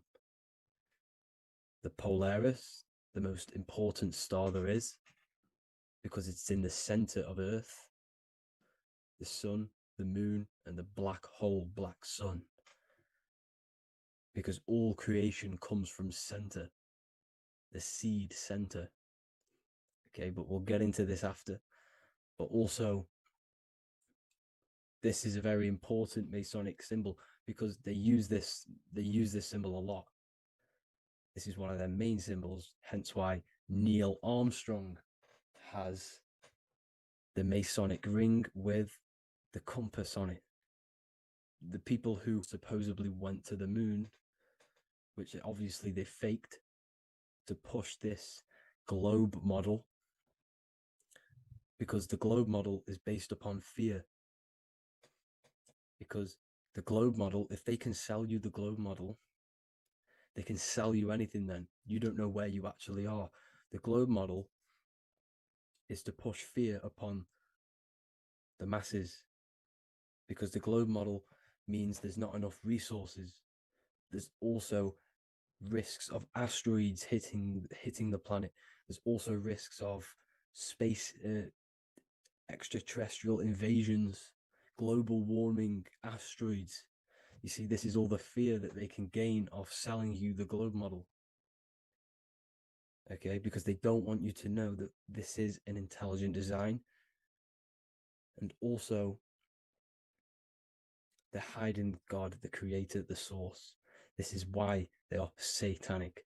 They are opposites. They are lefty, Lucifer, right, righteous, godly. Hence why they do the symbolism on their eyes. 666. This is another famous, famous astrologer, astronaut. This is another famous astronaut doing 666, showing that he's in the alliance of the occult. But even look at their 10th anniversary stamps. They have a Masonic compass on there. Also, the Order Out of Chaos. Order Out of Chaos, double-headed eagle. Okay, the Order Out of Chaos ring, which they wear. So all of these astronauts are in the occult. They are lying to you. They are in with this order, this Masonic New World Order, whatever you want to call it. So let's break this compass down a lot more. Because as I showed you here, the center, okay, this is what the compass is symbolizing. Let's go into the North Pole map. This is from 1595. This is a rough estimate of where this map came from. It's from around the 1500s to the 1600s, maybe 1400s. There's not an actual set date on this map because obviously our history has been tampered with. But let's break down this map and the symbolism that they use towards this map, because this map is the map of the North Pole. Okay, so in the center, we have the black rock symbolizing the tower, the pole, North Pole. And what's on top of the North Pole? Obviously, it's Polaris. North Pole and Polaris. Okay, with the 4 islands around the center. Okay, 4 islands around the center. And this is what blew my mind, right? They say that Santa sounds similar. And if you look at this pole that's pointing to the North Pole, you see this line here. So this is obviously from the 1600s. What color is Santa? He's red and white. Just like this map pointing to the center is red and white, and Santa comes from the North Pole. So it's not a coincidence that they used red and white. They're mocking this map because obviously they took over after the 1500s, 1600s. They took over around the 1800s. So they're mocking this map with Santa coming from the North Pole with this red and white line to the North Pole. Notice the 4 islands, okay, like windows, their symbol. They obviously, in the occult, they're part of the New World Order, is symbolizing these 4 islands with the blue behind it for the water. Okay, so this is another occult logo. They're symbolizing this center, because the center is so important. Okay, we'll get into that.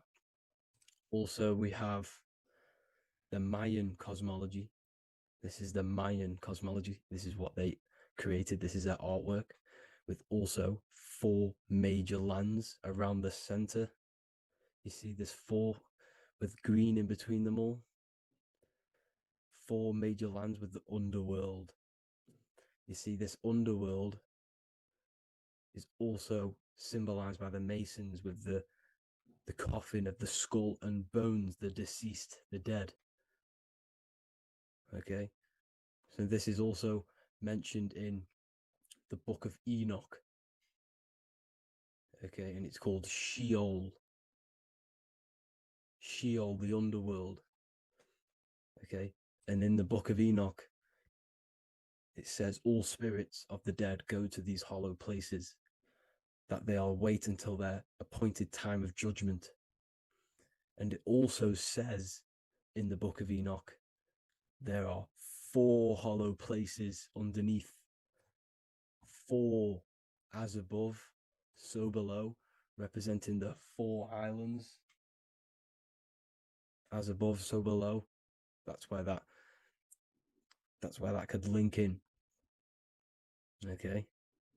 The book of Enoch is very important because it was found in a cave thousands of years ago, and has a lot of truths about this realm and about this world we live in.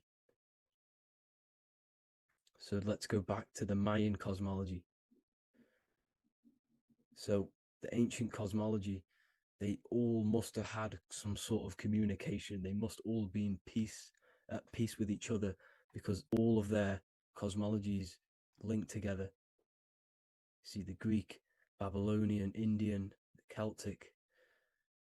Okay, they're all linked in together. They all knew that they were in an enclosed system with an underworld and obviously a firmament. Okay, so this is what they all knew. They all must have had some sort of communication. They were a lot more advanced than us. They knew the center of the realm. Okay, and obviously the United Nations flag also symbolizes their center. You see how it has like a grid with a circle around the center. It's symbolizing that center of the realm, because that center of Earth is so important. The United Nations flag, all have it. See, some different ones all have that circle around the center. Because the center is the seed. All things come from a center.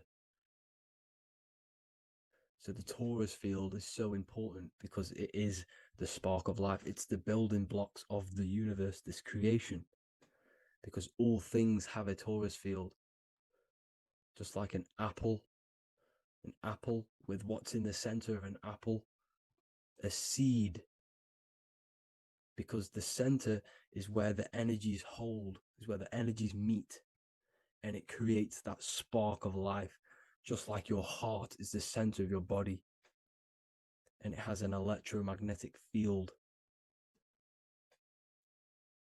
Because the center, all things come from the center. So this is why the North Pole is so important, because this is why it's so important, because this is where the creation sparked from, the center. This is where the most electromagnetic energy is stored. So this is why the northern lights come from the center. It's electromagnetic energy. This is what the northern lights are. It's being emitted from this black hole in the center. Okay, And obviously, what else is on the center? Polaris. Polaris is the center star. Okay, so the center star is what sits on top of this North Pole, Polaris, because it's a pole of electromagnetic energy, symbolized as a black rock, a black hole, pole. You see, because all creation comes from void. Light is born from darkness. Without light, darkness can't be born from light.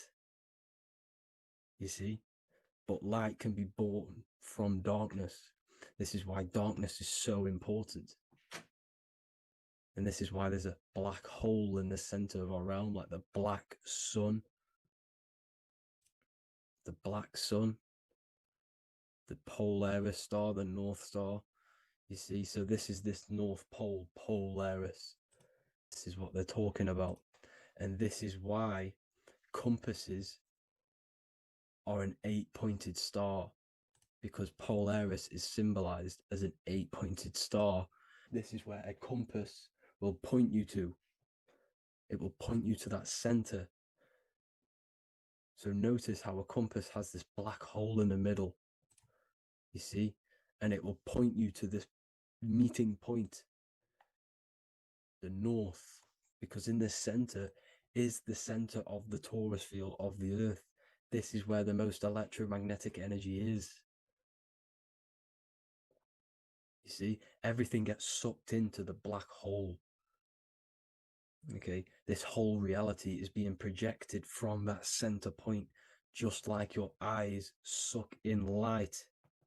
It's a black hole. Your eyes suck in the light of this light being emitted from this center place, this electromagnetic energy at the center, which is the seed of everything, of everyone. You see, just like an apple has the seed in the center in darkness, because in the center of the apple, it's dark. It's black. It's pitch black. But that's where the seeds are. That's where the life is. But Polaris is so important because it's that center star which lines up. It is the pole, it's the top of the pole of the torus field. So Polaris would be here at the very, very top. And this is where the compasses point you to. And this is why the star of Ishtar, the 8-pointed star of the Sumerians, also talked about this 8-pointed star, and it's called the star of Ishtar. Okay, and who is Ishtar? Ishtar is the goddess. Okay, so she's not a male, she's a female, because every creation is brought through a female, a womb. Every single human on earth is brought through the womb, the sacred feminine energy. And the womb is pure darkness. There's no light in a womb, just like the center of our realm. It's a black hole. Okay, and guess what? She's the god of fertility and sexuality. She is responsible for all life. Okay, so the star of Ishtar is the star of Polaris, which is symbolizing the responsibility for all life, the center of our realm,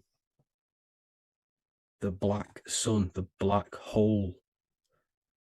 Okay, so this is what that god of Ishtar of the Sumerians is talking about, the goddess, the womb, the seed of creation. So this would be the portal, more than likely the portal in and out of our realm, because it's the top of the torus field. And what's above this realm is the heavens. So this is where you get sucked in from the heavens. Your soul gets sucked in and brought onto this plane of existence. called Earth. These are some space NASA symbols. Look how much Polaris symbolism there is, and notice how it's at the center. You see this circle? This is like a half circle. And at the center is an 8-pointed star of Ishtar. It's the same thing. It's Polaris. It's at the center. And notice on some of these, look, this one is a bear holding the key and an arrow pointing to the Polaris star, so that they hold the key to Polaris. Another one with like a demon holding a key to the what? Polaris on top of him. Also an eagle, which is a Masonic symbol. The eagle holding a key on top of the center. You see, and notice how there's an arrow going up to the Polaris and an arrow down, as above, so below, to Earth. So you can go out of Earth and into Earth through Polaris, and the eagle holds the key. You see? The eagle holds the key, just like this. This demon dragon holds the key to Polaris. And look at this one, Earth, with an arrow up to Polaris, an 8-pointed star. So Polaris is more than likely that portal which the Anunnaki used, the Sumerian gods used, because the Anunnaki symbol is also an 8-pointed star. Okay? And like I said, that center is the seed of creation. The center is the black hole. Okay, just like your pineal gland is at the center of your brain. The pineal gland is at the center of your brain, and that's what connects you to that spirit realm, to the source. That's it for this video, guys. Thank you all for tuning in. I hope you all learned something today. Please leave a like, a comment, and please subscribe to the channel for more content. God bless you all.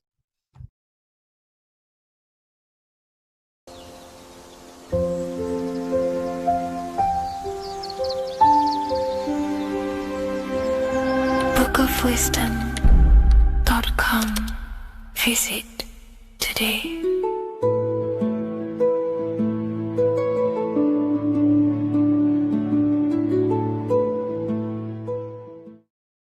What is good, people? We're back with another video, and this is going to be talking about the connection between the micro and the macro. You know, you are the universe, everything is inside of you. So the first thing you need to understand is that the law of mentalism, we are a thought in the creator's mind, everything's being thought into existence. We have a spark of this mind, this same mind of the creator, and everything is a state of mind. Particles or atoms, whatever you want to call them, are a mental thing. They're a product of the mind. Everything's thought into existence. Thoughts influence everything. Thoughts are energetic effects which send out waves into the quantum field around you. And your consciousness is actually the universe experiencing itself, expressing itself, and viewing itself. So we are the creator, but viewing itself in separate bodies. And this is why they call the material world the world of illusions, because everything's separate here, but we all forget that we are all one.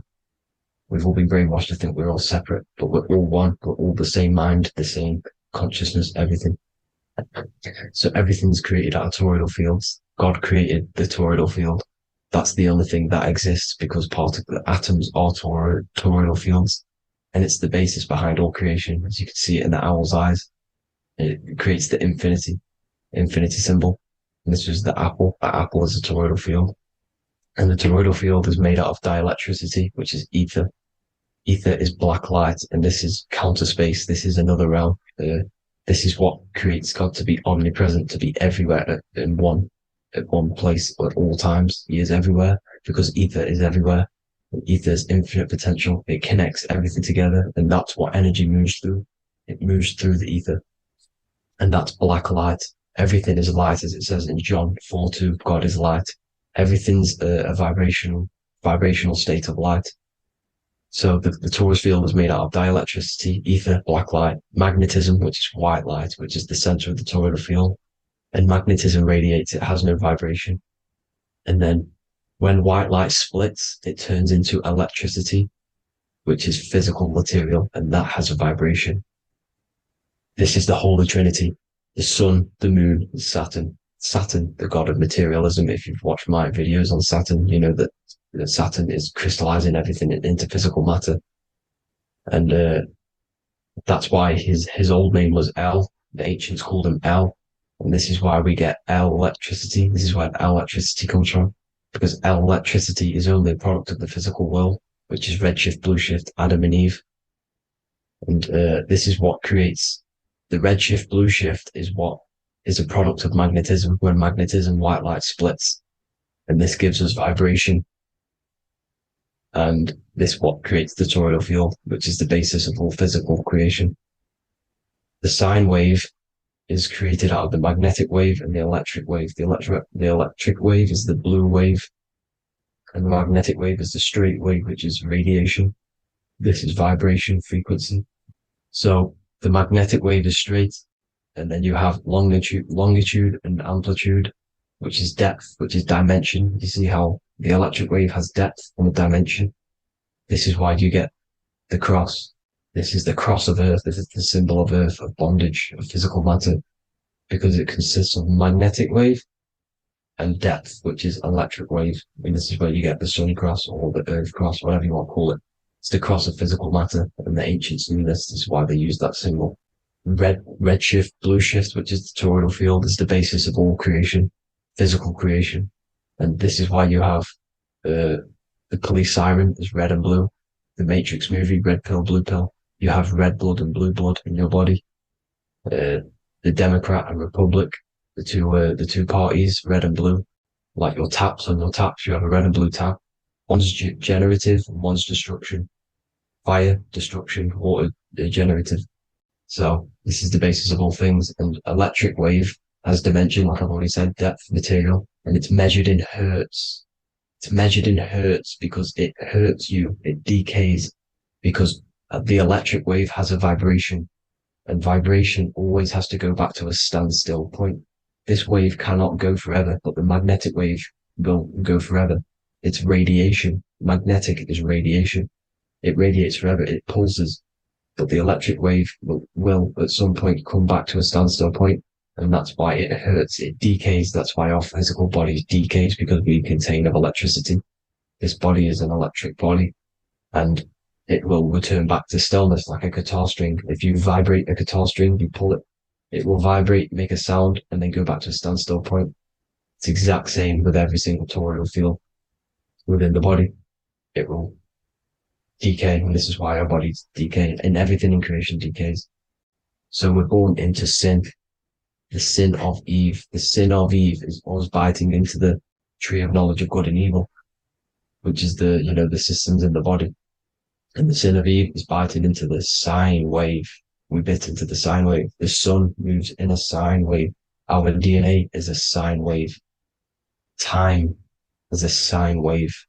Everything in this creation is a sine wave. This is why the dollar bill is a sine wave. Magnetism and electric waves in one.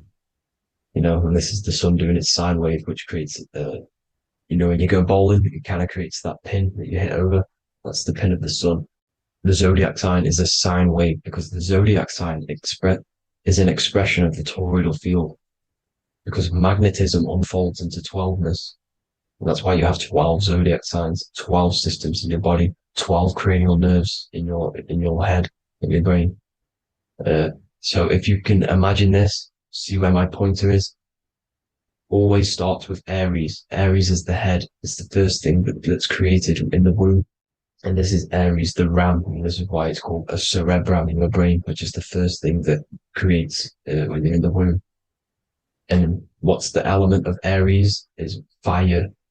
Fire is the first element. F-I-R, first, because it's the first thing on the wheel, the first expression of energy. As you can see here, my pointer, this is the center of the toroidal field. It would go Aries, Virgo, Capricorn, Pisces, Scorpio, Cancer. Then we go back to Libra. Libra would be center, but you see how the toroidal field is the expression of the 12 energies. That's what the constellations are, the energy expressions of the toroidal field. So it would go outward, starting from Aries here, all the way back to Pisces, which is beyond the bottom half. But Libra would be the center. That's why Libra is the equinox. It's the equinox. Libra is when it goes from summer over to autumn. It's the equal. It starts to transition into the winter side. Equinox, equal, which is Libra. And that's why Libra has the two scales. It's symbolized with the two scales. That's because of, the sun moving over. It's being judged. It's equal now, but then it's going to tip over into the winter. That's why Libra is here, the center of the sine wave. Like I said before, magnetic energy unfolds into 12ness. Magnesium is number 12 on the periodic table. It's the sacred number. And this is why the scientists are NASA is trying to bring in another constellation to destroy the holy science of astrology. So Aries rules the head, which is Mars. Taurus rules the neck, the lower head. Gemini, the two twins, which is your lungs, your two twins, your arms, two twins. Cancer, the breasts, or the chest area. Leo, the heart, which is the sun, which is fire, the center of the toroidal field. Virgo, the belly, which is the intestines. Libra, the kidneys, the two scales, the kidneys, balancing out everything. Scorpio, the sex organs. Sagittarius, hips and thighs. Capricorn, I've missed that out, which is the kneecaps. Capricorn, kneecap. Aries, which is the ram, which is the cerebrum in your brain. And then Aquarius, the calves and the ankles, and the Pisces, the two fish, the 2 feet. So everything corresponds, as you can see here. This is an ancient way of depicting it, of the folded human. And this is everything. Each constellation rules that part of the body, gives energy to that part of the body, makes you do certain things. So magnetic energy unfolds into 12ness, electricity unfolds into 7s. That's why when you get electric, the light spectrum that we see, it consists of 7 colors. Why we have 7 planets. The 7 planets give us our 7 metals and the 7 solfeggio scale frequencies. So the rota, this is the rota, and rota is an anagram for Torah. The Torah, which is I think it's the Hebrew Bible. Don't quote me on that, but it's one of the holy books, which is the Torah, the Taurus. Everything goes back to the Taurus field because it's the basis of all creation. So the chief cornerstone, it says in the Bible that the builders rejected the chief cornerstone. The chief cornerstone, you are the builder. You decided to incarnate into the physical world, into the electric world, the world of Saturn. When you are created in the womb, it takes you 9 months for you to be created. So, for example, if you went into the womb here, it'd take you 9 months. So let's say you're born in Scorpio. So you'd go back 9 months, 1, 2, 3, 4, 5, 6, 7, 8, 9. You consist of all of these 9 energies because it takes 9 months or however long you took to be born. Some people are born earlier. You'd have to find out how many months you were in the womb for. But you consist of these 9 energies, and each constellation has a cell salt associated with it. And these cell salts are vital for your health. And your cells and the optimal health of your body. So the chief cornerstone that you rejected is these 3 cell salts, these 3 constellations. So you're mineral deficient in these 3 constellations. For example, fluoride, magnesium, phosphate, and potassium sulfate. So that's the chief cornerstone. And a cornerstone, people always get it rejected with the cornerstone. The cornerstone is not, it doesn't say the cornerstone in the Bible. It says the chief cornerstone. The cornerstone is a cornerstone of a building, but a chief cornerstone is the top of the pyramid. This is where we get the pyramid of the wheel. So you're mineral deficient in whatever 3 zodiac signs you're not. You were not in the womb for. This is the chief cornerstone you rejected. So the human body is the micro. It is the universe in a physical form. It consists of everything in the universe. Just like your consciousness is the universe watching itself, experiencing itself. Your body is the whole universe, 12 systems in the body. 12 zodiac signs, 7 chakras are the 7 planets. The Holy Trinity of you is your Temple of Solomon, the soul and the mind, the sun and the moon. You know, everything is in you. You consist of everything, all the energies, everything. Heaven and hell.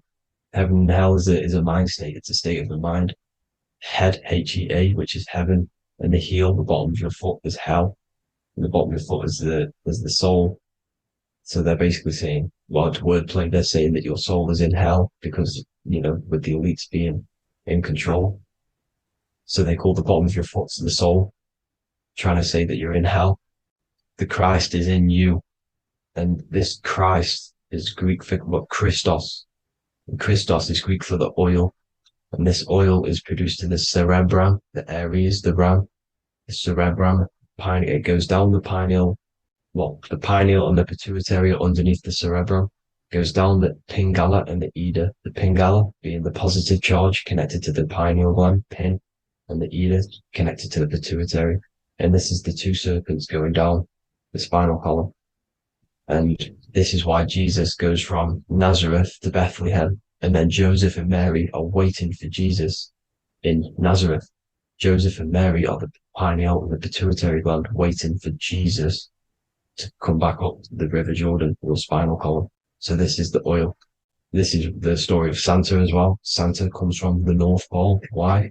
Because the North Pole of the Earth is the center of the toroidal field, and the North Pole of you is your spinal column, which is the North Pole of the toroidal field. The North Pole, he comes from the North Pole. This is the North Pole. This is the South Pole of the toroidal field. Comes from the North Pole, which is your mind. And he goes down the chimney and then back up the chimney. This is the chimney. And he drops off the present, which is the Christos, the oil. And this is why Jesus is crucified at 33, because he crosses over the vagus nerve at the top of your spine. When this oil comes back up the 33 vertebrae, these are your vertebrae here. When it goes up to the 33 vertebrae, it gets crucified at 33 because it crosses the vagus nerve, and he's crucified on a cross at 33. This is the story behind Jesus and Santa. The Ark of the Covenant in the Bible is the 2 hemispheres which cover the vital parts of your mind, the brain side, which is the cerebrum, the pineal, the pituitary, etc. So the 2 hemispheres are the 2 angels, the Ark of the Covenant. This is the Ark of the Covenant covering the 2 vital parts of your brain. So these are the optic thalamus is another part, and it protects the Christ oil, which is inside at the center of the brain. See, the Bible is all a massive metaphor about yourself because you are the universe. You are a microcosm of the universe. Your consciousness has experienced itself, and the universe experiencing, and your body is the whole universe. Your head's heaven. So Moses crosses the Red Sea. These are the 2 hemispheres of your brain. This is the corpus callosum, the Red Sea. So he's pretty much saying that he's uniting the 2 hemispheres of your brain, because most people in this generation are stuck in the left brain, which is just logic, reasoning, science and maths, writing. You know, this is what school teaches you to do. It keeps you stuck in your left brain. And you want to cross over to you want to cross the Red Sea, which is the corpus callosum, to the right brain, which is awareness, art awareness, creativity, imagination, intuition, insight, you know, using the higher mind, creativity, imagination. If you don't have intuition, then you can't read energy, you can't pick up on bad things. This is what Moses is symbolizing by crossing the Red Sea. And it's also the upper room where Jesus met the 12 disciples. 12 disciples are the 12 cranial nerves in your brain. It doesn't just represent the 12 zodiac signs, the 12 disciples. It symbolizes many different things. It's like I said, energy the universe consists of 12ness. So you have 12 cranial nerves in your brain, and that's the 12 disciples as well. And they want you stuck in your left brain, which is the 5 senses, materialism. So they say in the Bible that Satan blinds the mind. Satan is Saturn. If you've watched my videos, Satan is Saturn. And you consist of the whole Trinity, which is the sun, moon, and earth. The soul, moon, the soul being your sun, the solar, the moon being your mind, the earth, your physical body. And Satan blinds the mind. Why? Because we enter a soul system. This is a soul system, not a solar system. And Saturn is the Lord of the Rings, which is the outer ring. When your soul enters the soul system, your soul starts to materialize. It hits Saturn. Why? Because Saturn starts to materialize you. You take on the 7 virtues, which are the 7 planets, which are your 7 chakras. And to get out of this soul system, you must get out of your lower nature, your animal nature, which is lust, desire, greed. You know, the number of the beast 666, which is Saturn, Satan. So you enter the soul system, you take on the 7 energies, which you turn into physical matter. And this is your descension from heaven to, well, to say hell. And then you must raise back up from matter to spirit. They say Satan blinds the mind. Why? Because your mind gets materialized. Your soul and mind get materialized. And when you get materialized, it's an intense experience. You lose the divinity within you. You forget the divinity.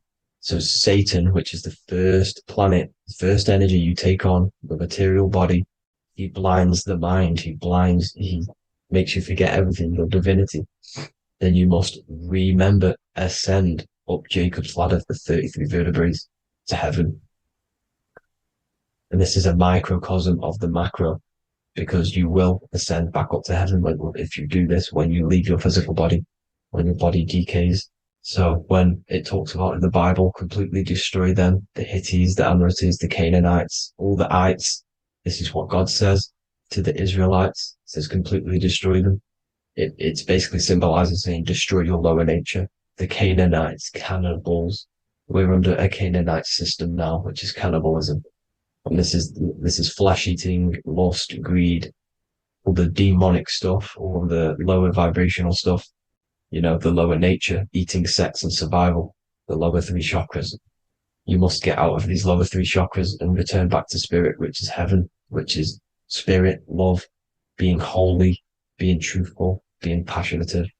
Going back to Satan blinding the mind, all of the planets are made out of these 3 symbols. Satan blinds the mind, and that's why Satan's symbol, this is the symbol for Saturn, Satan, the symbol of Saturn is the cross, which is physical matter, the earth, over the moon. The moon is your mind. So the Saturn symbol saying matter over mind. He blinds the mind. Satan blinds the mind once you enter the soul system. And you must remember, in the Bible, it talks about the Genesis, which is Eve, the sin of Eve, which is biting of the tree of knowledge, with the serpent, which wraps around the tree. It says the serpent placed himself on the tree. Well, the serpent is the spinal column. It's the serpent telling you eat from the tree of knowledge of good and evil, which is your nervous system. And eating from the tree of knowledge of good and evil is doing bad things. For example, over-sexualized, overeating, eating the wrong food. That's eating from your nervous system. It's decaying you, and it's preventing you from achieving the God self, the God consciousness. This is the symbolism of, you know, the tree on the serpent, telling you to eat from the left brain, with the left brain being the sinister. Sinister is Latin for left. That's sin. Sin is left. And left is lefty Lucy, Lucifer, right, righteousness, right, God, godly. The tree of knowledge of good and evil, which is your nervous system, because it determines good or bad. You know, that's the only thing you experience in this world is your nervous system. And then the tree of life is the cardiovascular system, and the Garden of Eden is your body. So that's it for this video, people. I hope you've got a greater understanding of how you are the universe and everything is inside of you. Just keep in mind you are the universe experience in itself, and your body is a reflection of everything. The 12 constellations, the 7 planets, everything's inside of you. This world is an expression from the inside outwards. You can't affect the outside world to manipulate reality. Everything's inside of you. I hope you got a greater understanding of this. God bless.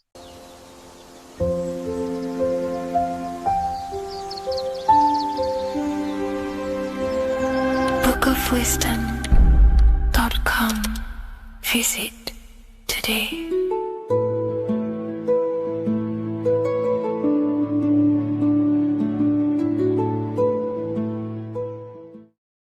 What if I told you that the seasons don't just change the external world, they also change your internal world? They have a psychological and a spiritual effect on your consciousness. If you're new to esotericism, you may not really understand this. But if you have some deep understanding of as above, so below, you already know this. But today we're going to be explaining it in great detail. So tune in, take a pen and paper, maybe make some notes. So we have 4 seasons. The sun is the main source of life on the earth, and it changes the circumstances on the earth in 4 different ways. Of course, we have spring, summer, winter, and autumn. These are the 4 states of the earth due to the sun's cycle. Not only do they take place on the earth, they also take place on you, your body, your mind, your spirit, your consciousness. They change things internally and externally. The first thing we need to understand is that we have a dual nature. We have a mind, and in that mind, we have an internal self. That's what we call the spiritual self.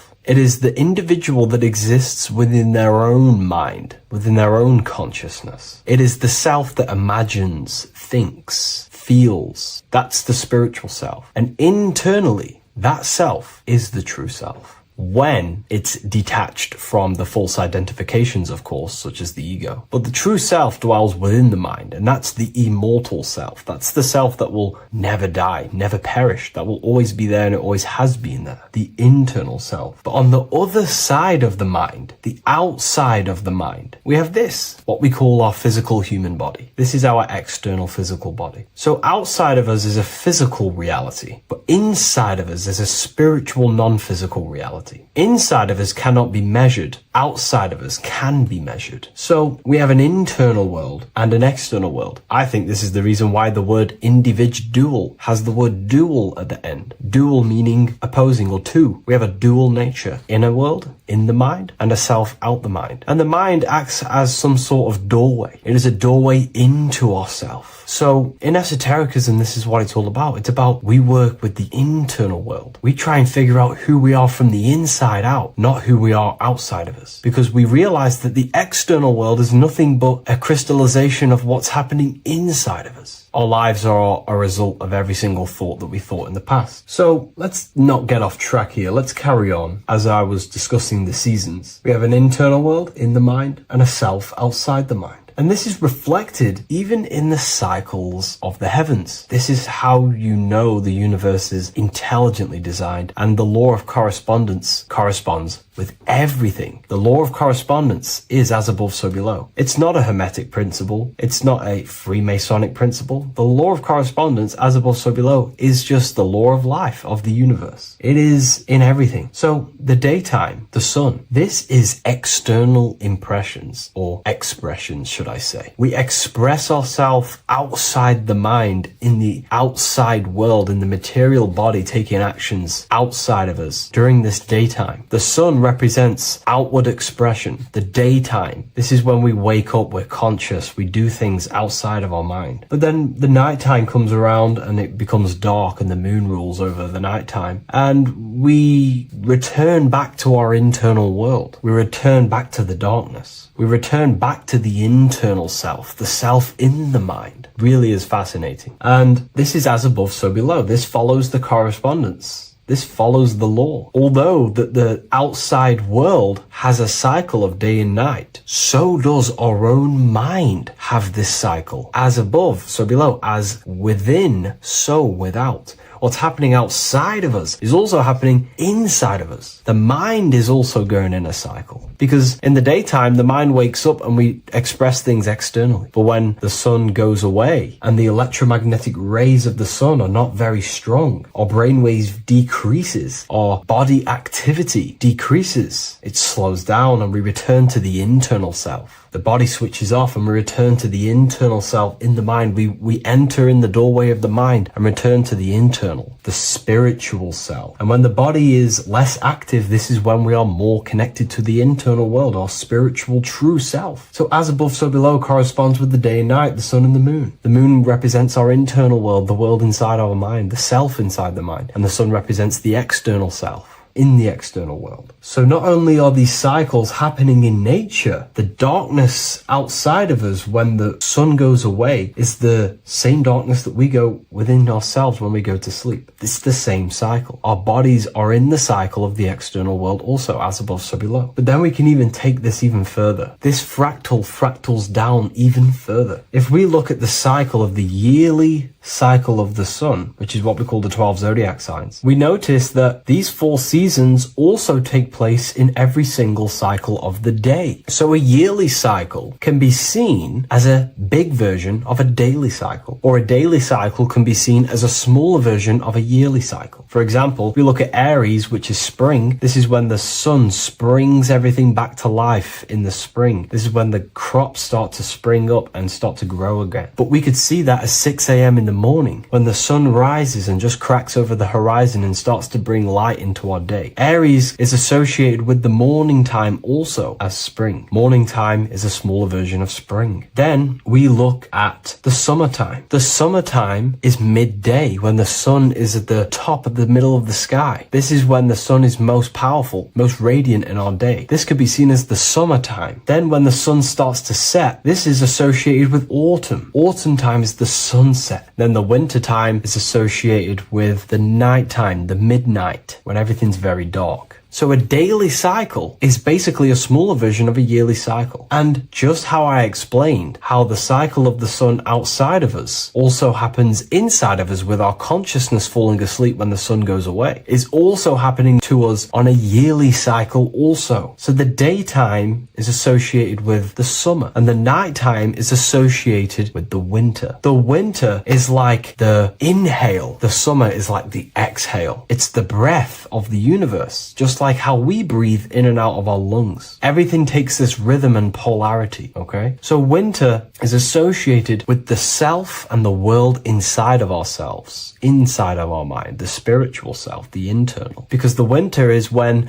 the sun's rays, electromagnetic rays, are not very powerful. And this decreases brainwave activity, making us more connected to our internal world, inside the mind. But the summer's the complete opposite. The summer is when the sun is very, very powerful. And the sun's powerful electromagnetic rays increase brain activity, making us more actionable in the physical world outside of our mind, in the external world. So summer is the daytime and winter is a big version of the nighttime. Vice versa. Just like how in the winter, we're more in the house. We're inside buildings because it's very cold outside. Animals hibernate. They go inside. They go into little places. They collect all their food and prepare for the winter. They go inside. They go in darkness to hibernate. So does our consciousness, our spirit, the self inside of our mind. We can use these cycles to our advantage, to evolve spiritually, to connect and be more balanced. You know, I've mentioned a lot of this inside the university to my members, to the family inside of there. We discussed this. We had a great discussion about this. And, you know, the live calls we have are priceless. The conversations you can have with someone when they're awake, you never forget them. You always have deep, meaningful conversations. And we discussed this deeply, and we were going into some interesting things about how we can use these types of changes in the seasons for our spiritual growth. We even discussed about spring and autumn and how they're associated with the different spiritual bodies that we have. But anyways, let's not get off track. Lucid dreaming,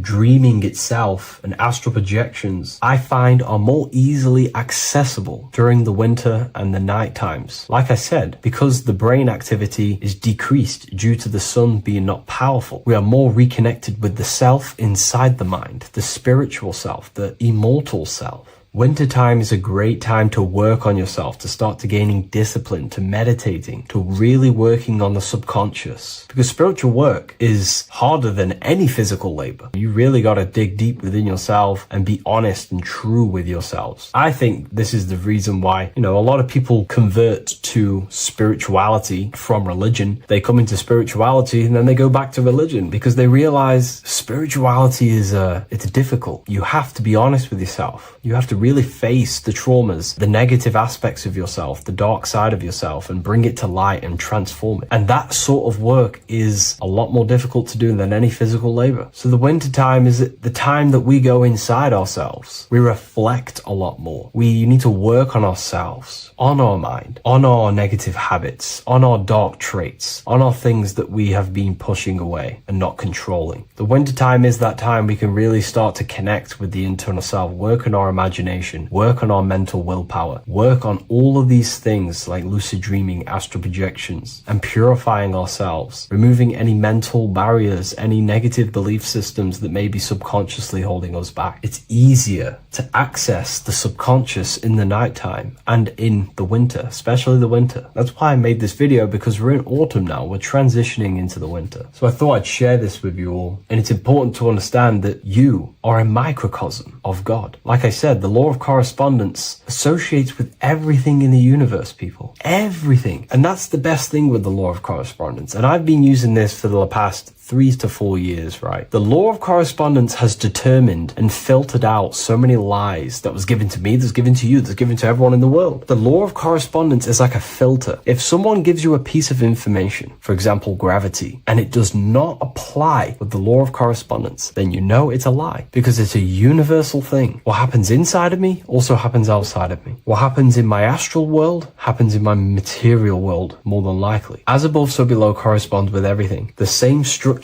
in my veins, in my nervous system, is the same structure in the trees, in galaxies, in everything. As above, so below, the universe is a fractal universe. Therefore, the point that I was getting at is that you are a microcosm of God. The same mind that God manifested things through thinking. He thought the stars, the earth, nature, the human body, designed everything with the God mind. He thought everything into existence. And that mind, them powers that God used to manifest everything into physical existence through the power of thought, is the same mind that you possess, but on a smaller scale. God manifested the macrocosm through thought, as the universe is a mental universe. Everything you see around you was thought, then manifested into physical reality. God manifested the macrocosm, the world, through thought, and that same force of thought you use to create the microcosm, to create your own world. You think your life into reality, your world into reality. Your body is a microcosm, a miniature universe. Every thought you think commands 50 trillion cells in your body, and your cells religiously execute on every command that you give it. You're in charge of 50 trillion cells. You're literally commanding a whole civilization inside your body. And this is how you are a reflection of the divine. The God mind created the macrocosm, the world, and you create your own world inside that world using the same power as thought. Very powerful. So everything that happens outside of you is also happening inside of you. The law of correspondence is the most important, the law that you could possibly learn, because it makes everything so clear for you in the universe. Makes life so clear. You see reality for what it truly is. It's a reflection of the higher dimensions. Just like how reality right now is a reflection of what's happening inside of people's minds and consciousness. We can't blame the elites for all the negative things that's happening in reality, because all the negative things that's happening in reality is the negative things that's happening in people's minds. We need to take control of ourselves. So with that being said, thank you all, everyone. If you wish to read more, 90% of you watching this video have already got this book. I want to say thank you for your support. It means the world to me. It makes me research more and write more books. And the book of symbolism is coming very soon. So thank you, everyone. I'll leave a link in the description for the university, for the live calls, and for the book if you wish to join. Have an amazing day. Hello, everyone, and welcome to another lecture inside Ethereal University. In this lecture, you will learn about the death process and how to prepare for it, and why that preparation is so important. So let's get straight into this. You must understand, as a spiritual creature that you are, you have a visible nature and an invisible nature. You never truly die. You are an eternal soul experiencing a temporary physical world. The inner world of thought and emotion is eternal, while the outer world of matter is mortal. Everything that is seen is mortal. Everything that is unseen by the eyes is immortal. When you die, your external physical world will be stripped away, leaving only your pure consciousness in its raw form, drifting within the astral plane. So here you see your physical external body and your internal world. And your internal world is your state of consciousness. It's your state of consciousness. Your thought and emotion is one overall state. Okay? So you must understand these planes. You have the physical body, the etheric double, an astral body, a mental body, and the Buddhic body. When you die, you leave the physical plane. Then you will more than likely leave the etheric plane because the ether acts as like a portal. Everything comes out of the ether and returns back to the ether. I can break that down in another video in electromagnetism. But electromagnetism is ether, energy coming in and out of the ether. You will, every single day you die, every single day. There's a cycle of life and death occurring all the time. Every single day, you go to sleep, you go back, your consciousness slips back through the ether. And then when you wake up, your consciousness comes back through the ether into the physical plane. Death is just a bigger macrocosm of the microcosm cycle of life and death. So you will return back to the astral, which is the realm of imagination, infinite possibilities. And this is where thought forms start to manifest. Okay. So depending on how advanced you actually are mentally and emotionally, will depend how long you stay in the astral.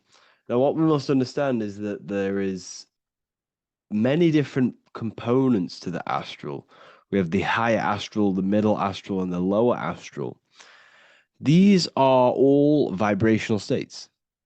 So if your mind and soul is operating in lust, lust, desire, hate, food, physical addiction, smoking addictions, then these are quite heavy. These are quite heavy attachments to your consciousness, and they're quite low level desire, which means they have a low vibration.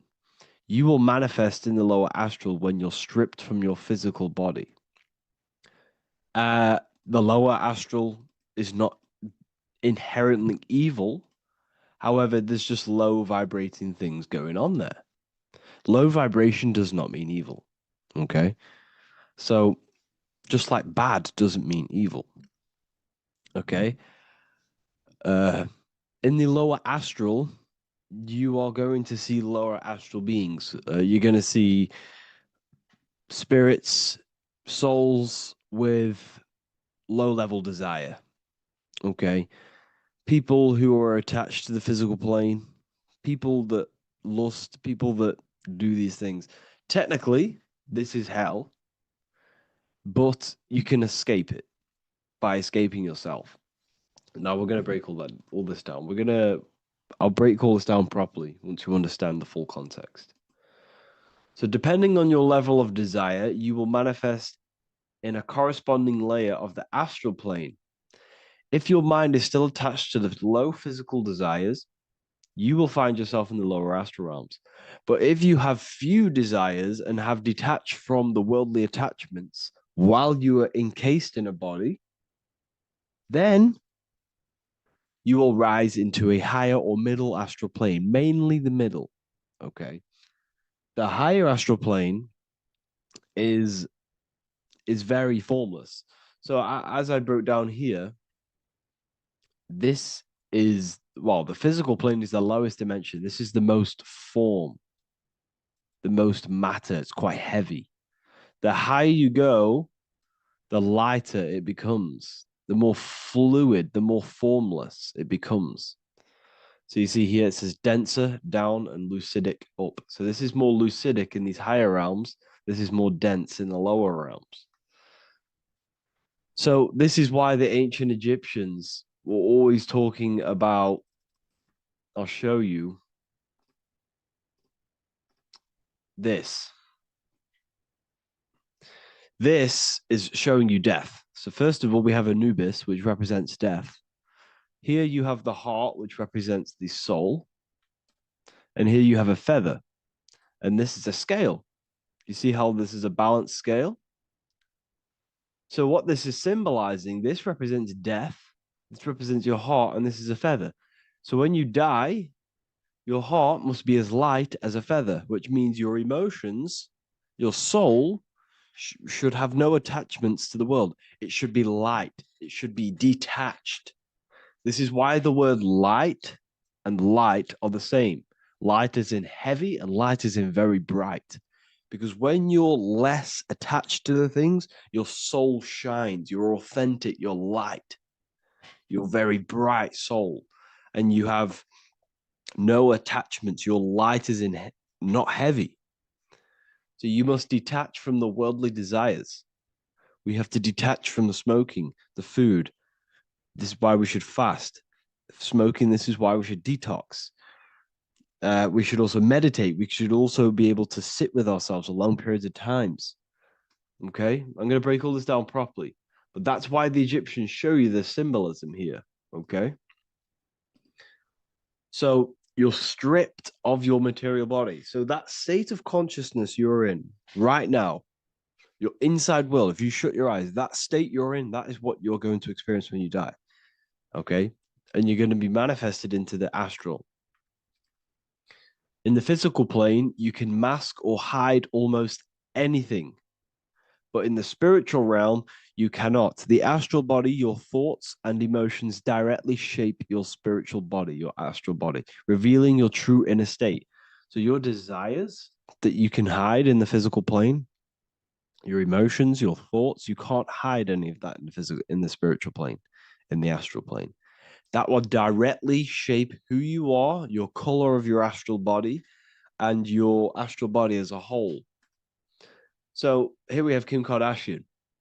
If you could see this lady's astral body, you would run so far that you would be horrified for the rest of your life. If you could see their spirit, their astral form, it would be horrific because their mind is so attached to, physical things, so attached to desire, money, fame, worship, power. These people do not want to die. These billionaires and millionaires will never want to die.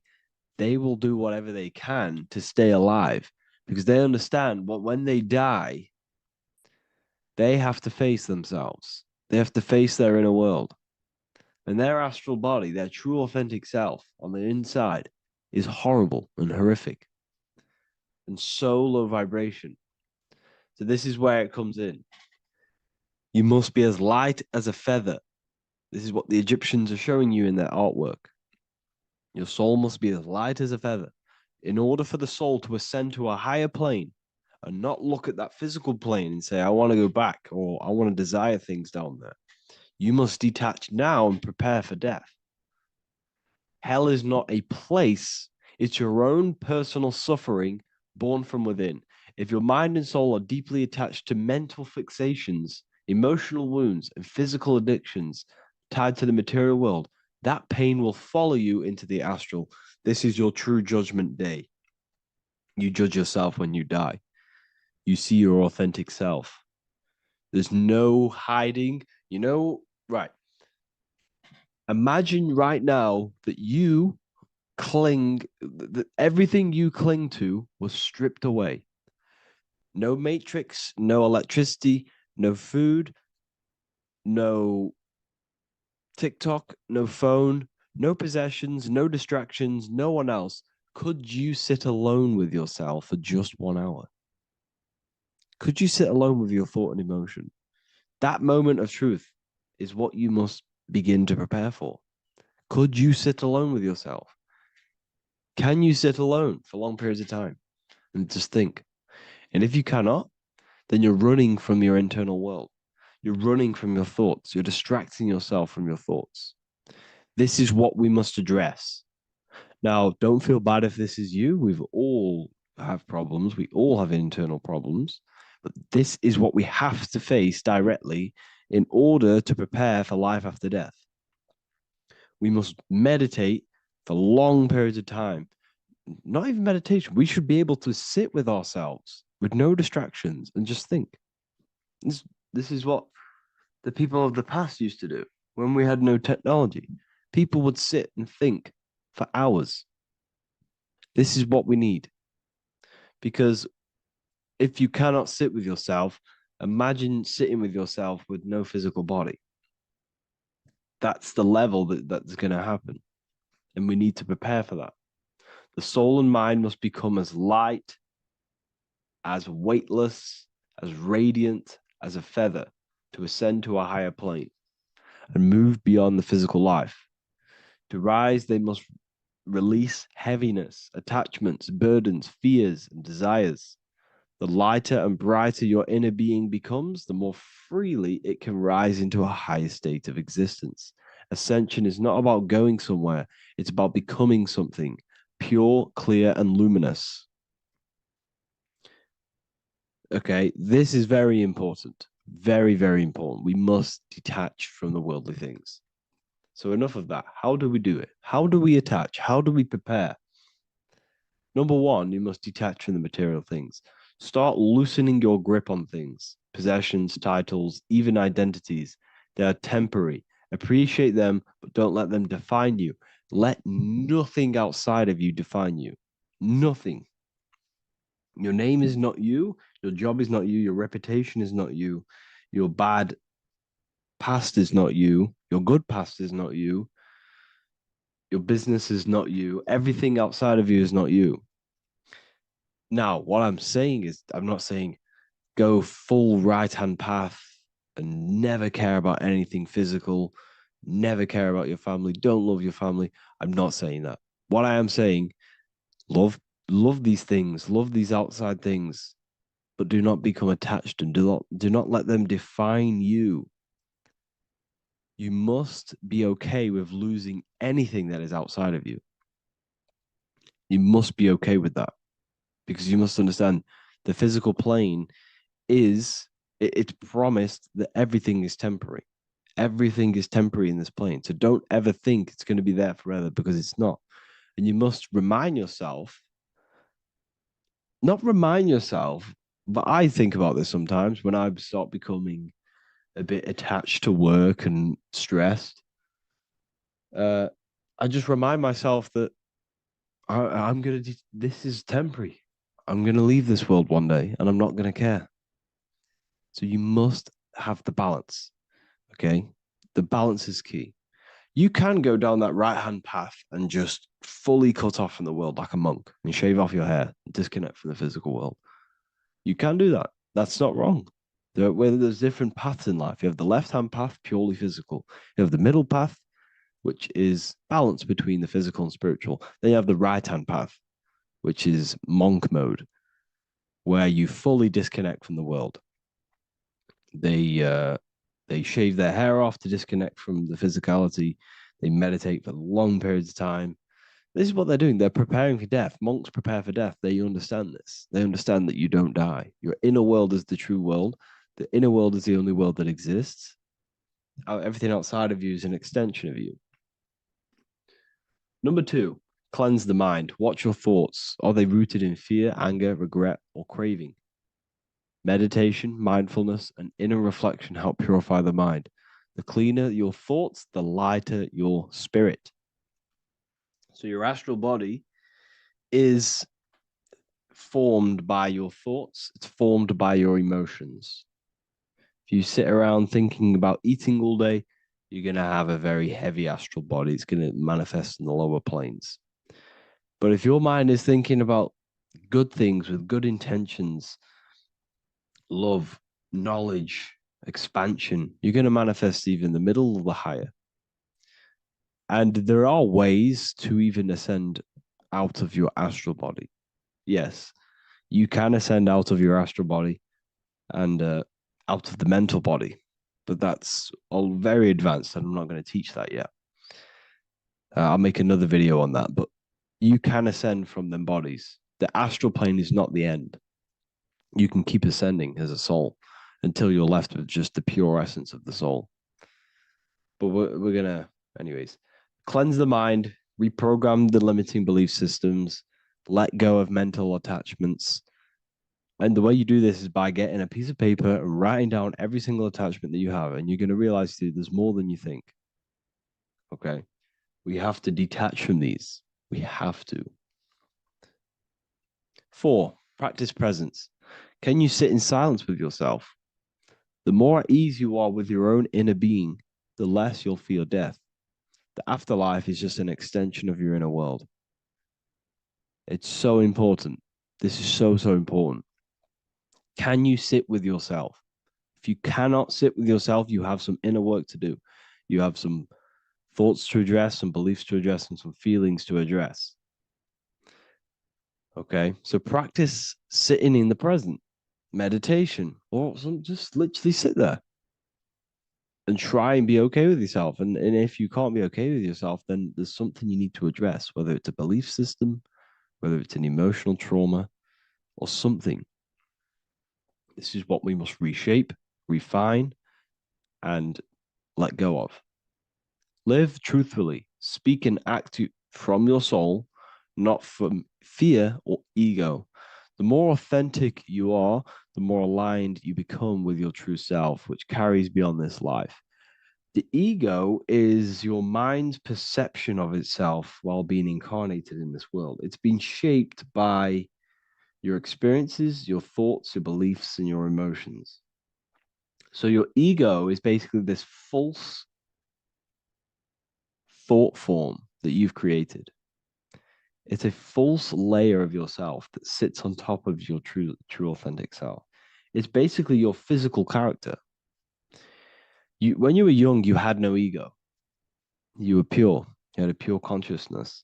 But then as you grew older, your ego started to grow, and it still is growing because it was shaped by experiences, things you've gone through, things you said, things you believe, things you think.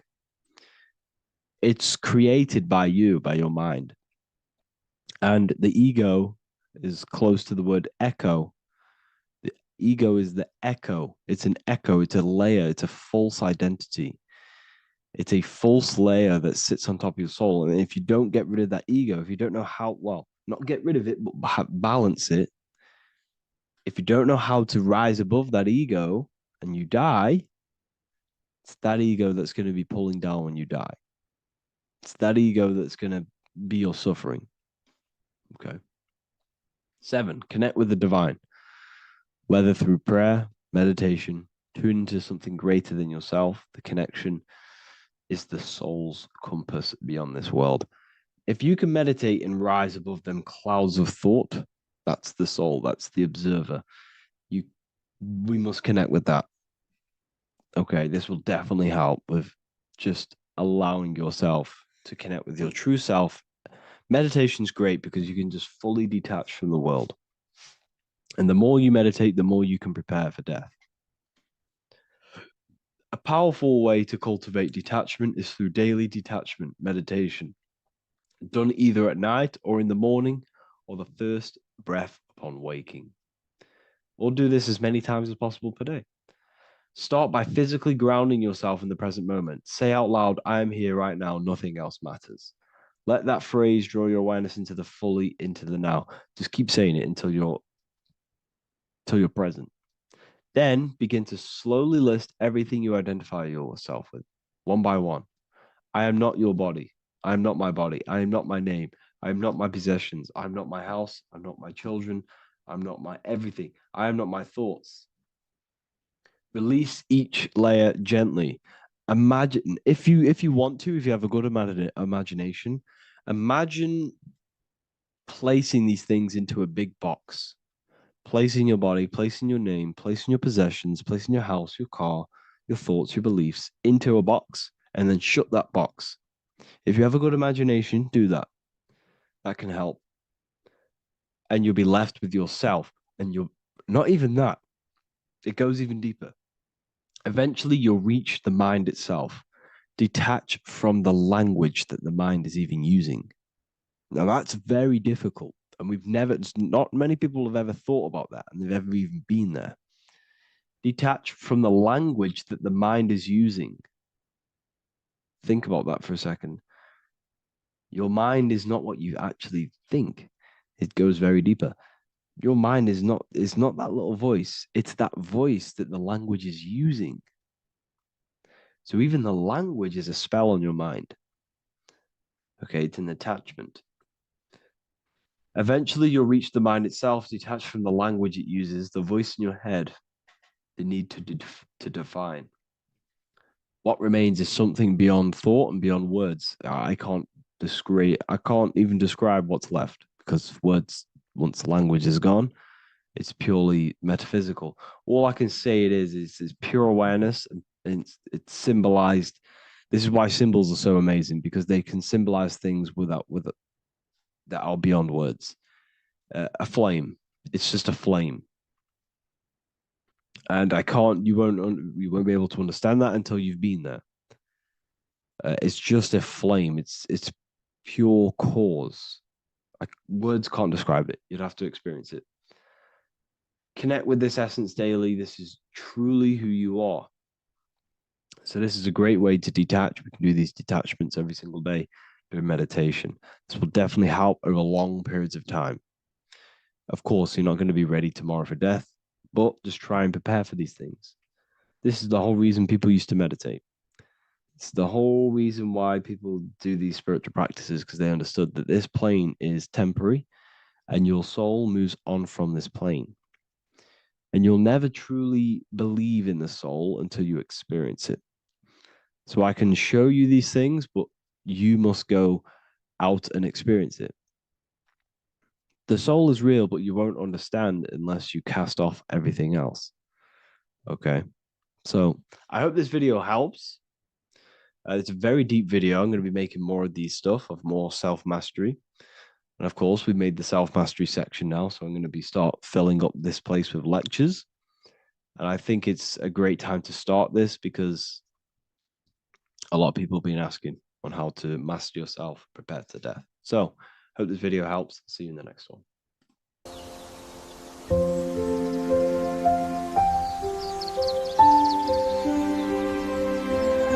bookofwisdom.com. Visit today.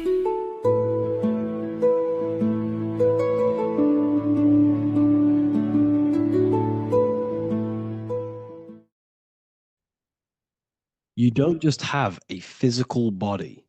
You have a physical, mental, spiritual, and emotional body. Each one of these aspects are a body of its own. Body does not just refer to a physical substance. You have a mental body for thinking, an emotional body for your emotions, a spiritual body for your energy in your astral form, and a physical body to encapsulate all of these. Each four of these aspects are essential for the human experience and essential to balance.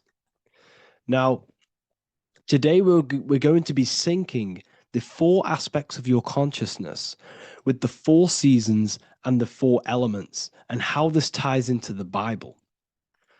So we have four physical elements. We have 5 elements in total, spirit being the most important, but spirit is pure invisible. We have 4 physical elements. We have air, fire, earth, water. Earth and water are feminine. Air and fire are masculine. Air and fire are active. Water and earth are passive. The air corresponds with the mental body of consciousness. This is where your intellect, this is where your communication, this is where your thoughts, intuition all comes from. This is the mental body of consciousness that allows you to think, allows you to process, figure things out, and have intellect and gain knowledge. This is your intellectual aspect of your consciousness, located in the head region. We have a fire nature, a spiritual nature. This is our astral body. Our astral body is all to do with the subconscious realms, the higher realms of consciousness. This is the body that allows us to be free from the physical body. Our spirit is more of our energy. Water is our emotional body. This is what allows us to feel things, that allows us to gain intuitive feelings of conscience. So emotion allows us to understand what is right and what is wrong. When we feel something bad, we know that this is wrong. When we feel something good, we know that we are doing good. Emotions are a creational force that allows us to feel certain things to bring them into existence. Our emotional body is a creational force and should not be reactive, and they should be controlled. Most actions are stemmed from emotions.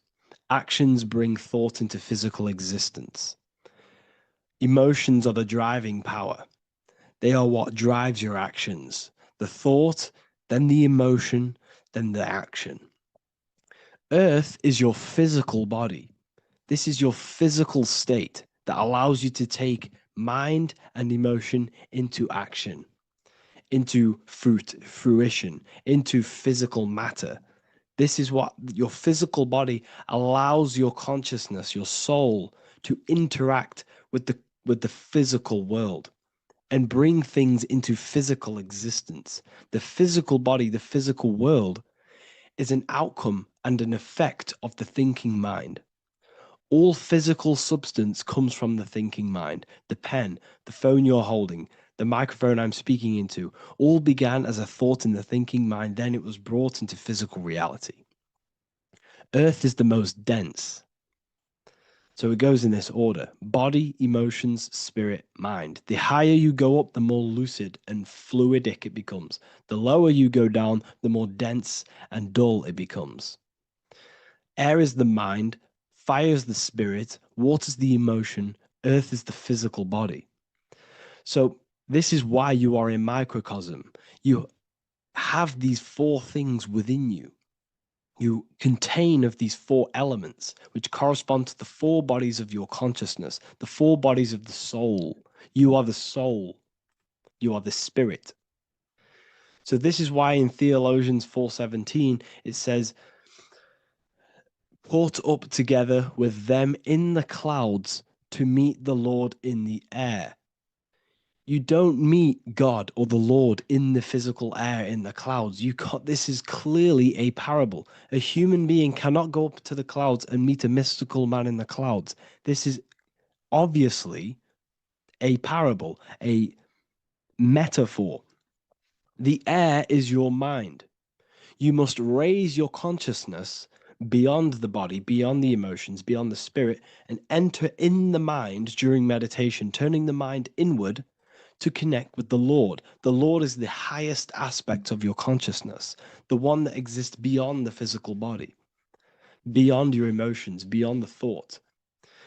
So you meet the Lord in the air, in the mind. The mind represents the air. This is why in America there's a saying called an airhead. You're an airhead. This means that you are stupid, or you don't think, or you have nothing in your mind. You have nothing in your head. When someone's very stupid, you call them an airhead, because air represents the mind. The air is elevated. The air is invisible. The mind is totally invisible to the human eyes. It is a metaphysical substance. In fact, it's not a substance at all. It's so fluidic. It's everywhere. The mind can be everywhere at all times. It can be anything. Nothing is impossible within the mind. Now, this is synced with the four seasons.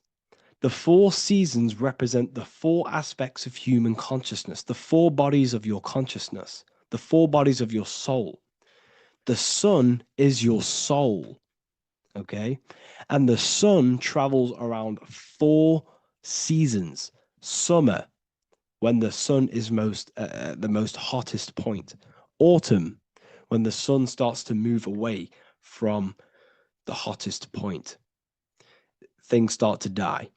Then it goes to winter. This is when everything dies. This is when things enter in within itself. This is when darkness occurs. Then spring. This is the reignition of the sun. This is when the sun starts to bring back the warmth back to the summer. You have four seasons which correspond to the four bodies of consciousness. Fire is the spirit. This is when you are passionate. This is when you are taking action. This is when you are fiery. The sun is blazing. You're taking action. You're very passionate. You're very spirit. You're in the spirit. Autumn is water, emotion. This is when you start to become very reflecting. This is when you start to feel emotional. Because in autumn, there's lots of water. This represents the emotional body of consciousness. Winter is the mind. This is air. Winter, what happens in winter? Everything enters within itself. The leaves die, the trees die, everything dies and goes within. This is the mind. The mind is the darkness, remember. You close your eyes to enter within the mind. The winter represents meditation. In the winter, what do people do? They stay inside of their house. They research more. They read more books. They become more intellectual. They think more in the winter because we are so we're stuck inside. So we're more reflective. We're thinking more. We're more communicative. We're more intellectual. In the spring, this represents the earth, the body. This is when we start to come out of the mind and we awaken to the body, and things start to grow again. The plants start to grow. The earth is growing again and reborn again. This is the body. This is when you become more active in the spring. And then the summer, back to the summer, we then take action on these thoughts and these thoughts that we gained over the winter. Essentially, this is just a massive cycle. And this is a daily cycle also. The nighttime is the winter. The morning is the spring. The midday is the summer. And the evening time is the autumn. This is a microcosm. We have 4 bodies of consciousness. You are the sun, you are the soul, and the soul has 4 bodies: summer, autumn, winter, spring. Emotion, air, body, spirit. Sorry, emotion, mind, body, spirit. So you are the soul. You are the pure essence of consciousness. The sun is your soul in the heart. And the seasons are inside of you because you are a microcosm. Okay? You are a microcosm. The word sun is son. The Latin word for sun is sol, which is soul or solo, because the sun is solo. It's on its own. You are the soul, and the soul has the 4 different bodies of consciousness. So before we move on any further, if I've blown your mind, please, if you can, leave a like, a comment, a share, and a subscribe. Let me know what videos you want me to make in the future. Please drop a like. It definitely will help me. You are a microcosm of the macrocosm. Man is a miniature universe that goes through its own cycles. The seasons of the summer, winter, spring, and autumn do not occur merely outside of him, but within him as well. The summer is within you. You feel different in the summer. You feel different in the winter. You feel, depending on the body of consciousness, it's your soul's interacting with. So the sun in the sky is your soul inside, and the sun goes through these cycles, which is affecting your bodies of consciousness, because the cycles represent your bodies of consciousness. Now, this ties in with the Bible. This is why we have 4 Gospels. This is why Matthew, Mark, Luke, and John are always seen with the 4 different zodiac sign animals or symbols. So you always see each one of the Gospels. If you just type in on Google Matthew, Mark, Luke, and John, type in ancient pictures, paintings or pictures of them, and you will find these 4 zodiac signs are always standing with each one. Taurus, the bull; Leo, the lion; Scorpio, the eagle. An old symbol for Scorpio was the eagle, and a man for Aquarius. Here you see very, very ancient paintings and artwork. Here we see Matthew, the man, Aquarius. Here we see John, the Scorpio. Same here. We also see it on the tarot cards, on the world card. We see the 4 fixed zodiac signs. Here we see it as well. These are called the 4 fixed zodiac signs. Now, when we look at the zodiac, we're no longer looking at the sky, because what you must understand is as above, so below. What is above you is inside of you. What is above is what is below. What is outside of you is within you. The zodiac is inside of you. The zodiac revolves around the sun. The sun is your soul. These are different energies of your soul. Like I said earlier, the 4 seasons are the 4 bodies of your consciousness. And in each body of consciousness, you have these different energetic energies that you can work with. Okay, so this is the true astrology. This is the true astrology, the internal esoteric astrology. You can't find much information on this at all. Very hard to find. So what we're looking at are the 4 bodies of consciousness. Obviously, when you look in the middle of each, when we look in the middle of each season, spring, the middle of spring is Taurus. The middle of winter is Aquarius. The middle of autumn is Scorpio. The middle of summer is Leo. These 4 signs are known as the 4 fixed signs. Okay, Scorpio is fixed. It's the middle of autumn. Scorpio is a water sign, emotion. Aquarius is the air sign, the mind. Taurus is an earth sign, the body. Leo is a fire sign, the spirit. This is why we see Matthew, Mark, Luke, and John with the 4 fixed signs of the zodiac, which represent the 4 bodies of consciousness. Leo, the spirit, fire. Luke, Taurus, earth, body. Matthew, Aquarius, air, mind. John, Scorpio, water, emotion. Each gospel is depicting Jesus and showing Jesus in each gospel. Each one of these gospels is showing and depicting Jesus according to the different body of consciousness. In John, this is when Jesus starts to turn water into wine. Water is emotion. Wine is transmuted emotion. This is when he does miracles with his emotions, water into wine. Aquarius, which is Matthew, air, the mind. Inside of the Gospel of Matthew, this depicts Jesus as an intellectual person, a person who's communicating and using his mind, his mental body a lot inside of the Gospel of Matthew. Go and read it, and you will see this. Luke, Taurus, earth, the body.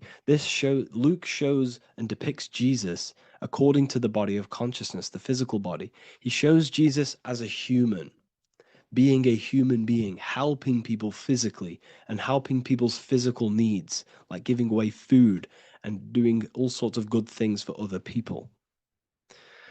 Leo, Mark, inside of the Gospel of Mark, this shows Jesus as a spiritual teacher, a passionate person who is taking action. Each gospel is showing Jesus according to the different body of consciousness. And Jesus represents you, the sun. That's why it's called the Son of God, the light of the world. Jesus represents your soul, and your soul has these 4 gospels, the 4 bodies of consciousness, the 4 fixed signs, the 4 elements, and the 4 seasons. These things all correspond to your consciousness. So this is Leonardo da Vinci showing you the exact same thing. Jesus is the I am, the sun, the soul, in the middle, on his own. Luke, spring, earth, body. There are 3 people in each group. There are 4 groups, and there are 3 people in each group. 1, 2, 3. 1, 2, 3, 1, 2, 3, 1, 2, 3. Fall, winter, summer, spring. These are according to the 4 bodies of consciousness. Here we see Aries, which rules the head region. He's on the head of the table. Gemini, he's holding up the 2 hands because Gemini rules the 2 hands, the 2 arms. Gemini is the 2 twins, which is the 2 arms and 2 hands, and the 2 lungs. Here we see the beginning of summer, which is Cancer. You see the big knife here. Cancer, him here, this gray-haired guy, holding a knife for the crab. Cancer, they pinch. You have a knife, symbolizing the crab. Leo, the middle of summer, showing dominance. The sun is very dominant. He's got his elbow on the table, showing dominance. Virgo has no Adam's apple. Cancer here is pointing at this woman's neck, saying there's no Adam's apple. This is Virgo, the virgin, the only woman. Jesus, the sun. This is Libra, the balancing. He's holding his arms out, balanced, showing the balancing of the sun. Because when the sun enters Libra, the sun is balanced between winter and summer. So it's balanced. This is all astrology, but this is internal. Okay. This is Ezekiel's vision. Ezekiel had a vision in the Bible, and he saw the face of a man, the face of a lion, the face of an ox, and the face of an eagle. The eagle is Scorpio, the ox is Taurus, the lion is Leo, and the man is Aquarius. He saw the throne of God, and he saw the different bodies of consciousness. This is all symbolic for the different bodies of your soul. So when we look at the zodiac, we are actually looking at a map and the energies of our soul and the energies of our bodies and the energies of our consciousness. This is what we are looking at. Each zodiac is an aspect of our consciousness and an energy that we can work with and that we must purify. Balance and purification is essential. Imagine playing a brand new video game. Let's say a brand new video game came out and you had to play it. What happens when you play that game? You don't know the controls. You cause chaos in that game. You can't really run properly. You can't do anything properly. You're getting destroyed by other people who are playing that game. It's the same with your physical body. When you are born, you must learn how to play the game. You must learn how to balance the mind, learn how to balance the spirit, the emotions, and the physical body. We must balance and purify each body of our consciousness. We must look after our physical body with our physical health by eating physical, electrical food like fruits and veg. We must look after our minds by being conscious of what enters our eyes, enters our ears, enters everything. Whatever enters our five senses is affecting our mind, our mental health, our environment, mental. We need to look after our thoughts, control our thoughts by purifying our thoughts, only positive thoughts. Then we must purify our emotions, feeling only gratitude and love and not feeling these negative, dull emotions. Then we must look after our spiritual body through meditation and looking after our spirit. But remember, when we look after our mind, it all begins in the mind. Each body of consciousness is interlocked with the other. If you have if you have an unhealthy body, you have an unhealthy mind, spirit, and emotions. If you have an unhealthy mind, you have an unhealthy body, spirit, and emotions. If you have an unhealthy emotions, you have an unhealthy spirit, mind, and physical body. They're all interlocked. You must balance each one of them. Look after your physical body, look after your thoughts, look after your emotions, look after your spirit. But remember, the mind is the most powerful one. It's mind over matter. Once we look after the mind, because once we start to control our minds and control every thought we think, this will then turn into discipline in our physical body. Because once we learn how to discipline the mind, we learn how to discipline what we eat, we learn how to discipline what we feel, we learn how to discipline our spirit. This is all interlocked, but work on the mind first. Work on the mind first. All of this knowledge is inside of the brand new Book of Wisdom, Volume 2. This is a revolution in human consciousness. If you've read it, please leave a review down below. If you've read Volume 1, leave a review down below. This is the next revolution. I don't see this information anywhere. This is the next revolution of human consciousness. And of course, if you are serious about this and you truly want to gain enlightenment and join an amazing community where you can connect with me on live calls, lectures, the Manifestation Mastery course, you can gain access to my library with over 45 PDFs plus my books. And if you do join the university, you can order a Volume 2 free of charge. All you have to do is to pay for shipping. If you truly take your knowledge serious and you want to to take advantage of life, join the university. This is where truth seekers belong. Just want to say thank you all. Please leave a comment. Please leave a like. It's going to help me a lot spread this knowledge to the world. And yeah, share this with a friend and subscribe. Thank you all.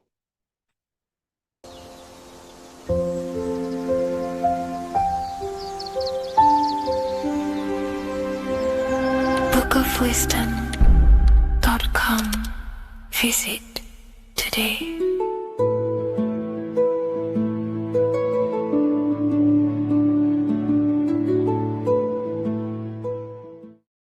The scariest thing about having your first out-of-body experience and leaving your body is the realization that you have after. You realize everything you've been told about yourself, reality, the earth, what you're doing here on earth is a complete, utter lie. Your self-belief of what reality is and what you are is completely shattered. You now fully understand that you are more than your physical body that you inhabit. My first out-of-body experience happened a few years ago, but before all of that, I remember being a child, going to bed and closing my eyes, and I remember as a child feeling like I was floating above my body and moving. And maybe subconsciously this has led me into knowing intuitively that there is more to reality, and I've gone down this path of esotericism, occultism, consciousness. Maybe that has led me to this, I don't know, but I've always had this subconscious intuition in my mind that there's more to reality than what we've been told. And maybe it came from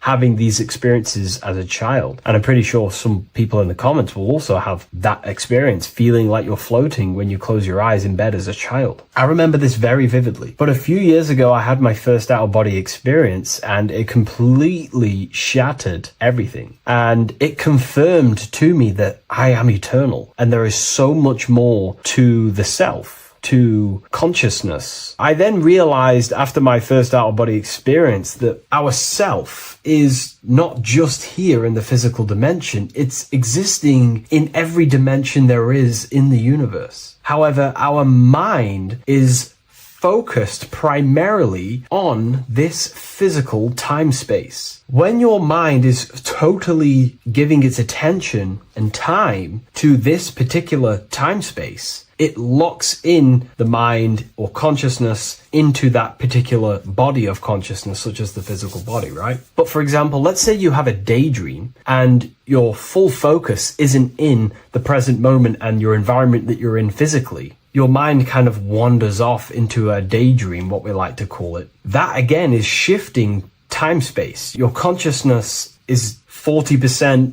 here in the physical plane because your body's there, but then the other 60% is in this daydream, this imagination. So you're shifting time space, and what an out-of-body experience does is allow your mind to reduce that attention to the physical body and access attention to this altered body or dimension of consciousness. So I'm going to give you the story of my first out-of-body experience, because I know when I was researching this, I was always looking for personal stories about someone's out-of-body experience, and there's not many out there, to be honest with you. Well, based off my research, I couldn't find many. You find a few, but I'm going to give you my experience of my first out-of-body experience that happened a few years ago. It was early in the morning. I kept on waking up and falling asleep to my alarms. I went back to sleep after waking up for like the third time in the morning. When I fell back to sleep, that is when I had my out-of-body experience. It's also good to mention that I have been listening before that about podcasts, books about our out-of-body experiences, astral projection, and things along them lines. So this was stored in my subconscious, this topic. And I had a desire in my heart to actually experience this for myself. Long story short, I went back to sleep early in the morning because I kept on waking up, and it began with this tingling sensation, a high energy sensation. It was like bursting, intense, high frequency energy. My attention was no longer in the time space of my body, but my attention shifted into this energy body, which I now understand. I didn't understand at the time properly, but I now understand that as my consciousness started to feel like it was being pulled upwards, right now, our time space, our attention is in our body, and you feel all the data of the senses, right? And that's what I'm feeling right now. That's what you're feeling right now. But imagine that was completely stripped. My attention was no longer feeling the sensations of my body, because my body kind of just dissolved as I fell back to sleep. So this was a natural out-of-body experience. I didn't force it. I didn't meditate. I didn't do anything. This was just a natural out-of-body experience that I had. And a lot of people get these that I've read about. So my attention started to feel like I was being pulled upwards, and I no longer felt my body, but I felt this intense energy, frequency, sensation all around my body. It felt like this, like it felt like illuminating energy that's moving very, very, very fast. So my conscious awareness was now shifting. I now understand. My whole body faded into this sensation. My whole mind faded into this energy sensation, this tingling, free, and it was very, very intense. I was not feeling my normal senses anymore, only this energy. This energy was also pulling me up.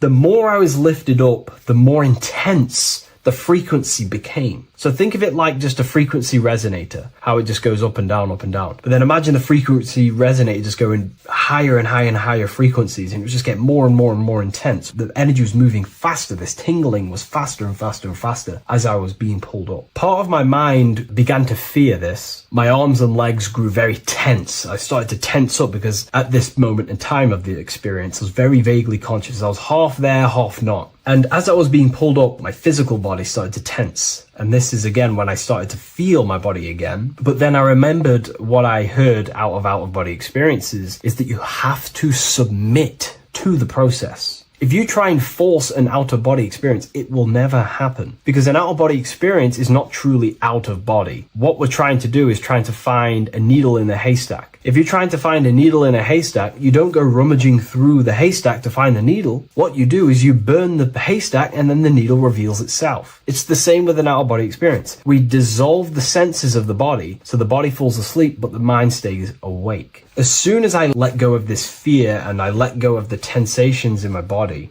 I started perceiving through another state in this energy body, but I didn't see my body. It was just like perceiving and seeing, but no body, like a camera. When you look at a camera view, you don't see what the camera looks like. You're just seeing through the camera. It's the same as that. I had no form, but I was just seeing. I was just like a floating eyeball, seeing into this altered state of consciousness. I was just seeing. I first saw my street outside my house with lots and lots of people walking on the street, but I could not see the people directly. Everything was black and green. The background was black, but I couldn't see the people. I could just see a glow of light around the people, like an egg shape. They were just walking on either side of the road, other directions. I could just see more and more people moving faster and faster and faster. I didn't realize then, but then I did start to realize later on in my journey that that was more than likely the etheric plane that I saw. The etheric plane is the plane of life force and vitality and electromagnetic auras. So that was my awareness shifting from physical into then the etheric plane, the plane of life force and energy. Now, the etheric plane is very, very, very difficult to actually access consciously. The etheric plane acts as a bridge between the physical body and the astral body. To actually access the etheric plane alone is very, very, very difficult, and only certain trained individuals can do that. The etheric plane is not really a conscious plane where you can stay there and be conscious. It acts as a bridge between the physical and the astral plane. I could see the glowing auras around people moving along the pavement. The people moved faster and faster until the scene started to just dissolve as these people were just moving faster and faster. It was not very clear at first, but I subconsciously knew that I was having an out-of-body experience. This is when I really started to realize that I'm being shot out my body. When I realized this, I submitted even more. I started to just let go. The more and more I let go, I kind of like split through a veil, and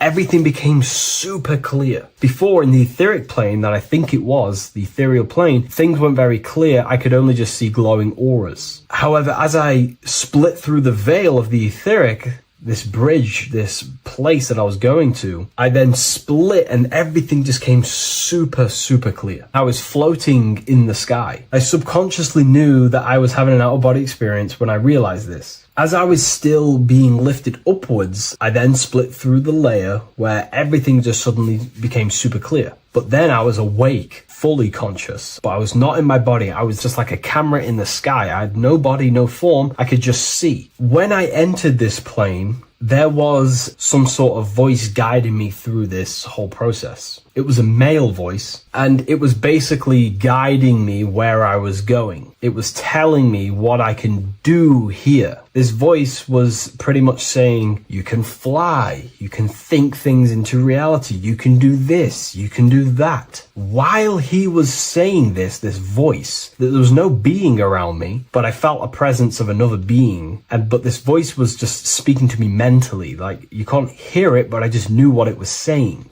It was so weird to describe. It was like telepathy. You couldn't hear it, but I just knew what it was saying. But it was a male voice. It's so hard to describe. I still could not see any form of myself. I was not seeing my astral body or any shape. I was just perceiving a point of awareness like a floating eye, like I said earlier. While this voice spoke to me, I saw fractal patterns as he was saying, you can do this, you can do that. And while he said, you can fly, I remember just seeing this line like splitting and creating fractals. It was like this black line that was just splitting off into duality, creating fractals. But then my physical body just went through this line, split, and then split into fractals again. So strange, very difficult to explain because it's four-dimensional. To explain it in physical language, it's very difficult to actually explain what was going on. So as he was saying what you can do, I was seeing these fractals dividing and then creating fractals.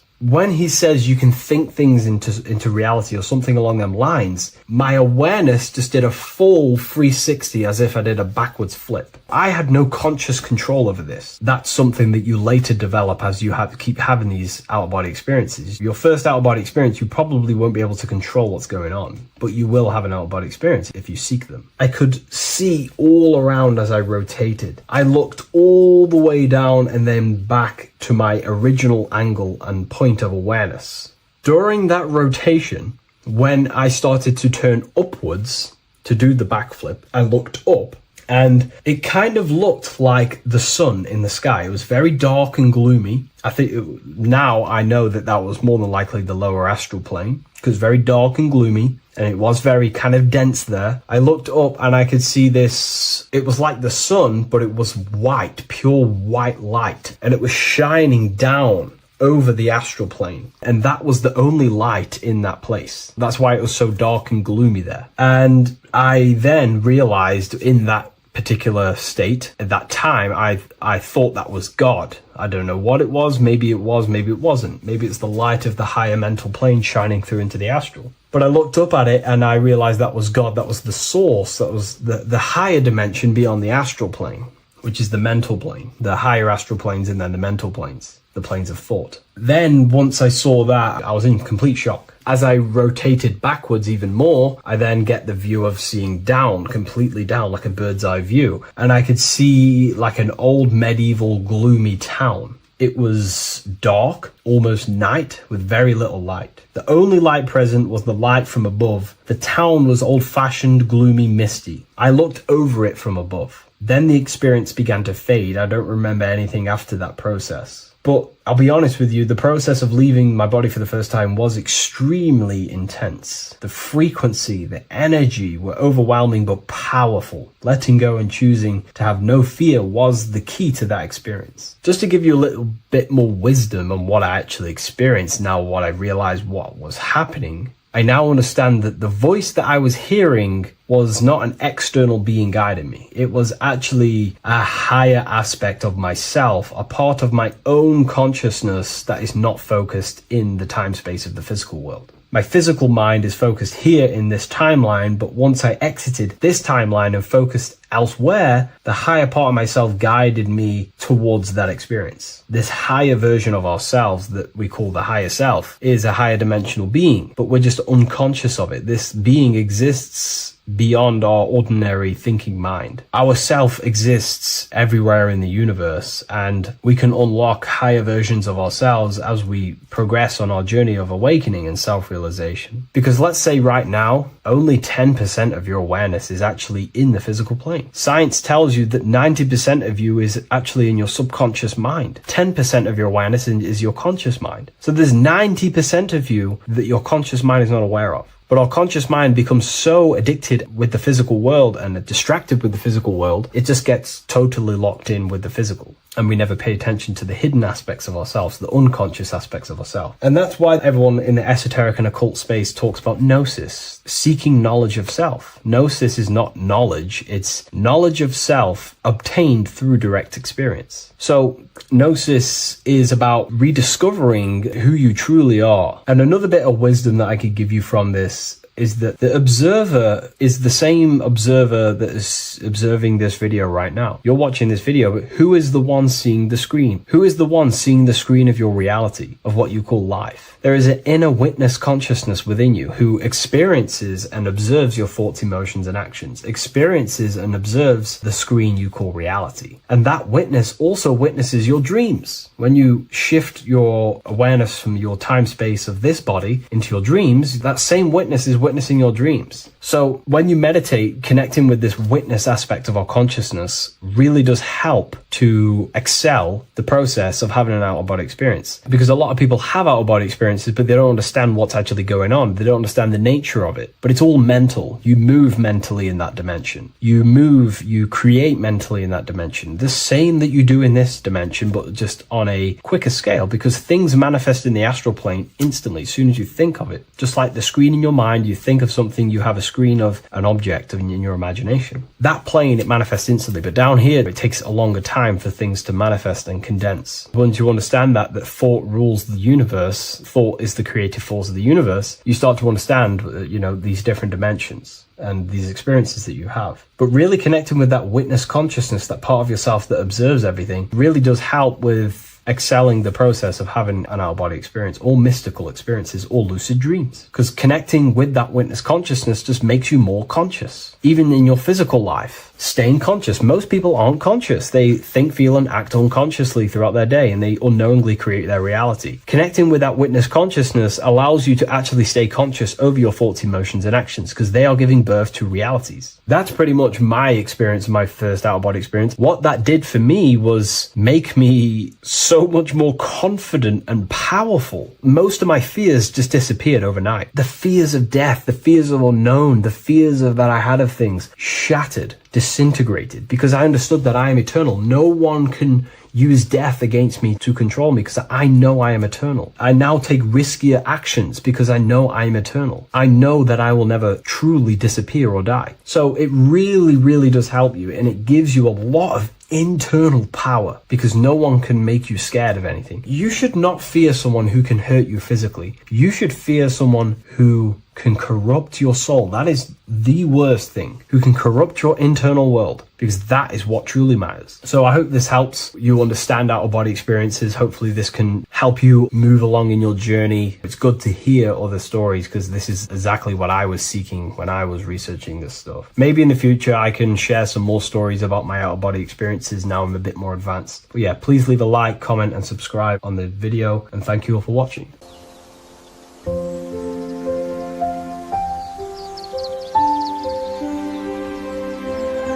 bookofwisdom.com. Visit today.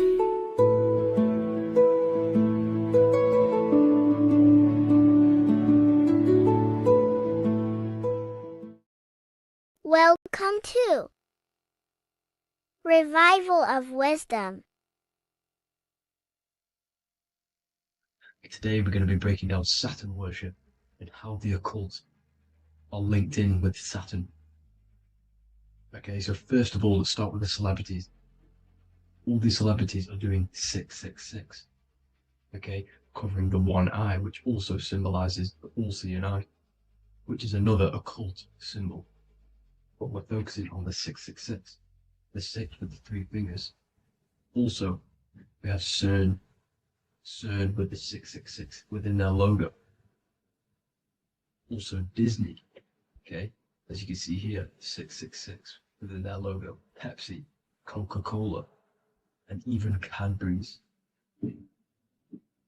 Monster Energy, with the 666 in Hebrew numerals, unleash the beast. So what is 666 to do with Saturn? Because on Saturn, on the north pole of Saturn, there is a six-sided hexagon, okay? So Saturday is named after Saturn Day, the sixth planet. It is also the sixth day of the week, and has a six-sided polygon on its north pole, 666.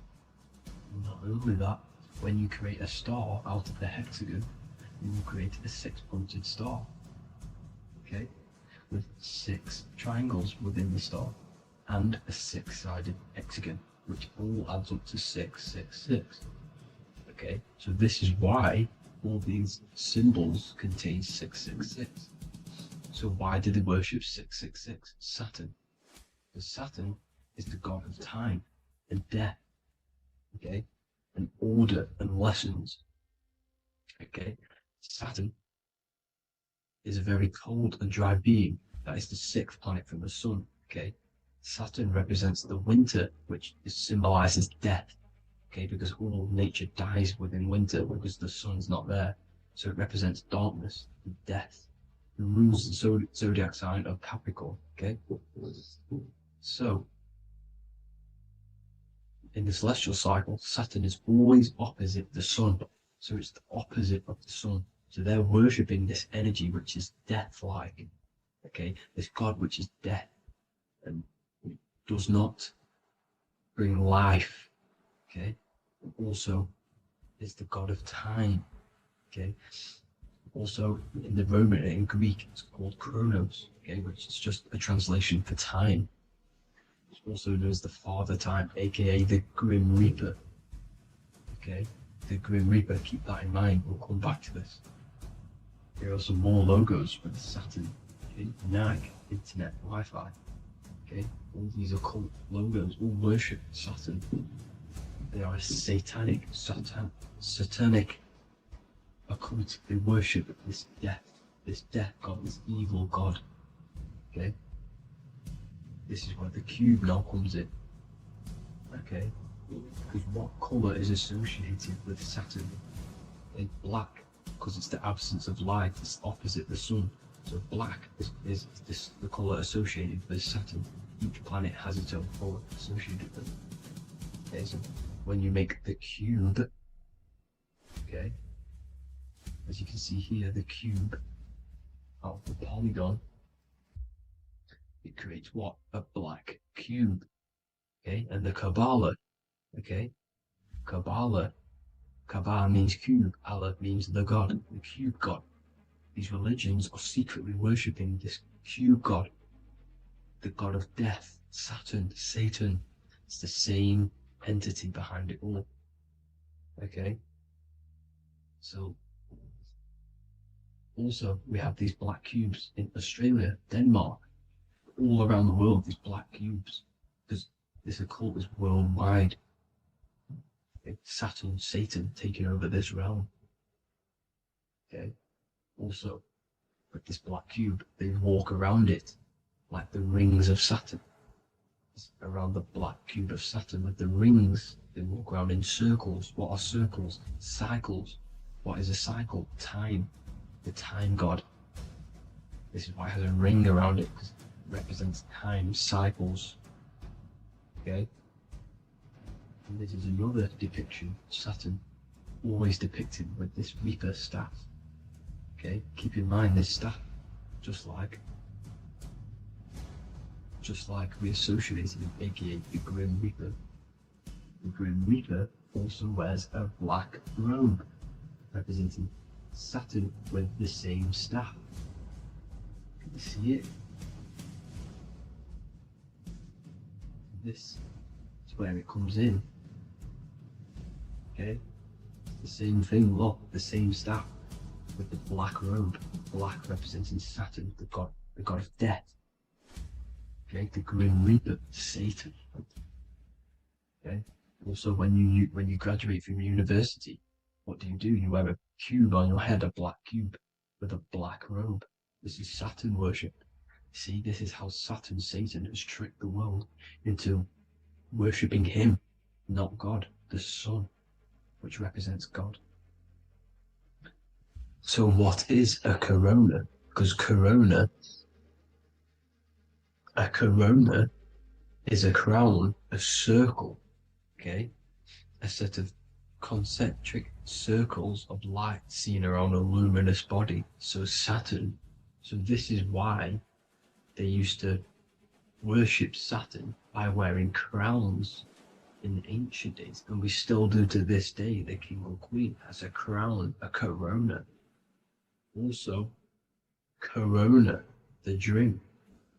Corona adds up to 666, just like Saturn is 666. But like you see in the corona, you see the staff. You see this staff, just like the staff of Saturn, the Saturn god, like the Grim Reaper, with the black robe and the staff, just like the Saturn god. What is the Grim Reaper? It's a killer. It represents death, just like Saturn, the god of death and time. So all these occults and secret societies all worship the 666 god, which is Saturn, Satan.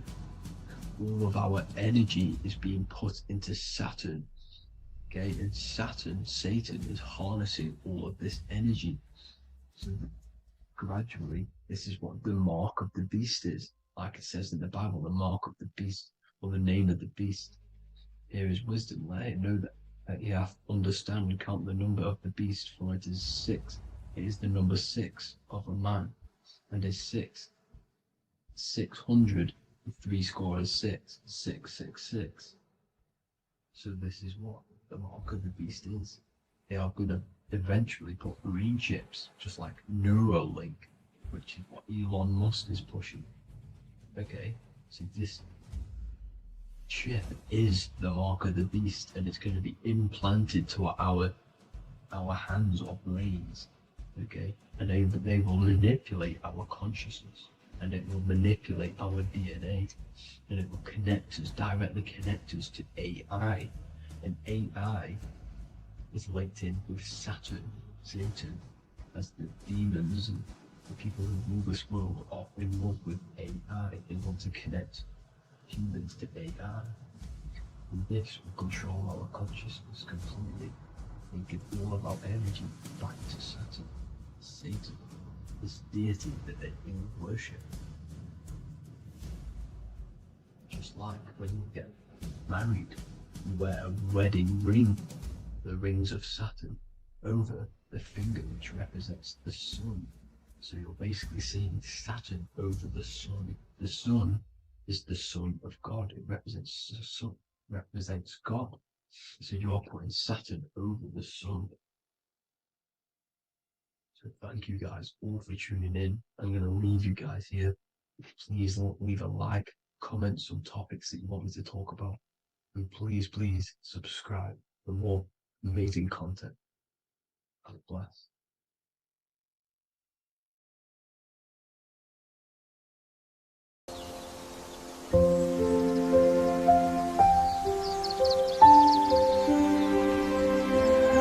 bookofwisdom.com.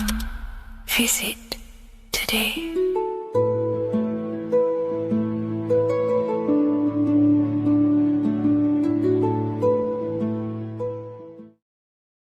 What if I told you that the pentagram can unlock the secrets of creation and make you manifest any reality you want? Hence why the pentagram is used heavily in magic and witchcraft. We have to understand that the pentagram has been heavily demonized. Religions, churches claim that this symbol is associated with Satanism and witchcraft. I personally believe this was intentionally done so that people do not gain their personal power over reality and their life. The pentagram reveals so much about you, and it is one of the most important symbols to understand inside the occult studies. It is one of the most common symbols that you will see across all occult esoteric orders and different occult traditions. such as Freemasonry, Kabbalah, Rosicrucianism, alchemy, you will see this symbol everywhere. And in fact, you even see this symbol, the pentagram, on old church buildings, statues of Jesus next to church buildings.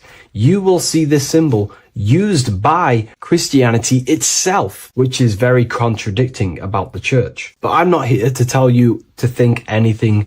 You can simply take this information with a pinch of salt and see if it benefits you. The pentagram used by the early Christians was said to symbolize the 5 wounds of Jesus on the cross. But this goes much deeper in an esoteric explanation. The pentagram ultimately represents the 5 elements of creation. All creation falls within these 5 elements. We have spirit on the very top, then you have air, water, earth, fire. This is the correct placement and order of the elements. Air is always on the left, water is always on the top right, earth very bottom left, fire bottom right, and spirit placed on the tip point of the pentagram. It's a 5-pointed star drawn with one continuous line. But this actually reveals much deeper things, and we're going to be going into how to use this symbol for magic and creating your reality towards the end of this video. But now we're going to give you a basic understanding of the pentagram. It's showing you the 4 physical elements symbolized as triangles and spirit symbolized as a circle. The 4 physical elements are made out of the base element, spirit, or what the ancients called ether. Ether is the underlying base of all physical matter. This is the substance that animates physical matter with life force.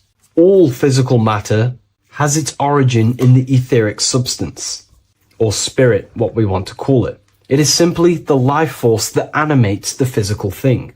However, if we go deeper onto this symbol, it also represents something personal to the individual who wears this symbol. If you wear this symbol, you're basically saying you're putting your divine nature over your material nature. Your divine self is in control of your material self. You put your spiritual needs before your physical desires and needs. Hence why the spirit is on top, looking down over the 4 physical elements. The circle is continuous, one line, eternal, no beginning, no end. The triangle has beginning and end and points. You can see the beginning and the end when you draw it. On a deeper level, this is pretty much showing the process that symbolizes the structure of the macrocosm, the universe itself, showing how the invisible spiritual planes condense and crystallize into the visible physical world, spirit turning into physical reality. But if you wear this symbol, you're basically saying, I put my divine nature over my material nature, showing that your spiritual nature rules over your earthly existence. You put your spiritual needs first. If you see this inverted, it is now the opposite, placing spirit on the bottom, basically saying, I desire the physical things over the spiritual. But what exactly is your spiritual nature? Well, your spiritual nature is simply your internal self. You chase things that are immaterial, such as knowledge, love, experience, expansion, gnosis. These are the qualities of spiritual things that the spiritual person likes to chase and desire, instead of desiring the things that are temporary in the material world and never actually lead to fulfillment. True fulfillment is by chasing spiritual things. God, the nature of creation, the self, gnosis, knowledge. But if we go even deeper, this symbol ultimately represents how reality is created. Hence why this symbol is heavily used in Kabbalistic magic and so-called witchcraft. We are all magicians. Each one of us are creating reality. There are just certain ways you can actually create reality by becoming conscious of them. By becoming conscious of the elements and the qualities of the self that actually create your experience in your life in the present moment. If we look at the pentagram, we see that when you draw a pentagram, it is one continuous line. It is one expressed in 5. The order of the elements are very important. Spirit at the bottom, fire at the bottom right, and so on and so on. Because this is showing you the descent of the spiritual into the material, the invisible crystallizing into a material reality. As you can see when you start to draw the pentagram, you see spirit at the very top. You're descending down to fire. Fire is the closest element to spirit. Hence why in magic and witchcraft, people like to use candles. So you're descending first into fire, then into air, then into water, then into earth, then back into spirit. Because of course, the cycle of creation unfolds itself. When you die, you return back to spirit, and then you reincarnate yourself back into physical reality if you wish and desire to. Everything is under this process of matter spiritual. In the daytime you wake up, you're in your material body. When you go to sleep, you enter your astral spiritual body. Everything's in this continual process, renewing itself in spiritual, then material. But the reason why this is associated with magic so heavily is because each one of these elements corresponds to a different body of consciousness, a different vehicle of consciousness. Consciousness has many different vehicles it uses to create the tangible self, the physical reality. For example, consciousness has a spiritual nature. The spirit element in this case symbolizes the emanation, the descent of the one power, the one force that we are all using. Each one of us is using this one power, the power of the source consciousness, unfolding its creation in the present moment. This represents the source, the emanation, the descent of this continuous flow of energy through us that we are tapped into, like a live stream in the present moment. This descends first, the force descends into fire. Fire symbolizes the willpower, will. In this aspect or vehicle of consciousness, the will is the being that directs intention, initiates action, shapes reality through focus, determination. It sets direction, holds intention, projects a desire into form, and aligns your inner world with the outer creation. The will comes out of the force, spirit. Then the will goes with intention to air. Air symbolizes the mental vehicle of consciousness, the mind, the psychic man. The psychic aspects of your consciousness is thinking, imagination, mental images, logic, using the thought or the mental vehicle body of consciousness. Then that thought has an emotion, which is then water. So it goes from the force to the will to the intellect to the water, the emotional body of consciousness. The emotional vehicle of consciousness amplifies the thought into an emotional desire that you want to take action on. No one takes random actions, and if we do, we say we're very bored and we don't care. The water is the energy, the emotion you have to fulfill something. And that emotion then descends into earth, which is the physical body to take the physical action in the present moment, to fulfill that desire, to fulfill that will, that thought, that desire. And that is how reality is created all the time. Now, there is much more that you can go into with the pentagram, because true magic is about changing consciousness at will, not casting random spells. It's the ability to change the direction of consciousness using the power of the will to direct these forces to create change in the internal world so it can project outwardly in the external world. Because consciousness creates the external reality. What happens within us, we see change outside of us. So true magic is about manipulating the forces and the vehicles of consciousness that exist within our own mind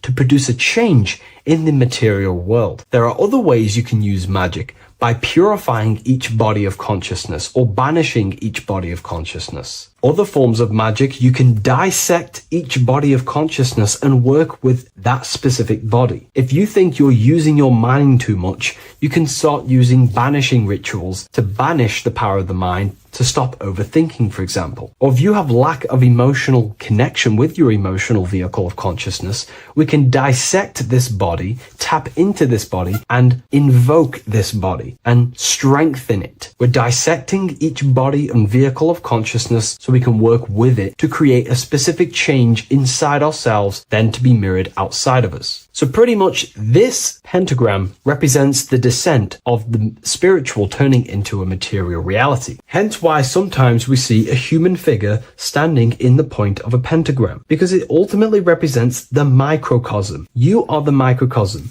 You represent the entire process of spirit into matter, the invisible into the visible, the formless into form. The pentagram, drawn in one unbroken motion, captures this divine act of creation, showing how consciousness flows downward through the elements or the vehicles of consciousness to bring forth the material reality. The Book of Symbolism will teach you all about this. It was released November 17th. A lot of people have taken advantage of this. You also gain a free ebook with this copy. Every order comes with a free ebook. And if you wish to get your copy of the brand new Book of Symbolism, you can find it in the description or revivalofwisdom.com. Thank you, everyone. I'll see you in the next video.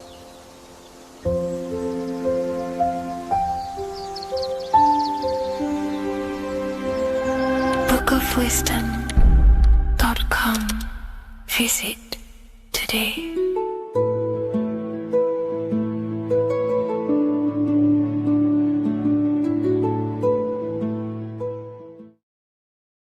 How are we all doing today, people? It's Revival of Wisdom, and today we're going to get real deep. This video is going to get real deep. A lot of people are not going to be ready for this sort of knowledge. Okay, you really have to do is to really deprogram the mind, because everything we've been taught is a complete lie, is to keep us trapped. Okay, this is really advanced knowledge. Now, let's get straight into this. All of the ancients depicted other worlds, and they called this place Midgard. Midgard is the mid garden, the middle garden. This is why the Masonic symbolism on the floor is always a black and white checkered board, symbolizing the polarity here, the good and bad, because we're in the middle garden, the heart. Earth rearranged spells heart, because we're in the heart of this system, or whatever it is, a super quantum computer, whatever you want to call it, simulation. Now, in the Quran, it talks about the 7 layers of heaven. All of these ancient artworks are depicting these different layers of reality. Okay, and look at the Egyptians here with the boat outside of the firmament. Boats travel on water, and this is exactly what the Masons are doing. So they're still using the same symbols. Why? Because it's the same knowledge, just hidden. The Egyptians have the same knowledge as the Freemasons. It's just hidden. Now, this cosmology that they're showing here, which is probably made maybe 100 years ago, this painting or artwork, is the exact same as the one we see here, with the arch, the boat. You know, it's similar, because the boat is symbolizing traveling these other worlds, because the ether is also symbolized as water, because if you look up at the stars through a telescope, it looks like it's water. It's shining through water, because this ether, whatever this substance is outside of this world, was symbolized as water. Okay, and look at all these ancient depictions showing these different layers of reality. Now, we are being trapped within this 3D dimensional world, which is the cube, the Saturn cube, because there are 6 sides to everything in this world: front, back, left, right, up and down. 6, which is the cube, because we're in the Saturn, Saturn's world. Okay, now, always been depicted as a tree of life, the tree of the universe has always been depicted as this tree. Because let's get a bit deeper. Now, the cosmology of this reality is the sun, the moon, and Polaris, always in the Masonic art. The sun, the moon, and Polaris, the all-seeing eye. If you go inside of the temples, of the Masonic temples, they always have this star in the middle, shining light beams. Okay, look here. The light beams coming from the big star in the middle, which is Polaris. This eye is God. It's God's light shining down from his abundance. Now, when you astral travel, you will see this big ball of light above you, and this big ball of light is God. But you cannot travel towards it until you are pure. Doesn't work like that. You have to become formless. You have to become pure before you can become one with the light. In all these Masonic artworks, it's all depicting the star in the center. This star is Polaris because Polaris is the way out of this place. And this is why you see the stairway to heaven all the way up to the light beam, the light source. What does it say in the Bible?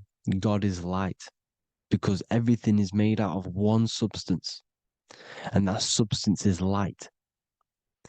And it symbolizes the eye because God is an eye. All things that are alive have an eye. And we all say, I am. We all see these realities through eyes. God is an eye. He's the all-seeing eye. He sees all things at all times. And he is projecting this light. And this light comes down to create all the different levels of the worlds. And this is what the two pillars symbolize the number 11. 11, the number 1, is just a vertical line. It's the one. It's a 1 point. 11 symbolizes the mirror nature of reality. Everything's mirrored, as above, so below. Now, the 11 also symbolizes openings, doorways. And as you can see here, an opening to the all-seeing eye. And you see here again, an opening to the stairway all the way up to the light. This light is the light of God in the astral worlds, beyond this world. Now, Polaris has also been symbolized as the UFO. They put the truth in plain sight. So, you know, in the films, how the UFOs suck people up. That's what Polaris is doing if you ascend beyond this world. If you do not ascend beyond this world, you will be reincarnated in this world. The whole thing is to outgrow this consciousness to the plane above. And I'm not just making this up. I'm going to be bringing in scriptures after this. But you can see with the Christmas tree, we always put a high, big star at the center, at the top, which is the star of Polaris, which is exactly what the Masons are doing here. The star at the top. And it's on top of our Christmas trees. And all of these symbolize the other stars because Polaris is the most high star. And all the other stars are wrapped around the firmament lower than Polaris. And that's exactly what the Christmas tree is. And it's a triangle. It's a triangle, just like light beams travel from one point in the triangle, just like the all-seeing eye. It's a triangle. The light is coming from one point and sending its rays downward. You see, it's kind of like you see here with the water. And the lower you go, the darker it gets, the more evil it becomes. And this is what the ancients would call hell. Now, this all-seeing eye is Polaris. And below Polaris is Mount Meru, the North Pole, the magnetic North Pole. The Tower of Babel, which is in the Bible. The etymology of the word Babel, Ba meaning spirit, which gives the ability to move the soul through the worlds, that's the ancient Egyptian description of the word Ba, meaning of the word Ba. You have the Ka, the Ba, the Ak, but the Ba is the one that gives the ability for the soul to move through the worlds. Your soul can't speak into a world without incarnating into it. Now, the Tower of Babel symbolizes Mount Meru because it's the word Ba is the spirit which gives the ability for the soul to move through the worlds. The Tower of Babel is the magnetic North Pole, Mount Meru, which gives the ability to move through these different worlds. And you can see the ancient Tibetans always showing this depiction of these different worlds coming from the center. Because we have to ascend our consciousness. It's not about how good you are to reach heaven. It's about how you expand your consciousness, you expand your mind. So they teach now that you have to be good in order to reach to heaven. It's about expanding the mind, expanding your consciousness to these different planes, these different realms. So that's what it's about. And Jesus was known as the fisher of man. Now, Jesus is a massive part of this.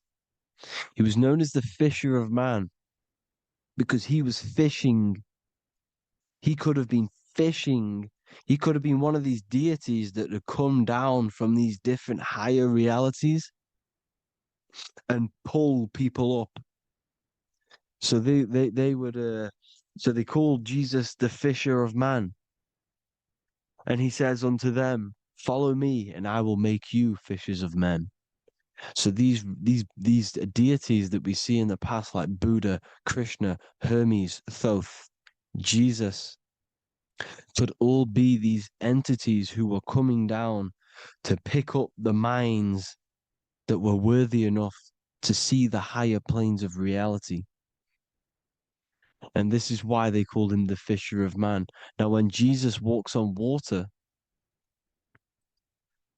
there is a parable with Paul. And he says, but Jesus immediately said unto them, take courage, it is I, don't be afraid. He's talking about astral travel here. He's talking about leaving the body. Because when you leave the body in astral travel to see these alternative realities, you can't be afraid because fear is a bondage, which is what the Emerald Tablets talks about. Lord, if it's you, Peter replied, tell me to come to you on the water. The water. Come, he said. And Peter got down from the boat, walked on the water, and came towards Jesus. But when he saw the wind, he was afraid and began to sink. When you become afraid in astral travel, you sink back into your body. Lord, save me. So this is talking about Jesus pulling people up into different realities. And you can see the fish is the symbol of Jesus, is another symbol of Jesus, a fish. Because fish symbolize deep occult knowledge, because fish travel the depths of the ocean. And they symbolize us because we are fish underneath the ethers. And Jesus was pulling people up. You see, so the Bible is a people today believe the Bible is a book telling you how to reach to heaven, how to become godly and reach heaven. But you've got to become the Jesus Christ to see these alternative realities. Now look at the Emerald Tablets is a massive part, and it speaks so much about these different realities. Look what it says here. This is in Emerald Tablet 3. Then in my heart grew a great longing to conquer the pathway that led to the stars, which is exactly what the Masons depict in all of their art. Look, the ladder to the stars. And then he goes on to say, years after years, I sought after wisdom, seeking new knowledge, following the way, until at last my soul, in great travail, broke from its bondage and bounded away, broke from the bondage of the body. Free was I from the bondage of earth men. Free from the body, I flashed through the night. The stars.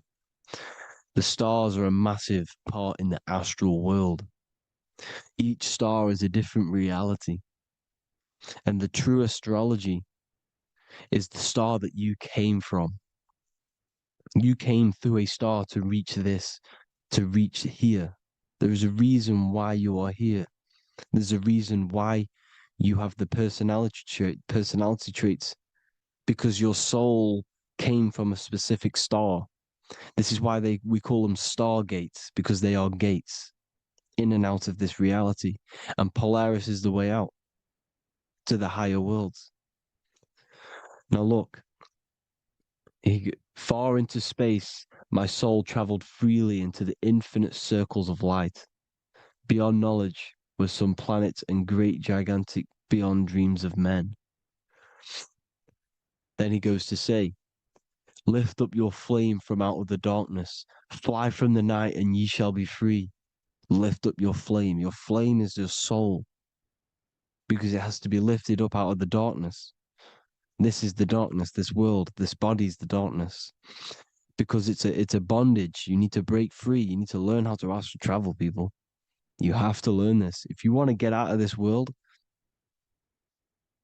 you have to learn how to astral travel and see the other realities. Traveled I through space-time, knowing my soul at last was set free, knowing that now I must pursue wisdom until at last I pass to a plane hidden from knowledge, known not to wisdom, extension beyond all that we know. So he's talking about he went to a place where we cannot even comprehend here, a place that is not even known to Earthmen. He's telling you he's ascended out of this world to the planes that are beyond. And it says here in the Emerald Tablets, man is in process of changing to forms that are not of this world. Grows he in time to the formless, a plane on the cycle above. Know ye must be one, ye must become formless before ye are one with the light. The light, the same light that I was talking about, the Masonic light, with the triangle, God, the one source. Ye must become formless before ye are with the light. Formless, you have to leave the body. You have to leave the body. You have to gain the ability to leave this body and travel to these other worlds. Now, it says here, not as man am I, for free have I become of dimensions and planes. In each I take on a new body. In each I change my form. Know I now that the formless is all there is of form. You see, all things created come from the things that, all things that you see come from the things that you cannot see. All of us have the same spark of consciousness, the same I am. Every dog, every animal, every human has this same I, this same thing which sees through the eye. It's formless. It takes this formless entity is the same entity of us. We are all the same entity in different bodies. And this entity it was represented as the flame, the cosmic flame, which is inside of all of us. And this is why the Masons depicted your spine as a candle or the Holy Grail. You would either see this or a candle with a flame on the top, because the Holy Grail is your consciousness, which is on top of your spine, which is the candle. Now, Jesus, Thoth, Buddha were all these deities which were coming down to lift people up because they were fishermen of men. And he would lift you up to the higher worlds, out of this world, to the ones above. Now, Thoth, you can see him here, he's leading the way. He's holding someone and he's leading the way with knowledge and power. He was leading the way to other worlds, out of this world. There's no point trying to change this world. This world will stay the same. It will stay the same. You have to get out of this world. And that's what they're telling you. That's what they're keeping you from. They're keeping you stuck within this thin layer of reality. So what the Masons are doing, they have the ability to astral travel. They're living not stuck and bound to one reality, but living within the different layers of reality. And this is what Morpheus was doing in the Matrix. Morpheus was going into the Matrix to go and get Neo, which is exactly what Jesus was doing, pulling up people out of this world to the ones higher. And that's exactly what Morpheus is doing in the Matrix. If you haven't watched the Matrix, go and watch it. It will blow your mind. Everything I'm saying in this video, you will see it. Except that you don't need to use a machine to enter the Matrix. You just use your body. Well, you use your consciousness to leave this body. You see, Neo was also uploading himself into the simulation to pull people out of the simulation. And this is exactly what all of these gods were doing. The Fisher of Man. Look, he was pulling people up out of this reality with the knowledge. Now, Jesus was always depicted with the mushrooms. Look at all this mushroom art. Mushrooms were literally the origin of Christianity. You can see it everywhere. There's mushrooms in all of the ancient art. Every single one of these paintings you see here, there's mushrooms on them. Mushrooms have the ability to see alternative states of consciousness. Now, if you go and do them and you go to sleep, if you pop mushrooms, you go to sleep and you will wake up in another reality. You will wake up in another reality. Don't try it if you don't want to do it. But if you've got the heart to do it, do it. Eat them and go to sleep. You'll wake up in another reality. And Jesus was handing out mushrooms to the bright minds, to the minds that he wanted to fish out and pull up to the higher realities. He was giving them mushrooms to see themselves in an alternative state, in an alternative reality. This is why there was so much mushroom art, and it's not just ancient Christians; it's Sumerians, it's the Mayans, the Celtics, the Egyptians, all used mushrooms, all of them. Look at all this art; it's on stones, it's everywhere, because mushrooms.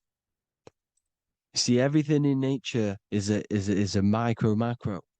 Look at the form of a mushroom. It's literally your spine and brain because they alter your consciousness. Your body is just a radio receiver. Everything that you're experiencing is a program being ran by the central nervous system, and your consciousness is experiencing this program, these electrical impulses of the nervous system, because it's all feeding back to one point, which is the pineal gland. And this is the candle with the light on it. Type in Masonic candle and you'll see it. It's your spine with your spark of consciousness on top of the spine. And it's a mushroom because this sends you to alternative states of consciousness, alternative realities. Now, they were all doing this, the Egyptians, the Mayans. Now, there's more symbolism which goes into this. Look at the Christmas trees we use. The Christmas tree with the presents underneath them. Magic mushrooms grow under trees. And these are the presents under the trees that we symbolize today with Christmas. Santa's red and yellow for the red and yellow mushrooms. The same mushrooms Mario has to collect. And when he gets enough mushrooms, he levels up. And then what does he do when he go past the world? When you win that world in Mario, you go to another reality. You go inside of another world.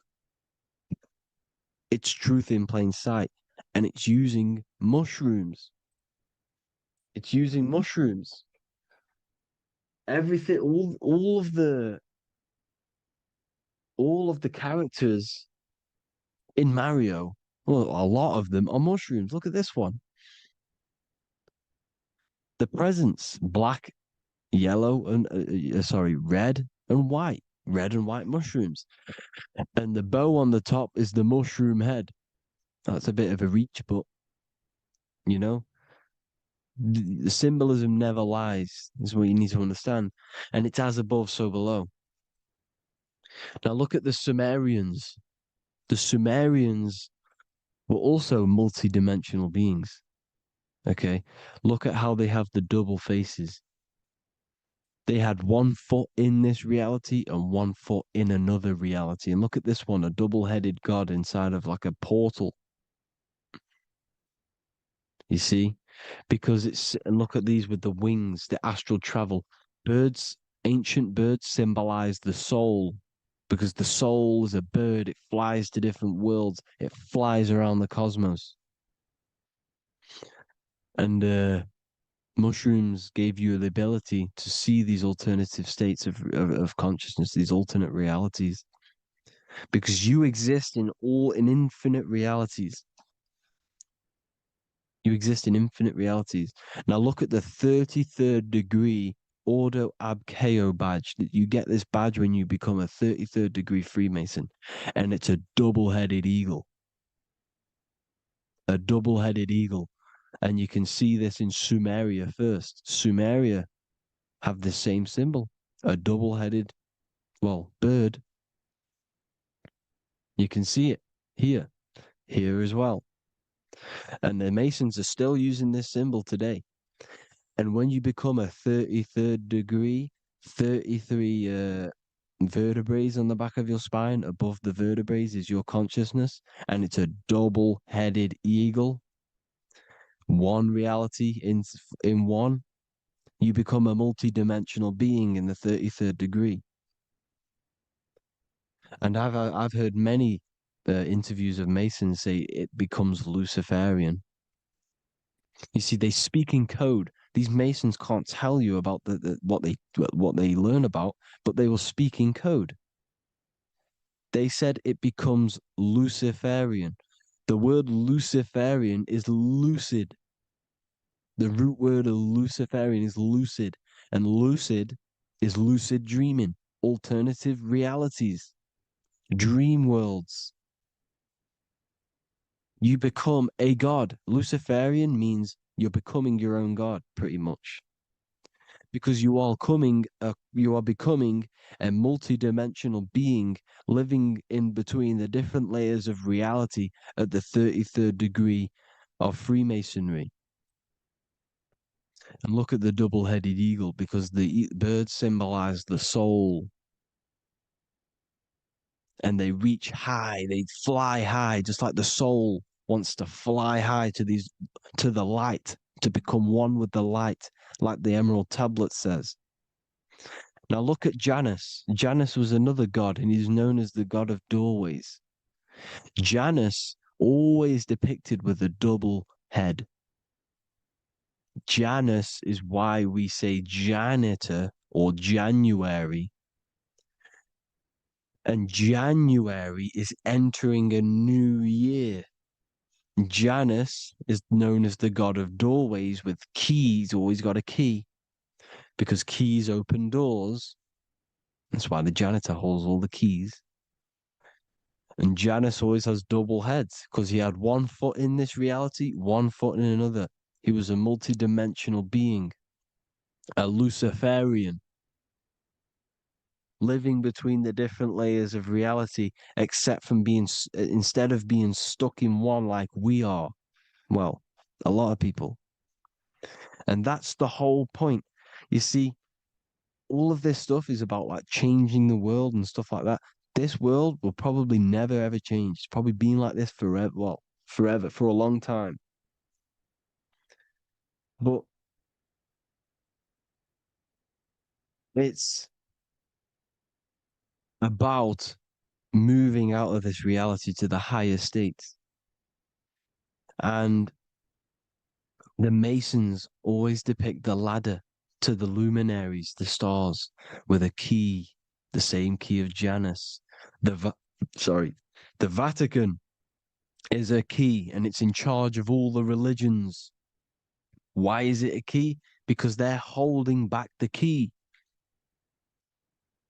They're keeping you stuck within this reality, keeping you stuck as identifying yourself with the body, identifying yourself with this world. You are not in the world is within you. This is a program being ran by your central nervous system, and your consciousness is experiencing this reality. Now, this is going to be a mind-blowing video for some people. You have to have an open mind. You have to let go of all the programs. I'm repeating what the ancients are talking about and the ancient symbolism. Look at Janus with the double-headed god. He was just another god coming down, giving keys to people who had the worthy mind to be pulled up out of this reality, to be pulled up to heaven, just like Jesus was teaching how to reach heaven. But really, it's an encoded scripture. But anyways, hope you all gained some insight on this video. Have an amazing day. Please like, share, comment. All the links are in the bio for the PDF, for the Manifestation Mastery course, and all the other amazing stuff. And if you want to support the channel, I'd greatly appreciate if you became a Patreon member. Hope you'll have an amazing day, people. God.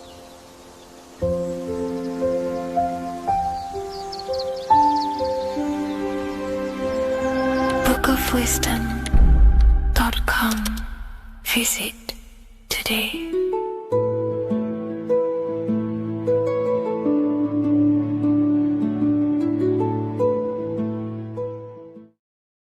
What's good, people? We're back with another video. This is going to just be a quick video. Manifestation, magic, bending reality. So let's jump straight into this. So you have a conscious and a subconscious part of your mind. The conscious is what you're conscious of, what you're actually doing, where you can choose or not. However, the subconscious is the part of your brain which is automatic.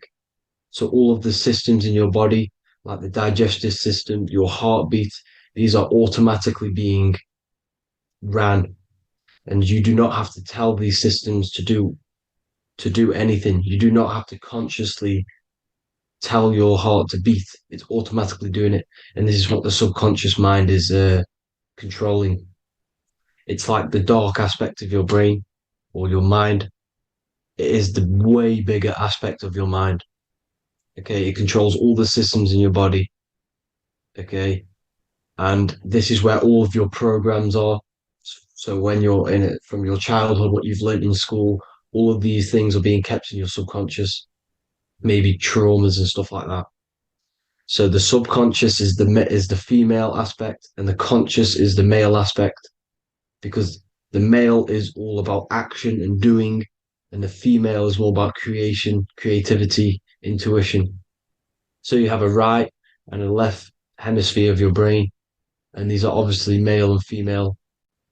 The right side of your brain is your female. It's to do with creativity, imagination, intuition, insight. Okay. And this is one of the most important sides of the brain. This side of the brain is the most attacked by the elites, whatever you want to call them. This side is one of the most important, because obviously your intuition is a massive part of reality. And if you don't have intuition, then you lose track of the things around you. You can't consciously feel if things are wrong or right. They don't want you to have intuition or creativity or imagination. They want you in the left side of your brain, which is just reasoning, logic, and basic things. So they just want you to tell you what you want, tell you what to learn, and then that's it. They don't want you thinking for yourself, which is the right side of the brain. So whatever the conscious side of your mind impresses the subconscious side of your mind. So if you do affirmations, for example, If you consciously do affirmations every day, you're reprogramming your subconscious mind. You're impressing a vibration and a word into your subconscious mind, and therefore it will reprogram it. So the male and female aspect are symbolized by the Star of David as well. The male being the upside triangle, the female being the downside, connected all in one, because we both have male and female energy. So every thoughts are electric, which is the male aspect. Emotions are magnetic, which is the female. Each thought creates a wave of vibration in all directions. So think of it like a water drop in a pool, but it going out in every single direction. It's not just flat. And these thoughts have a certain frequency, well, has a certain vibration. That vibration has a certain frequency. And this affects your aura. Every thought, every emotion directly impacts your aura and the strength of your aura. So if you're angry all the time, your aura in the astral plane will look red. However, if you're happy, it'll be more like blue and green. So it's very important. Your electromagnetic field is created out of your emotions and thoughts, and that affects reality because you're 60% water, and frequency and vibration create certain patterns and has a certain effect on water. We'll get into that after this slide. So each thought that people are thinking around you, you are actually subconsciously picking up these thoughts because it's emitting this vibration in all directions. So this is why you can pick up thoughts of other people on the odd occasion. However, when you're more in tune with your intuition, your right side of your brain, you can start to pick up on vibrations, thoughts, and other people's auras. You can pick up on the energy once your third eye is open, and you know whether you should be in that environment or not. This is what we call an atmosphere when we go into a room and you can feel the tension if someone's been arguing, for example. This is the atmosphere, this is the vibrations, these are people's auras emitting these certain frequencies and vibrations. Okay. So our aura is contained of multiple layers. Obviously, we have the physical body. This is the electromagnetic layer. However, you have the different planes of existence, the spirit, mental, astral, etheric, and then physical. The physical is the lowest plane of existence. And the physical plane is a product of all of the planes above. So the mental impresses on the astral impresses into the etheric, and then the etheric creates the physical object. So the mind is the root cause of reality. The mind is the cause of everything. Your consciousness is pure cause. There's no effect. Everything you see in this reality is the effect. Everything that you experience is the effect, because the root cause was the mind. The decisions you made you experience that certain experience. And that decision was created on the mental plane. And this is just pure thoughts. And thoughts are things. If it exists in your mind, it is a thing. It's a certain frequency. So if you have a certain level of thoughts, if you're thinking positive, for example, you're going to have a strong aura, you're going to have a higher vibration. And that attracts like. Like attracts like when it comes to thoughts and vibrations and electromagnetism. So if you're thinking positive all the time, speaking positive, doing positive, you're then creating a higher vibration, and that's going to attract people on that similar frequency to you. Everything is electromagnetism, frequency, and vibration. Everything. You see, so this is why, for example, if I put my hand to a TV screen, if my finger was the same vibration as the TV screen, it would go straight through it. However, the particles in my hand and the particles on the TV screen are two separate vibrations, and this is what causes the friction to stop and not my finger to go straight through it. So, like I said, when you don't feel the vibe of someone, when you don't feel right, you don't really get along with someone, this is a vibration. Your vibrations are not matching, they're not similar, they're two complete different vibrations, and they're not aligning properly. So, music has a massive part on this. Music is a massive, massive tool for the elites because music is frequency.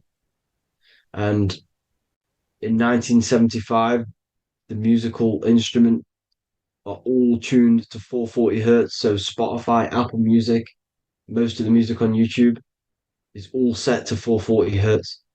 And 440 hertz is not divisible by 3, 6, or 9. And when you can't divide a frequency by 3, 6, or 9, it's not a natural frequency. As you can see here, this is 432 hertz. This makes a nice geometric pattern.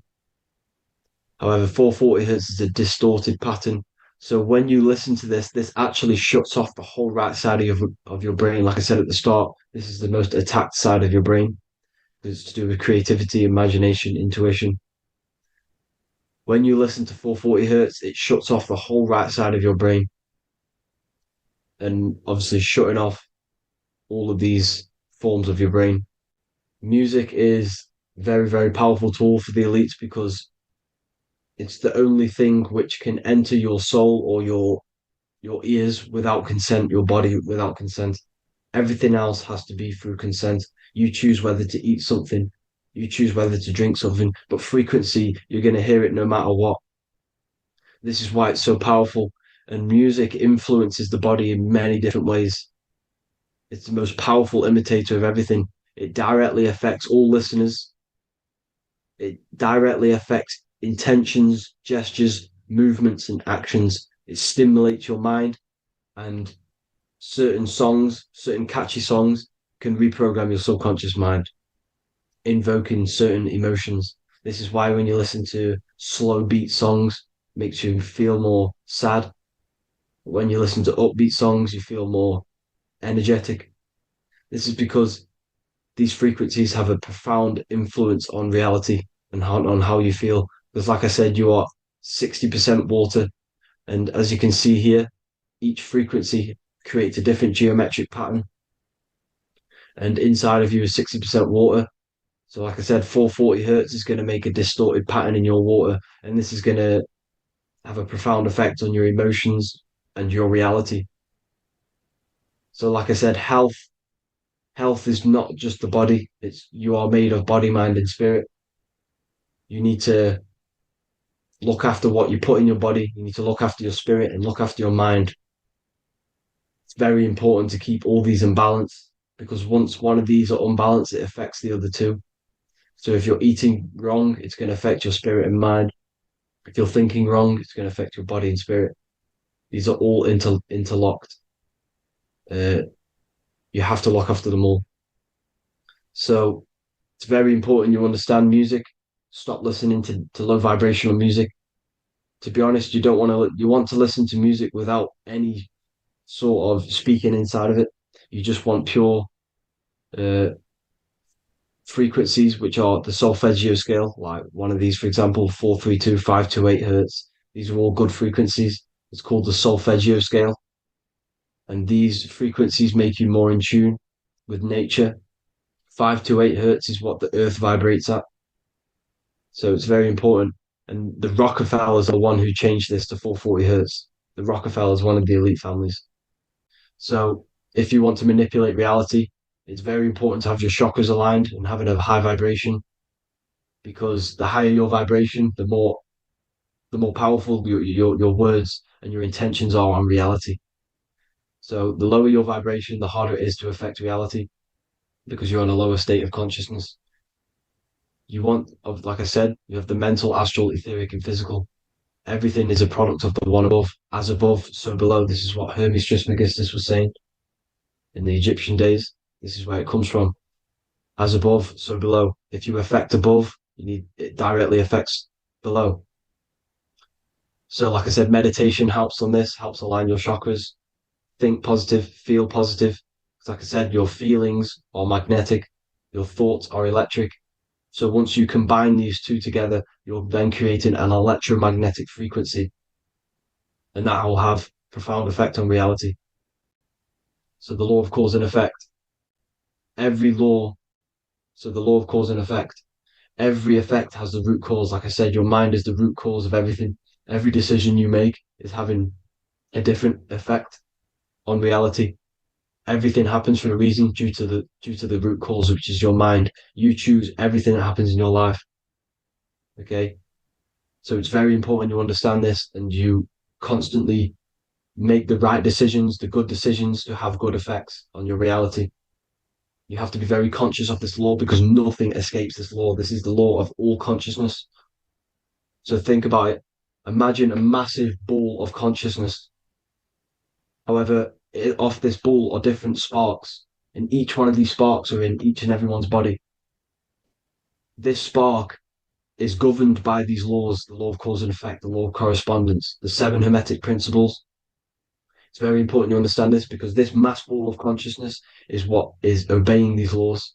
And everyone has this spark of consciousness inside their third eye. And like I said, everyone is the same consciousness. This is why if you do bad onto someone else, that will directly affect your reality. So if you hurt someone, it's going to come back to you in one way or another because you are that same consciousness. This is like a mirror reality. As within, so without. Whatever you feel on the inside, you're gonna see that on the outside. You're gonna experience that reality, whatever you've impressed. So there's different ways to bend reality to your will. This is kind of a sort of magic. So obviously you have black magic, which is manipulating reality to harm and influence others, or to be very selfish. And yeah, then you have white magic, which is manipulating reality for the good of humanity. So you do have to be very careful with your intentions, people, when you're trying to manipulate reality, because this is nothing to be played with. If you are manipulating reality for the wrong reason, it's going to come and bite you in the ass in some way or another. Because everything is balanced. Everything balances out in this reality. Nothing escapes the laws. Not one thing escapes the laws. So if you're stealing from yourself because it's just going to come back in one way or another. Inside of everyone's heart, you know whether you're doing good or wrong.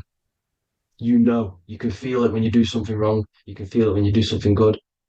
The heart is the center of the torus field. It's balance. And this is why you say follow your heart, because it's the center of the torus field. It's very important to listen to this inner voice inside of you because that is telling you the right things to do, the good decisions to make. And when you keep following that voice, that good voice inside of you, it takes you to your life path. Very important to follow that voice. However, don't let the ego get in the way of it. Don't care what your friends are going to say. It's very important to understand this. So you have different ways of manipulating reality. You have sigil magic. This is where you create your own sigil or symbol. You create your own sigil and symbol, and then you charge it. You behind that symbol you have an intention. So, for example, if you want to manifest wealth, you create a sigil which represents what you want. You create that sigil, you draw it out, you charge it because wherever your attention goes, energy flows. So whatever your attention is, you're sending energy that way.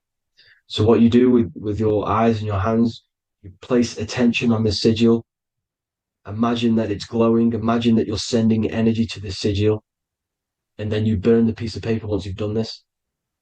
And then after this, you meditate on that symbol. You constantly think about that symbol because that symbol is the frequency, is the thing that you want to manifest. So that's one way. Or you can just meditate on your reality. So imagine yourself having already what you have. This is what they call a mindset. You must set your mind to the frequency what you want to manifest. Okay. So if you want to manifest wealth, for example, imagine yourself being wealthy. What would it feel like? What would you be doing? Imagine a scene in your mind. Constantly do this, and you're putting out that frequency. Like I said, you must think because the thoughts are electric, and then you must feel, which is magnetic. Together, this creates an electromagnetic frequency. And this is how you attract things to you. You will attract the certain people to come in your life to bend reality to your will. Okay. Or you've got mirror magic. Stare yourself in the mirror, because a mirror reflects light, it also reflects energy. So you've got to be very careful with what you say to a mirror. You've got to be very, very, very careful, because whatever you send into that mirror is directly sent straight back to you. So if you're thinking negative, you're sending negative energy back straight to you, and that's going to have an effect on your reality. Affirmations. Affirmations are very important because your words are frequency, your words are vibrations, and each word you say has a certain frequency. If it's if it's positively charged, it's going to affect you positively. If it's negatively charged, because like I say, your brain and your mind is like the director of energy. That's what your brain is, and it directs energy into certain things. You can either positively charge it or negatively charge it, and this brain is creating your reality constantly. It's manifesting your reality constantly in the present moment. So this is what the government knows. The government know your mind is the root cause of reality. This is why they call themselves a government. Government. The New World Order is not being manifested by them. They are controlling the information. They are controlling your perception of this reality. And they know the mind is the root cause of reality. Therefore, if they control your perception of reality and your information, what you believe, you're going to manifest that information, that perception. So we, the people, as a collective consciousness, are the ones manifesting this new world order. You see, so this isn't black magic. They're actually tricking us into manifesting their own their plans, this new world order. You see, this is how smart these people are. They know how to get around the laws of reality. They know how to bend reality to their will without facing the consequences. They're getting humanity to do it. You see, there is a collective consciousness. As like I said, we all have that same spark of consciousness, right? So as a collective consciousness, we are on a very low vibration at the moment. However, we are waking up rapidly. There are more and more people waking up at the moment, and light always chases away the shadow. Light is a lot more powerful than darkness, you see. So one person waking up has a massive effect than one person being asleep. It has a profound effect. Because, like I say, the light always chases away the darkness. It's more powerful. The light is always more powerful. High vibrations are more powerful than lower. So that's it for this, people. I hope you all enjoyed. This is a short, quick video. God bless you all.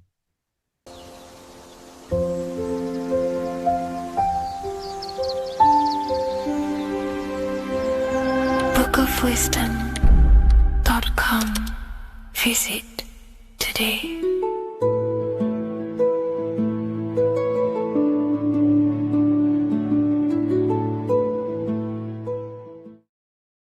What if the word Yahweh is proof that God is embedded in our very own being? Stay with me, because what I'm about to show you might change the way you see yourself forever. Today's topic is decoding the mystery name of Yahweh, the sacred name of God from the Hebrews. By the end of this video, you'll uncover the true meaning of the word Yahweh and how your connection to it unlocks your own personal power.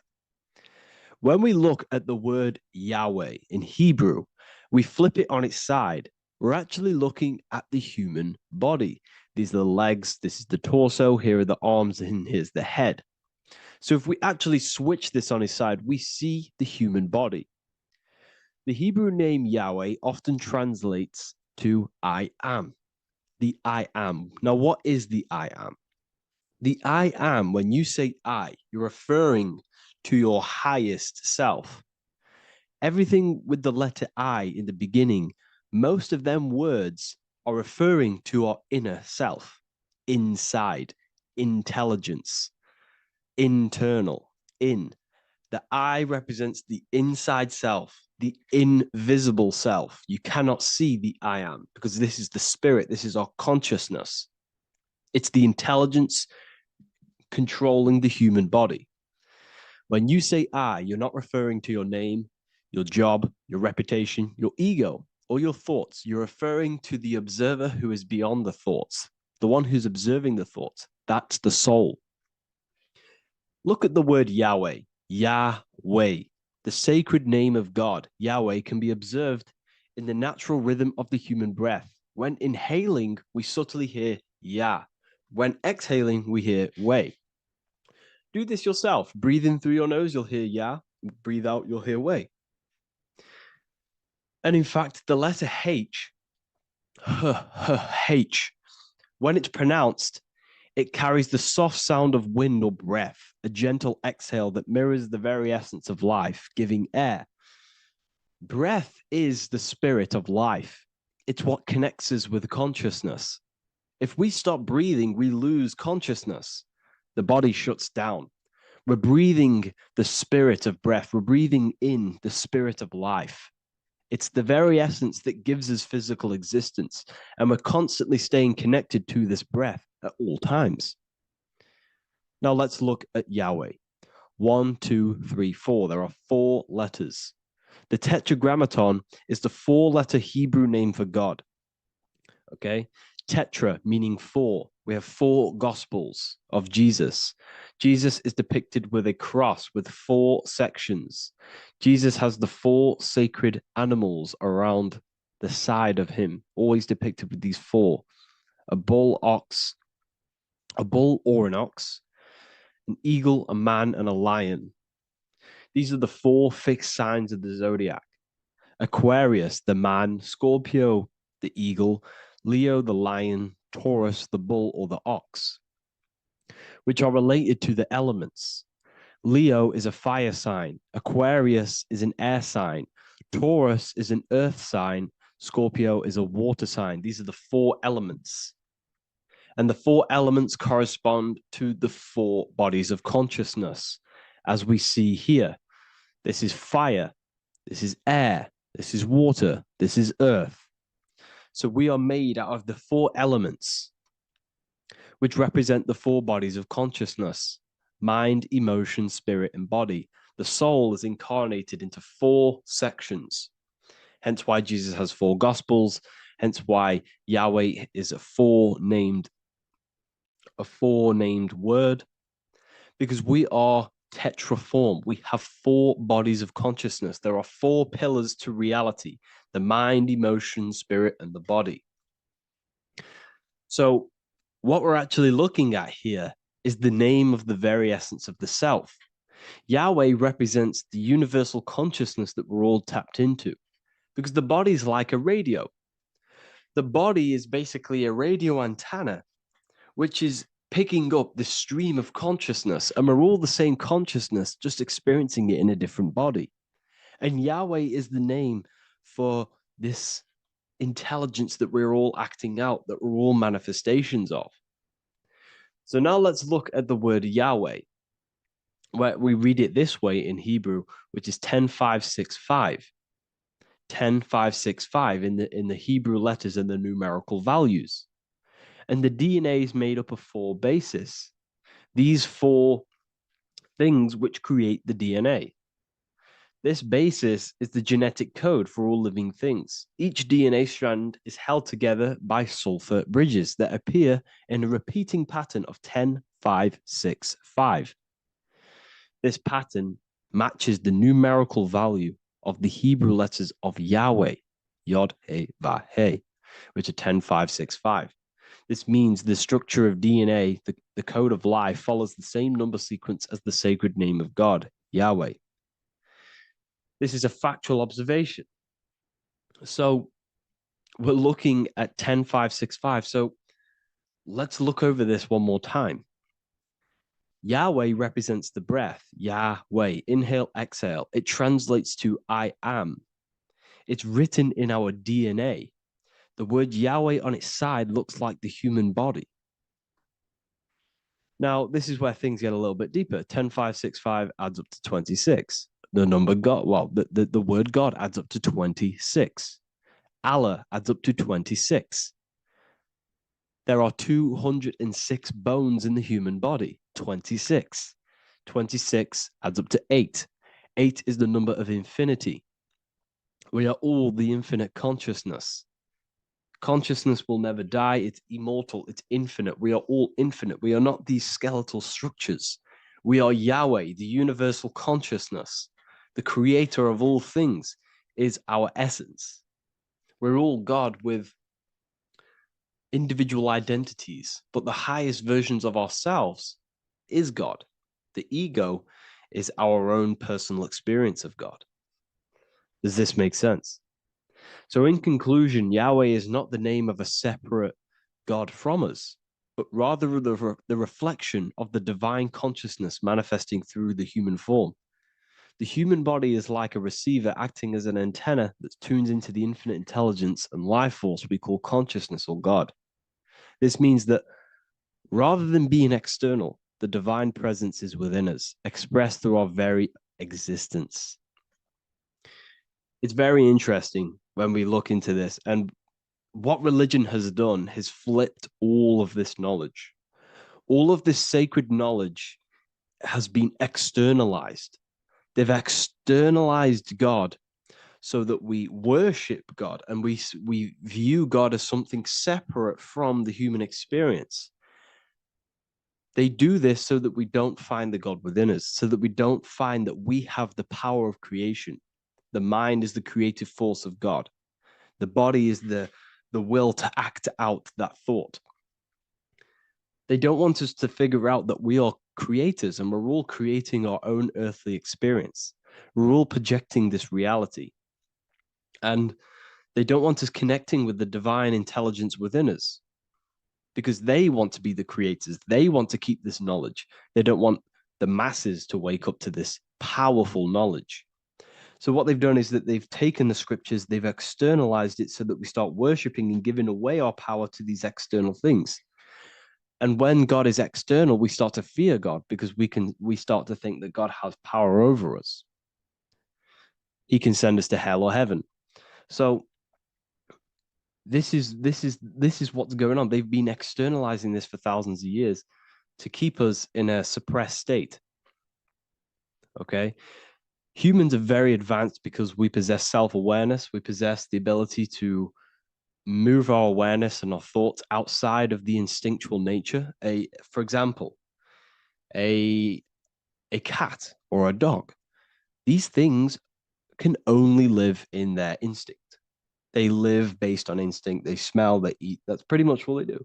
But humans, we have the ability to rise above that nature and turn to our infinite selves, our higher selves. We can move beyond our instinctual nature and create very advanced things. That's why humans are made in the image of Yahweh. We are literally God in human form. So this is what we all need to realize. And I hope this video has helped. Please leave a like, a comment on inside of the description. I'll have some links to my books and my university. The people who have read them have just absolutely changed their lives. You could probably see that in the comment sections if someone leaves a review of the book. We also have Trustpilot. But yeah, I thank you all. And I'll see you in the next one.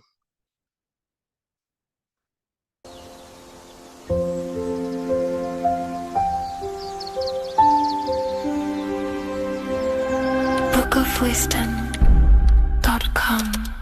Visit today.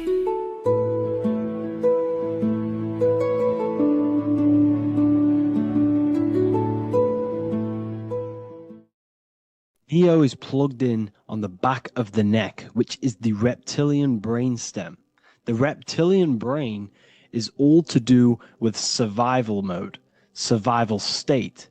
It's always scanning the environment for safety, whether that's physically, emotionally, or mentally. It does not think. It is instant. For example, do I smack the guy or run off? If something happens to you, like a car's coming really quick to you, you do not think about this. The reptilian brain is the animal instinct that will instantly move your body and the instant reactions. Hence why it's the closest brain to the rest of the body. It has instant access to the electrical nervous system to control the body at instant reactions. Now, Neo is plugged in on the back of the neck, which is the reptilian brain. Therefore, the matrix is the body itself. It is the lowest state of consciousness. This is what it represents. The word matrix means womb. It translates to womb because your body is a womb. Your body is a vessel for universal consciousness, for God consciousness. And the body is also a womb where you can be born again outside of this body by raising your consciousness, by awakening the neocortex. This is why Neo is called Neo, because it represents the neocortex. This is the higher aspect of our brain. This is all to do with new things, higher reasoning, higher thinking, new learning. You see, the brain is a receiver for universal consciousness. Now, what do I mean? It is a radio receiver. Think of it like this. You have a radio tower which emits frequencies, and each little frequency, 00.1, 00.2, 00.3, each 00 point is a different person. We are all the same universal consciousness encapsulated inside of a different vessel. This is why our body is the temple of God inside of the Bible. Your body is a sacred temple of the divine essence of the universe. However, consciousness is controlling this physical body. And I'll show you this diagram here. Consciousness consists of imagination, emotions, thought, and memory. All of these things are not physical. They're not made out of atoms. You cannot think with atoms. If I split open your brain while you are thinking of a cheesecake, I would not see a cheesecake. It's because these things exist metaphysically within consciousness. They are not physical. The body is physical. It's part of matter. It's part of time. You see the Leonardo da Vinci, the circle and the square. The square represents limitation, beginning and end, because when you draw a square, there is a beginning and end. It represents the body, the mortal self, the ego, the echo. Then you have the spirit raised above, which represents spirit over matter, mind over matter. Invisible forces create physical forces. Everything physical exists in non-physical. This is also the Freemasonic square and compass, why the square is below the compass, because the compass creates the circle, which is spirit or mind. Then you have the square, which is matter. Mind and matter are the same substance. Mind creates matter through thought. Everything in this physical universe manifested through thought. Everything began as thought. So you are spirit and matter. You have a material body and a spiritual body. And you are right in the middle. This is why humans are very, very important. Because we have an animal nature, the reptilian brain, and a higher consciousness, the neocortex. And we must awaken out of the matrix, which means womb, which is the body. And Neo is waken up from the lower self, the reptilian brain, and moves into the neocortex. Because the brain is a radio receiver for consciousness. Now, what do I mean? I went over this before. Your consciousness is controlling the brain. The brain is a computer.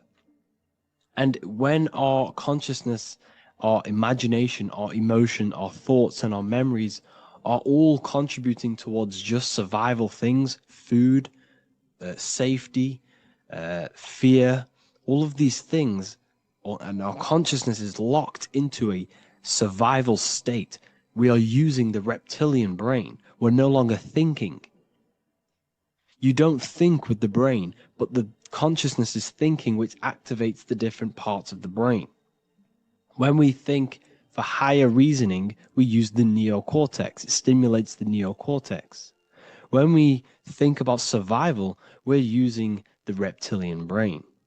So therefore, when Neo wakes up, he wakes up to the higher aspects of consciousness, which is only utilized by the neocortex, by learning new things and expansion of the mind and expansions of consciousness. Okay? So The whole matrix is to keep you designed. Well, the whole matrix is designed to keep you in a survival state, in the three-dimensional awareness. They want you constantly scanning for safety, scanning for food, scanning for emotional safety in relationships and other people. You see, they do not want you to think. They want you stuck in that reptile, that animal state, that beastly state that most people are in. Most people, all they do is eat, listen to music, consume, have sex, lust, desire. This is all the reptilian brain. So when we say the world's being ran by reptilians, it's symbolic. There is no physical reptilian humanoid beings controlling, manipulating human consciousness. We are all the same consciousness. However, there is a corrupted state of consciousness running this world. And this consciousness worships the physical plane. And they control the physical plane. So by doing that, they keep you stuck in a reptilian way of thinking, the animal state, to keep you stuck in the lowest state of consciousness.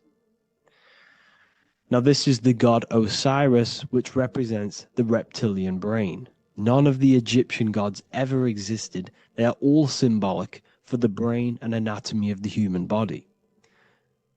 Osiris represents the reptilian brain. As you can see, this anatomy compare to the brain stem and Osiris statue found in Egypt.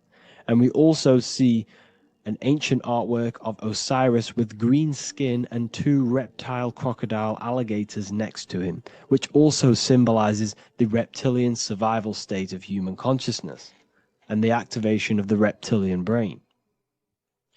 This is what it symbolizes. Now, this is what the Matrix is all talking about. It's talking about the awakening, the expansion of consciousness. The word divine is dive in because you connect with the divine by diving inward. There is no man in the sky going to save you. You must connect with the self. Know thyself. Truth comes from within. All of these things I'm telling you comes from within you. I'm just pointing it out. All of this is self-realization. A lot of people say, well, what are my sources? My sources is knowing thyself, observing thyself, using the neocortex of critically thinking, sitting down and thinking about yourself and having deep realization of yourself. You can realize that your thoughts are not of this physical world. It's quite simple.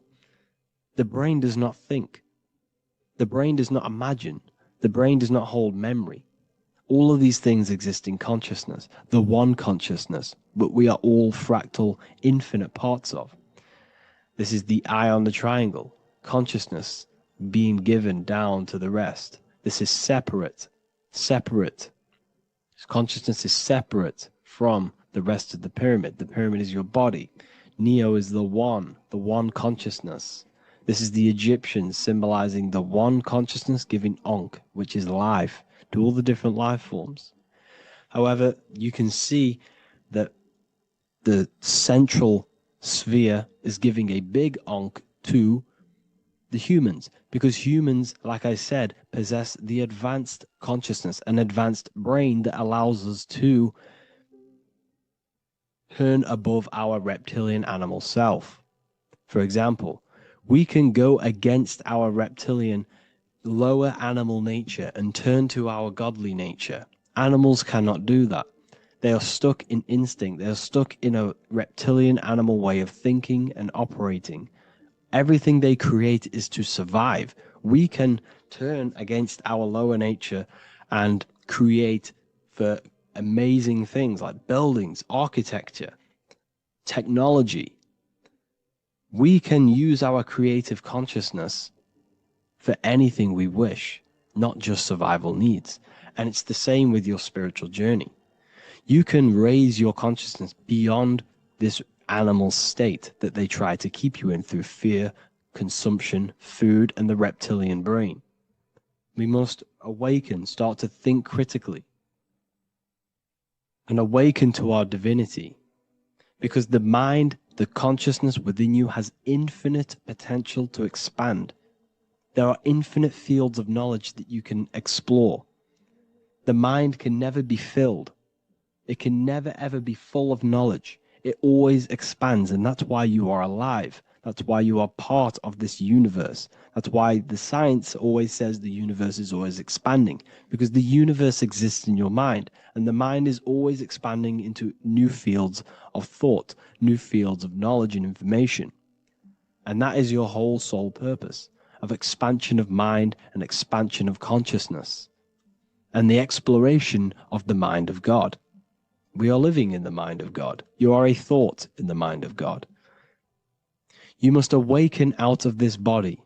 This is why Jesus says you must be born again to see the kingdom of God. You must be born again. You must raise your consciousness beyond physical limitation and awaken to your divinity.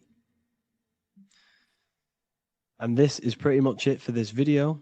I hope you all understand this, that this is all symbolic for consciousness.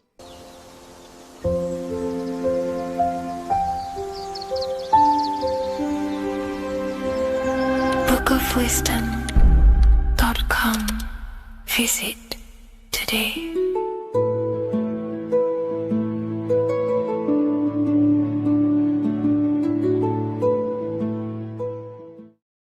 What is good, people? It's Revival of Wisdom. I hope you're all doing well. And this video is how to raise your holy oil or your kundalini. Let's get straight into this.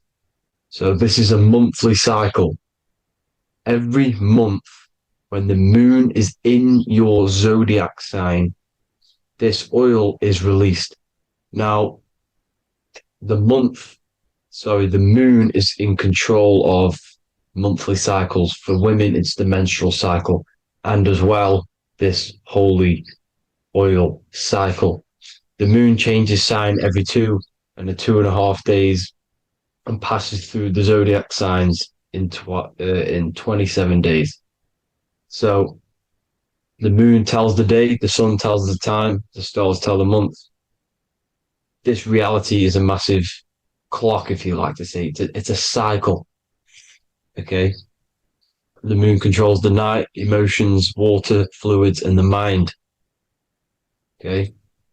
So this oil is produced in the claustrum.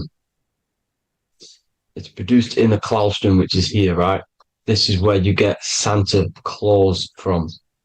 Now, the claustrum is at the center of the brain, and it is next to the pineal gland and the pituitary gland.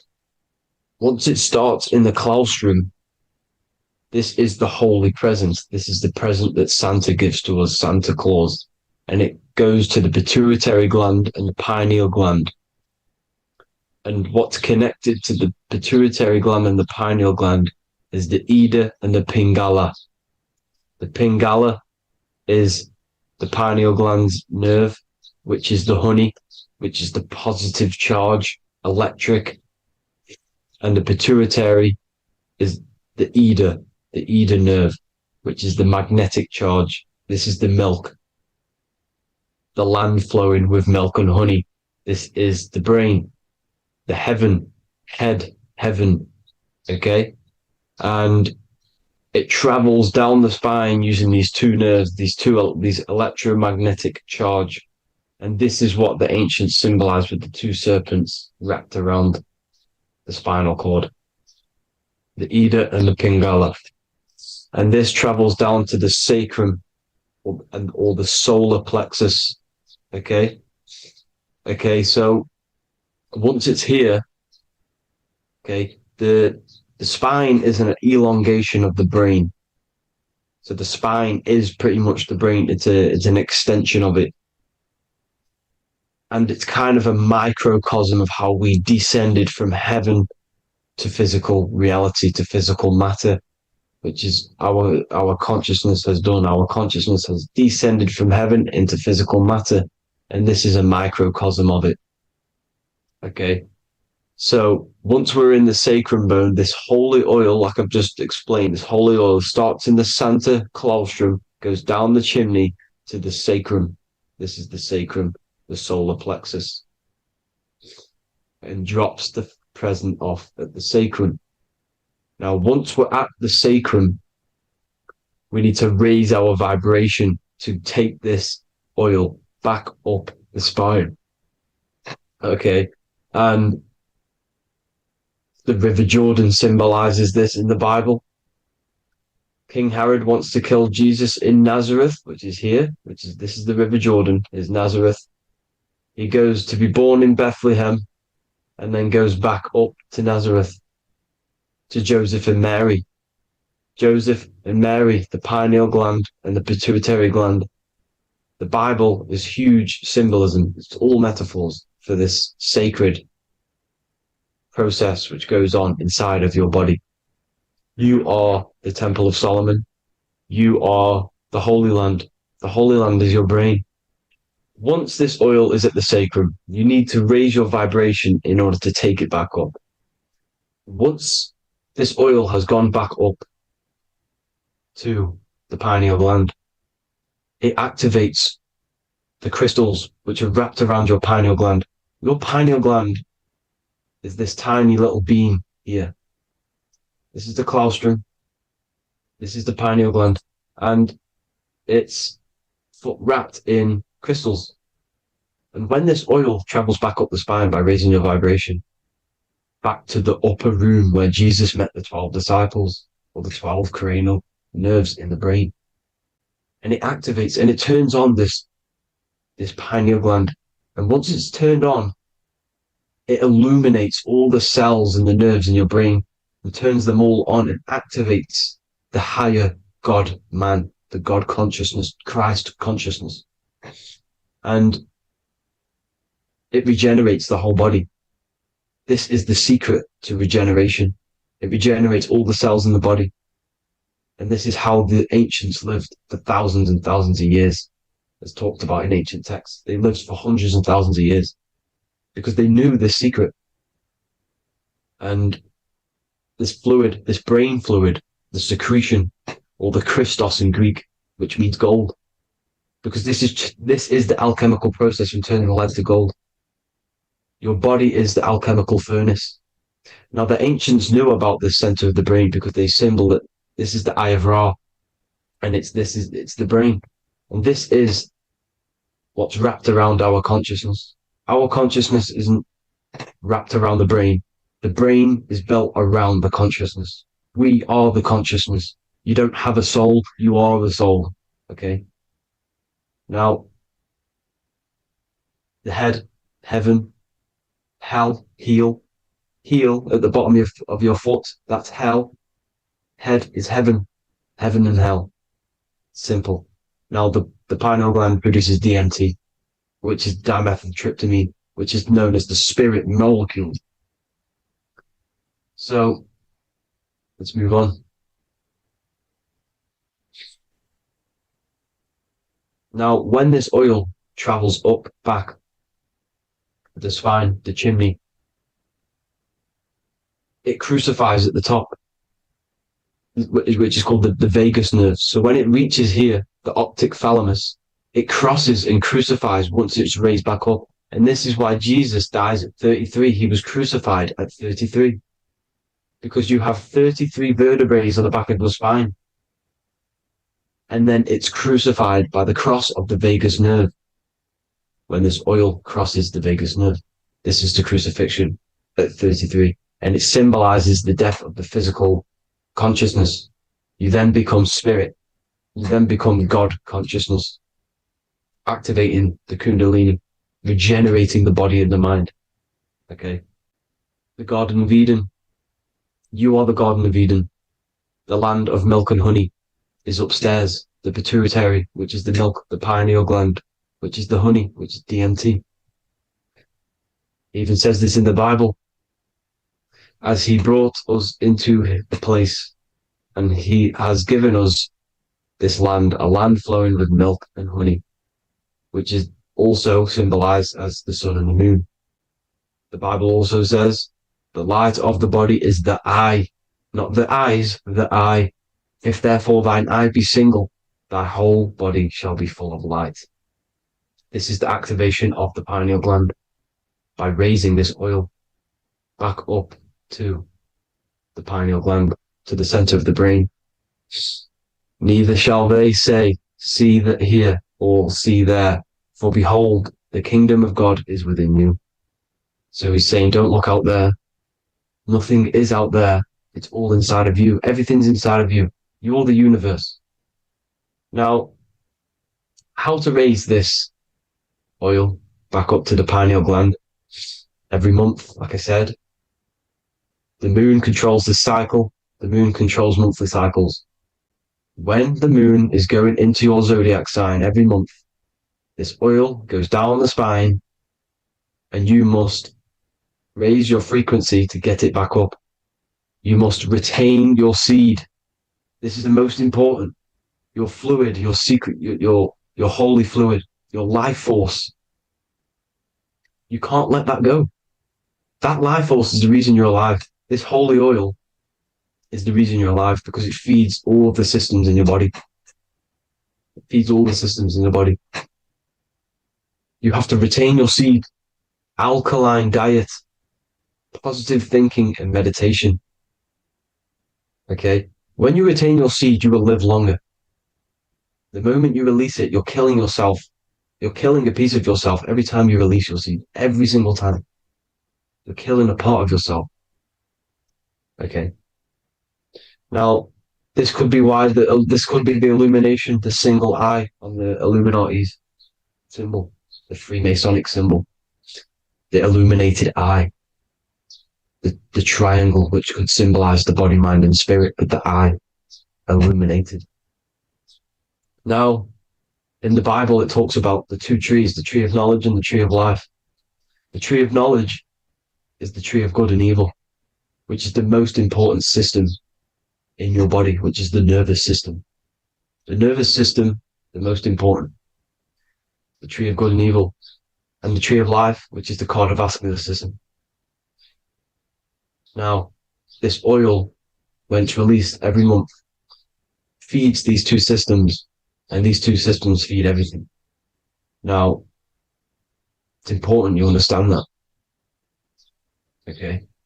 The ancients knew all of this knowledge. The Bible's telling you this knowledge. But it's in a metaphorical way. You have to understand the context behind it so you can read it properly. Now, eating of the tree of life, which is when it talks about in the Bible, eating from the tree of life is actually symbolizing a bad diet, ejaculation, because you're eating from these two systems. You're killing yourself with a bad diet. You're killing yourself with an ejaculation. Okay? So, that's important to understand. Now, this is Jacob's ladder in the Freemasons. Jacob's ladder, which is the spinal cord. It's the stairway to heaven. And this is Jack and the Beanstalk when he goes up the beanstalk and finds the golden egg in the grey clouds. The grey clouds symbolize the grey matter in your brain. Now, the Garden of Eden talks about the 4 different rivers in Garden of Eden. As we see here, the North Pole map, the ancient North Pole map, because the center of the earth is the center of the torus field. Everything's the torus field. Atoms are torus fields. Everything's torus fields. You are the universe. Everything is within you. The North Pole is your spinal cord. This is why they say Santa Claustrum comes from the North Pole. This is the North Pole. And the Santa Claustrum is the center of your brain. Now, there's 4 rivers which come from the Garden of Eden. There's the blood, the Christ oil, which is the oil we're talking about, urine, and saliva. These are the 4 sacred oil, 4 sacred fluids in your body. And these are constantly abused in today's society. Also, these secret societies are targeting these fluids. Okay? This is why porn is free. They sexualize society through Disney. Go and look at some of the Disney movies. There's so many subliminal messages which sexualize these children because they want you sexualized. So you release your seed, which is one of the holy fluids in your body, especially your semen, your sexual energy. So important you retain this. So important. because it's your life force. It keeps you alive. Okay. Now, let's recap on this. If you want to raise your oil every month, you can't just retain your seed for the month. You have to retain your seed forever. Don't just do it for a couple of days. You have to do it. It's a lifestyle. You want to become God consciousness, you got to do what it takes. It's hard in this society because this society is made around, it's designed to kill you pretty much. It's designed to keep you in these lower states of consciousness with all the bad food, the chemicals in the food, the chemicals in the water, the sexualized TV programs, sexualized adverts, sexualized TikTok and apps, videos, subliminally stimulating you because that is your weakness, sex. It's your weakness. Now, you have to retain your seed, meditation, and an alkaline diet. Why alkaline? Because acidic is low vibrational. This is the color spectrum. And what's the highest vibrational color? Violet. It's the lowest, red. You have to have an alkaline body in order to raise this oil. When you drink, when you have a bad diet, when you drink alcohol, when you smoke, this destroys the oil. It destroys the oil in your sacrum and it can't be raised again, can't be raised up. This is why it's so important. Without that oil, you don't live. That oil makes you live. It feeds everything in your body. It's crazy how we're not taught this. It's insane. But that is how you raise the oil, people. I hope you all gain some knowledge out of this video. And I hope this assists you on your journey, your spiritual journey. And please like and share this video. We need this knowledge out to the public to wake up humanity. Thank you all, people. God bless.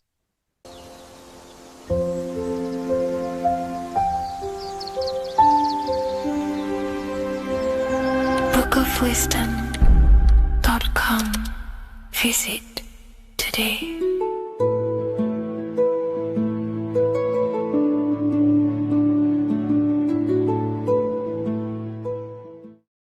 Hello, Seeker. Welcome to Revival of Symbolism, a channel devoted to the language of esoteric symbolism, guiding you to discover yourself and expand your consciousness into deeper realms of thought.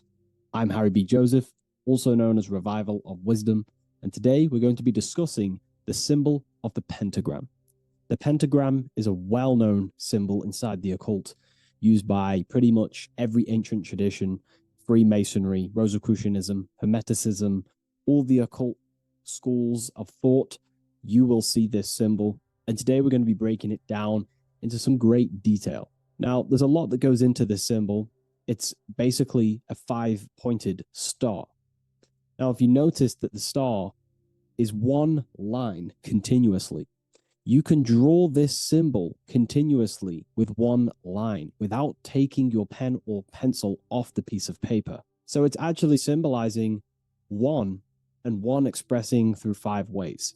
So if we look at this symbol and each one of their points, we're looking at the 5 elements that create life, the universe, or creation itself. So the element of spirit simply represents the divine, the unseen world, the things that we can't really put our hands on, we can't feel, touch, taste, or see, but they hold influence over the material plane. So spirit covers a large category of things such as spiritual forces that drive physical existence. So it's one of the elements. Now, what are the elements? Well, they make up the entirety of physical creation. Air, water, earth, fire. These are the 4 tangible that we can see, feel elements that make up physical creation. They create the whole universe. However, the spirit is the invisible forces, the invisible element that creates the visible, tangible world. Before you take a physical action, there is a force inside of you that moves the body. There is an intention, which is a spiritual force, an invisible, intangible force that makes a physical action be taken in the world of manifestation called earth. This is the element of the divine. The divine comes down creating the world. Okay? So, as I previously mentioned, how this pentagram is one line. It's a one continuous line. So if we draw this pentagram together, let me make this a little bit thicker for you. If we draw this pentagram together, it goes from spirit to fire, to air, to water, to earth, back to spirit. So it's one continuous line, and the elements are always in their proper place. These elements always have to be in this specific order. This is the correct order. If you see air down here, then the pentagram is incorrect. Okay? So it always goes spirit, water, fire, earth, air. This is the correct order of the elements. Now, this is highly symbolic, which is what we'll break down in just a minute. But before we go into the deeper aspects of this, I will explain pretty much what it means on a basic level. So we'll come back to this drawing. So spirit is on the top, which means spirit over or more superior or more dominated over the earthly elements. Now, what does this mean to an individual, to yourself or me? If I wear this pentagram, I am basically saying my spiritual divine self, my internal self, is more superior than anything the material world can pretty much give me. My spiritual journey is more superior. My spiritual self is more dominant over the earthly world and the material things. Okay? Now, not many people are like that in today's society. Most people chase the material things, which means they're ignorant of their spirit. They're ignorant of their divine nature. They're ignorant to consciousness and their internal world. They have no connection with their internal world. All of their thought, emotion, and action, their three creative powers, is totally expressed only on material gain and external things. However, if you see an upright pentagram, you're seeing someone who is basically saying, my spiritual nature is more important than my earthly nature. My spirit comes first before anything material. And ultimately, this is how you become more happy and fulfilled in life, by chasing, well, not chasing, but putting your spirit first, putting your internal world first. You know, seeking the things that are untangible. For example, knowledge. I'm addicted to knowledge. You know, I would rather chase knowledge because knowledge is power. Knowledge of self is so important. When we die, it is the only thing that matters in the end. When you die, you are immortal.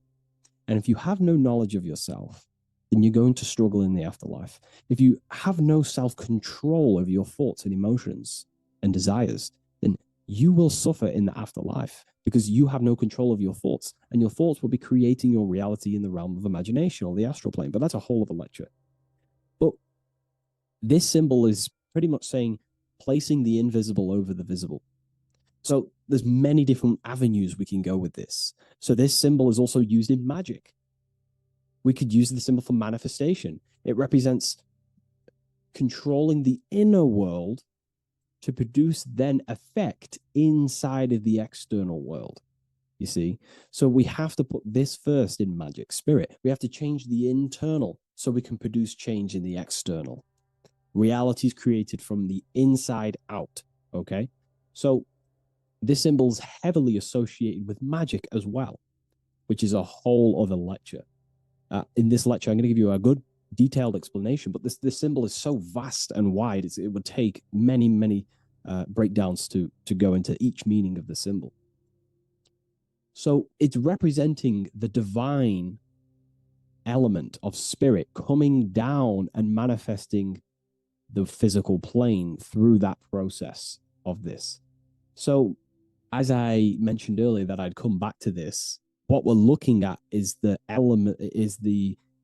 process of spirit turning into matter. This is the process of how spirit condenses into a material form, how higher energy higher forms, which are invisible, come down and manifest and crystallize into a physical object or a physical reality. So this pentagram's explaining the process of creation. So it comes from the higher realm, spirit, the source, the emanation. An emanation is a thought or an emotion or a desire, which comes down to fire first. Fire represents the will. This is the willpower. This is the willpower. It's still kind of more of an invisible force, but fire is the closest element that represents spirit. This is why we light candles in magic and rituals, because it's literally opening a doorway to spirit. It's the closest element to spirit. So this is why sometimes in alchemical artworks, they use fire to represent spirit. Because, it's quite difficult to use a symbol for spirit because it's totally invisible. So it goes down to fire first, the will. Then it goes up to the air, which represents intellect, the intelligence of the mind. This is thinking, mind, intellect, logic. Then it goes down to water. This is emotion. This is intuition. And then it goes into the earth, which is physical body action. Okay? So spirit represents an emanation. So an emanation is something descending out of the void, out of the nothingness. And the first thing that descends is will, then intellect, then emotion, then a physical action. Then everything returns back to spirit from earth. So it's showing you how spirit manifests into matter. It's also showing you the macrocosm, how the world is created. So ultimately, it's a symbol of the microcosm also.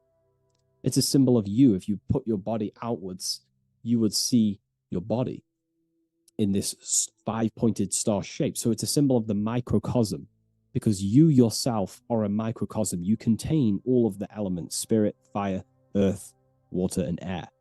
You breathe air, you drink water, fire in your nervous system, which is electricity, and earth is your physical body.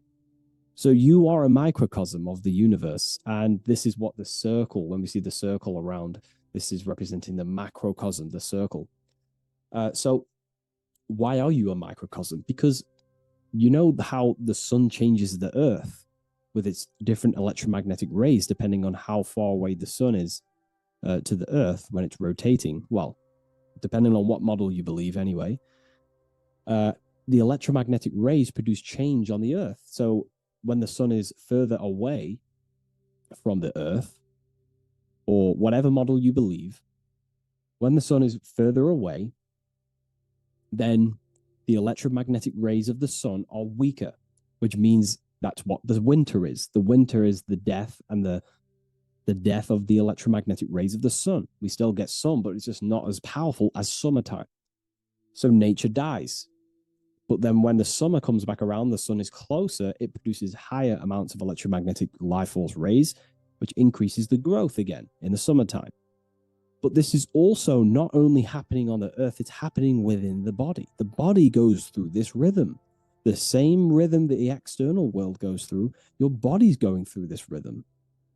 So these changes in the cycles not only change the earth, they change consciousness. These cycles happen within you. They happen within your body, your cells, your nervous system, your brain, your psyche, your emotions, your intellect is all affected through these cycles of the sun. So this is why you are a microcosm of the macrocosm. Your mind is cut out of the same fabric of God's intelligence, of God's mind. The same power of thought God used to manifest the world, to think it into existence, the same power you use to think your world into existence. You are truly a microcosm containing all the 5 elements, all the same powers of God, but just in a smaller version. It's a symbol of the microcosm. It's a symbol of the macrocosm also. It's a symbol of how spirit manifests into form. And this is why it's associated with magic, because you can use these elements in magic, this process of how spirit becomes matter. So there's so much that goes into this. And I actually broke this down inside the new book, the Book of Symbolism, on these 2 pages here. I will do another one on the inverted pentagram. This book, I've basically gone over every Freemasonic symbol, alchemical symbols, You know, every occult society symbols is pretty much in this new book of symbolism. But again, it's not a book on symbolism. These symbols are representing forces within yourself. They represent you, and these symbols are designed to awaken aspects of yourself. So this is not a book on symbolism. This is a book on you. Each symbol will awaken different aspects of yourself to help you understand yourself. So anyways, it's a big book. It's going to be very, very soon. I'll leave a waiting list in the description. You can join the waiting list, or I'll just give you an email when it's ready. And I will see you in the next video. Please leave a like, comment, and share. And I'll see you in the next one.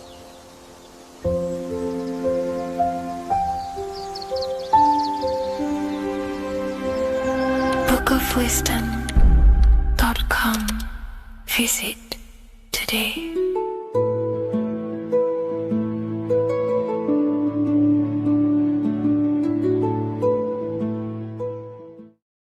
Welcome to Revival of Wisdom.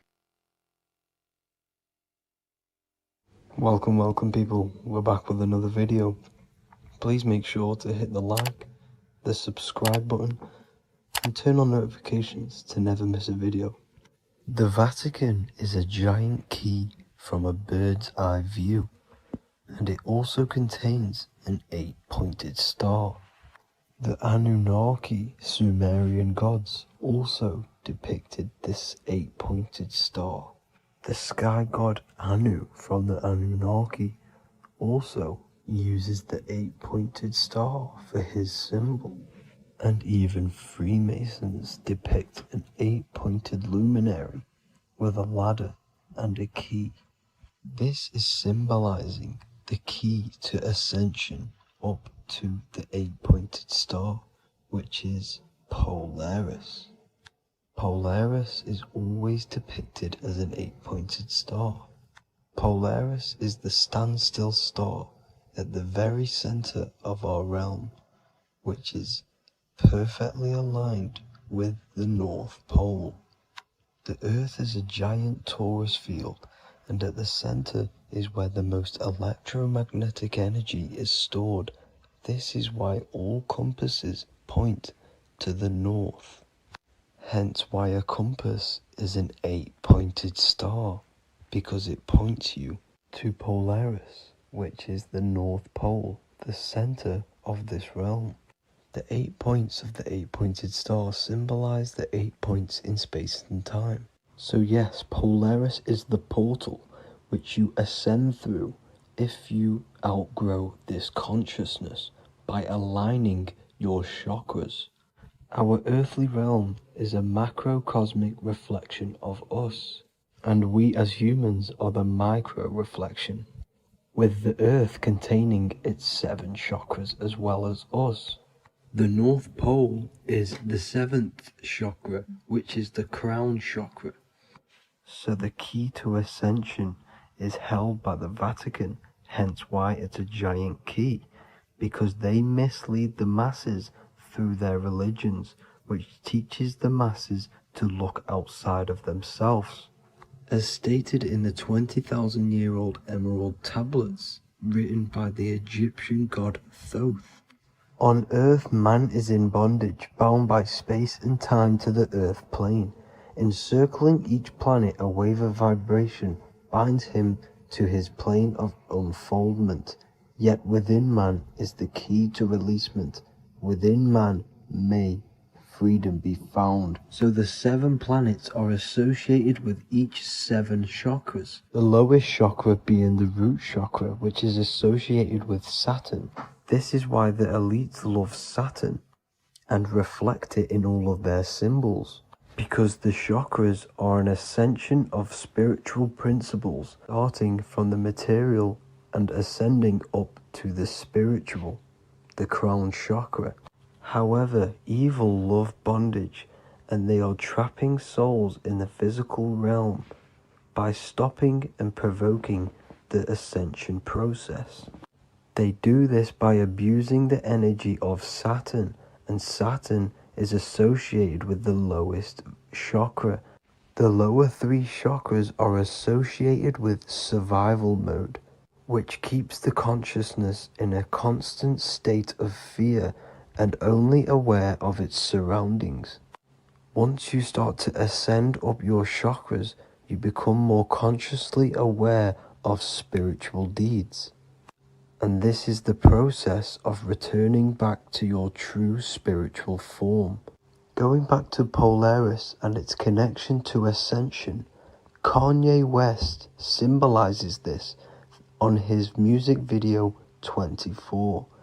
As you see him rise up into the sky, you see an 8-pointed shape around him, which symbolizes the 8-pointed star, as you see the beam of light. And even NASA symbolized this in their Space Delta logos, a bear holding a key with an arrow up to Polaris, the 8-pointed star. Here's another NASA logo of an arrow from the Earth to Polaris. The series Lock and Key on Netflix is all about portals and doorways, and they have the Kundalini energy as one of their keys. Kundalini energy is the energy which rises up the spine, the 33 vertebrae, and activates the third eye. The third eye is the spiritual gland which connects humans to other spiritual realms. We are not the body. Our spirit, our soul inhabits the body. We exist physically, spiritually, and mentally. Therefore, we are multidimensional. The intellectual and spiritual inhabit the body. Therefore, this is just an avatar within this timeline. However, within each and every one of us, we all have the key to releasement, as says in the Emerald Tablets. This releasement is ascension up until higher states of consciousness. As stated in the Emerald Tablets, man is in process of changing to forms that are not of this world. Grows he in time to the formless, a plane on a cycle above. And another one saying, man is a flame bound to a mountain, but we in our cycle shall ever be free. Know ye, O man, that when ye have progressed into the cycle that lengthen above, life itself will pass to the darkness, and only the essence of the soul shall remain. That's it for this video. I hope you all enjoyed. Please feel free to leave a like, subscribe, and comment any subjects you want me to talk about. God bless you all.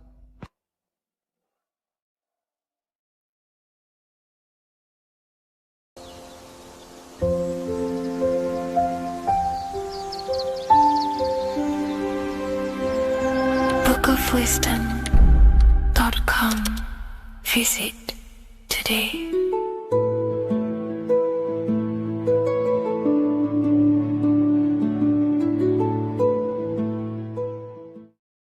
Creation demands destruction. Every time you release your sexual fluids, you're destroying a part of yourself to create an extension of yourself. For example, if you want to create a business, you have to destroy your time, attention, and energy in order to create the effect of the business. All creation demands some sort of sacrifice or destruction. This falls under the law of polarity in the universe. It's the same with your sexual fluids. Your sexual fluids, especially as a man, contains minerals, all the minerals in your body. It contains your vitality. It contains your DNA. It contains the blueprint of you, and it can create a whole new human being. You are literally playing with the power of creation if you are releasing your sexual fluids too much. Sexual fluids also extend beyond the physical plane. They contain astral forces because all physical creation is a mental creation. We live in a mental universe. Everything begins as a thought in the mind, then the thought takes the form and the body of imagination, which is an astral force. Imagination turns into etheric emotional energy. Then the etheric emotional energy turns into the physical action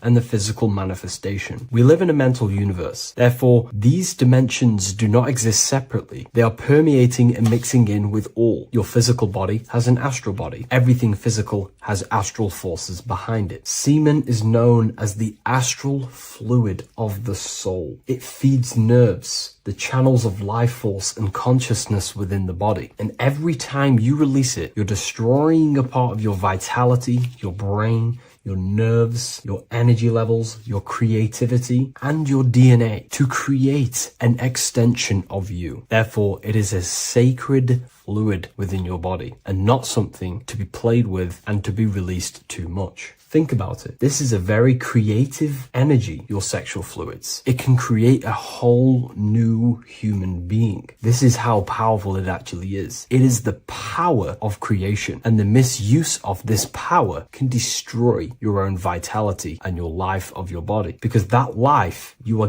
giving in order to create an extension or a child is the same life you could keep inside of you and not waste to recycle and regenerate the body. Sexual energy has been for thousands of years associated with regenerating the body, longevity of life, and maintaining youth. Not only that, every time you release your sexual energy, it floods the brain with dopamine. Dopamine is the brain's reward system, created within the middle of the brain. It releases every time you've achieved something. However, sex or an orgasm is the most powerful feeling you can feel. It's the most amazing, intense feeling and release of dopamine you can possibly feel as a human. Therefore, if you flood your brain with this high amount of dopamine every single day, you are getting the epitome of human feelings every single day. Therefore, you will become numb to everything else in reality. You won't be able to enjoy the small things in life. And I know this firsthand because I experienced this myself. As soon as I stopped, this is when I started to enjoy the little things in life, seeing family, and I actually gained more energy, more ideas. We'll get into this a bit later. It is a creative energy. It creates a whole new human being. Therefore, if we maintain this energy, we can maintain our creative power within us, because that's what we are. We are all creative beings, moving energy from higher dimensions of consciousness, the mind, into lower dimensions of consciousness, the physical world. You hold the power to create. You are not in a world. The world is working through you. You do not possess a life. Life is working through you. You are not in a universe. You are the universe. It's moving through you. There is no past, present, and future. The present moment is you. When we release every single day or frequently throughout the week, like I said, we're triggering the brain's reward system, dopamine, which makes you feel as if you have already achieved something. And if your brain is telling you you have already achieved something by overusing your sexual fluids, then you will not have the motivation to achieve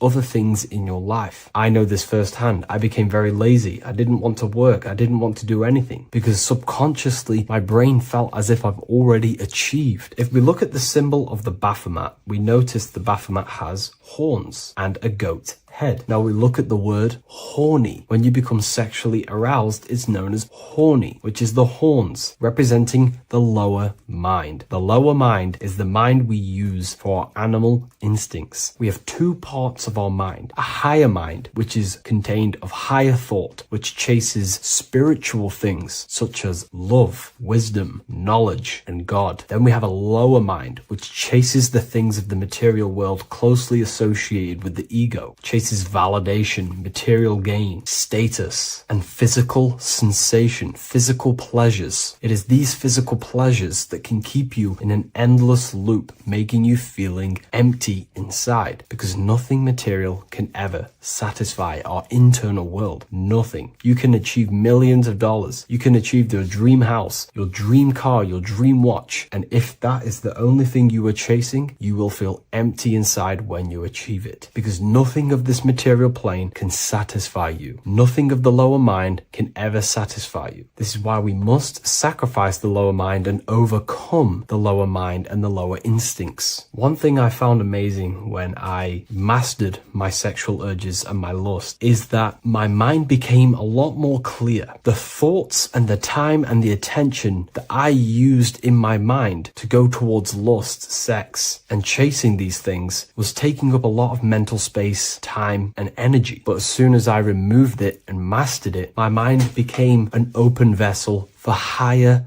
thoughts to be received from the higher mind. The mind is like a radio antenna. Whatever we attune it with, that's what we receive. If we're constantly thinking about lust and low-level pleasures, we're going to just receive low-level thoughts. But once we remove all of the lower mind and we conquer our physical body and physical urges, our mind becomes an open channel for divine thoughts and spiritual thoughts. This is what most people call today as downloads. You receive wisdom from your higher self. Not only do you receive more wisdom, you just receive more power to create. The male and the female come together to create a child. That's how you were created. Now, the law of correspondence teaches as above, so below. It refers to everything in the universe. Therefore, in order for you to create a reality, to give birth to something, you have to bring together the masculine and the feminine. Your masculine forces are willpower and actions. Your feminine forces are emotions and imagination. When you combine the willpower, action, emotions, and imagination and combine them together, you can give birth to reality. But it's important to only give birth to things that are spiritual, that are good,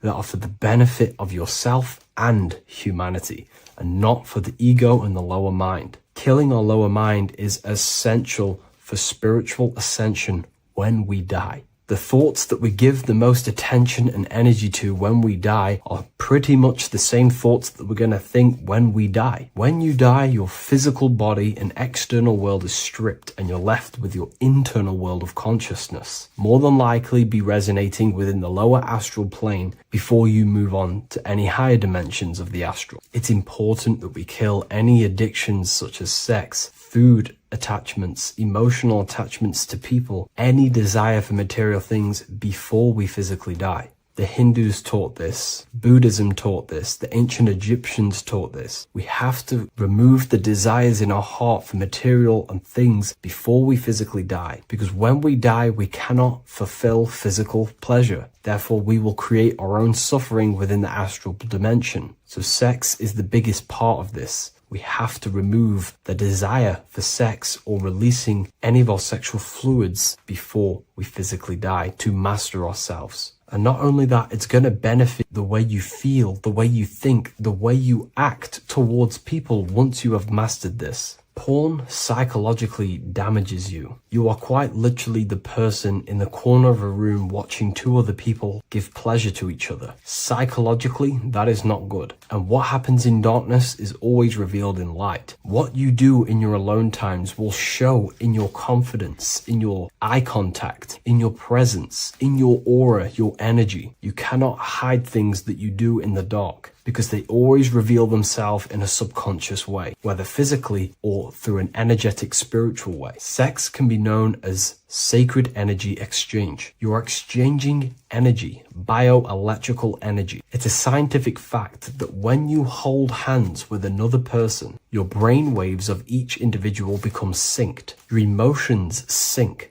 And you exchange electromagnetic energy because you are an electromagnetic being. But when you have sex with someone, you are literally exchanging emotional energy. Your aura is not just an electromagnetic field. It is literally a manifestation of your internal consciousness. Your consciousness contains your thoughts, your beliefs, your traumas, your emotional state. And this manifests externally through the vortex of your heart into an energy presence around your body. This is why you can feel sad when someone else is sad next to you, because their energy is merging with yours. When you have sex with someone, you are quite literally exchanging consciousness, beliefs, traumas, emotions, feelings, vibrations, and your consciousness merges with their consciousness. So be careful with just having casual sex. Now, I'm not here trying to say never release, never have sex with your partner. I'm not saying that. I'm saying take caution with these things. Take my teachings with a pinch of salt. If it benefits you, that's great. I'm not here to tell you how to live. I'm simply giving you my research and the things that have helped me in my life on my esoteric research, awakening, or spiritual path. I don't like calling it a spiritual path, because it's not spiritual. It's simply just life, the knowledge of consciousness and the self. So I hope this video helps. If you'd love to read this book, I'll leave a link in the description. This book I wrote myself called The Book of Wisdom, Volume 2.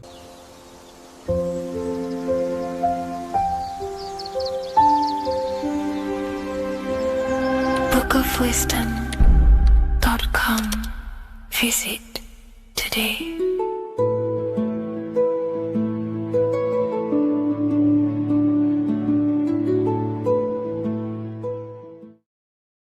good, YouTube? Today we're going to be talking about the astral plane and how the cosmology fits into the astral plane, okay? So first, let's go over the astral plane and go over the different layers of reality so that you can understand reality more. You are a multi-dimensional being.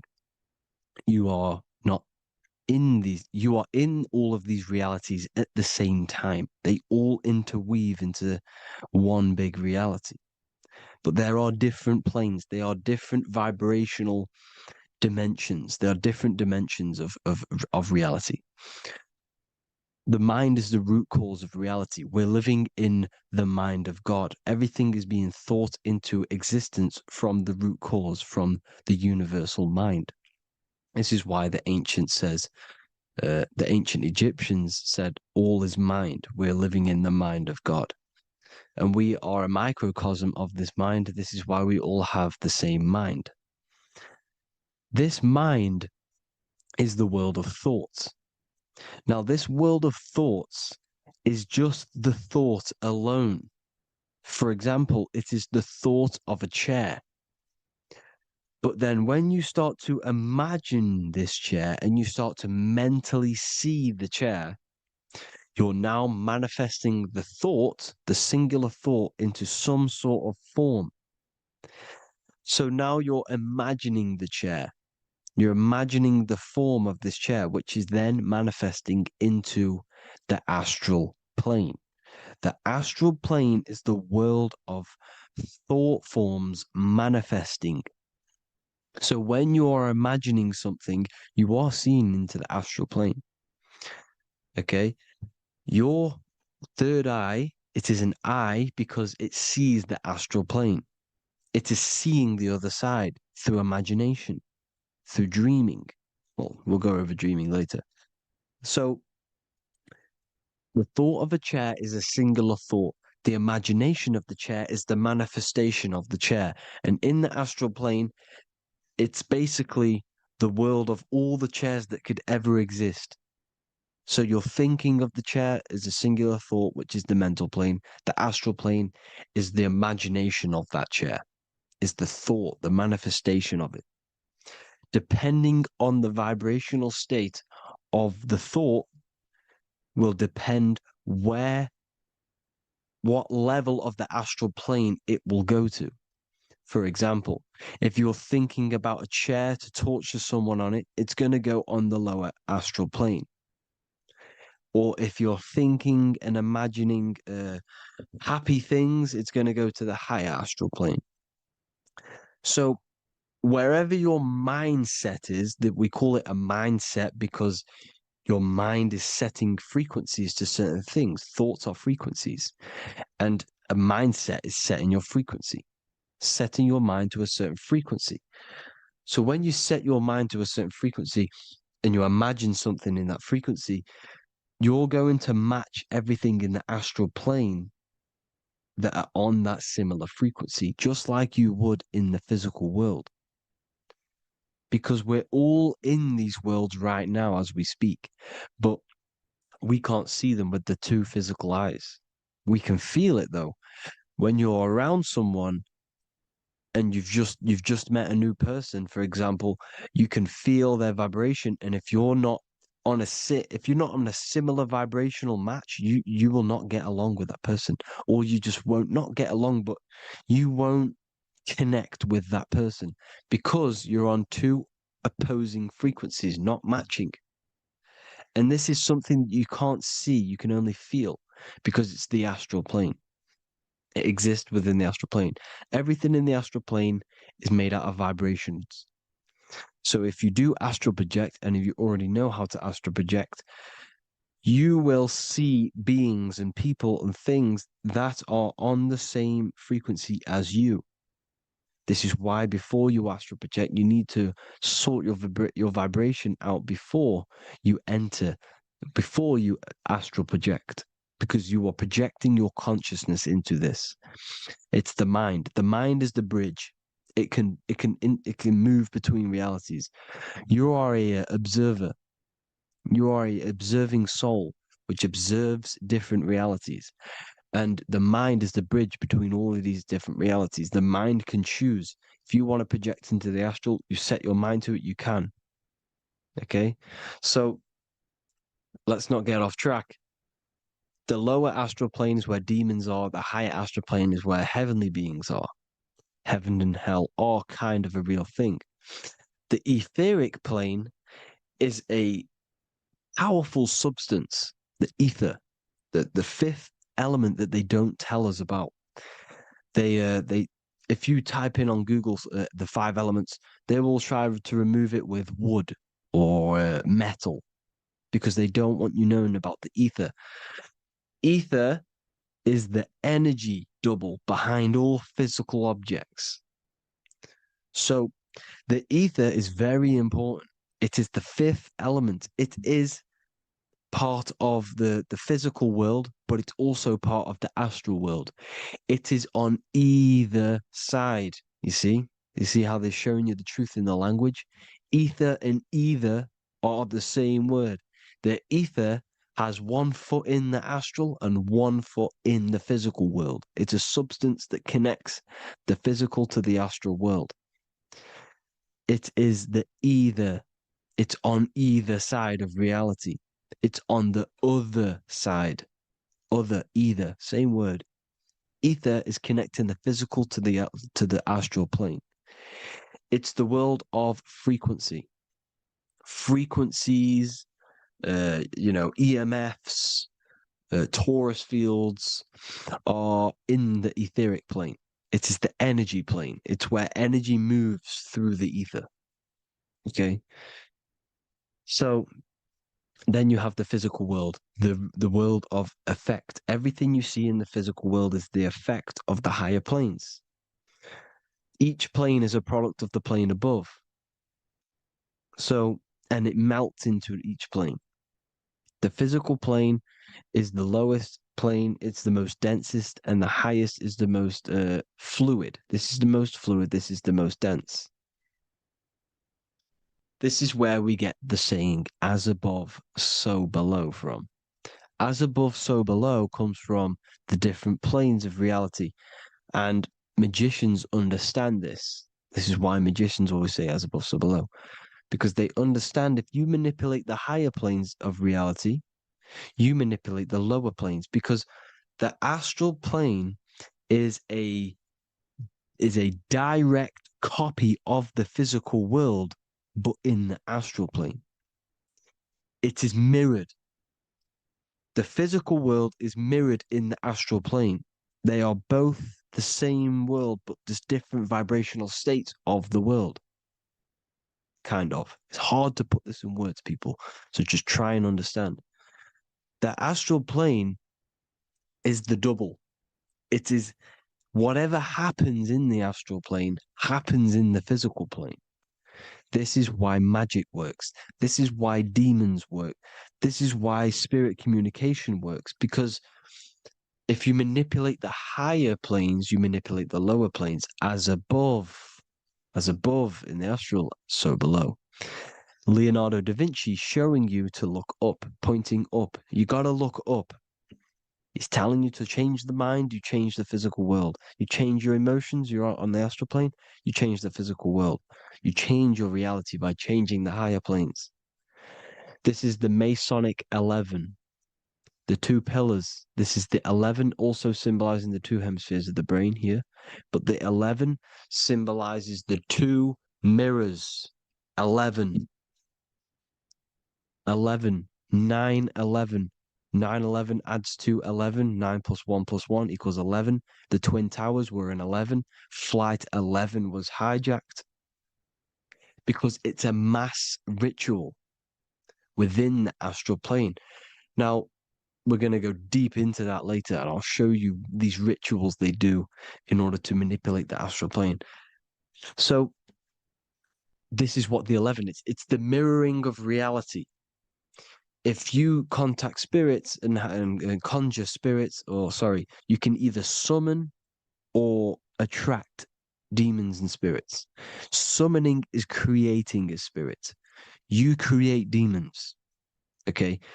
like I said here, the mind is the root cause of reality.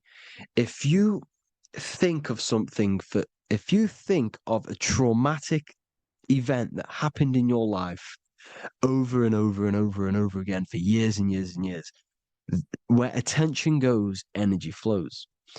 The mind is the director of energy. If you are directing energy into the specific emotion, the specific thing that is torturing you in your mind, that will manifest as some sort of being in the astral plane, which is called an elemental. And this elemental being that you have created through your thought forms and emotions will latch onto you and feed off this energy. So it's important that you get your mind right. Okay, it's important you sort that you file the mind and you discipline the mind. Make sure it's only entertaining positive things, because you are quite literally creating your own demons. Creating the word demon has the word mon in it, and if you've watched my videos, to know mon means moon. The moon is your mind, the sun is your soul, the earth is your physical body. Demon is mon means mind, moon is mind. You create demons with your mind, summoning. Now, this is where the rituals come in. 9/11 was a ritual because everyone was thinking about this big fearing, the death of 9/11. Everyone was thinking about it. And all of their minds thinking about this horrific thing will manifest and summon a negative energy spirit elemental within the astral plane. That's how all of this works. This is why it was a mass ritual. Okay. Chris Brown, new album name 11/11. Release date on the 11/11. This will be my 11th album and contain 11 songs. All of these people know the occult. This is Hermes Trismegistus with the star of Saturn, the six-pointed star, as above, so below. The mirroring of reality, physical and astral, the two Masonic pillars.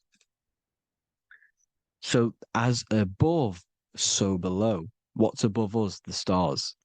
The stars are connected to the astral plane. This is why we call them stargates. When we dream, we are experiencing these different realities. And what are stars? They tell in the Bible, it says Genesis 1:14. And God said, "Let there be lights in the firmament of the heaven to divide the day from the night, and let them be for signs." Signs translates to things to come. Why things to come? The stars tell the future. Why? And why do we say as above, so below? As above us is the astral plane and the etheric plane.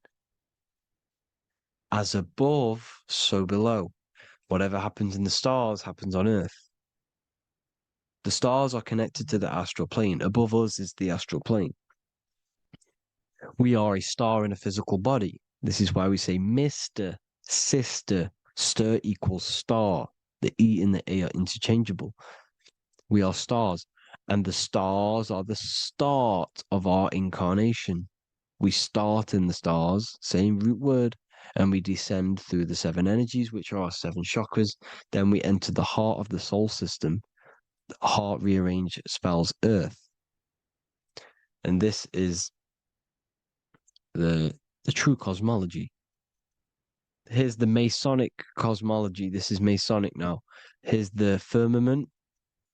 Let there be a firmament in the midst of the waters to divide the waters from above, from the waters that below. Genesis 1:6. The firmament, firmament comes from the word firma, Latin, I'm pretty sure, which means firm. When something is firm, meaning it's stable, it does not move, it is firm. The firmament is firm. So, is the firmament Genesis 1:6. What does it say? Genesis 1:3, sorry. Let there be light. This is before the sun and the moon was created. Let there be light. Before the sun and the moon was created, light was appeared. So what's that tell you? This is a holographic projection from some sort of light being, some sort of projector. And that projector is the all-seeing eye you see in the Masonic cosmology. This is the all-seeing eye projecting the light beams. Let there be light. Everything is made out of light. The universe is created out of light waves. The torus field is one unit of light. The light projecting this reality is Polaris. Okay, the famous all-seeing eye. Now, what else? Then we have after let there be light in Genesis 1:16, and God made the two great lights. This is the sun and the moon, electric, magnetic, male and female. Then we have the Masonic checkerboard, the black and white symbolizing dualities within the dualistic reality we're in, spirit and matter, light and matter, rest and motion, positive and negative, good and evil. Everything's dualistic here. Okay? And it's a dance. The universe is a dance between flickering of white and black light, which is the torus field. We're not going to go over that, but this is all connected to the astral plane. This is the true cosmology. The astral plane cannot work on a spinning monkey ball in the middle of space. Does not work. Cannot work. It's impossible. Okay? Impossible. So, even in the Quran, it says, Allah has made the earth for you as a carpet, flat. Quran 15:19. And the earth we have spread out like a carpet, set there on mountains, firm and immovable. It is immovable. In the Quran, it also says 65:12, it is Allah who has created the seven heavens of the earth. The seven heavens, meaning the seven layers of heaven, the seven planets. And Psalms 104:5, he set the earth on its foundations and it can never be moved. Never. So here you see in Isaiah 40:22, he sits enthroned above the circle of the earth and its people are like grasshoppers. He stretches out the heavens like a canopy and spreads them out like a tent to live in. We live in a tent. This is the tent. The projection of light. Here you see an ancient picture here. Here you see the ethereal barrier, meaning the firmament, the etheric barrier. And here you see his head popping out. Why is his head popping out? Because your head is heaven. Your heel is hell. Your head has access to the astral plane. This is why your head is heaven. The pineal gland, when stimulated, has access to project itself, project consciousness into the astral plane. Here you see another ancient picture here with the Masonic Royal Arch, with the zodiac here, the zodiac on the top, arching, because there's a firmament above us. Here's God in the brain. Consciousness is God. Here you see the Masonic Royal Arch, symbolizing the firmament. George Washington above the Masonic Royal Arch. These are the stars. This is Polaris projecting reality. Here's ancient churches with the dome. Polaris projecting reality with Jesus. Disney World is under the dome. The seven layers of heaven, ancient paintings, all depict if you go and look at the ancient paintings, they'll all depict the firmament, the arch above us. This is where we get interesting. The Masonic Royal Arch has the 6-9, which is Cancer. The constellation Cancer, which is 6-9 is associated with portals because CERN is the 6-9. Okay, CERN is opening portals. They're trying to create a portal to the other side. Cancer has the word CERN within it, so there's a link between Cancer and the opening, the firmament opening above us to ascension. Here you see the Masonic art with the Royal Arch and the light and the opening. Here you see the light and the opening. This is the opening of the firmament. Here's the Hebrew cosmology with Sheol, the underworld, and the opening.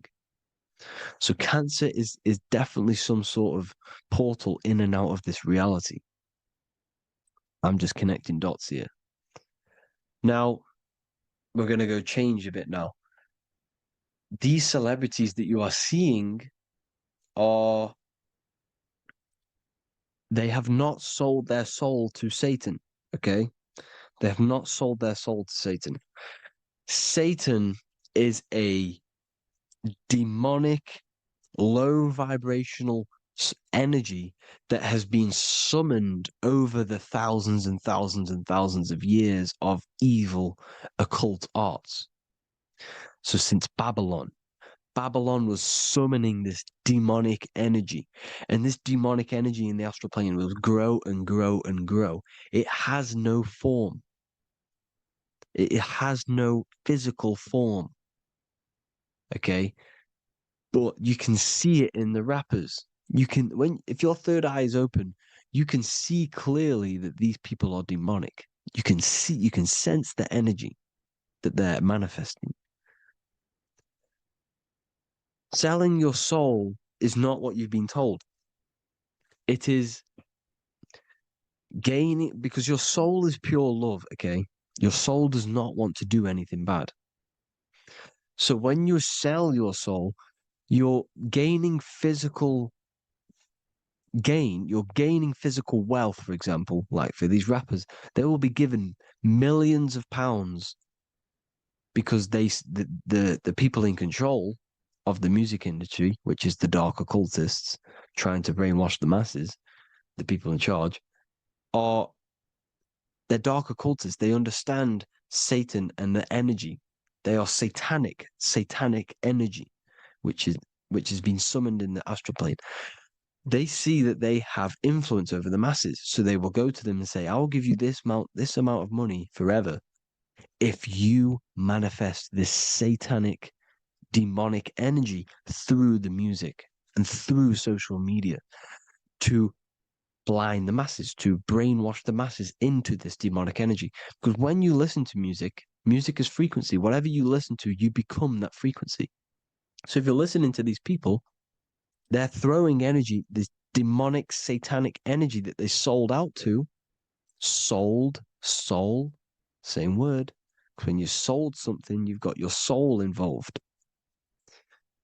They have exchanged money, physical gain, so that they manifest this satanic energy within the astral plane and through the music, through the videos, through social media to keep us in this vibrational frequency, in this low state of consciousness.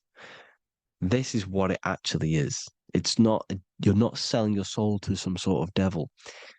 This satanic energy has no physical form it is formless in the astral plane. It's a summoned energy. Now, the root chakra is red. This is why the devil is red, because it symbolizes the animal nature of man. When you are operating off your root chakra, you will kill, you will fight, you will do anything to survive, because it's all about survival mode in the root chakra. They want you keeping in that fighting mode, that surviving mode, so that you are manifesting this low vibrational frequency, this satanic energy, this demonic red energy. This is why the devil is red. And the devil has the red arrow pointing down because it symbolizes your light body. This is your Merkaba. Your Merkaba is your light body. Mer equals light, Ka equals spirit, Ba equals body. Merkaba, this is the devil's tail pointing down, the descension, your heel, up to your heel, hell. Ascension to heaven, head. You see? This is the all-seeing eye with the illumination coming off it, your head, when you're illuminated. The Merkaba is your celestial sphere to portray different planes of reality. It is the vehicle of ascension. It's your light body. It's in the word Kabbalah, Kabbalah, Ka, spirit, Ba, body, La, light. Same thing, Kabbalah, Merkaba. Same thing. It's all about the light body. This light body sees different realities. So when you see the goat in the music industry, it's this satanic summoned energy that's been summoning for thousands of years within the astral plane.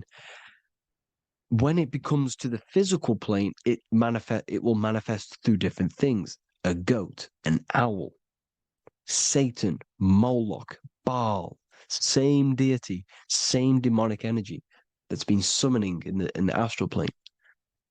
And this is why the Baphomet has a goat head. Drake's new album is the goat. The Polo G, the Masonic G, with the goat. And here's Ryla Rodriguez in the mirror with the goat in the mirror and him in his physical body. It symbolizes, the mirror symbolizes the astral plane because he's manifesting the goat, the demonic energy. He's sold out to the demonic energy. And in the physical plane, he's his physical body. The mirroring, the Masonic 11, the mirroring of reality, the astral and the physical. And what do you call them when they're an amazing rapper, the best rapper? You call them the GOAT. Because you're the GOAT because you're manifesting the GOAT energy, this satanic, demonic energy within the astral plane. So Baal, Moloch, all the same thing.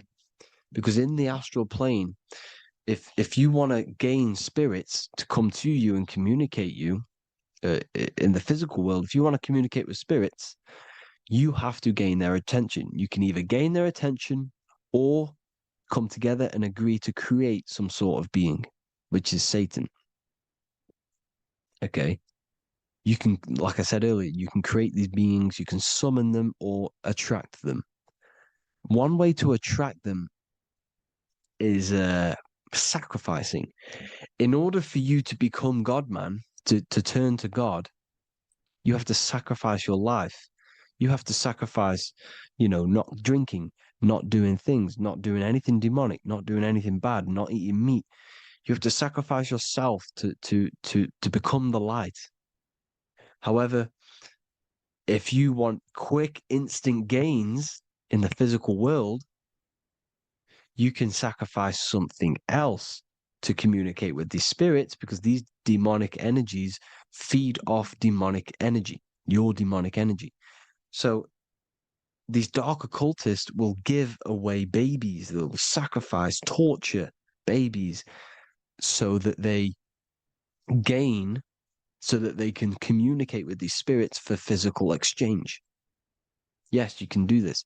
These powerful spirits, these powerful demons can give you powers. They can give you certain things. And this is what they are doing. They're summoning and attracting these demonic energy. This is why, trafficking is one of the most, Balenciaga. Baal is the demonic energy in the astral plane, which requires child sacrifice for his presence. Balenciaga, and they were trafficking children. They were trafficking, killing them, and offering them to the spirits. This is what they are doing. Balenciaga. It's in the name. Here you see, you can see here a stick man with two horns.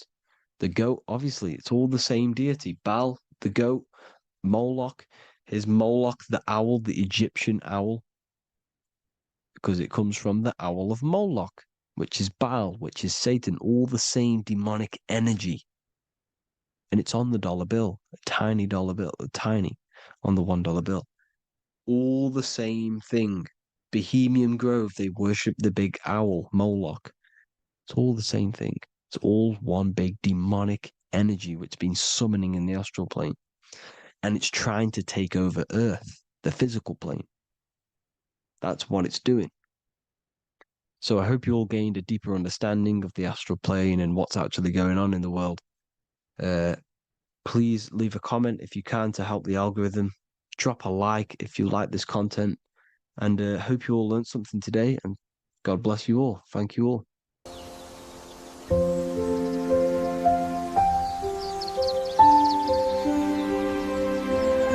bookofwisdom.com. Visit today.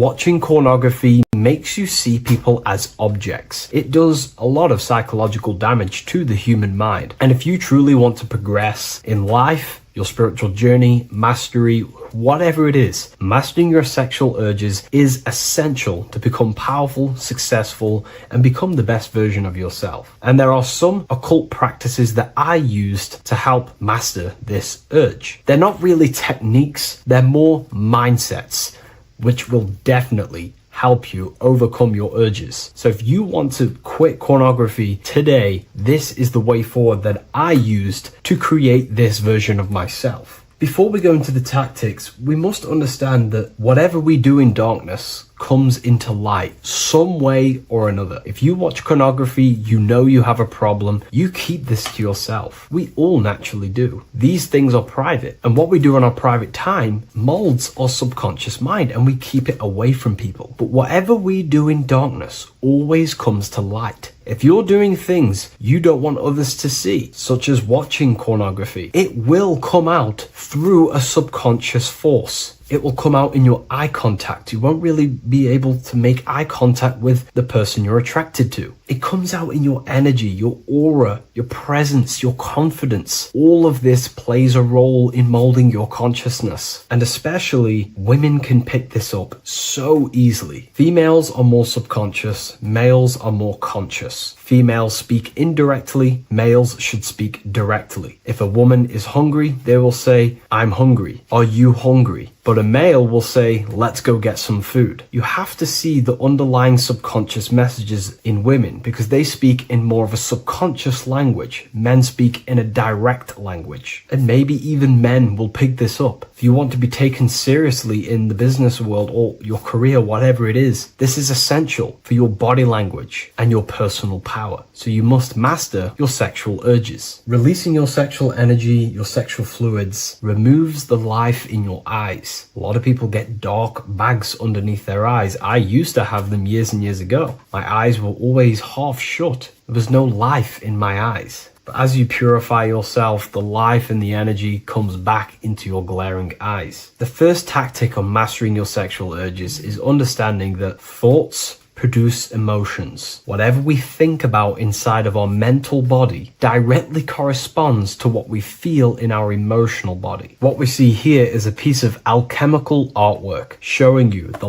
light of the mind shining down into the heart. This represents the mental body with the clouds. This represents the human heart, the emotional body of consciousness. What we think about, if we think about sex, or if we watch things that are stimulating to us on Instagram, TikTok, that thought goes into the mind and the feeling gets then produced in the heart and the body becomes aroused. What we think inside of our brain becomes emotional energy in our heart. As above, so below. And what becomes in our heart is what we take action on. We take action on emotion. Human action, human behavior pretty much comes down to what we feel. We only act on what we care about or what we love. If you love that feeling of watching pornography, that is the reason why you're taking the action. So keeping this in mind at all times is very important in your journey of self-mastery. What you think is what you feel, and what you feel is what you act upon. Remove stimulations that can possibly produce that thought of watching pornography. Unfollow the people. Purify your environment so these thoughts do not enter your mind. And if you do become stimulated, remember, thoughts produce emotions. Change your thoughts. Think about something else instantly. The more you think about it, the more you feel, and the easier it is to take action upon it. And the second tactic that I say to myself is that it's all mental. World, the universe, life is all mental. For example, unfortunately, my brother passed away recently. I've never gone through something like this in my life. It's tough. It's horrible. It's not nice losing a loved one. However, if I sit around and focus just on the negative side of that, yes, of course, I'm going to have my moments. But if I just sit there and focus on the negative, it will destroy my life. It will pull me down. The only thing that I can do to benefit from this situation is to become a better family person out of this. Become more loving. Spend more time with the people who mean a lot to you. You can always change and transmute the mindset of every situation in your reality. There's a famous saying I like to say, if you can change it, change it. But if you cannot change it, change the mental attitude towards it. Never just sit there focusing on the negative side of reality. This helped me with mastering myself watching pornography. It's all mental. You hold the power over the mind. And the next tactic is probably the best one ever. And I still use this today in everything in my life. Before I make any decision in life, I always say to myself, what is the effect of this cause? Is that effect going to push me towards who I want to be? Or is that effect going to pull me away of who I want to be and become and where I want to go in life? If the effect is not pushing me towards who I want to be, I will not take the action which is the cause. Consciousness cannot escape the law of cause and effect. It is an immutable, inchangeable law that is governing your consciousness and your mind. You have to keep this law in mind because it is the law that is creating and crystallizing your reality. Any decision you make, what is the effect of this cause? The law of cause and effect is a force that you cannot escape. So you have to work with this law and become conscious of the law. So before you do take the action, what is the effect? Is watching pornography going to push me towards who I want to be and where I want to go? If it's not, do not take the action. That's where willpower comes in. You can do little exercises for willpower, meditation for 30 minutes of not thinking. You can do rituals that strengthen the connection to your mind with your willpower. At the end of the day, the willpower is the most essential force in the consciousness. Another thing is remove any music that talks about it. Even the words will be producing thoughts in your mind. What you feed your consciousness is ultimately what you project back outwards. Don't listen to the rap music. Don't listen to any music that talks about it. Try and remove this from your environment. These tips that I've given you don't just work in quitting pornography. These work in every aspect of your life, and they will dramatically change your life if you become conscious of them and actively use your mind. Don't fall under the spell of becoming unconscious. Never act unconsciously. Never think unconsciously. Never feel unconsciously. Stay on top of your mind. Be the observing eye in your mind. Never fall unconscious. Of course, we all need to sleep, but I mean in the waking times. And this is why learning about yourself or consciousness is essential for every aspect of life. Business, your career, money, whatever it is. Whatever you're doing in your life comes down to understanding human consciousness. And that's why I wrote these books, so you understand yourself, so you gain your understanding of the functions of your own mind, body, emotions, and how you are creating reality. That's why I wrote the book of symbolism, because symbols are not just symbols. These symbols represent forces and aspects of the human psyche themselves, and they are veils, they are keys that help you remember and become conscious of what has fallen unconscious in your mind. We're simply just becoming conscious of what we are unconscious of and becoming conscious of them and using these powers. You want to take your life to the next level? Feel free to get the book of symbolism. I'll leave a link in the description. Take care, everyone.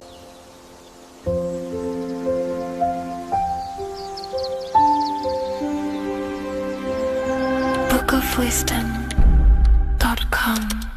Visit today.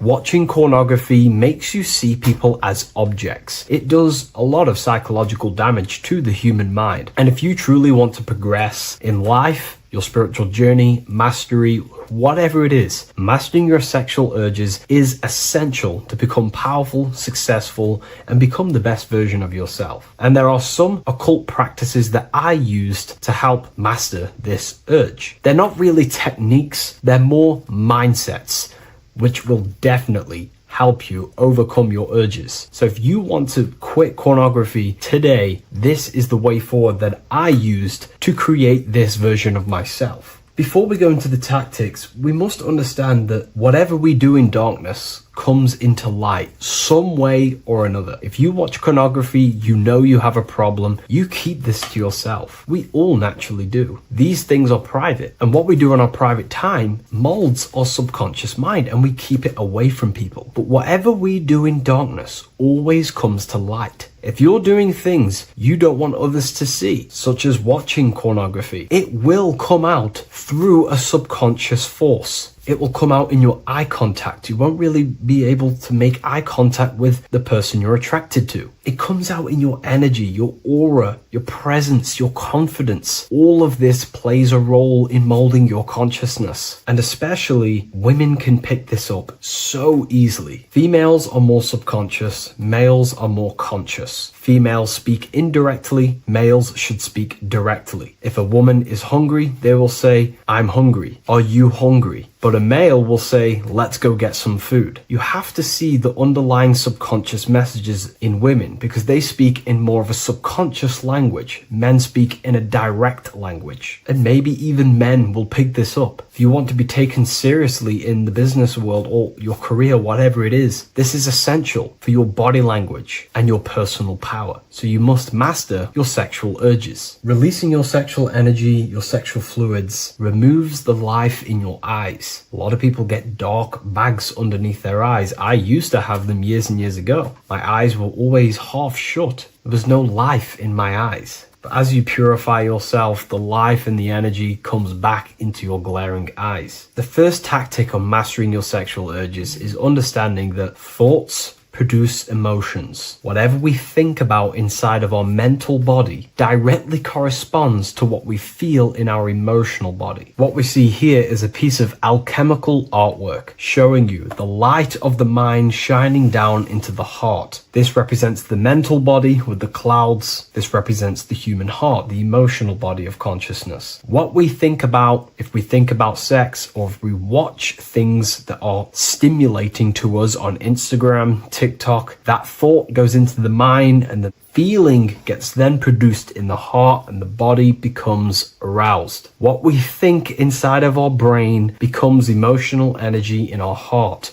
As above, so below. And what becomes in our heart is what we take action on. We take action on emotion. Human action, human behavior pretty much comes down to what we feel. We only act on what we care about or what we love. If you love that feeling of watching pornography, that is the reason why you're taking the action. So keeping this in mind at all times is very important in your journey of self-mastery. What you think is what you feel, and what you feel is what you act upon. Remove stimulations that can possibly produce that thought of watching pornography. Unfollow the people. Purify your environment so these thoughts do not enter your mind. And if you do become stimulated, remember, thoughts produce emotions. Change your thoughts. Think about something else instantly. The more you think about it, the more you feel, and the easier it is to take action upon it. And the second tactic that I say to myself is that it's all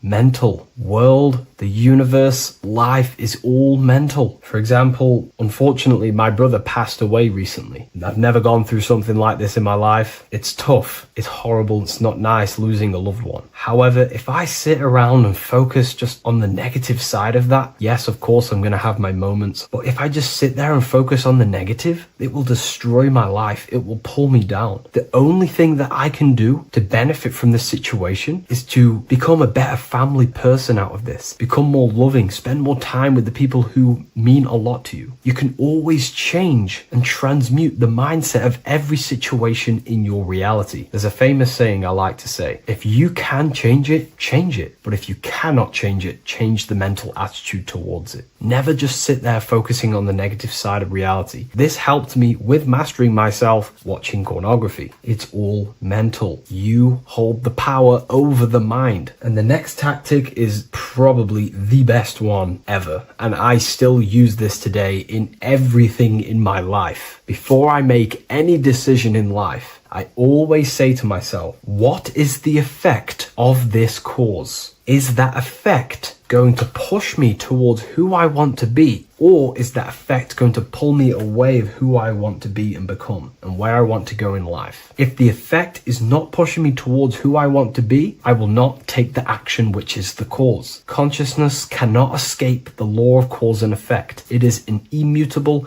inchangeable law that is governing your consciousness and your mind. You have to keep this law in mind because it is the law that is creating and crystallizing your reality. Any decision you make, what is the effect of this cause? The law of cause and effect is a force that you cannot escape. So you have to work with this law and become conscious of the law. So before you do take the action, what is the effect? Is watching pornography going to push me towards who I want to be and where I want to go? If it's not, do not take the action. That's where willpower comes in. You can do little exercises for willpower, meditation for 30 minutes of not thinking. You can do rituals that strengthen the connection to your mind with your willpower. At the end of the day, the willpower is the most essential force in the consciousness. Another thing is remove any music that talks about it. Even the words will be producing thoughts in your mind. What you feed your consciousness is ultimately what you project back outwards. Don't listen to the rap music. Don't listen to any music that talks about it. Try and remove this from your environment. These tips that I've given you don't just work in quitting pornography. These work in every aspect of your life, and they will dramatically change your life if you become conscious of them and actively use your mind. Don't fall under the spell of becoming unconscious. Never act unconsciously. Never think unconsciously. Never feel unconsciously. Stay on top of your mind. Be the observing eye in your mind. Never fall unconscious. Of course, we all need to sleep, but I mean in the waking times. And this is why learning about yourself or consciousness is essential for every aspect of life. Business, your career, money, whatever it is. Whatever you're doing in your life comes down to understanding human consciousness. And that's why I wrote these books, so you understand yourself, so you gain your understanding of the functions of your own mind, body, emotions, and how you are creating reality. That's why I wrote the book of symbolism, because symbols are not just symbols. These symbols represent forces and aspects of the human psyche themselves, and they are veils, they are keys that help you remember and become conscious of what has fallen unconscious in your mind. We're simply just becoming conscious of what we are unconscious of and becoming conscious of them and using these powers. You want to take your life to the next level? Feel free to get the book of symbolism. I'll leave a link in the description. Take care, everyone.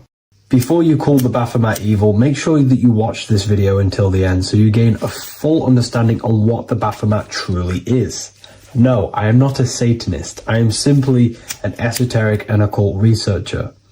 I've been looking into symbolism for a very long time, and I can reassure you that this symbol does not represent the devil, does not represent any negative figure. It's a very deep, occult, esoteric symbol. What we first need to understand about the Baphomet, it is indeed a symbol. Every symbol we see around us is neutral. The pentagram, the Baphomet, is neutral. It depends how you use it, whether it is used in a good or bad way.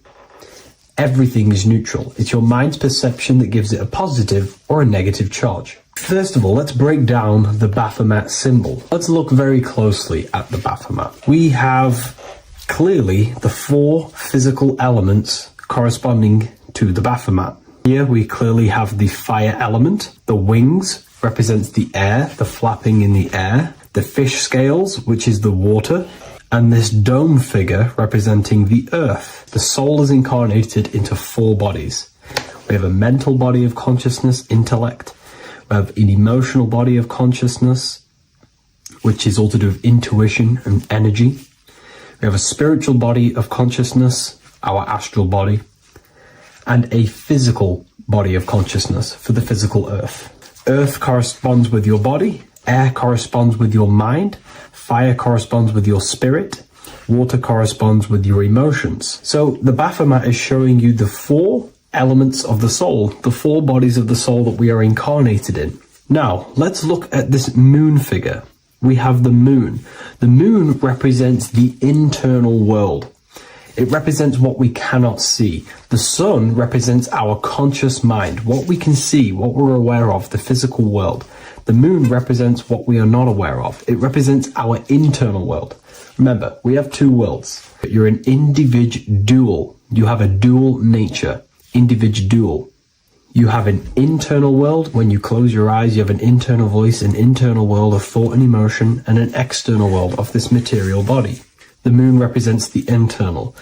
The moon on top represents the moon controlling the mind, represents the inner world controlling you. Now, this is very symbolic in the occult world. If the inner world is controlling you, then you have no control over reality. This is the devil horns. You know the devil horns? The moon crescent? This represents you are the devil. You're being controlled by your thoughts, by your emotions, by your psyche. Then we have the moon below, which represents control over the inner world. We have control over our thoughts, our emotions, our impulses. So you're either being controlled by thought and emotions, or you're controlling them and having self-mastery. In alchemy, we always see this symbol of the man or woman on top of the moon, representing emotional control and self-mastery of the internal world. The journey of the occultist is to gain full mastery over their consciousness. They want to be conscious of every single thought that enters their mental field of consciousness. We get over 7,000 thoughts a day. It is possible to achieve a certain level of mastery where you are conscious of every single thought that enters your mind. This is one of the end goals of self-mastery and occultism, as this gains your personal power. When one achieves this, they are then able to direct the mind in one place and one place only, becoming more effective in manifestation and creation, because we are microcosms of the divine. We are creators. This is the gesture of as above, so below. The inner world and the outer world are mirrors of each other. The inner produces the outer. Your physical life circumstances are a result of every thought you thought in the past. The inner projects the outer. If you want to produce a change in the outside world, you got to produce change in the inner world of consciousness first. As above, so below. As within, so without. This corresponds with absolutely everything in the universe. Now we have the goat head, which represents the animal self. This represents the lower carnal mind. Lower carnal mind, which is earthbound, because a goat is on the ground. It's not a bird, it's on the ground. It represents the lower self, the beastie nature, the one that tells us to hate, to steal, to eat all the time, to consume. It's the beast within us, the beastly side of our consciousness. It has a human body resembling this, the human in the beastie nature, or we have the spiritual nature, the higher self. In essence, this symbol of the Baphomet represents the higher and the lower self of human consciousness. It represents the higher and the lower. To conclude all of this, the Baphomet is a symbol that represents the two paths that one can take. We can take the beastie path and become an instinctual animal, our body, or we can take the divine path of reaching our higher self. It is a symbol that represents the higher and lower self and the four different bodies of consciousness. In essence, this does not represent Satan or the devil. The devil represents the lower aspect of our human psyche. The war between Jesus and Satan is symbolic and allegorical for the war that happens within our mental field of consciousness.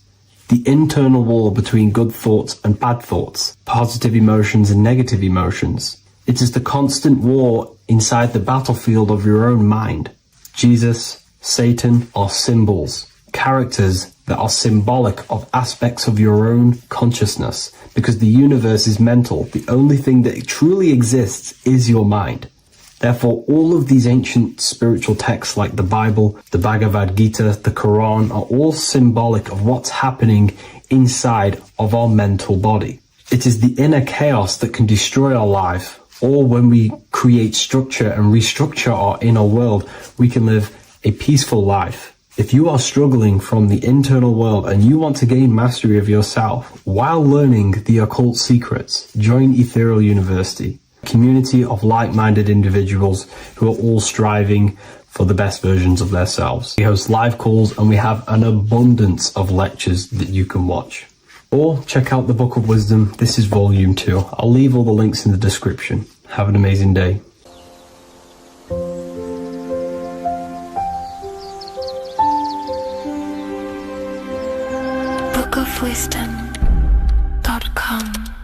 Visit today.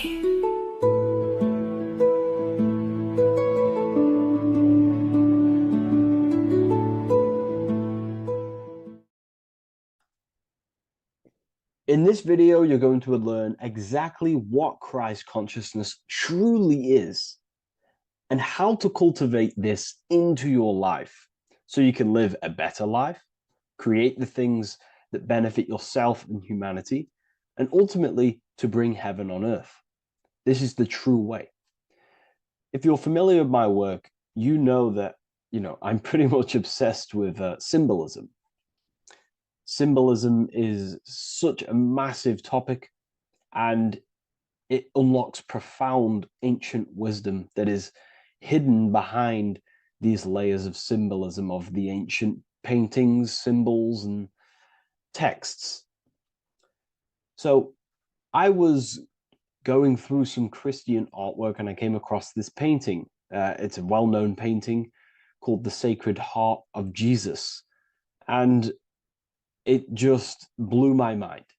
What this is revealing about human consciousness and Christ consciousness, which is what Jesus represents. If you're not familiar with Christ consciousness, you should definitely do a bit of research on that. But I'm going to explain it today in detail. So when we look at this painting, we are looking at symbolism.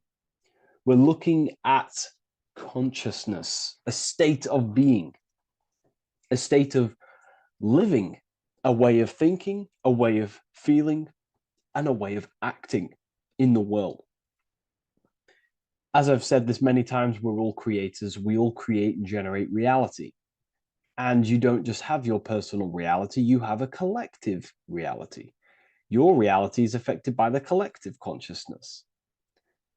Depending on the collective consciousness's understanding of reality will also affect your life. We have a collective life and a collective experience. So Jesus in this depiction here is in a way showing us instructions to reach Christ consciousness, whether you see it yet or not. But I'm going to decode this for you. And your mind might be blown after watching this.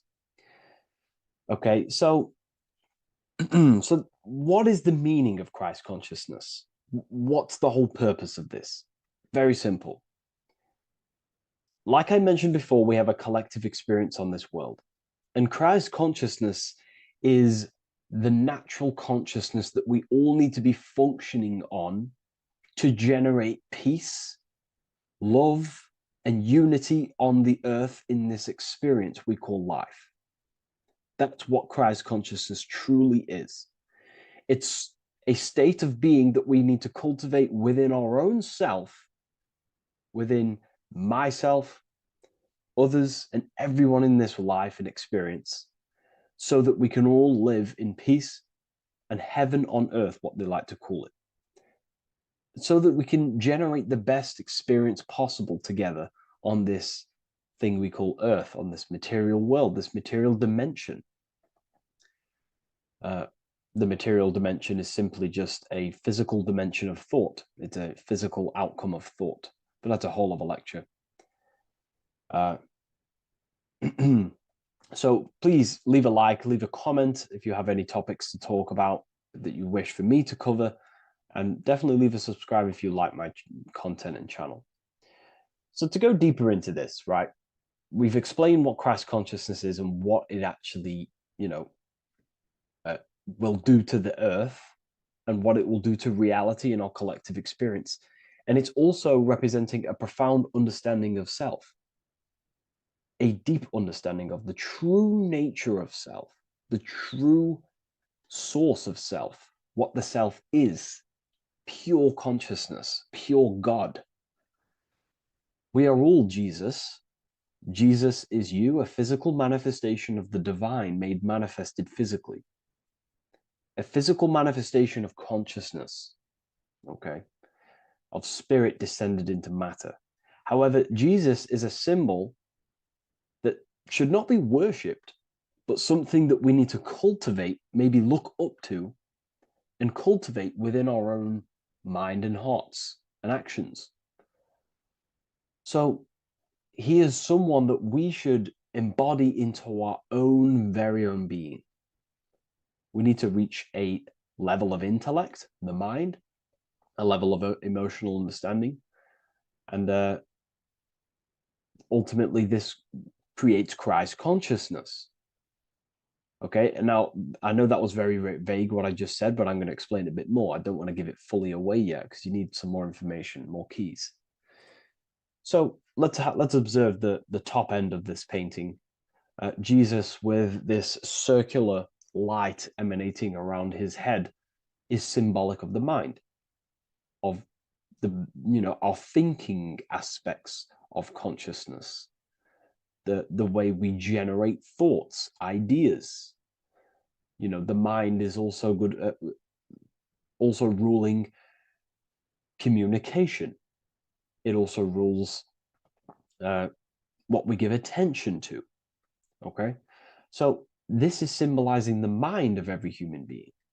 The mind is a very powerful center of consciousness located in the head, of course. This is why Jesus is the head at the top with the circle around it.